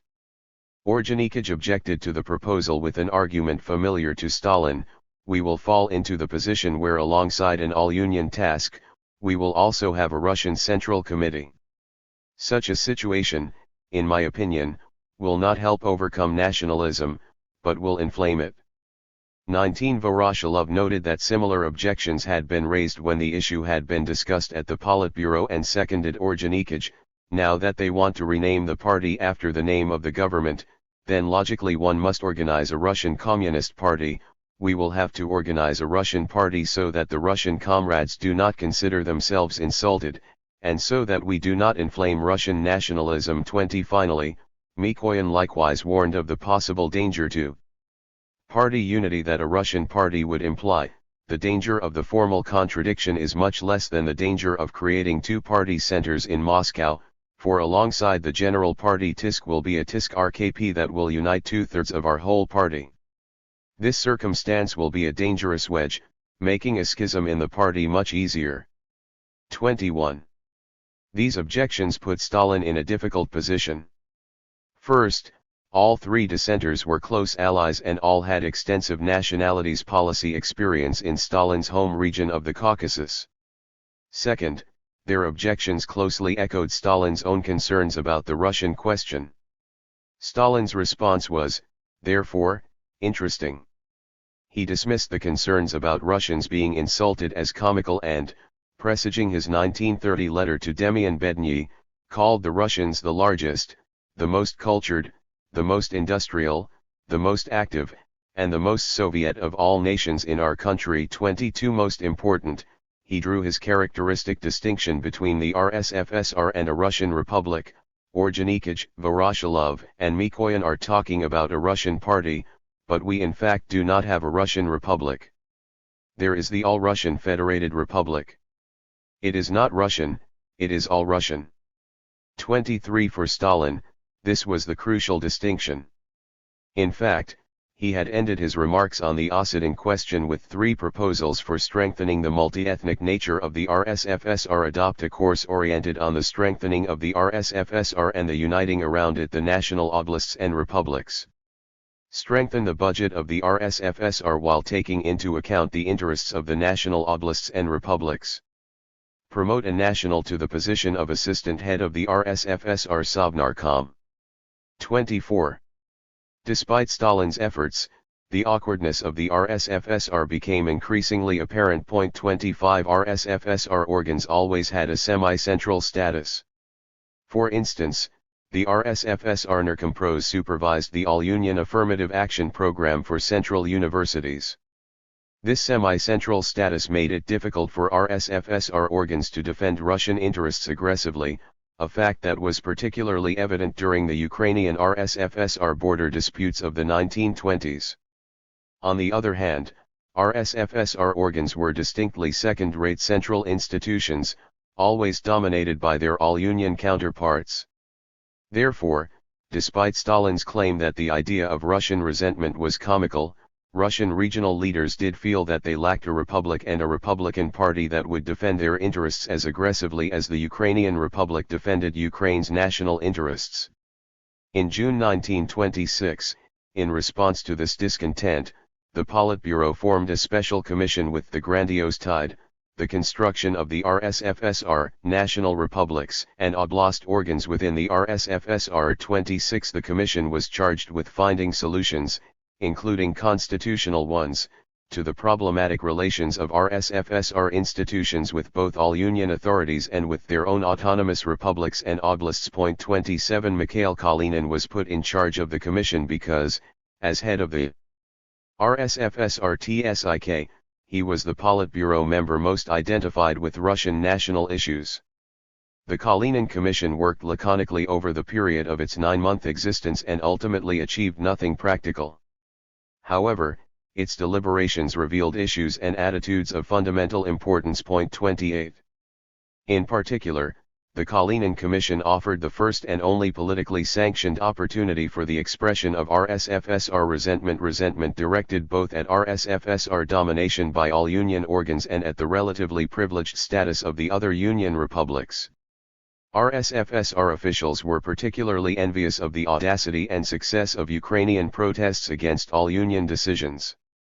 Indeed, when a series of speakers complained of all union dominance, Kalinin joked that with all your talk of Republican rights, if we had Ukrainians here, they'd be applauding you. 29 There were complaints that, unlike other republics, almost all RSFSR industry was under the control of all union bureaucracies.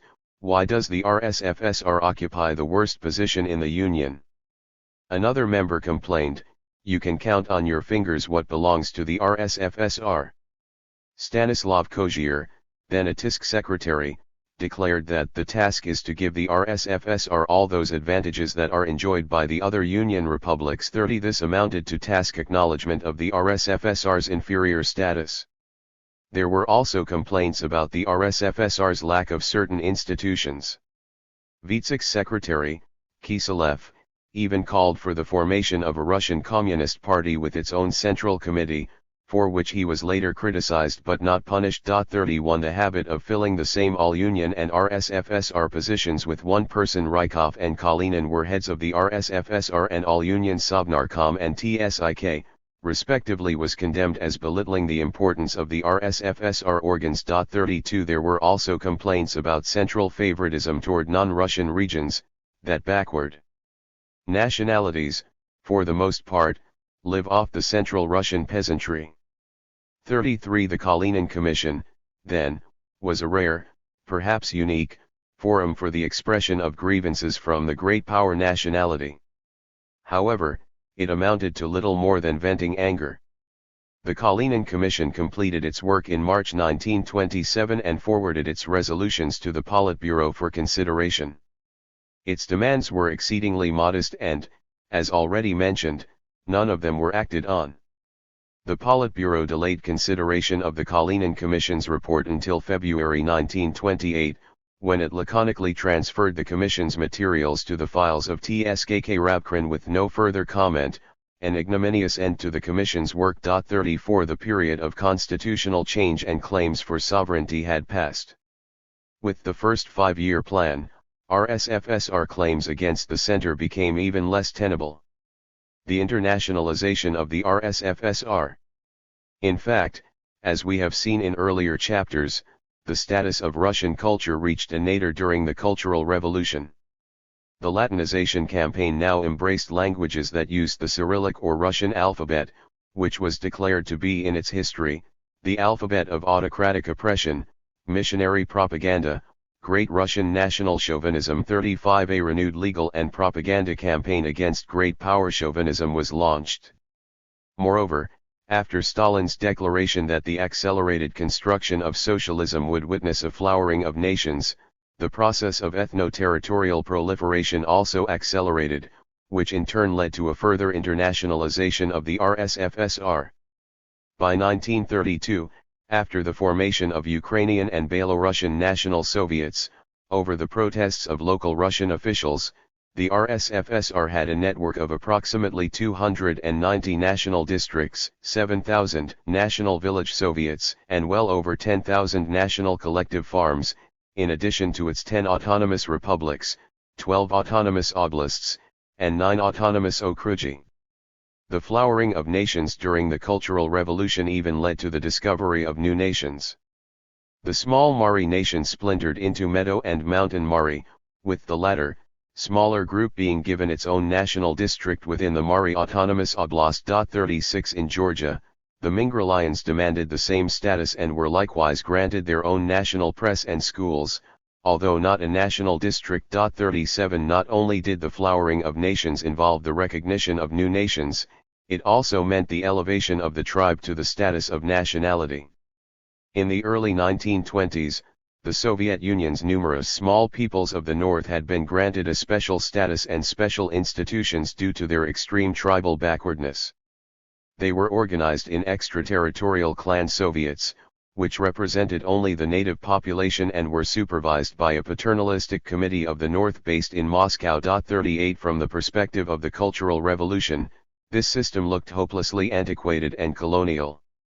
Passionate calls were made to grant the small peoples their full national rights. 39 In December 1930, VTSIK passed a decree forming national Soviets in the far north. 40 By 1931, the small peoples of the north had a network of 9 national okrugi, 65 national districts, and 411 national village Soviets. 41 Written languages were provided for populations numbering under 1,000. Despite these small numbers, Anatoly Iskachko, a major patron of the small peoples, boasted that these national Soviets were the site of the creation of new nationalities out of tribes that had earlier never dreamed of national existence. Their transition in just 6 years through all the stages of development, which for other peoples required thousands of years. 42 Such rhetoric marked the height of the Cultural Revolution's developmentalist utopia and of the Soviet Union's commitment to ethnic proliferation. The Russification of the RSFSR. It also marked the zenith of the internationalization of the RSFSR. The Cuban affair and the national interpretation of the grain requisitions crisis not only initiated a turn toward the pragmatism of silent Korenizatsiya and the violent repression of the Soviet Union's diaspora nationalities, they also marked a rather dramatic shift from ethnic proliferation to ethnic consolidation. In fact, the key December 14, 1932 Politburo decree not only criticized Ukrainization and ordered the deportation of the Kuban Cossacks, it also ordered the abolition of Ukrainization and all Ukrainian National Soviets in the North Caucasus. 43. Immediately shift paperwork in all Soviet and cooperative organs of Ukrainized districts in the North Caucasus, as well as all newspapers and journals, from the Ukrainian language to the Russian language, as the latter is more understandable for Kuban residents. Also, prepare to shift teaching in the schools to Russian in the fall. The next day a second Politburo decree extended the abolition of Ukrainization to the entire RSFSR. 44. Tisk VKP/B/ and Sovnarkom SSSR decisively condemn the proposals of some Ukrainian comrades about the Ukrainization of a whole series of districts throughout the Soviet Union. Such proposals can only benefit those bourgeois nationalist elements which, exiled from Ukraine as bad elements, will penetrate the newly Ukrainized districts and undertake destructive work there. As we saw in Chapter 7, Ukrainian efforts on behalf of the RSFSR Ukrainians were now being portrayed as a form of Ukrainian imperialism toward the RSFSR. 45. These two decrees abruptly initiated a reverse policy trend toward the Russification of the RSFSR. By this phrase, I mean the abolition of non-Russian national territories and other national institutions within the Russian regions of the RSFSR and the restriction of these institutions to the RSFSR's autonomous republics and oblasts, which were not subjected to Russification. RSFSR Ukrainians were more than twice the size of the RSFSR's next largest minority. They represented 29.7% of all RSFSR non-Russians and an absolute majority of all non-Russians in the Russian regions of the RSFSR. 46. Therefore, the abolition of all Ukrainian national institutions, as well as the institutions of the much less numerous RSFSR Belarusians, represented a major step toward the administrative Russification of the RSFSR. 47. A comparison of the 1926 and 1937 censuses shows the remarkable impact of this administrative redefinition. In both censuses, respondents were allowed to choose their nationality. Table 38 shows an enormous decline in those describing themselves as Ukrainians and Belarusians in the RSFSR, a decline not observed in their home republics. As Table 39 shows, this decline was most precipitous in the regions bordering on Ukraine, especially in the North Caucasus and above all Kuban, where the terror against Ukrainians in 1932 to 1933 was most severe. Only the Ukrainians and Belarusians saw their national territories abolished so abruptly. Elsewhere, the Russification of the RSFSR took place more gradually.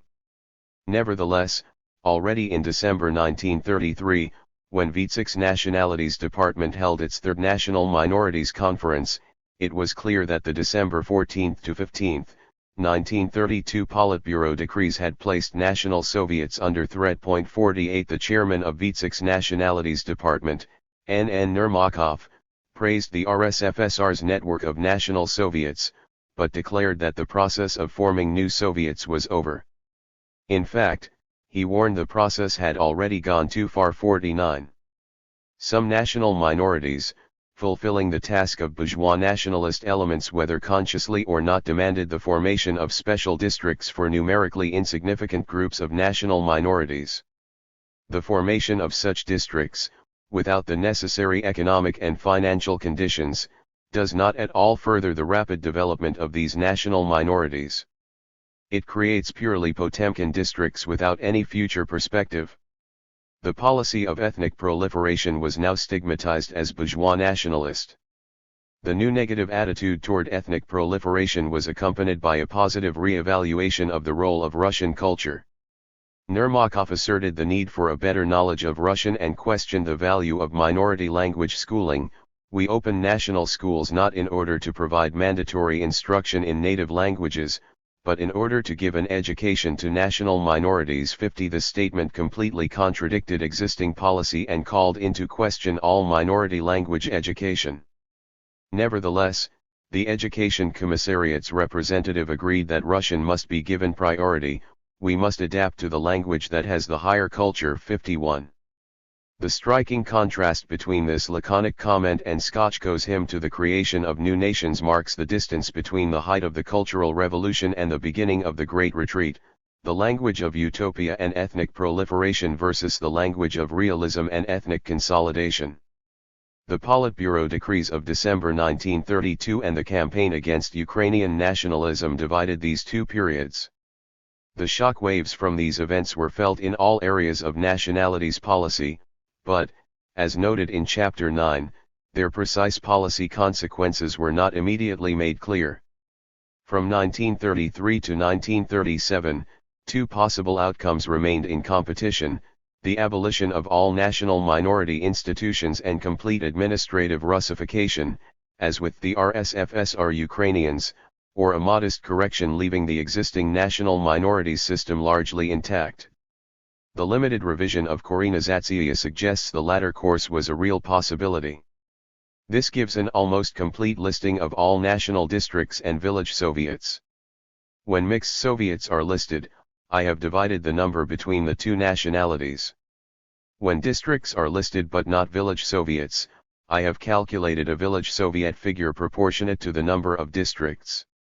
It seemed, at first, as if the latter option might still triumph.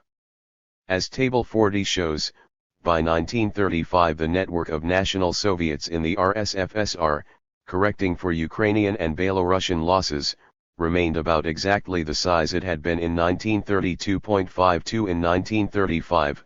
The average national district had a majority national population and its own national language school and newspaper, was staffed largely by titular nationals, and could count on favorable financial treatment from higher authorities. The districts did, however, conduct almost all their paperwork in Russian. Thus, the rural national minority system appeared to have stabilized. Urban national minority institutions, however, fared much less well. Although there were some urban national Soviets, this system could not be effectively transferred to cities. In compensation, an elaborate system of national urban institutions had been organized: national clubs, schools, work brigades, dormitories, red corners. 53 After 1933, this system went into rapid decline.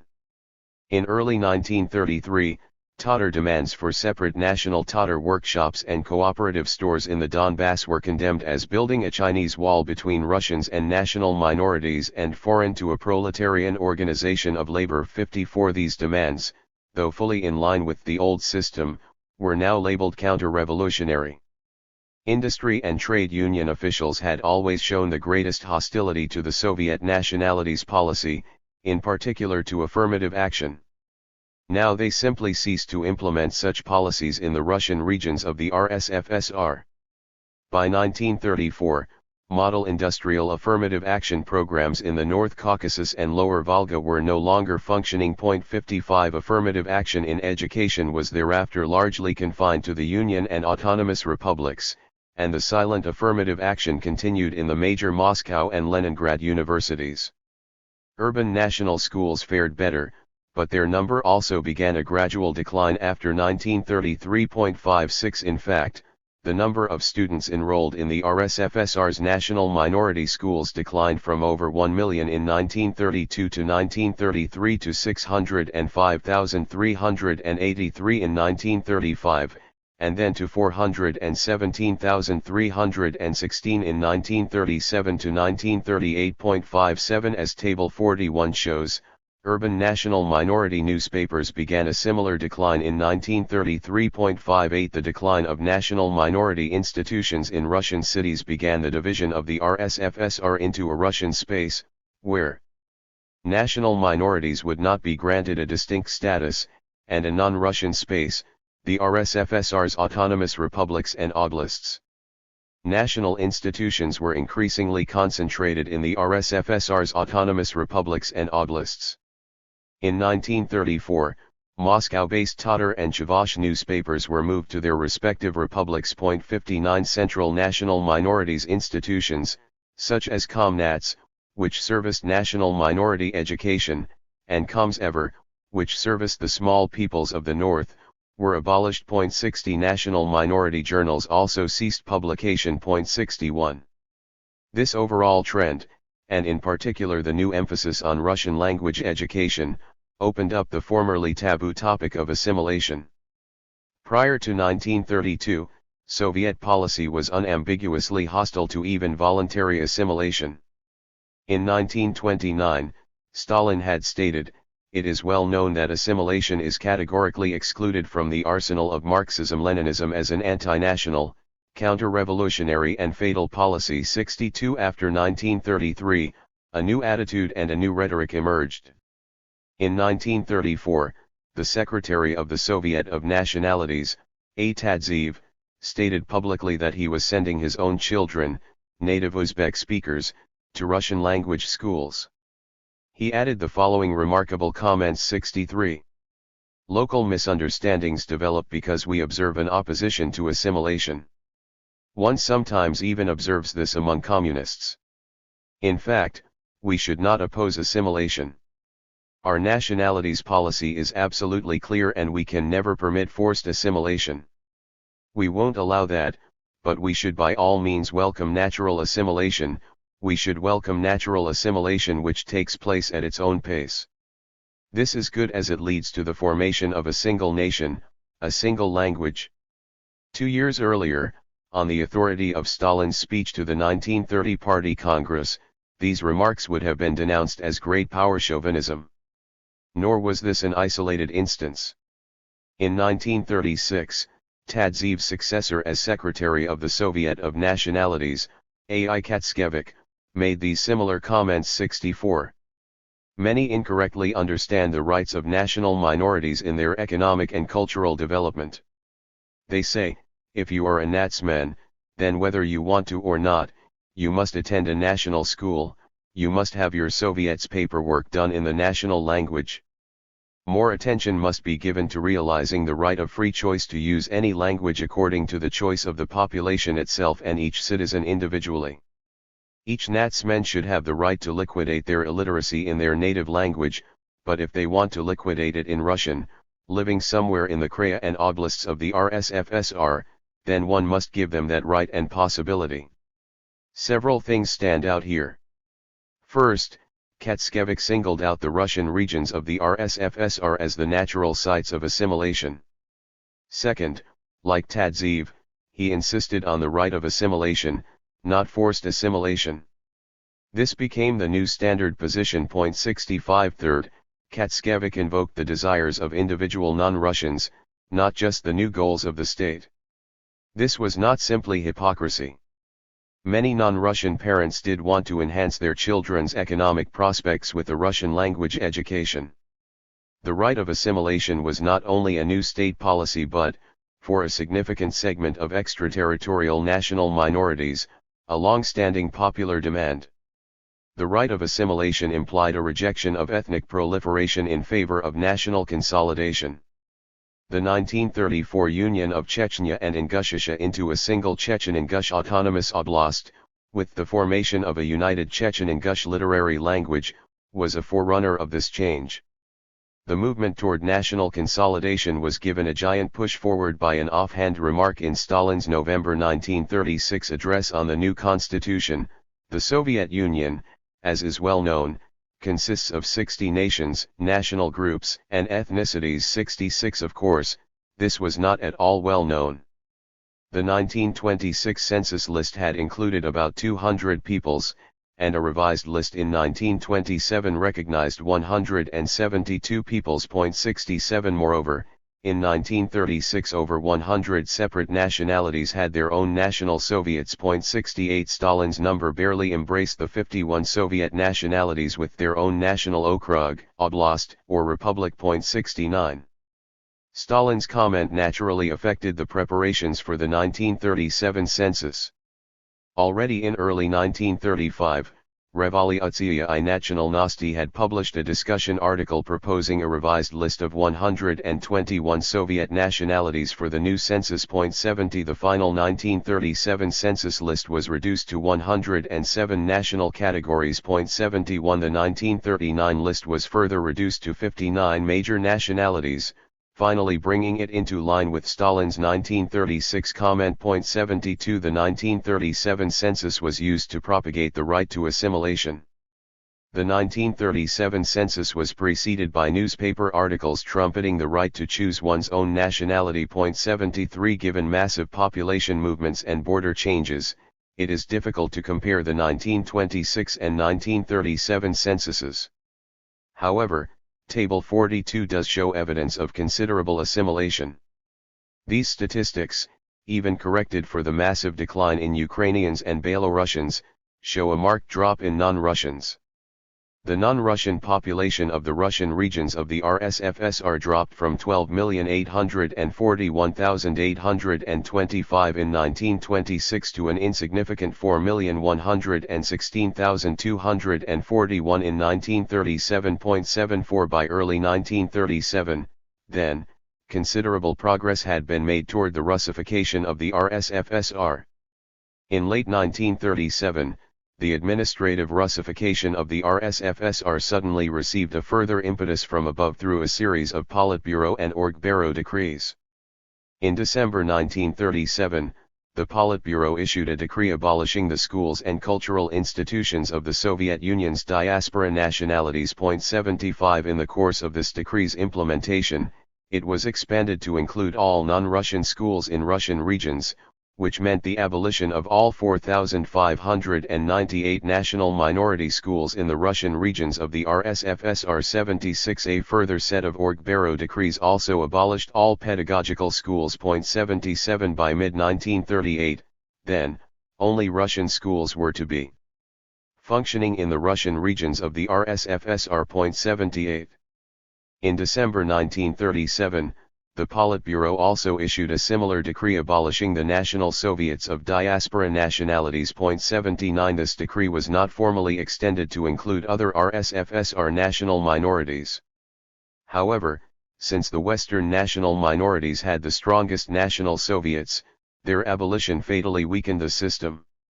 After 1938, national districts and village Soviets ceased to be mentioned.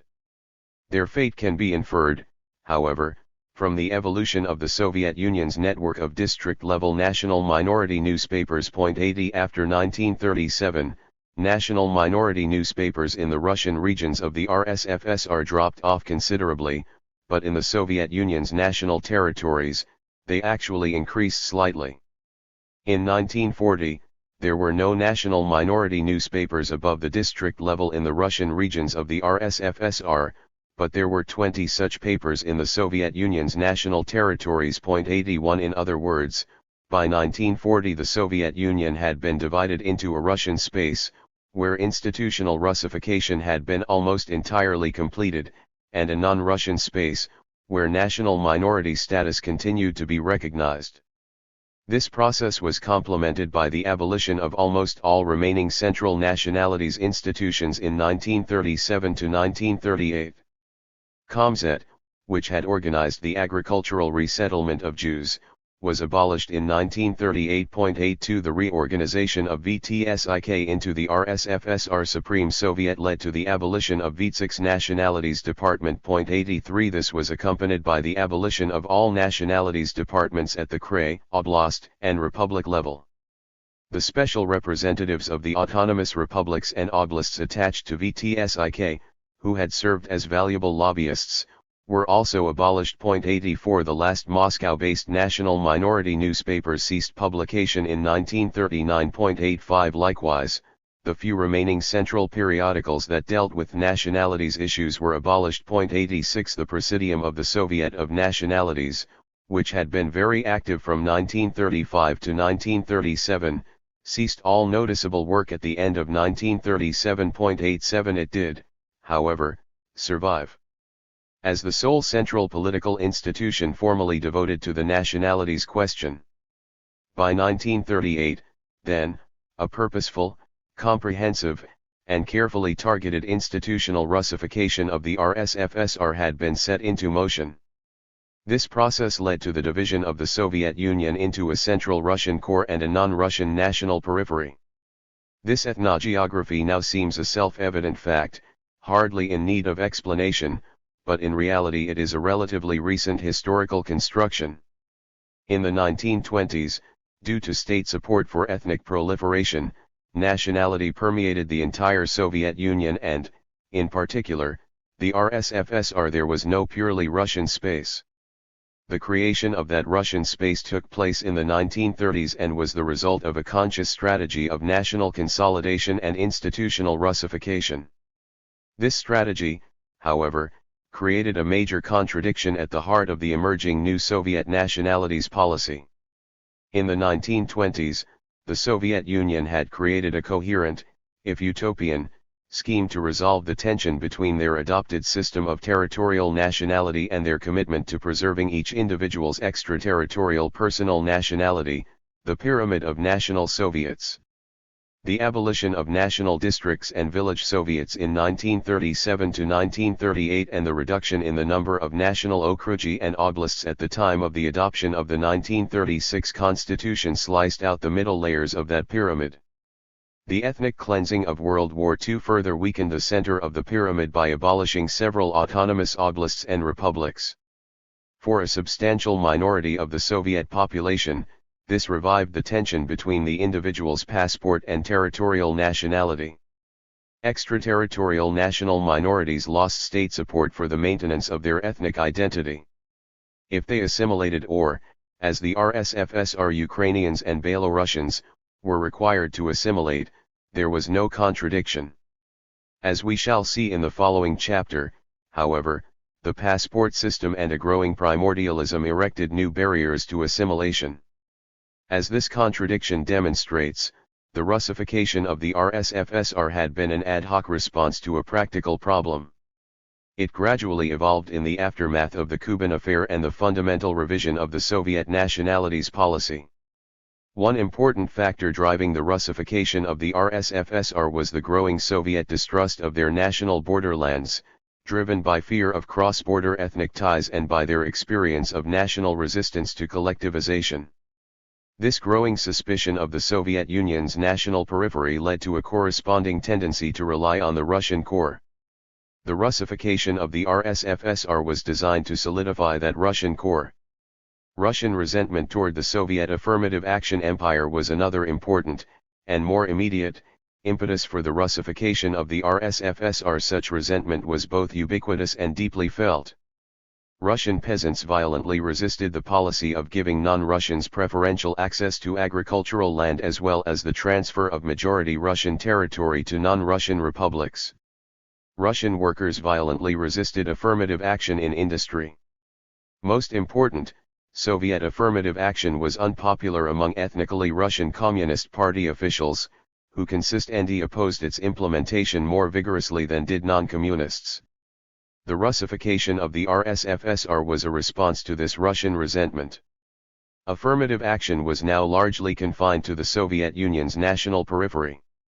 To the extent that it continued in the central Russian regions, as it did to some extent in higher education, it was now implemented surreptitiously so as not to offend Russian sensibilities.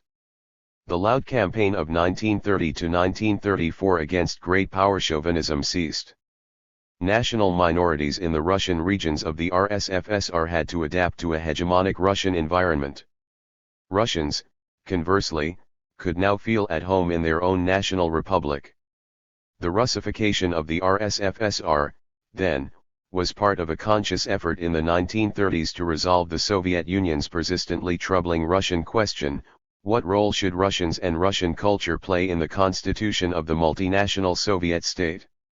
Sultan Galiev's proposal to establish a Russian republic had been rejected in 1923 because its size and power would be threatening to both the Central Soviet state and the non-Russian republics.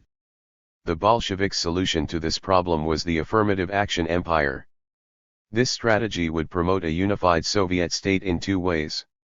First, by downplaying Russian national culture and denying Russia its own ethnic republic, it would eliminate the likelihood that Russian national interests would dominate the state. Second, the establishment of the pyramid of national Soviets ensured that nationality would permeate the entire Soviet Union so that each nationality would be ensured of national expression throughout the entire state. This would bind the Soviet Union together nationally.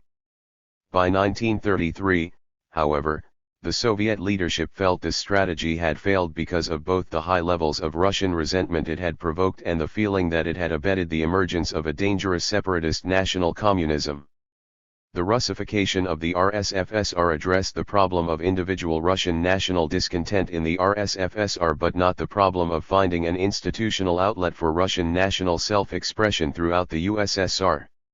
It was in fact a compromise solution that created a purely Russian space within the oblasts and krai of the RSFSR, where individual Russians could feel at home nationally, but not a threatening Russian republic. The RSFSR did not evolve into the institutional representative of Russian national interests. The creation of a task bureau on RSFSR affairs in September 1936, which served as compensation for the missing RSFSR Communist Party, could have furthered that goal. 88 However, the bureau lacked influential members, met only 7 times, discussed trivial issues with no Russian national content, and was disbanded in April 1937. 89 A similar attempt failed under Khrushchev. There were two possible ways to institutionalize the newly sanctioned Russian national self-expression, either through the RSFSR or at the all-Union level. The rejection of the first option led to an adoption of the second one. Script Russification and the symbolic politics of the Great Retreat. After December 1932, the centrality and the unifying function of the Russian nation and Russian national culture were gradually institutionalized at the all-Union level. The rehabilitation and growing celebration of Russianness was an integral part of the process that Nicholas Timashev called the Great Retreat, the gradual abandoning of revolutionary and utopian social and cultural practices in favor of traditional, often pre-evolutionary, values.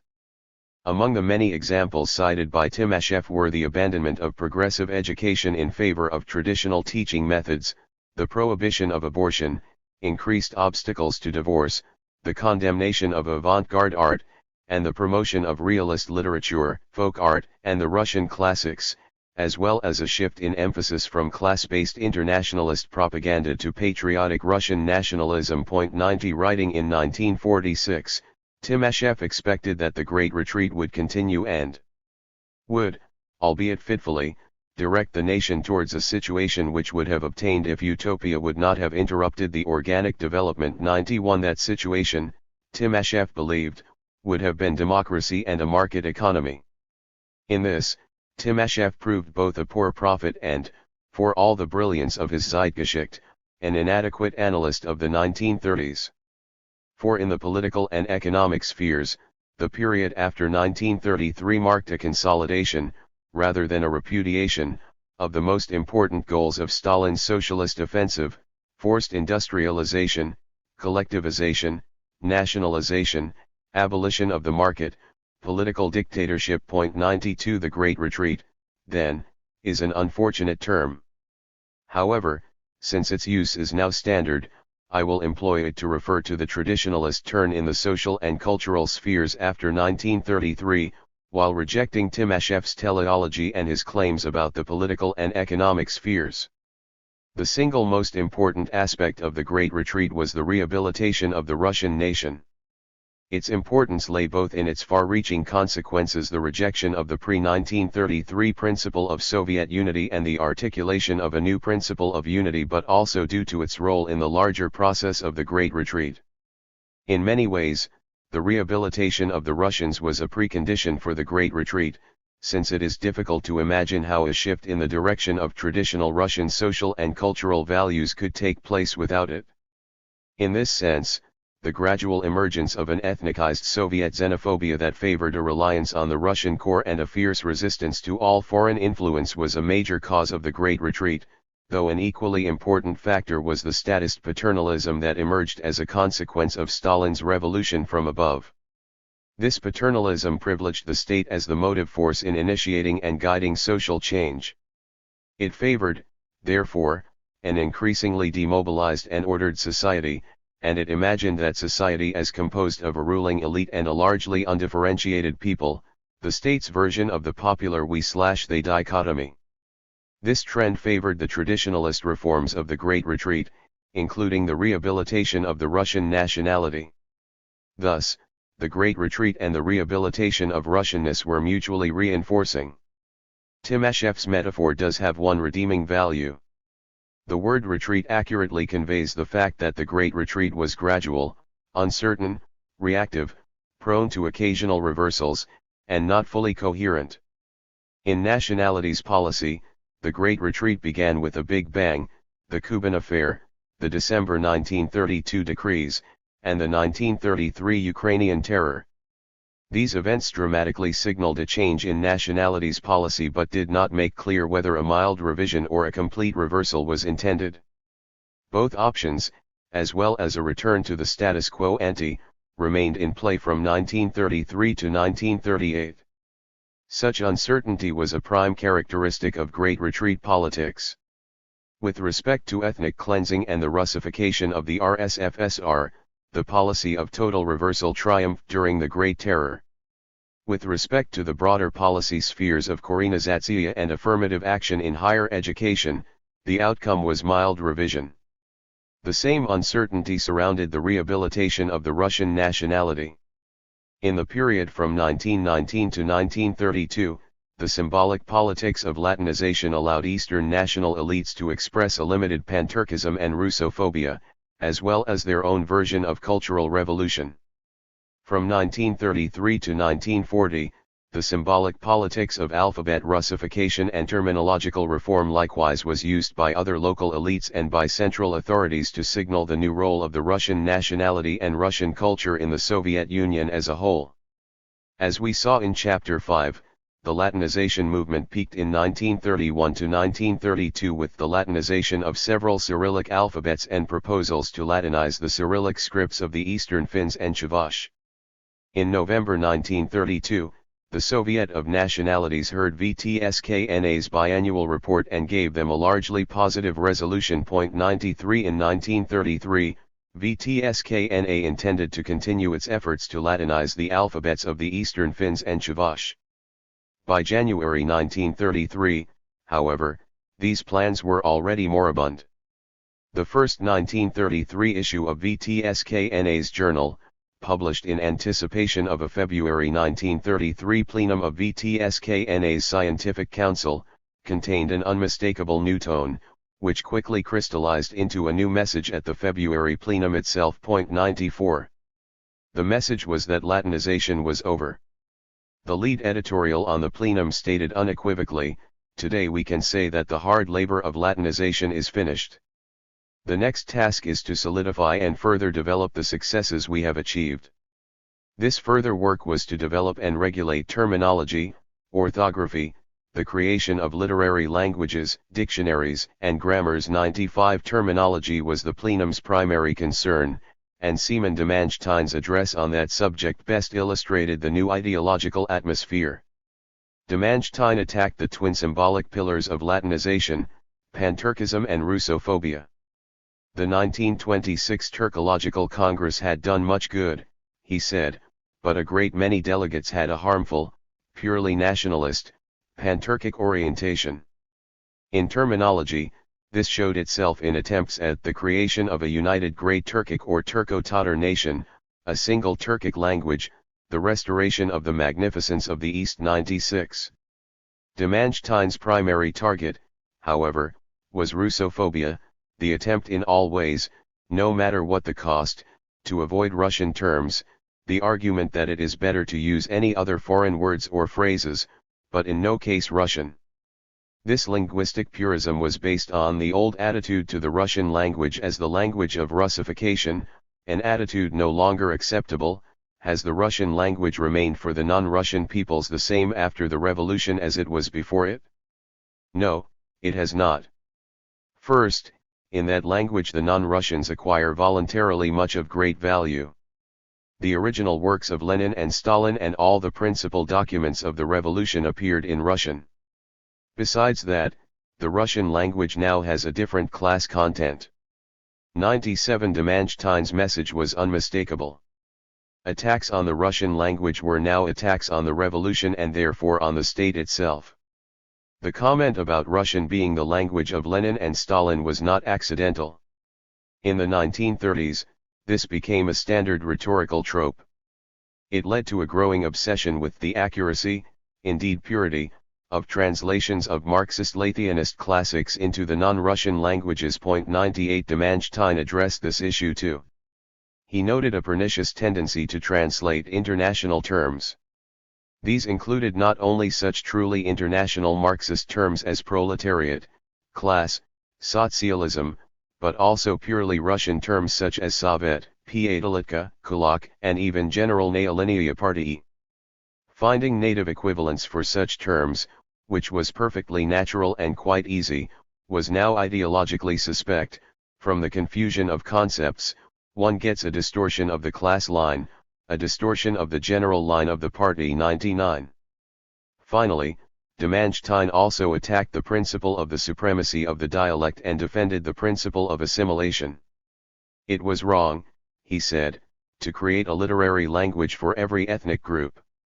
Some should use the literary language of a larger related nationality as the Mingrelians used Georgian.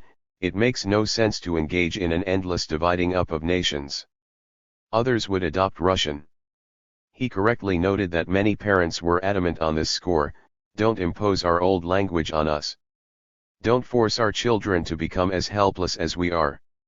100 This was an early and decisive articulation of the emerging policy of ethnic consolidation and the right to assimilation. Diamantstein's speech and the plenum's resolutions were typical examples of central guidance on the nationalities policy in 1933. Like Nurmakov's December 1933 speech at the National Minorities Conference, the December 1932 and November 1933 Ukrainization decrees, and the abolition of the Central Bronia, Diamantstein's speech and the plenum resolutions declared that the policy had contributed to counter-revolutionary actions and that the policy should not be expanded but should continue as before with minor revisions. As in the other policy spheres, the formal reassurances were initially trumped by the intimidating charge of counter-revolution, and the Latinists understandably adopted a low profile. By mid-1933, VTSKNA had disappeared from public view. Without announcement or explanation, its journal ceased publication and its previously announced sixth plenum did not take place. 101. If the Latinists were intimidated, their enemies were emboldened. The first test of the new policy atmosphere took place in Tatarstan. In a public address in the summer of 1933, the Tatar Obkom's first secretary, Amo Razumov, proposed shifting the Tatar alphabet from the Latin to the Russian script. Two other Obkom members defended the proposal in the press. It was discussed and approved with only one dissenting vote at a subsequent Obkom plenum. 102 An Obkom resolution formally authorized the shift on September 14, 1933. It likewise denounced the failure to introduce into Tatar international terminology in its Russian form. 103 However, the shift did not occur.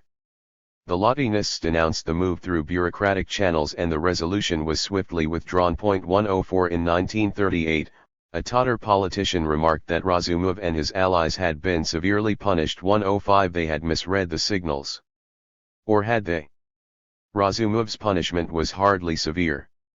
He was made first secretary of the Eastern Siberia Kraykom and continued his fight, now advocating a shift to Cyrillic for the small peoples of the north, some of whom lived in his new domain. 106 He even devoted the majority of his speech at the 17th Party Congress in January 1934 to a blistering attack on Latinization.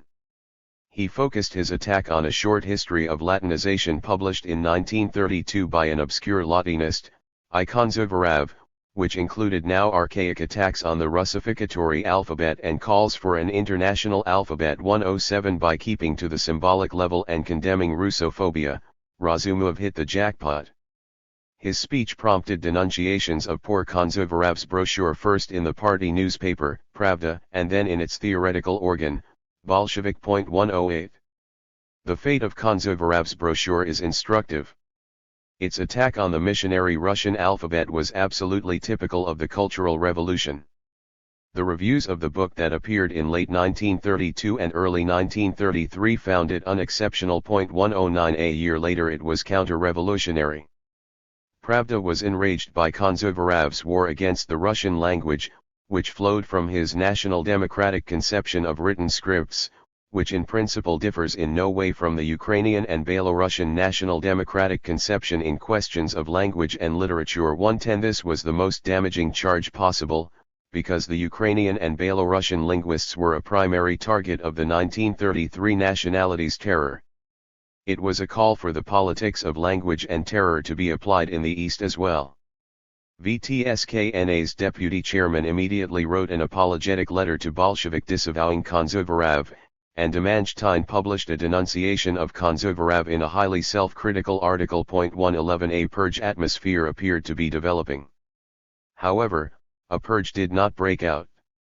Instead, an agonizingly slow review of Latinization took place in the higher party and government organs. On August 7, 1933, the Orgburo ordered the Kultprop department to undertake a comprehensive review of Latinization and present its proposals within a month and a half. 112 The Kultprop review, delayed until May 1934, established a new official line on Latinization. It reiterated that Latinization had been a correct policy but that errors had been made in its implementation. The review proposed adopting the following principles: do not Latinize when the majority live abroad, do not create a separate written language if the group is bilingual or very small, and in the future, do not Latinize alphabets now using Cyrillic. These principles echoed the post-1932 changes in nationalities policy, the triumph of Soviet xenophobia over the Piedmont Principle, ethnic consolidation and the right to assimilation, and the enhanced status of Russian culture. The review also criticized insufficient attention to terminological errors and wrecking. International terms such as Sovet, Sovkhoz, and Kolkhoz were translated. In one case Partenyi was translated as Pristastnyi, Generalnaya Linia, as Shukskaya Daraga. 113. The review, which was finally published as a TSIK decree on August 17, 1935, was by no means a disaster for Latinization. 114. Even if the enumerated errors were corrected, the vast majority of Latinized alphabets would remain untouched. This decree finally allowed the politics of Latinization to resume. VTSKNA's deputy chairman immediately published a programmatic article in the Soviet of Nationalities Journal. 115. VTSKNA's own journal began publishing, and their long-delayed sixth plenum finally took place. Local committees that had ceased to function were reconstituted. 116. On the other hand, local officials who had been intimidated by the Tatarstan affair now began to push to have their alphabets shifted to Cyrillic. Given the condemnation of Latinizing the alphabets of small and isolated peoples, it is not surprising that the movement was led by the Kabardinians, with the backing of North Caucasian Krai officials, and by the various regions responsible for the small peoples of the north. VTSKNA naturally resisted these attempts to roll back Latinization. On numerous occasions, they were accused of obstructing, or failing to help, in shifting Latin alphabets to Cyrillic. N.F.I. Yakovlev, who helped develop the Latinized North Caucasus languages, was accused of trying to stop the Kabardinian plans during 2 trips to the North Caucasus. He was also accused of helping to produce new Latin alphabets for several small Dagestani peoples. 117. Indeed, in 1935 2 new Latin alphabets, the last ones as it turned out, were approved. 118. A.I. Katskevic was exasperated by the Latinists' impolitic resistance. There is no government discipline in the operat of VTSKNA.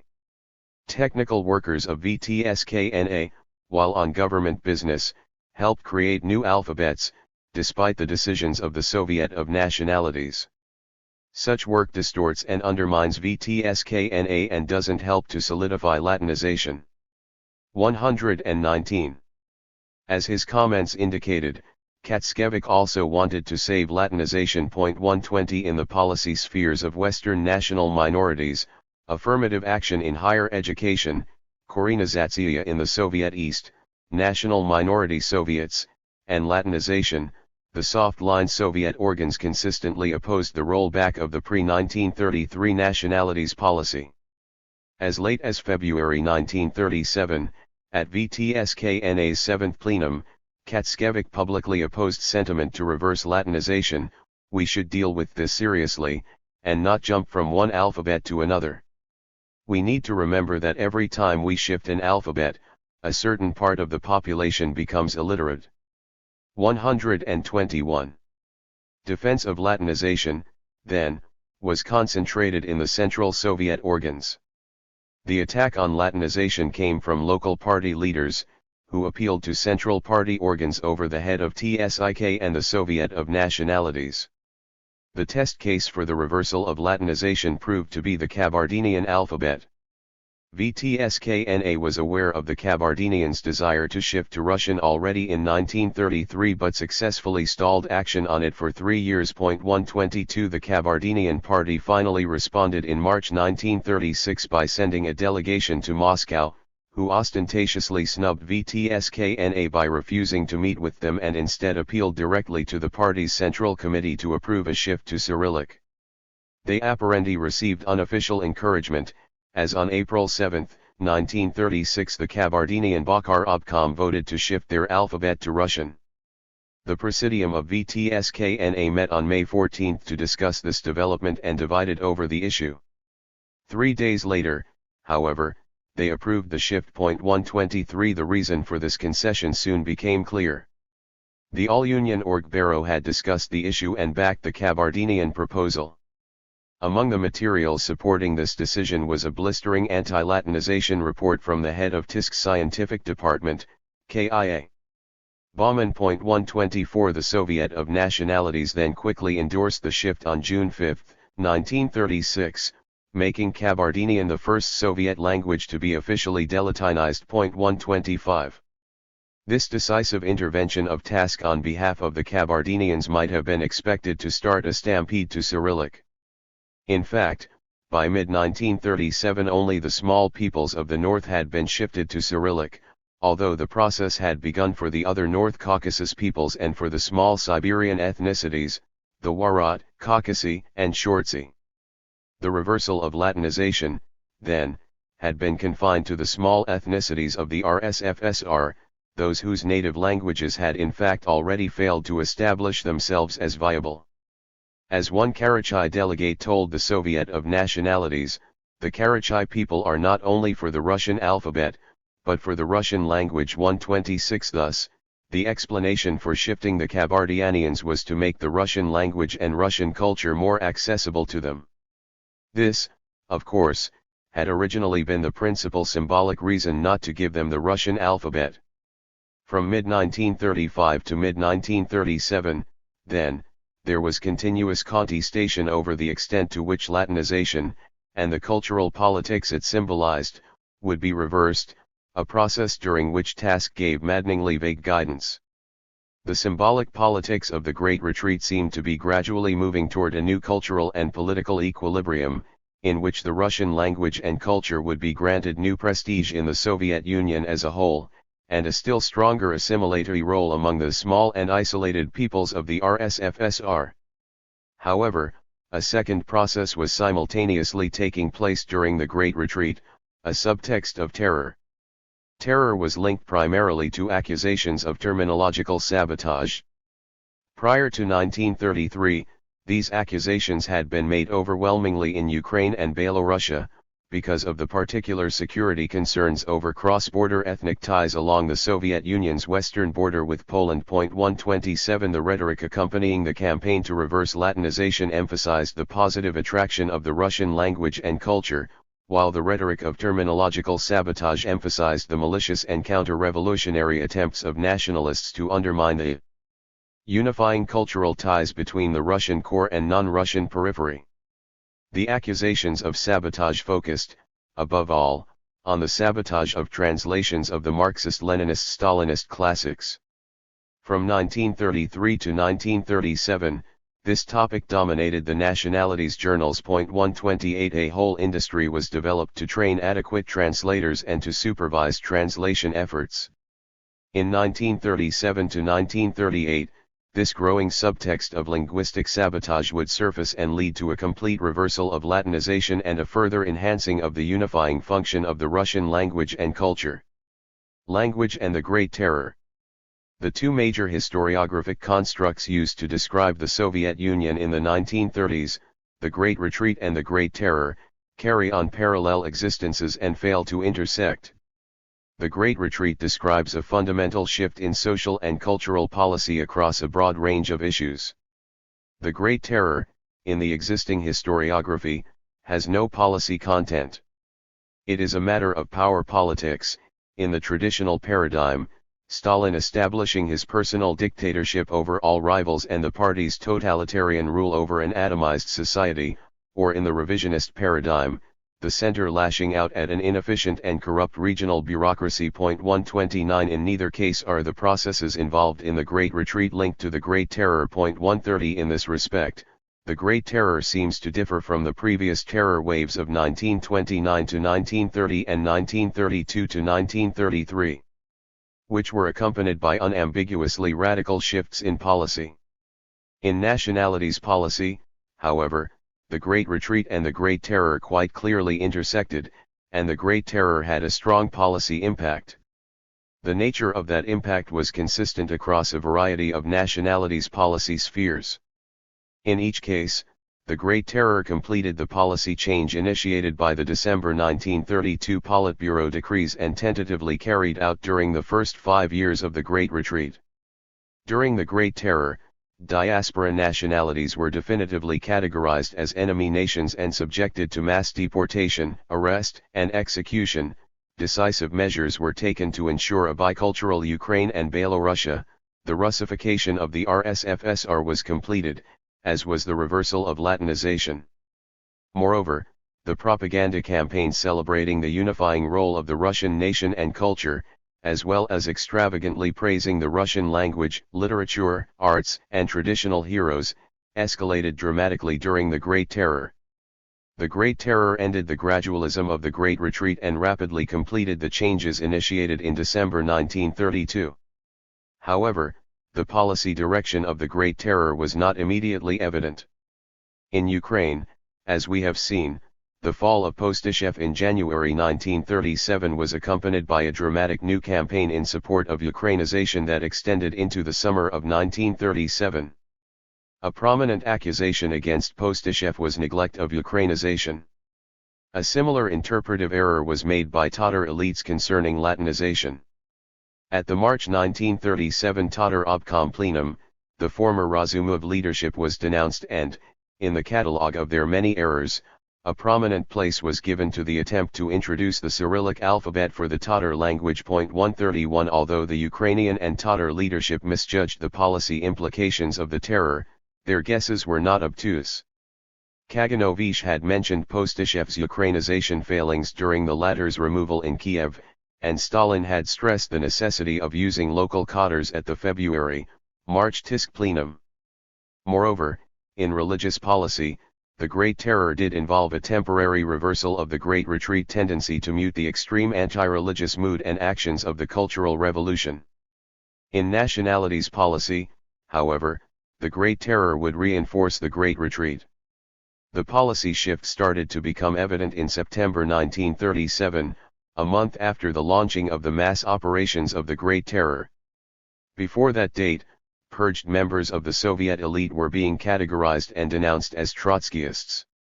The major sin attributed to Postyshev, for instance, was allowing Trotskyists to infiltrate the Kiev Obkom. In September 1937, however, Pravda and Izvestia published a flood of articles on the discovery of bourgeois nationalist conspiracies in the non-Russian republics. 132 These articles, however, did not yet connect the Great Retreat and the Great Terror. The putative bourgeois nationalists were not primarily anti-Russian, but rather enemies of their own people. 133 Their distinctive sin, beyond the same wanton malice characteristic of Trotskyists as well, was a failure to implement the Soviet nationalities policy, a failure to support their own native language, culture, and cadres. 134 Therefore, the terror was still policy stabilizing.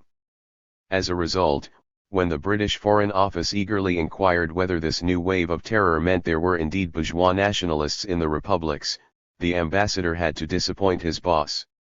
A Trotskyist was what you called a purged Russian, he reported, and a purged non-Russian was a bourgeois nationalist. 135. Was the British ambassador correct?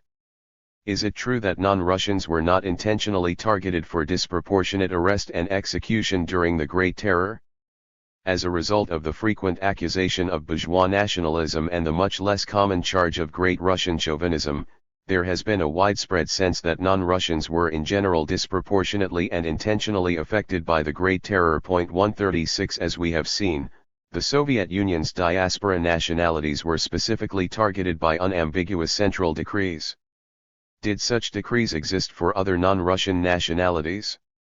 They did not. The members of various non-Russian former political parties were targeted by decree, but this was also true of members of Russian parties. 137. Leaving aside specific decrees, were indigenous non-Russians nevertheless disproportionately affected by the Great Terror?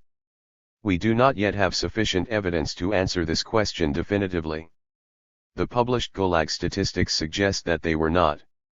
In 1939, excluding the diaspora nationalities, only 3 of the 10 other nationalities listed were overrepresented: Russians, Belarusians, Turkmen. 138 The unusually high Turkmen figure was not the result of intentional targeting of Turkmen, but rather because the Turkmen NKVD ran amok and dramatically overfulfilled its arrest quota, for which it was later investigated and rebuked. 139 The other 7 nationalities were underrepresented: Ukrainians, Tatars, Uzbeks, Jews, Kazakhs, Georgians, Armenians. Moreover, if we compare the Gulag camp population on January 1, 1937 to that on January 1, 1939, we find that only the Russians, Georgians, and Armenians became more represented in the camp population as a result of the Great Terror. The Ukrainian, Belarusians, Jewish, and Uzbek populations all witnessed a proportionate decline during the Great Terror. 140 The Gulag evidence would suggest that if any non-diaspora nationalities were disproportionately affected, it was the Russians. Since execution rates greatly exceeded incarceration rates in the national operations of the Great Terror, however, execution statistics are more important for evaluating the targeting of nationalities. Unfortunately, comprehensive execution statistics have not yet been published by republic or by ethnicity. Table 45 provides statistics that have recently appeared on executions during the Great Terror in Leningrad, Odessa, and Karelia. 141. These figures generally support the hypothesis that indigenous non-Russians did not suffer disproportionately during the Great Terror. Once one factors out the diaspora nationalities, Russians were slightly underrepresented in Leningrad Oblast and overrepresented in Odessa, whereas the opposite was true of Ukrainians. One might assume that titular nationals were underrepresented as more non-titulars are sent to the region to occupy risky, elite positions. However, Jews were only slightly overrepresented in Leningrad and substantially underrepresented in Odessa. This result is quite surprising. Although Jews were not targeted as a diaspora nationality, since they lacked a foreign homeland, they had extensive cross-border ties and did have some national institutions abolished in 1937 to 1938. They were also overrepresented in elite white-collar jobs, and for that reason alone, it has logically been assumed that they suffered disproportionately. 142 Tatars and Moldavians were both underrepresented in Leningrad and Odessa, respectively. The Karelians, on the other hand, appear to have been sufficiently tied to Finland and the Finnish population to be 3 times more likely than Russians to be arrested in their own autonomous republic. 143. Table 45. Executions by nationality during the Great Terror. Calculated from Leningradsky Martyrolog, 1937 to 1938, volumes 1-3. N. Danilov, Zariti, No N. Pokhoronny, Memorial Aspect, No. 9, 5, as cited in Rittersporn, Vredny Elementi, 100. Takala, Nationalny Operatsii OGPU/NKVDV Karelii, 194-195, 200. Asterisk. This number illustrates whether a given nationality was over or underrepresented in the terror. For instance, if Russians represented half of population in the region and half of those executed, the number would be 100%. If they represented half the population and 1/4 of those executed, the number would be 50%. Figures were not available for the Belarusian, Ukrainian, and Tatar rural populations in Leningrad Oblast, so estimates were made using the 1926 census data. The same data were used to estimate what percentage of the others category in the census figures for all 3 regions was composed of diaspora nationalities. Finally, for Odessa and Karelia, it was necessary to estimate what percentage of the others category were diaspora nationalities. In all cases, the numbers involved were very small, so errors in estimation would make a trivial difference in the calculated percentages. By far the largest surprise in Table 45 is the Belarusian figures.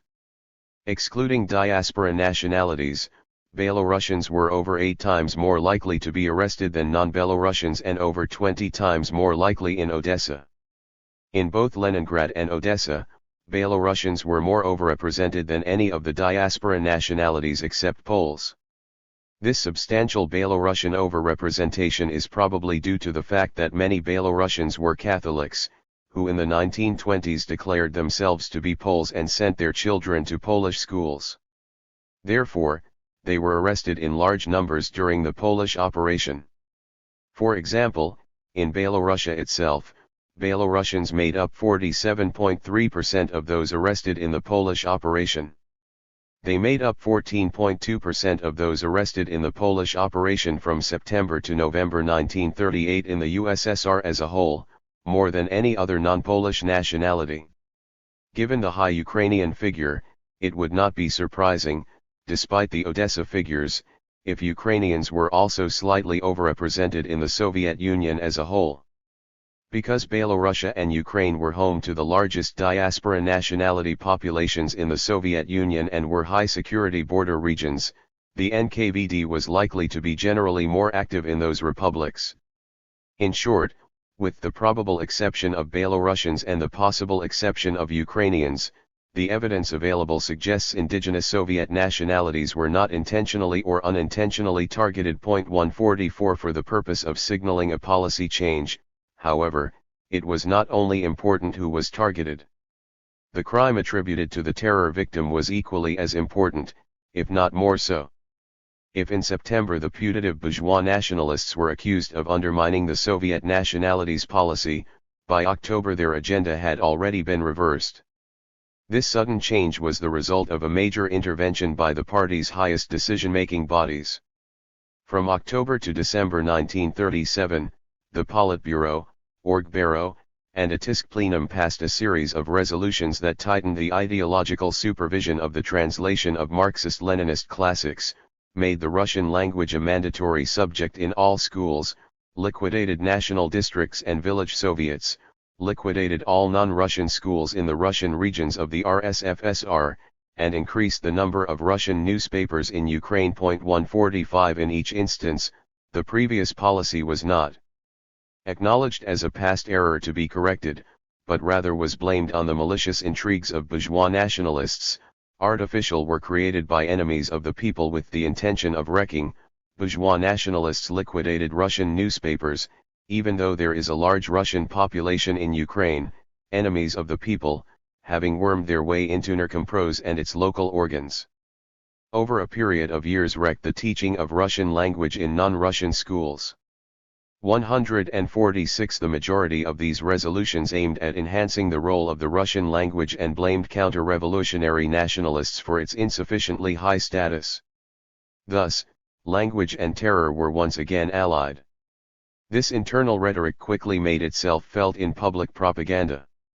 Ukrainian nationalists were once again accused of attempts to divorce Ukrainian culture from fraternal Russian culture and orient the Ukrainian people on the capitalist West, on fascist Germany. 147 Remarkably, the leader of the 1933 attack on Ukrainian linguists, Andrei Kvylia, was now labeled as a nationalist linguistic purist, whose language reform had actually served Ukrainian nationalist interests. As a result, yet another language commission was formed and another new Ukrainian language reform undertaken. 148 The greatest attention was devoted to the teaching of Russian. A series of newspaper articles was devoted to this theme. The lead editorial in Uchitelskaya Gazeta for August 7, 1938 provides a good example. The great and mighty Russian language, the language of Lenin and Stalin, Pushkin and Gorky, Tolstoy and Belinsky, is profoundly dear to all citizens of the USSR, and is studied with love by children and adults. The exclusive interest of all nationalities to the study of the language of the great Russian people, first among equals in the fraternal family of the peoples of the USSR. The only blot on this idyll was that Trotskyist Bukharinists and bourgeois nationalist agents of fascism attempted to separate the fraternal peoples from the great culture of the Russian people, denied non-Russian students texts and teaching aids to study Russian. 149 This article exemplified the new linguistic and cultural paradigm. Russian culture was now to serve as the core of Soviet culture, and the Russian language was the principal path for non-Russians to participate in that culture. Anyone opposing this paradigm was a bourgeois nationalist. This atmosphere naturally led to an acceleration of the delatinization campaign. VTSKNA was abolished in December 1937, ending its meager resistance. 150 by April 1939, 35 languages had been shifted to Cyrillic. 151 The principal concern in this process was to unify the new alphabets as closely with Russian as linguistically possible. 152 As Michael Smith nicely put it, the goal now was the vertical unification of the non-Russian scripts under a Russian standard, not the horizontal unification between the scripts of the Turkic peoples. 153 Russophilia rather than Pan-Turkism was the new norm. The final alphabets shifted to Cyrillic in 1940 were those of the Union Republics of Central Asia. This was done with little fanfare. 154 Latinization ended with a whimper. Conclusion. The coincidence of language and terror is striking. And not only language and terror, but terror and the revision of nationalities policy, as well as terror and the increased emphasis on the centrality and unifying role of the Russians. We have seen the first two linkages emerge in the three major waves of terror that rolled across the Soviet Union in 1929, 1930, 1932, 1933, and 1937 to 1938. The third emerged in 1932 to 1933 and played a dominant role in the Great Terror, as it would during the post-war terror campaigns. 155 Why did these three linkages emerge? If for the moment we accept the second two linkages, the first linkage between language and terror is not surprising. As we have seen, language politics served a highly important symbolic function in the politics of national identity. It allowed groups to give expression to an agenda or tendency in an oblique and more politically acceptable form. Latinization allowed the expression of a mild Pan-Turkism and Russophobia. It is not surprising, then, that language fulfilled the same function in the Great Retreat and Great Terror. Language was the leading edge in the rehabilitation of Russian patriotism. It was easier to rehabilitate the Russian language than Russian history or Russian thought. The Bolsheviks emerged out of the culture of the radical Russian intelligentsia, which always took special pride in one aspect of the Russian past, its creative literature. Thus, the Great Retreat also involved a rehabilitation and celebration of Russian literary figures. On September 3, 1938, in celebration of the 55th anniversary of Turgenev's death, Uchitelskaya Gazeta published an article entitled, "The Great, Mighty Russian Language." 156 The article quoted Turgenev's linguistic nationalism with unreserved approval. "In my days of doubt, in days of painful reflection on the fate of my fatherland, you alone give me support, O great, mighty, just and free Russian language." The author then exhorted his reader that, a protective attitude to the great Russian language is a matter of honor for the Soviet people, and concluded, indeed, great and mighty is the language of Pushkin and Turgenev, Tolstoy and Gorky. Only as an afterthought did he add Lenin and Stalin to this pantheon. One can easily see how such linguistic patriotism would be attractive to both the old and new Soviet intelligentsia. The linkage between terror and revisions in nationalities policy is less clear. Why did the asymmetric use of terror against bourgeois nationalists rather than great power chauvinists that SKRYPNYK so often lamented nevertheless recur again and again? Why did terror consistently undermine rather than strengthen the Soviet nationalities policy? There are two complementary approaches to these questions. The Soviet nationalities terror campaigns were directed against the perceived improper, and therefore dangerous, expression of national identity by non-Russian elites, first the Smenovichovцы and then the National Communists. There is a paradox here. The affirmative action empire involved the systematic promotion of non-Russian national identity, not only through the formation of national territories and strengthening of national languages, but also through the promotion of such symbolic markers as national folklore, museums, dress, food, revolutionary heroes, progressive historical events, and classic literary works. Modifying Miroslav Hrika's typology again, we might call this phase a nationalism, the promotion by an elite of a non-political sense of national identity. The hope was that this would prevent phase B nationalism, the emergence of a nationalist elite committed to a politicized national identity. However, already by the time of the Shumskaya affair, there was concern that, as Herrick would insist, Phase A nationalism was leading to Phase B nationalism. This led to prophylactic terror against the putatively emerging nationalist elite to remove the potentially dangerous and to intimidate others. However, Stalin remained committed to the strategy of promoting national identity. As a result, there tended to be periodic terror campaigns against bourgeois nationalism until the end of Stalin's rule. This helps explain the asymmetric use of terror against bourgeois nationalists, but not the linkage of terror and revision of nationalities policy. Here the mutually reinforcing role of terror and Soviet xenophobia played a more important role. All Soviet terror campaigns were carried out in the idiom of Soviet xenophobia, the exaggerated fear of foreign capitalist influence and its potential supporters. Terror victims were invariably portrayed as spies linked to foreign anti-Soviet groups and their governmental patrons. As a result, Soviet terror campaigns tended to grow increasingly xenophobic as they proceeded. Given the ethnicization of Soviet xenophobia, this led to increasing suspicions of the non-Russian periphery and their cross-border ethnic ties. It also led to an increasing emphasis on the centrality and unifying role of the Russian nation, hence the third linkage between terror and the re-emergence of the Russians. If we look at the period from 1928 to 1933 as an extended terror campaign, it began in an internationalist and Russophobic idiom and ended in a xenophobic and Russophilic mode.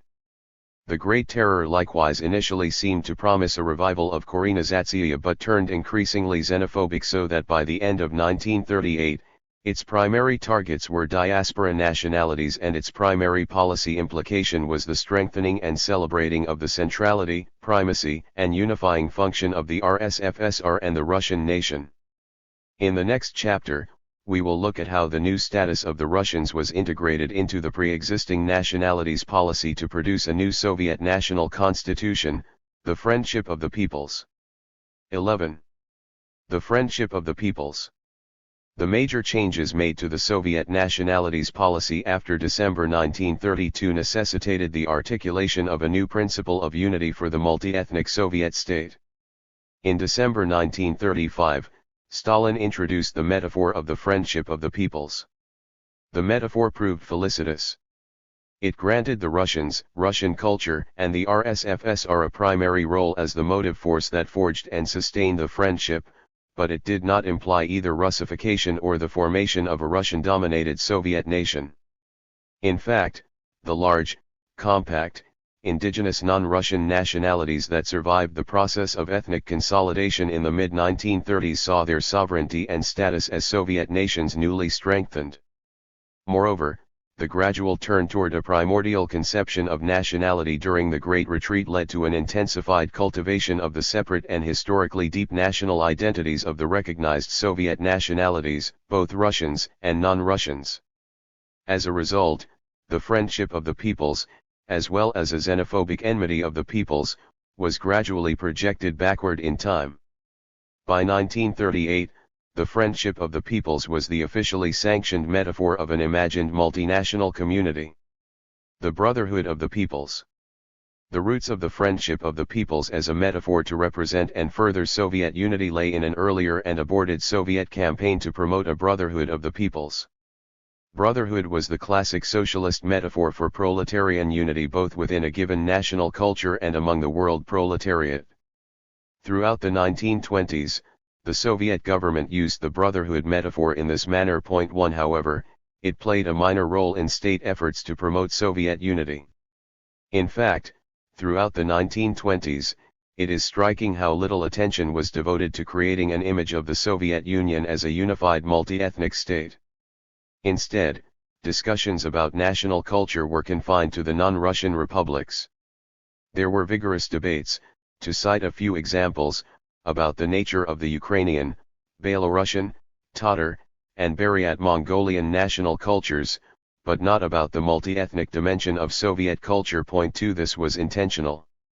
The affirmative action empire was premised on the belief that multi-ethnic Soviet unity would be furthered by granting the non-Russians maximal national self-expression within the constraints of a unitary Soviet state.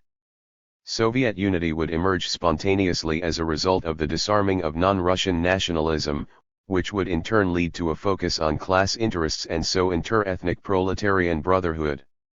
This was a highly indirect strategy for achieving Soviet unity. The perceived need for a more direct and active promotion of Soviet unity emerged as a result of the Shumskaya affair in Ukraine. Mykola Khvylovai's passionate advocacy of a Western rather than a Muscovite orientation for Ukrainian culture provoked Stalin to insist firmly on a Muscovite and not Western orientation. It was not yet clear, however, what such an orientation on proletarian Moscow would imply.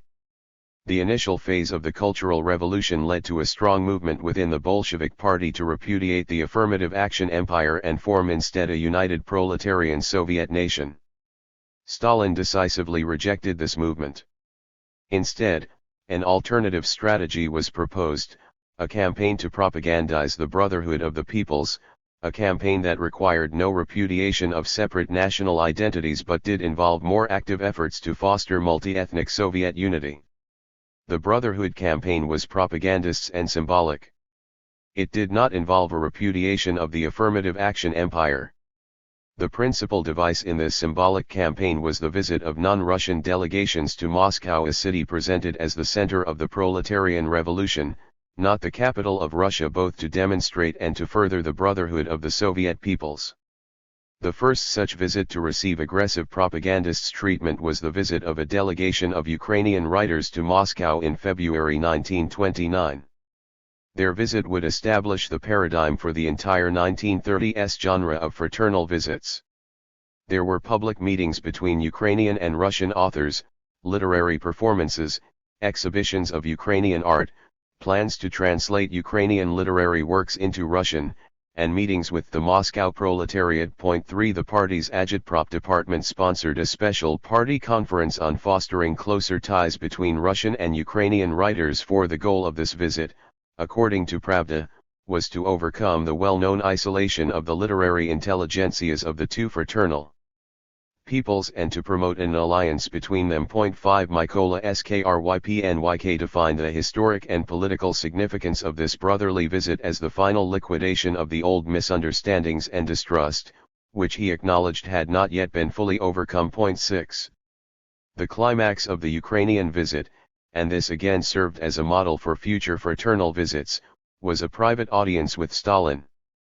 The transcript of this meeting illustrates that, despite some provocative questions from the Ukrainian writers, Stalin made every effort to create a positive impression. Stalin took this occasion to present his first public address on the relationship of the socialist offensive to nationalities policy, during which he reassured the Ukrainian writers of his commitment to the maximum development and protection of national culture. He playfully hinted at his ongoing interest in the annexation of Galicia. He even agreed to consider suppressing Bulgakov's The Days of the Turbans, which the Ukrainian writers denounced as egregious Russian Smenovikovstvo. 7 Like Skrypnyk, Stalin admitted that the historic distrust between Russians and non-Russians had not yet been fully overcome, but that such meetings would help achieve that goal. In a revised version of this speech, Stalin declared that once historic distrust had been overcome, the result would be a friendship between the peoples of the USSR. 8 Thus, Stalin had already made the connection in his mind between such fraternal visits and the future slogan of the Friendship of the Peoples. This Ukrainian week was followed over the course of the next 2 years by a series of similar literary events in Moscow, a Tatar visit in September 1929 and a much-publicized Belarusian week in January 1931. 9 This visit was directly inspired by Volodymyr Zaytonskya's alarmist 1929 Rabkrin report on the growth of Belarusian nationalism. Zaytonskaya had noted the positive impression made on the Ukrainian literary community by their Moscow visit and strongly recommended a similar event for Belarusia. 10 In addition to these single nationality events, the summer of 1930 witnessed an all-union theatrical Olympiad in Moscow, which featured 15 different national theaters, 10 national musical ensembles, and 9 national film organizations. 11 The period from 1929 to 1931 also witnessed the first large wave of translations of non-Russian Soviet literature into Russian. 12 Literaturная Gazeta began, for the first time, to publicize the literary achievements of the Soviet Union's smaller nationalities. 13 The Soviet Union's hegemonic writers' organization, VOP, which had been notorious for ignoring national literature, suddenly devoted a session of its May 1931 plenum to national culture. 14 These literary campaigns shared common rhetorical tropes and were clearly part of a unified campaign to address the perceived national disunity of the NEP period. The most common theme was the need to overcome national isolation and put an end to disunity. 15 These events were said to strengthen the links between the fraternal Union republics, promote fraternal solidarity, and further the consolidation of the national ranks of the Soviet proletariat. Most interestingly, they helped build an alliance between the Soviet peoples. 16 This was a new usage of the word smykha. In the 1920s, this term had been reserved, in nationalities policy discussions, for the alliance between the primarily native peasantry and primarily Russian proletariat within each national republic. This made it part of the larger peasant proletariat smykha. Now smykha was being detached from its class referent and applied instead to an above-class alliance between entire nations. This was an important innovation that would eventually form the core of the doctrine of the friendship of the peoples in the late 1930s. However, as both Stalin and Skrypynyk emphasized during the Ukrainian visit, the smykha had not yet been attained. Distrust between Russians and non-Russians had not yet been overcome. This distinguished the literary meetings of the Cultural Revolution era from their successors during the Great Retreat. The former were presented more as battles to attain unity than celebrations of an achieved unity. They took place against a background of constant arrests and show trials of literary figures in the non-Russian republics. 17 A December 1930 lead article in Literaturnya Gazeta noted that it is no accident that in almost all cases, the members of counter-revolutionary organizations are writers. 18 Only weeks before his anticipated arrival as the star member of the Belarusian writers' delegation, the profoundly national poet Ion Ksykupala was arrested as a counter-revolutionary. 19 The literary visits, therefore, were presented as a form of class warfare that would strike a devastating blow at both petty bourgeois chauvinists and reactionary great power attitudes. 20 As part of this class war theme, the national writers always visited prominent Moscow factories to emphasize their proletarian credentials. 21 The Belarusian writers' delegation was even accompanied by a group of Belarusian factory workers. An uninhibited celebration of traditional national culture also still lay in the future. The literary visits of the Cultural Revolution were marked by a strong suspicion of folkish tendencies. In particular, what we would now call Orientalism was frequently denounced. Great power chauvinists interpret national culture as primarily exotic. At 22 On the eve of the theatrical Olympiad, another polemicist likewise accused the Russian intelligentsia of viewing national art purely as exotica, as art with only an ethnographic interest and not an aesthetic or socio-cultural one. 23 National artists were also accused of catering to this great power prejudice, of engaging in a hypertrophic fetishization of national forms. 24 At a session of the May 1931 VOP plenum devoted to national culture, a Verbach said that 90% of the time national folklore was being used with no understanding of its class nature, which led to an uncritical relationship to the national culture of the past. 25 Finally, the status of Russian culture still remained uncertain. The Brotherhood campaign brought new visibility to Russian culture since national culture was now being discussed in an all-union context. The metaphor of the brotherhood of the peoples implied an equal status for Russian culture, and this would have involved a challenge to the affirmative action empire. In line with this tendency, Russian literary figures were rebuked not only for their great power condescension to and exoticization of non-Russian national culture, but also for defining great Russian culture as above national. Under the concept national culture, they understand only the cultures of the formerly oppressed peoples. A manifestation of great power swinishness. 26 The origins of such swinishness were clear enough. The affirmative action empire did deny Russians ordinary national status and so did transform the Russians into a kind of above-national nationality, whose culture was either downplayed or identified with Soviet culture as a whole. However, despite this incipient movement toward establishing Russian culture as an ordinary Soviet national culture, Russians still continued to be labeled the former great power nationality. Stalin still insisted that non-Russian distrust had not yet been overcome. Great power chauvinism remained the greater danger. Therefore, Russians continued to occupy an awkward place in the emerging Soviet Brotherhood.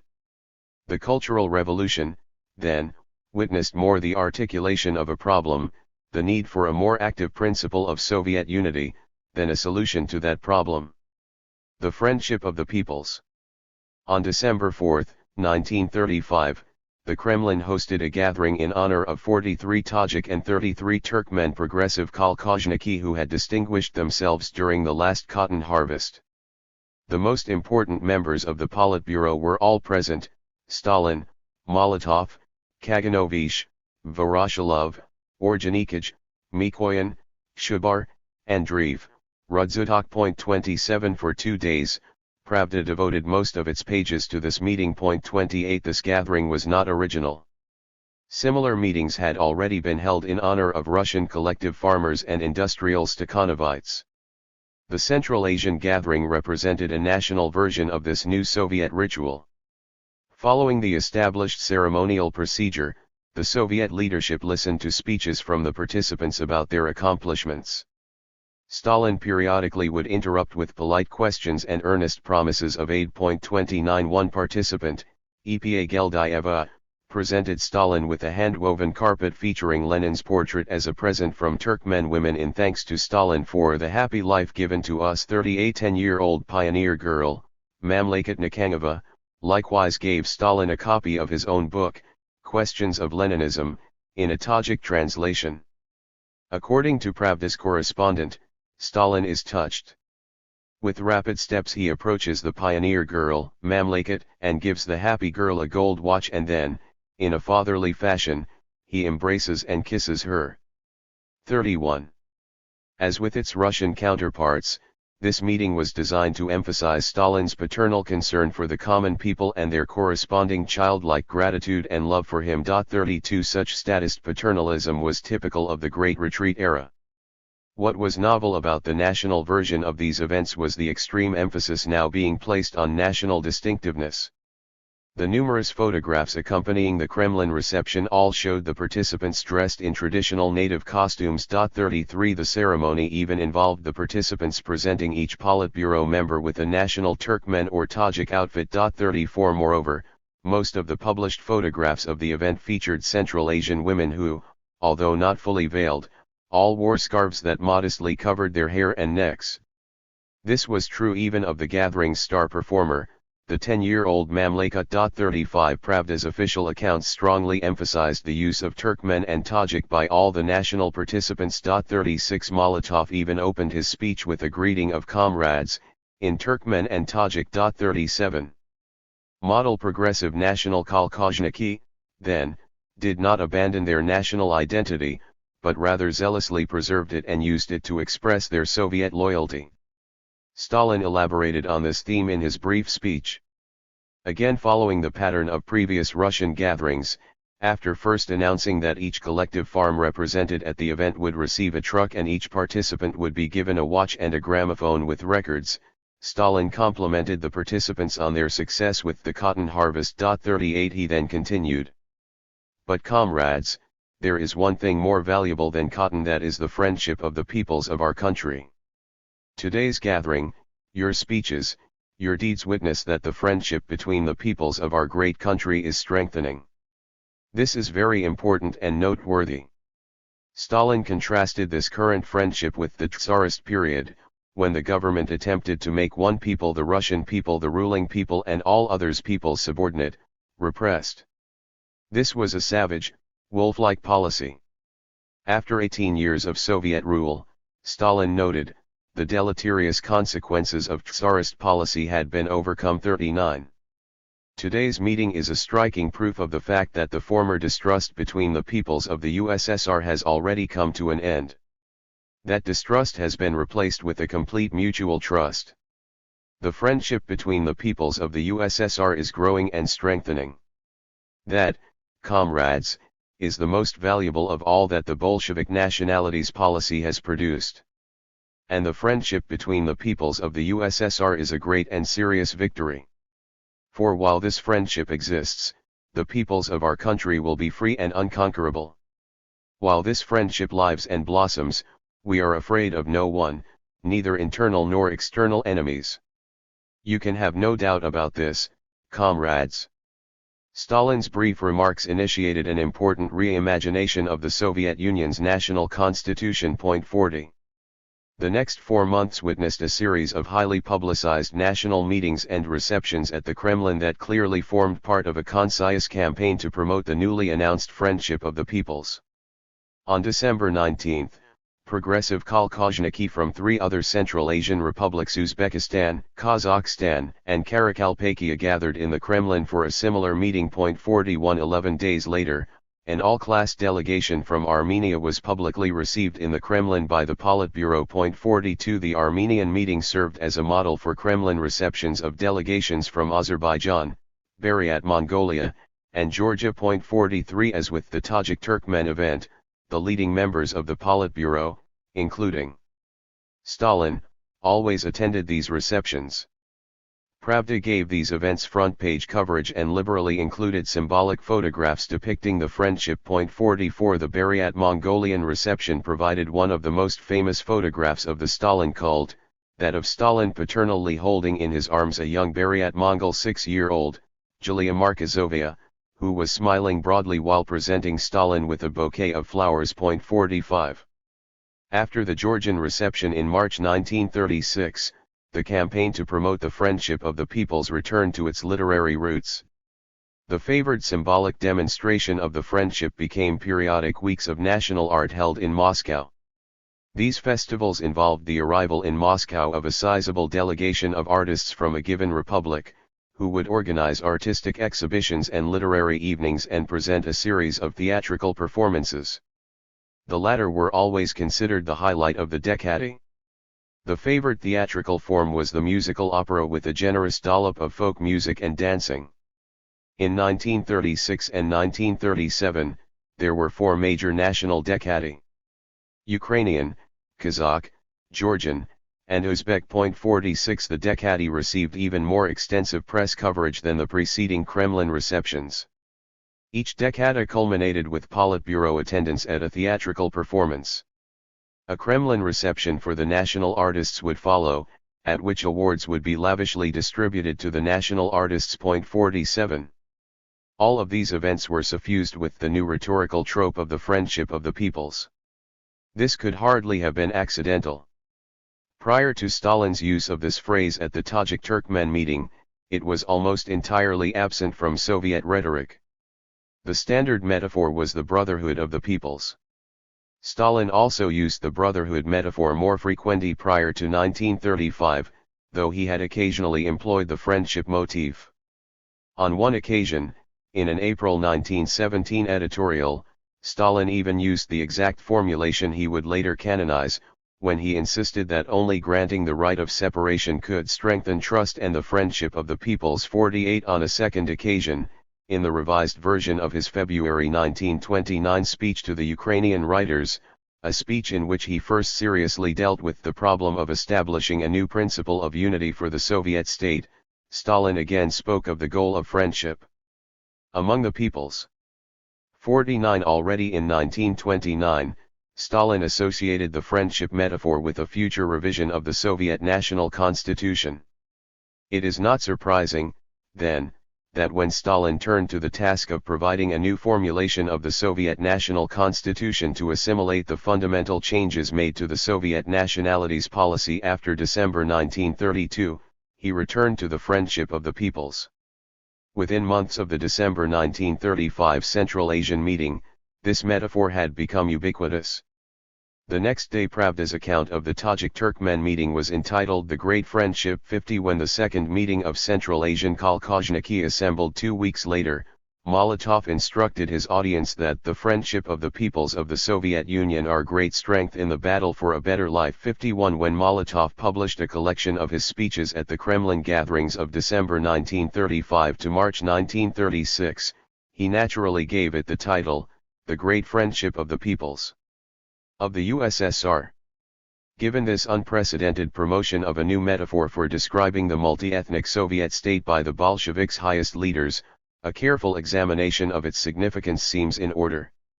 Already in August 1917, Stalin had linked the development of mutual trust with the emergence of a friendship of the peoples. 18 years later, he declared that this process was over. The former distrust between the peoples of the USSR has already come to an end and a friendship of the peoples had emerged. 52 In his speech on the adoption of the new Soviet constitution in November 1936, Stalin reiterated his belief that the former feeling of mutual distrust has disappeared, a feeling of mutual friendship has developed among, and thus real fraternal cooperation among the peoples has been established. 53 These two statements were exceedingly important. The historically justifiable non-Russian distrust of Russians was a pillar of the affirmative action empire. It dictated the principle that great power chauvinism was the greatest danger and justified the corresponding downplaying of Russian national self-expression and stigmatizing of traditional Russian culture.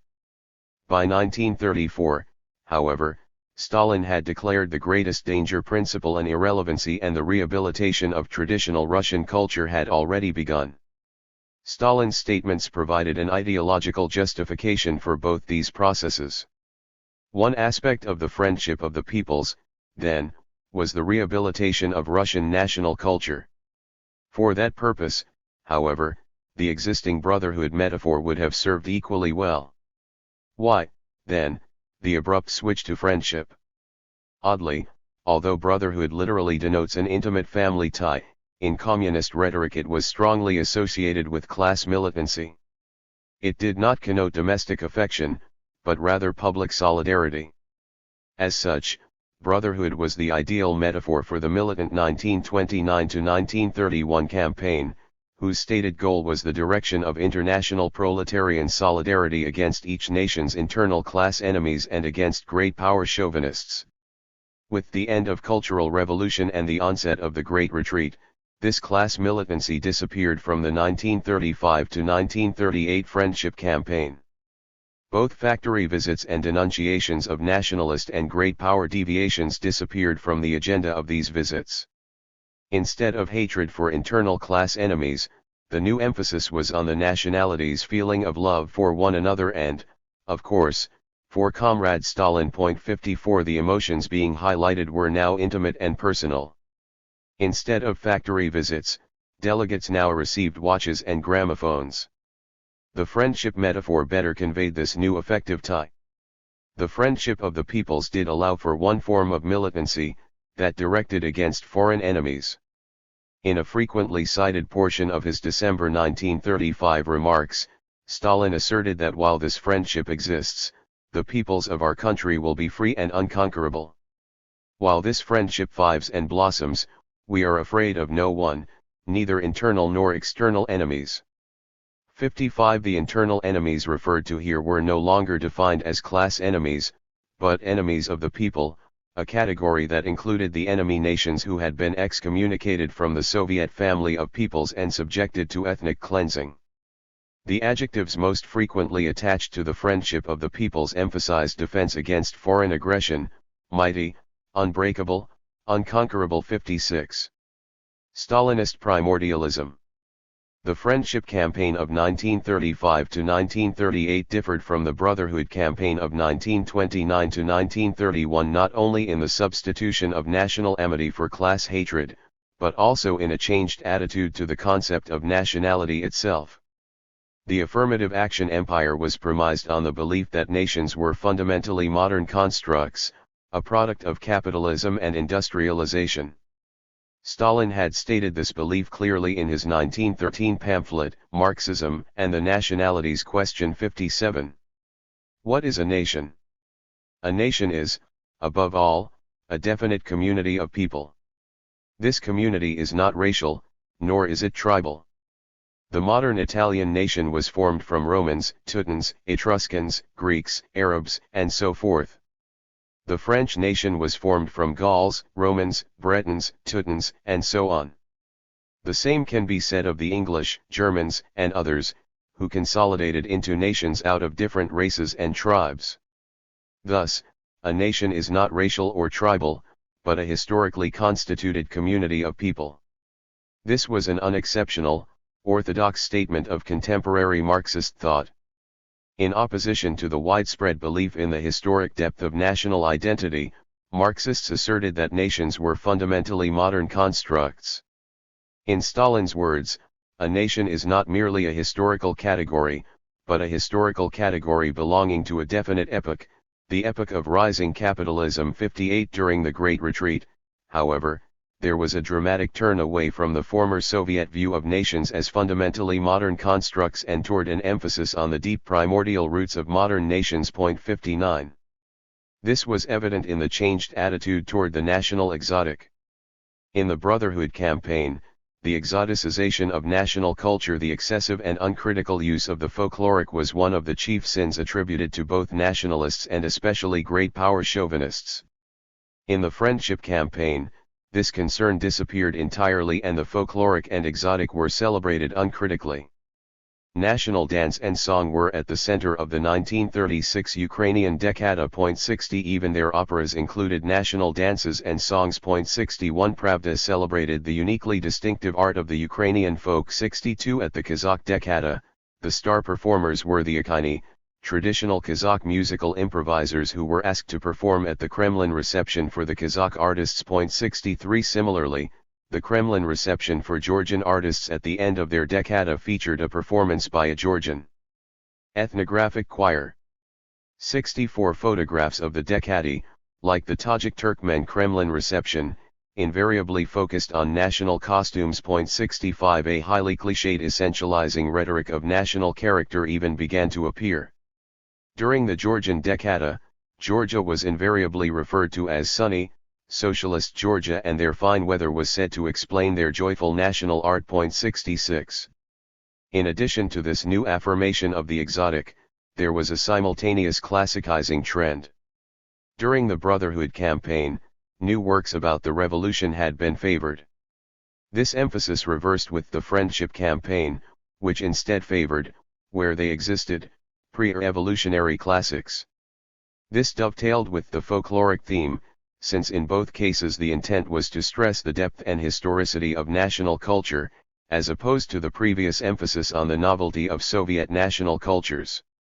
The popularization of the non-Russian classics was a major theme of the First All-Union Congress of Soviet Writers in August 1934. Those peoples who prior to the revolution created cultural treasures, especially in artistic literature, only now have the possibility to acquaint other nationalities and the whole world with them. 67. In particular, it was considered important that each nation have its own people's poet.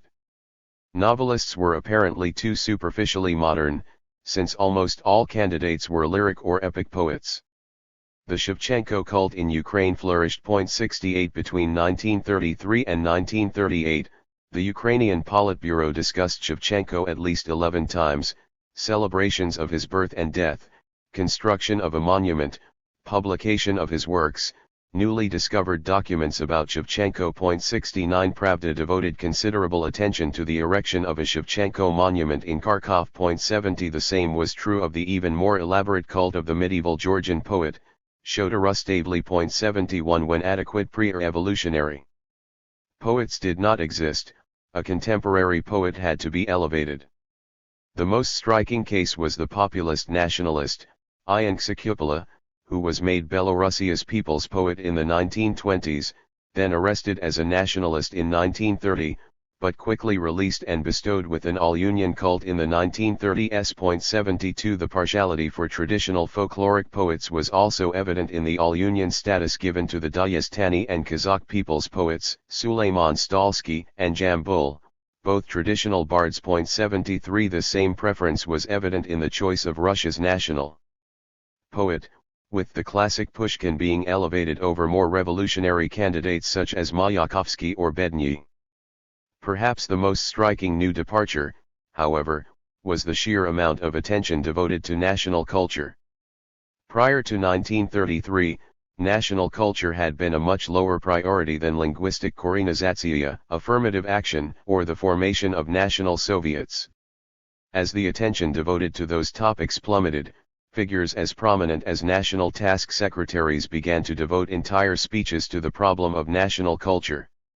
After his fall in 1937, Postyshev was accused, with some justification, of having reduced the nationalities question exclusively to the problem of national culture. At a 1937 Tatar Tisk plenum, a delegate complained not of the neglect of the Tatar language or underrepresentation of Tatars in technical positions, but of the fact that to the misery of the national pride of the Tatar toilers. It is no secret that when our Tatar theater went to the Moscow festival, it shamed itself by performing a work of vulgar plagiarism. 74. On the other hand, Kazakhstan's first party secretary, Mirzoyan, boasted of their decada success in Moscow and the fact that Kazakh legends, songs, and folklore have become known to the entire country. 75. One of the most prominent features of the new fevered promotion of national culture was the proliferation of scientific research institutes of national culture. By 1936, there were over 40 of these institutes in the Soviet Union's national republics. 76. Most of them had been formed after 1934. 77. An all-Union Scientific Research Institute of National Culture was also established in 1934 in Moscow. 78. Its mission was not only to study the unique characteristics of the national cultures of the different peoples of the USSR, but also to give aid to the development of the national cultures of the USSR. 79. In other words, a massive state-sponsored academic apparatus was being established for the sole purpose of celebrating and promoting ethnic diversity. In service of the same goal, the publication of Russian translations of the folklore and literature of the peoples of the Soviet Union accelerated dramatically. 80. A Museum of the Peoples of the USSR was established. 81. The newly formed All-Union Committee on Artistic Affairs devoted a considerable amount of its attention to the promotion of national culture. 82. In short, after 1933, an enormous amount of money and effort was invested in the celebration and promotion of the existence of ethnically distinct, folkloric, primordial national cultures.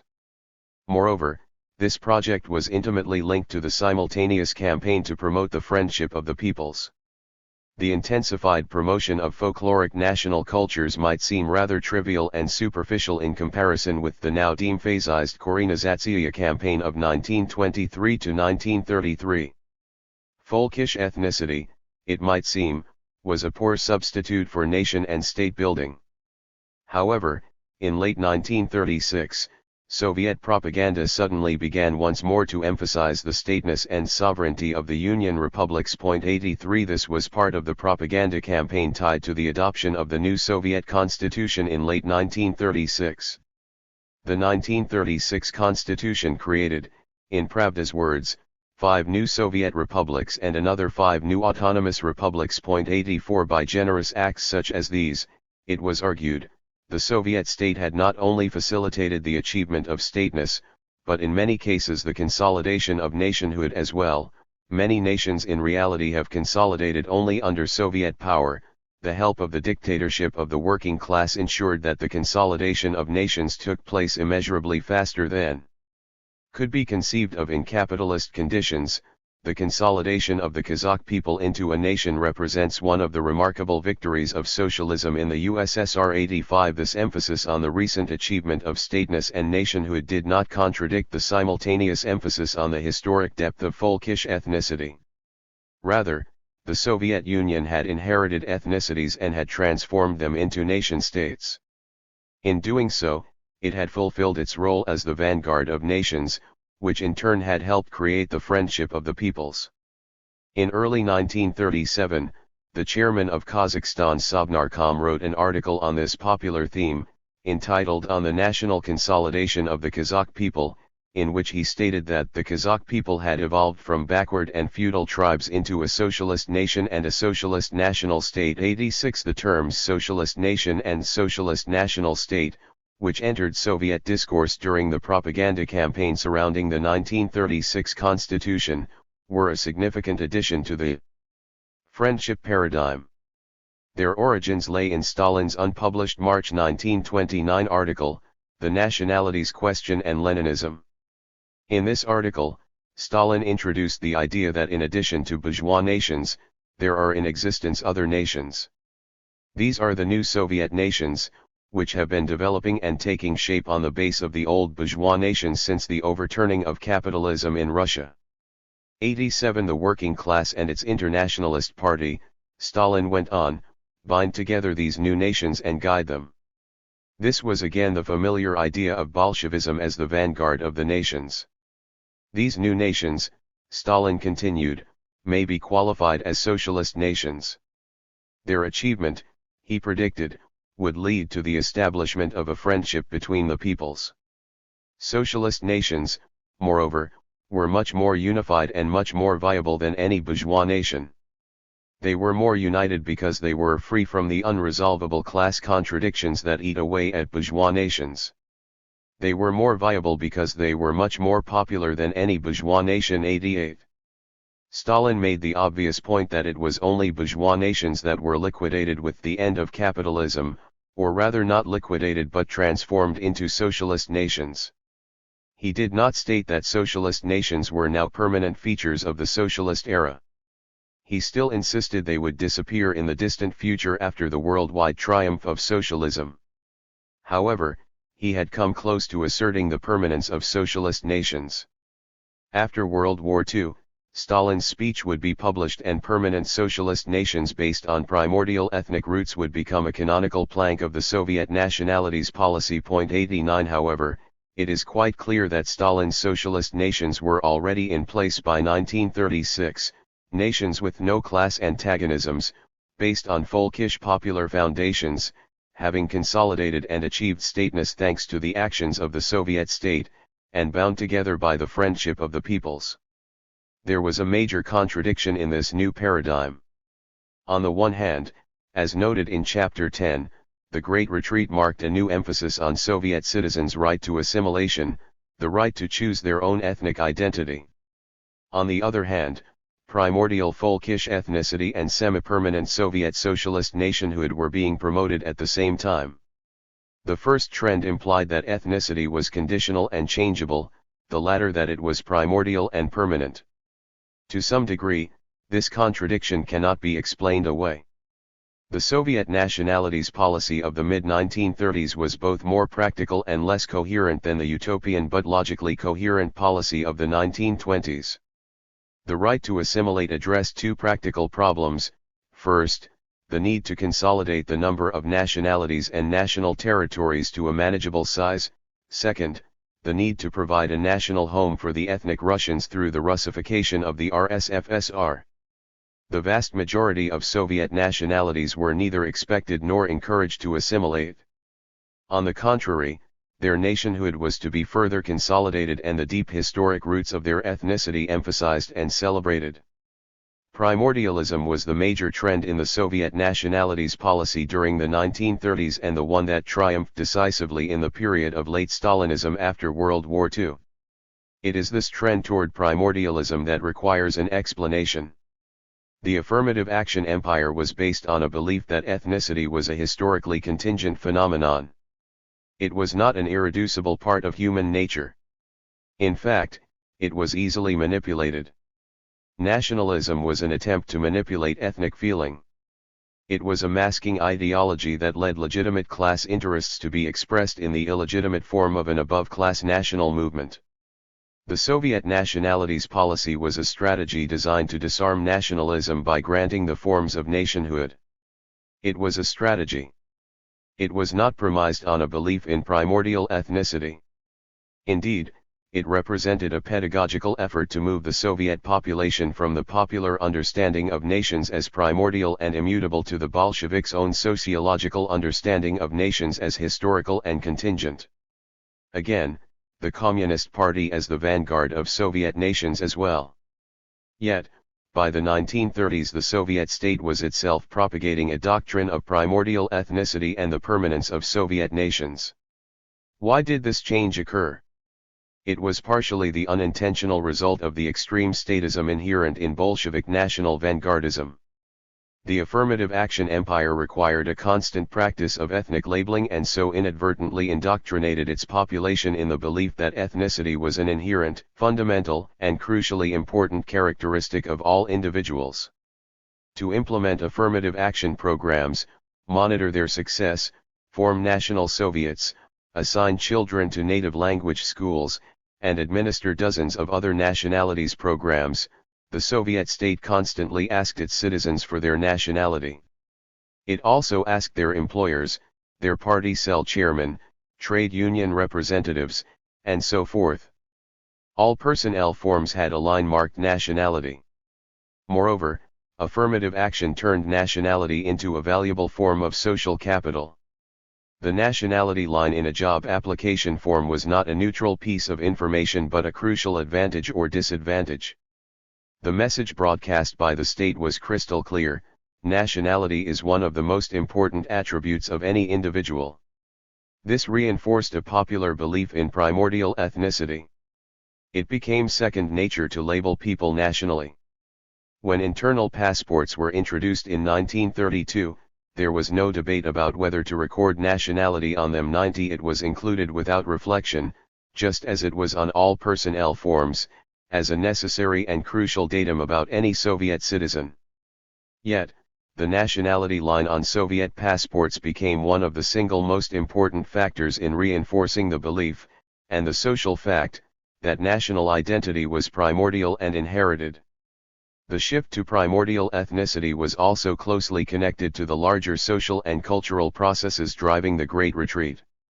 After 1933, there was a shift in emphasis from class to people.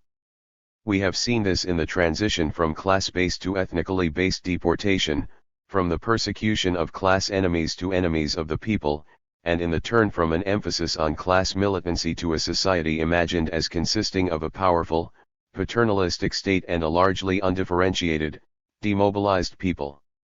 The 1936 Constitution, which ended the practice of formal legal discrimination against class aliens, symbolically marked this transition from class to people. One commentator noted, "The Constitution should remind us that the popular is the highest criterion of all cultural work." 91 The enormous attention devoted to folklore and popular artistic expression in the mid-1930s was also part of the new cult of Narodnost.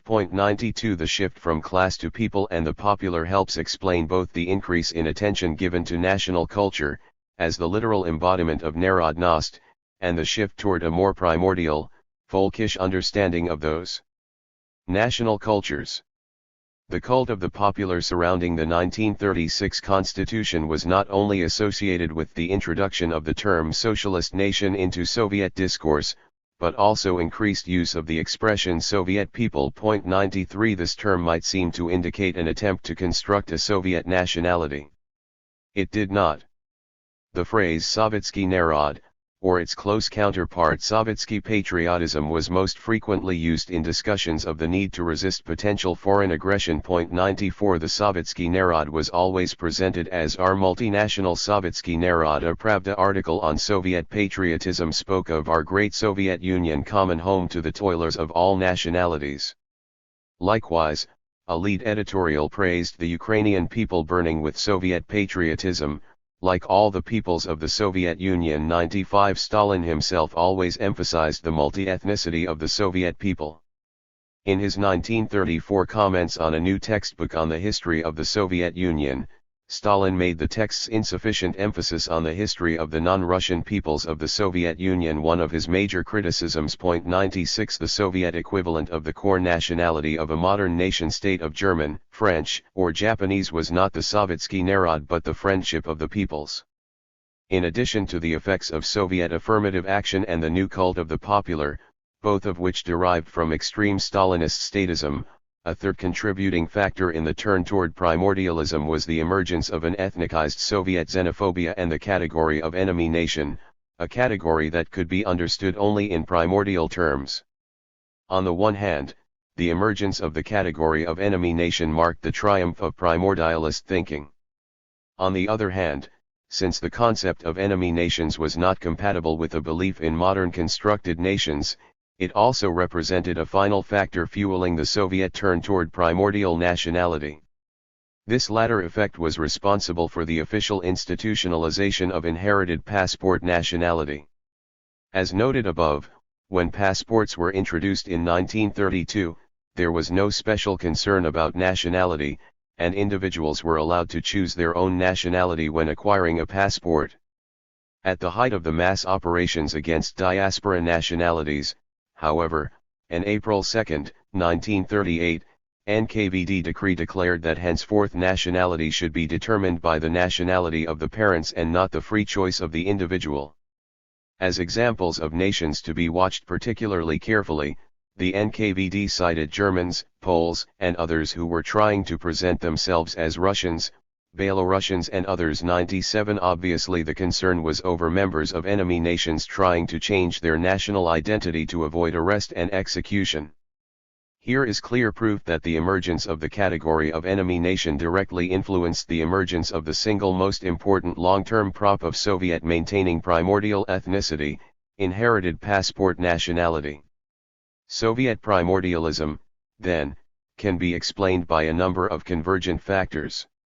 The pervasive Soviet practice of labeling individuals by national identity to administer affirmative action programs helped turn nationality into an ascribed hereditary status. Passportization reflected and exacerbated this trend.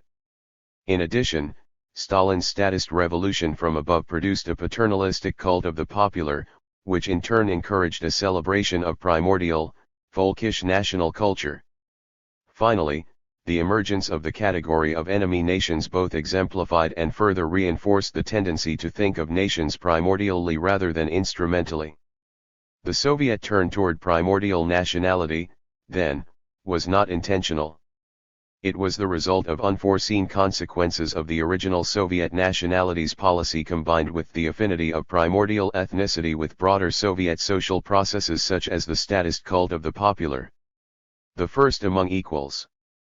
Primordial ethnicity was one of the pillars of the friendship of the peoples. The other was Russian centrality. 98 When Stalin introduced the friendship in December 1935, he declared that non-Russian mistrust had been overcome. This implied the rehabilitation of Russian culture, a process that began already in 1933. By January 1937, Russian culture had its own official pantheon of classic literary, artistic, and scholarly heroes. 99. The Russian people in its historic development forged the remarkable culture of Lomonosov and Pushkin, Belinsky and Chernyshevsky, Dobroliubov and Nekrasov, Tolstoy and Gorky. Our country has the right to be proud of such names, and also of the names of the great Russian scholars, Mechnikov and Mendeleev, Sechenov and Pavlov, the great Russian musicians, Mussorgsky and Borodin, Bakirov and Rimsky-Korsakov, great artists such as Repin and others. Of course, such cultural figures had never been repudiated by the Soviet state, even at the height of the Cultural Revolution. What was new in the mid-1930s was the strong emphasis on their Russianness. For instance, a Pravda article on the great Russian painter V.I. Surikov began with the axiom, "History teaches that an artist's creations are only great and eternal when they are deeply popular and national." 100 By July 1937, such titles as "On National Form in Soviet Russian Theater" were commonplace. 101 Russian culture now had been given the same deep historic past and the same emphasis on the popular and the national as the other peoples of the Soviet Union. However, at the same time that the position of Russian culture was being normalized, a second process had begun that resulted in Russian culture being again assigned an unequal status, this time a privileged one. This new status was announced in a February 1, 1936 lead editorial in Pravda, entitled "The RSFSR," which contained an unambiguous declaration of Russian priority. 102. All the peoples, participants in the great socialist construction, can take pride in the results of their work. All of them from the smallest to the largest are equal Soviet patriots. But the first among equals is the Russian people, the Russian workers, the Russian toilers, whose role in the entire great proletarian revolution, from the first victory to today's brilliant period of its development, has been exclusively great. After this editorial, first among equals became a standard Soviet epithet for the Russian people. 103 Russian culture and the Russian people were now also regularly referred to as great. Russian culture was the most progressive culture and a model for the other Soviet peoples. 104 Russian cultural priority was linked to an affinity with socialism and the dominant role of the Russian proletariat in the October Revolution. As we have seen, Stalin himself shared this view of the Russian people.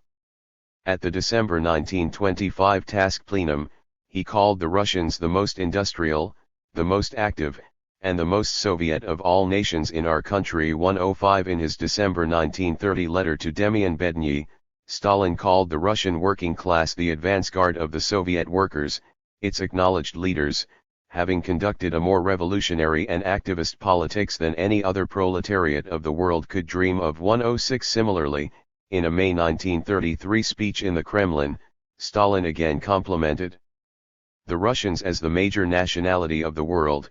They first raised the flag of the Soviets in opposition to the rest of the world. The Russian nation, it is the most talented nation in the world. 107 Significantly, all these remarks were either private or addressed to limited elite audiences, and none of them were published at the time, since they contradicted the spirit of the affirmative action empire. With his Friendship of the People's speech in December 1935, Stalin first combined the idea of Russian priority and Soviet unity. On the 21st anniversary of the October Revolution in 1938, he explicitly endorsed the first among equals trope. The old Russia has now been transformed into the USSR, where all peoples are equal. The country is mighty and strong in its army, industry, and collectivized agriculture. Among the equal nations of the state and country of the USSR, the most Soviet and most revolutionary is the Russian nation. 108.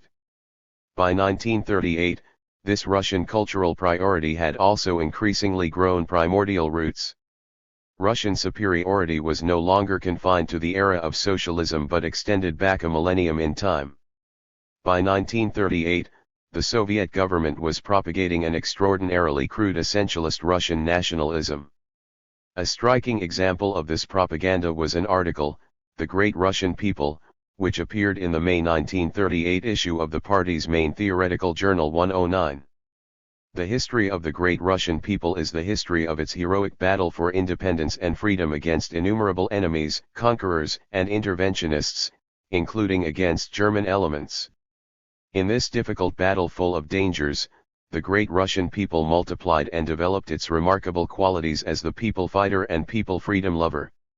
The author went on to recount the defeat of 13th-century German elements, the Teutonic Knights, by Alexander Nevsky, and concluded his description with a hymn to the primordial essence of Russianness. 110.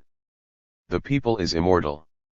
The military abilities of the Slavic warriors and the courage, endurance, inventiveness, and resoluteness of the Russian fighters, all these qualities have been cultivated in the Russian people.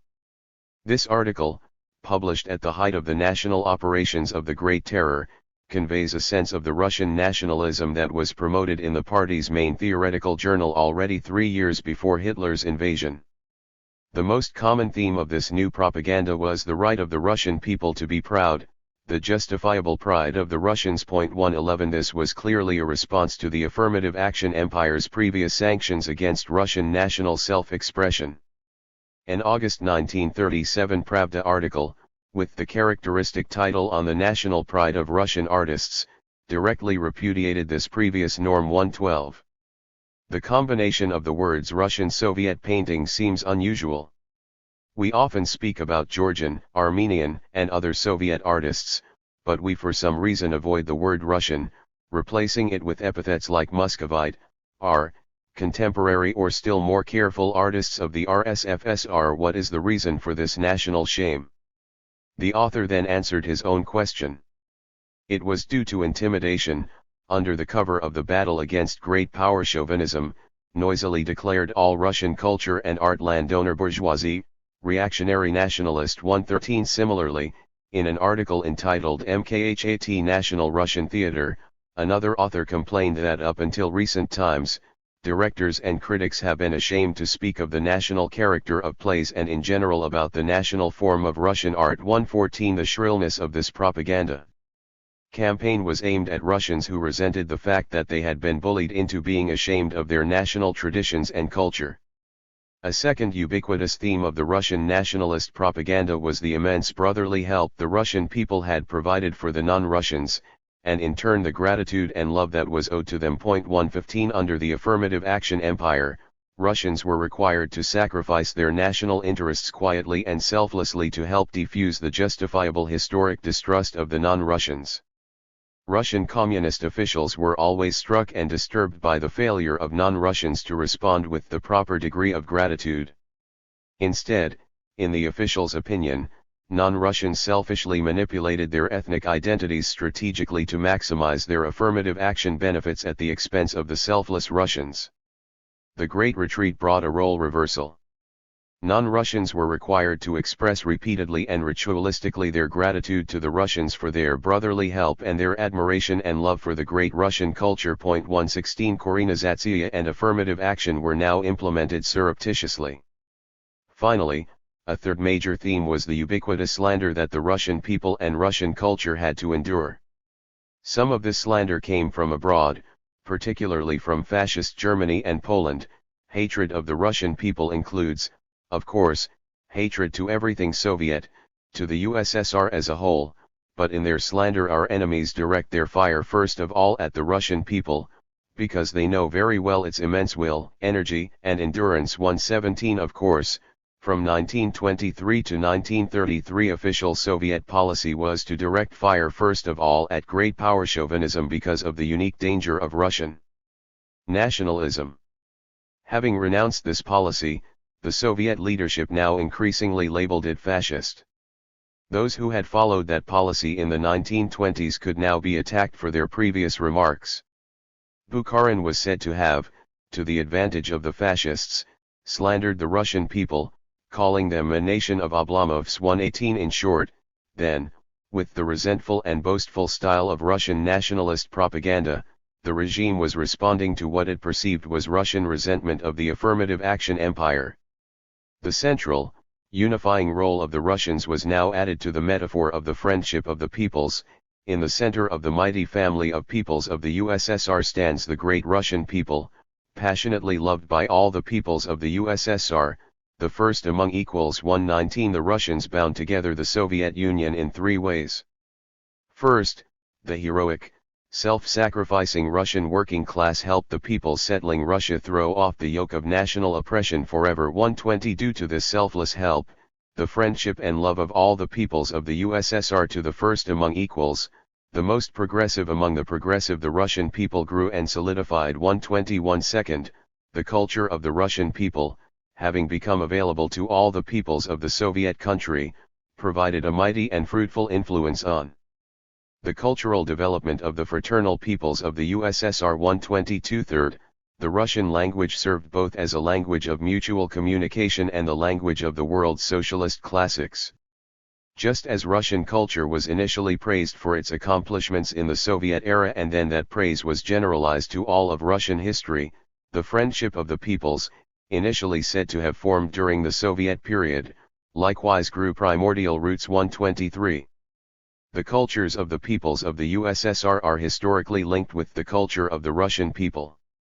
They have felt and continue to feel, to an enormous degree, the beneficent influence of the progressive Russian culture. Thus, an abstract concept, the friendship of the peoples, was given the primordial roots associated with essentialist nationalism. In this way, it could serve as an effective substitute for the unifying nationalism of a traditional nation-state. The integration of the leading role of the Russian people into the friendship of the peoples did not dramatically alter the symbolic rituals associated with the friendship. The national decade in Moscow continued. The major change was that Russian national holidays, anniversaries, and celebrations became part of the friendship symbolic. In particular, the largest single celebration of the friendship was the massive Pushkin Jubilee of February 1937. Planning for this celebration began already in December 1935.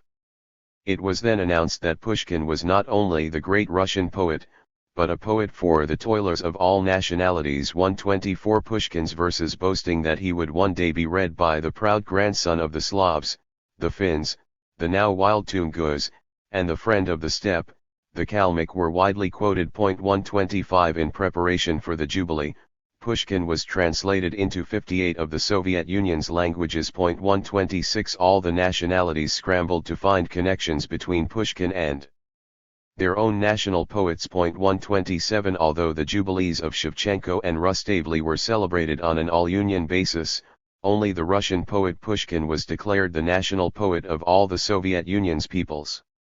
An aphorism frequently repeated during the 1937 Pushkin Jubilee was that for the very reason that Pushkin was so deeply national, he became an international poet. 128 This comment reflected an interesting continuity in the status of the Russians in the Soviet Union. Under the affirmative action empire, Russians were identified with the state and asked to sacrifice their national interests and submerge their national identity, all to serve the goal of preserving the multi-ethnic state. By 1937, Russian national identity was no longer submerged. It was being crudely celebrated at every turn, but it was still identified closely with the state. The Russian regions of the RSFSR may have been made into a comfortable home for the Russian population, but the Soviet Union was their motherland.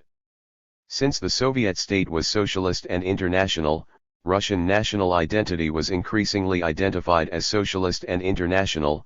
The Russian people are full of national pride because their motherland the most international that the world has ever known. 129 Russian national identity was therefore still submerged in the Soviet whole.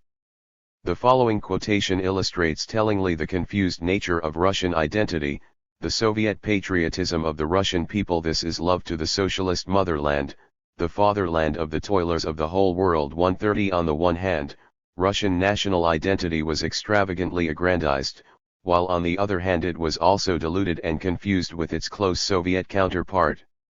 The most important practical policy associated with the new status of Russian culture was the March 13, 1938 TISK decree making the study of the Russian language mandatory in all non-Russian schools. 131 Legally this decree was unnecessary. The study of Russian was already mandatory in all non-Russian schools. 132 In practice, however, according to NRComPro's statistics, only 190 of 984 primary schools in Dagestan offered any instruction in Russian. The comparable figures were 508 of 1,351 for Chechno-Ingushetia, 321 of 728 for Turkmenistan, 189 of 667 for Kyrgyzia, 39 of 225 for grades 5 to 7 in Kazakhstan, and only 7 of 75 for grades 7 to 9. Conditions in Tajikistan and Uzbekistan were said to be no better. 133 The significance of the March 1938 decree, then, was not the legal obligation to teach Russian as a second language, but the central signal that this was now a major state priority, as well as the considerable financial resources directed toward the training of Russian teachers. 134 The ideology behind this decree was dictated by the friendship paradigm, the immense significance of the Russian language as a mighty weapon of culture and as a means of communication between the fraternal peoples of the USSR. 135. The problem of Russian language study in non-Russian schools was first publicly discussed at an all-union task plenum in November 1937. 136 Stalin himself gave the official address on this question. As in his December 1935 speech, he linked the nationalities question directly to the defense of the Soviet Union. 137. This question was raised because we stand before a major enrollment of soldiers into the Red Army. We have a law that conscription applies to every citizen of the USSR when they reach a certain age, regardless of nationality. But we encountered the problem that those conscripted into the army, for example, in Uzbekistan, Kazakhstan, Armenia, Georgia, and Azerbaijan did not speak Russian. With such a situation, one is forced to leave them in their local regions, and then our divisions and brigades are transformed into territorial ones. This is not an army. We don't look at our army that way. We think that every division should not be a local army, but an army of the entire Union, part of the army of the entire Union. Otherwise, we will have no army. Stalin was strongly understating his discontent with the existing territorial national divisions. In fact, a month earlier, he had received a telegram from Andreev, who was then in Central Asia supervising the purge of the local party leadership, reporting that the Uzbek and Tajik national divisions stationed in the border regions had been linked to the purged leaders of those republics. Here will be attempts in the future as well to conduct hostile work among them from Afghanistan, Iran, and Turkey. It would be best to move these divisions into the European parts of the Soviet Union. On the telegram, Stalin scrawled, "Comrade Voroshilov, Andreev is signaling that it would be best to put Russian units in Tashkent and Stalinabad and, after first purging them, transfer to other less distant places." 138A March 7, 1938 Tisk decree would eliminate the existing system of territorial national military units entirely. 139. Stalin's speech made it clear that the two decrees were finked. 140. But we have only one language in which all citizens of the USSR can make themselves understood more or less. This is the Russian language. It would be a good thing if every citizen conscripted into the army could make themselves understood in Russian, so that if, say, an Uzbek division is shifted to Samara, they can make themselves understood to the local population. Here is where the absolute need was born, given universal conscription. That all Red Army soldiers master some one language, in which they can communicate in all regions of the Union. This language is Russian. We study German, French, and English, but let me assure you, that in our everyday practice, French, German and English are less useful than Russian. It was quite characteristic of Stalin to present this issue as one of practical convenience and downplay any suggestion of cultural Russification. The measure was passed without discussion. 141. Stalin addressed this issue once more at a March 8, 1938 session of Zdanov's Politburo Commission, which had been formed to draft the Tisk decree on Russian language instruction. 142 Stalin's speech at this session is currently not available to researchers, but Zdanov summarized Stalin's three main arguments in favor of the legislation. 143. First, in a multinational state such as the USSR, the knowledge of Russian should be a powerful means for creating ties and communication between the peoples of the USSR, furthering their continued economic and cultural growth. Second, help the further perfecting of the technical and scientific knowledge of national cadres. Third, it is a necessary condition for the successful performance of military service in the Red Army by all citizens. These arguments followed from the new friendship paradigm. The Russian language was a unifying Fink language for the Soviet peoples, and it also furthered the acquisition of higher culture by national cadres. Zdanov also reported that Stalin emphasized that there should be absolutely no repression or reduction of the use of the native language, that teachers should be warned that the Russian language is not to be used for instruction, but only as a subject of study. 144 Stalin's comments here might seem cynical, but in fact largely were not. With few exceptions, throughout Stalin's rule, native language education remained mandatory in non-Russian schools and Russian remained only a subject of study. The March 1938 decree did not begin cultural Russification. Its goal was only bilingualism or, at the very most, biculturalism. The friendship paradigm continued to insist on the cultivation of the non-Russians' distinct national identities. The Russian language was not the only aspect of Russian culture to penetrate the non-Russian republics in the 1930s. It was joined there by an increasing number of Russian individuals. Kazakhstan's desperate resistance to Russian immigration had been broken in 1928. Karelia had successfully resisted Russian immigration and promoted Karelian and Finnish immigration through 1935, when the Republican leadership was finally removed and a planned program of Russificatory immigration set in motion.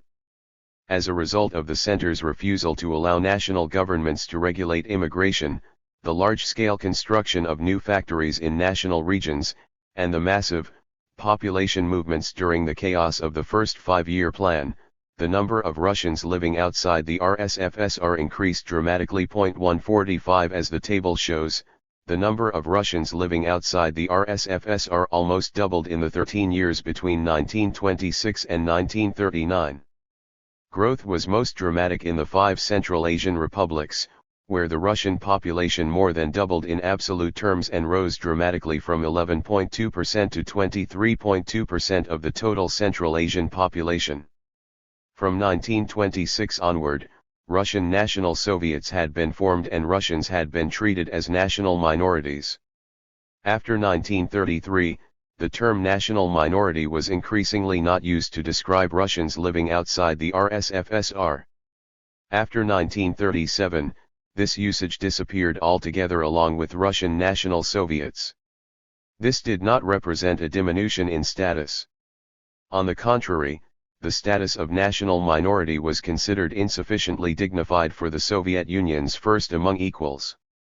Measures were taken, such as the formation of Republican Russian-language newspapers in Ukraine and Belorussia, to ensure that Russians need no longer feel like national minorities anywhere in the Soviet Union.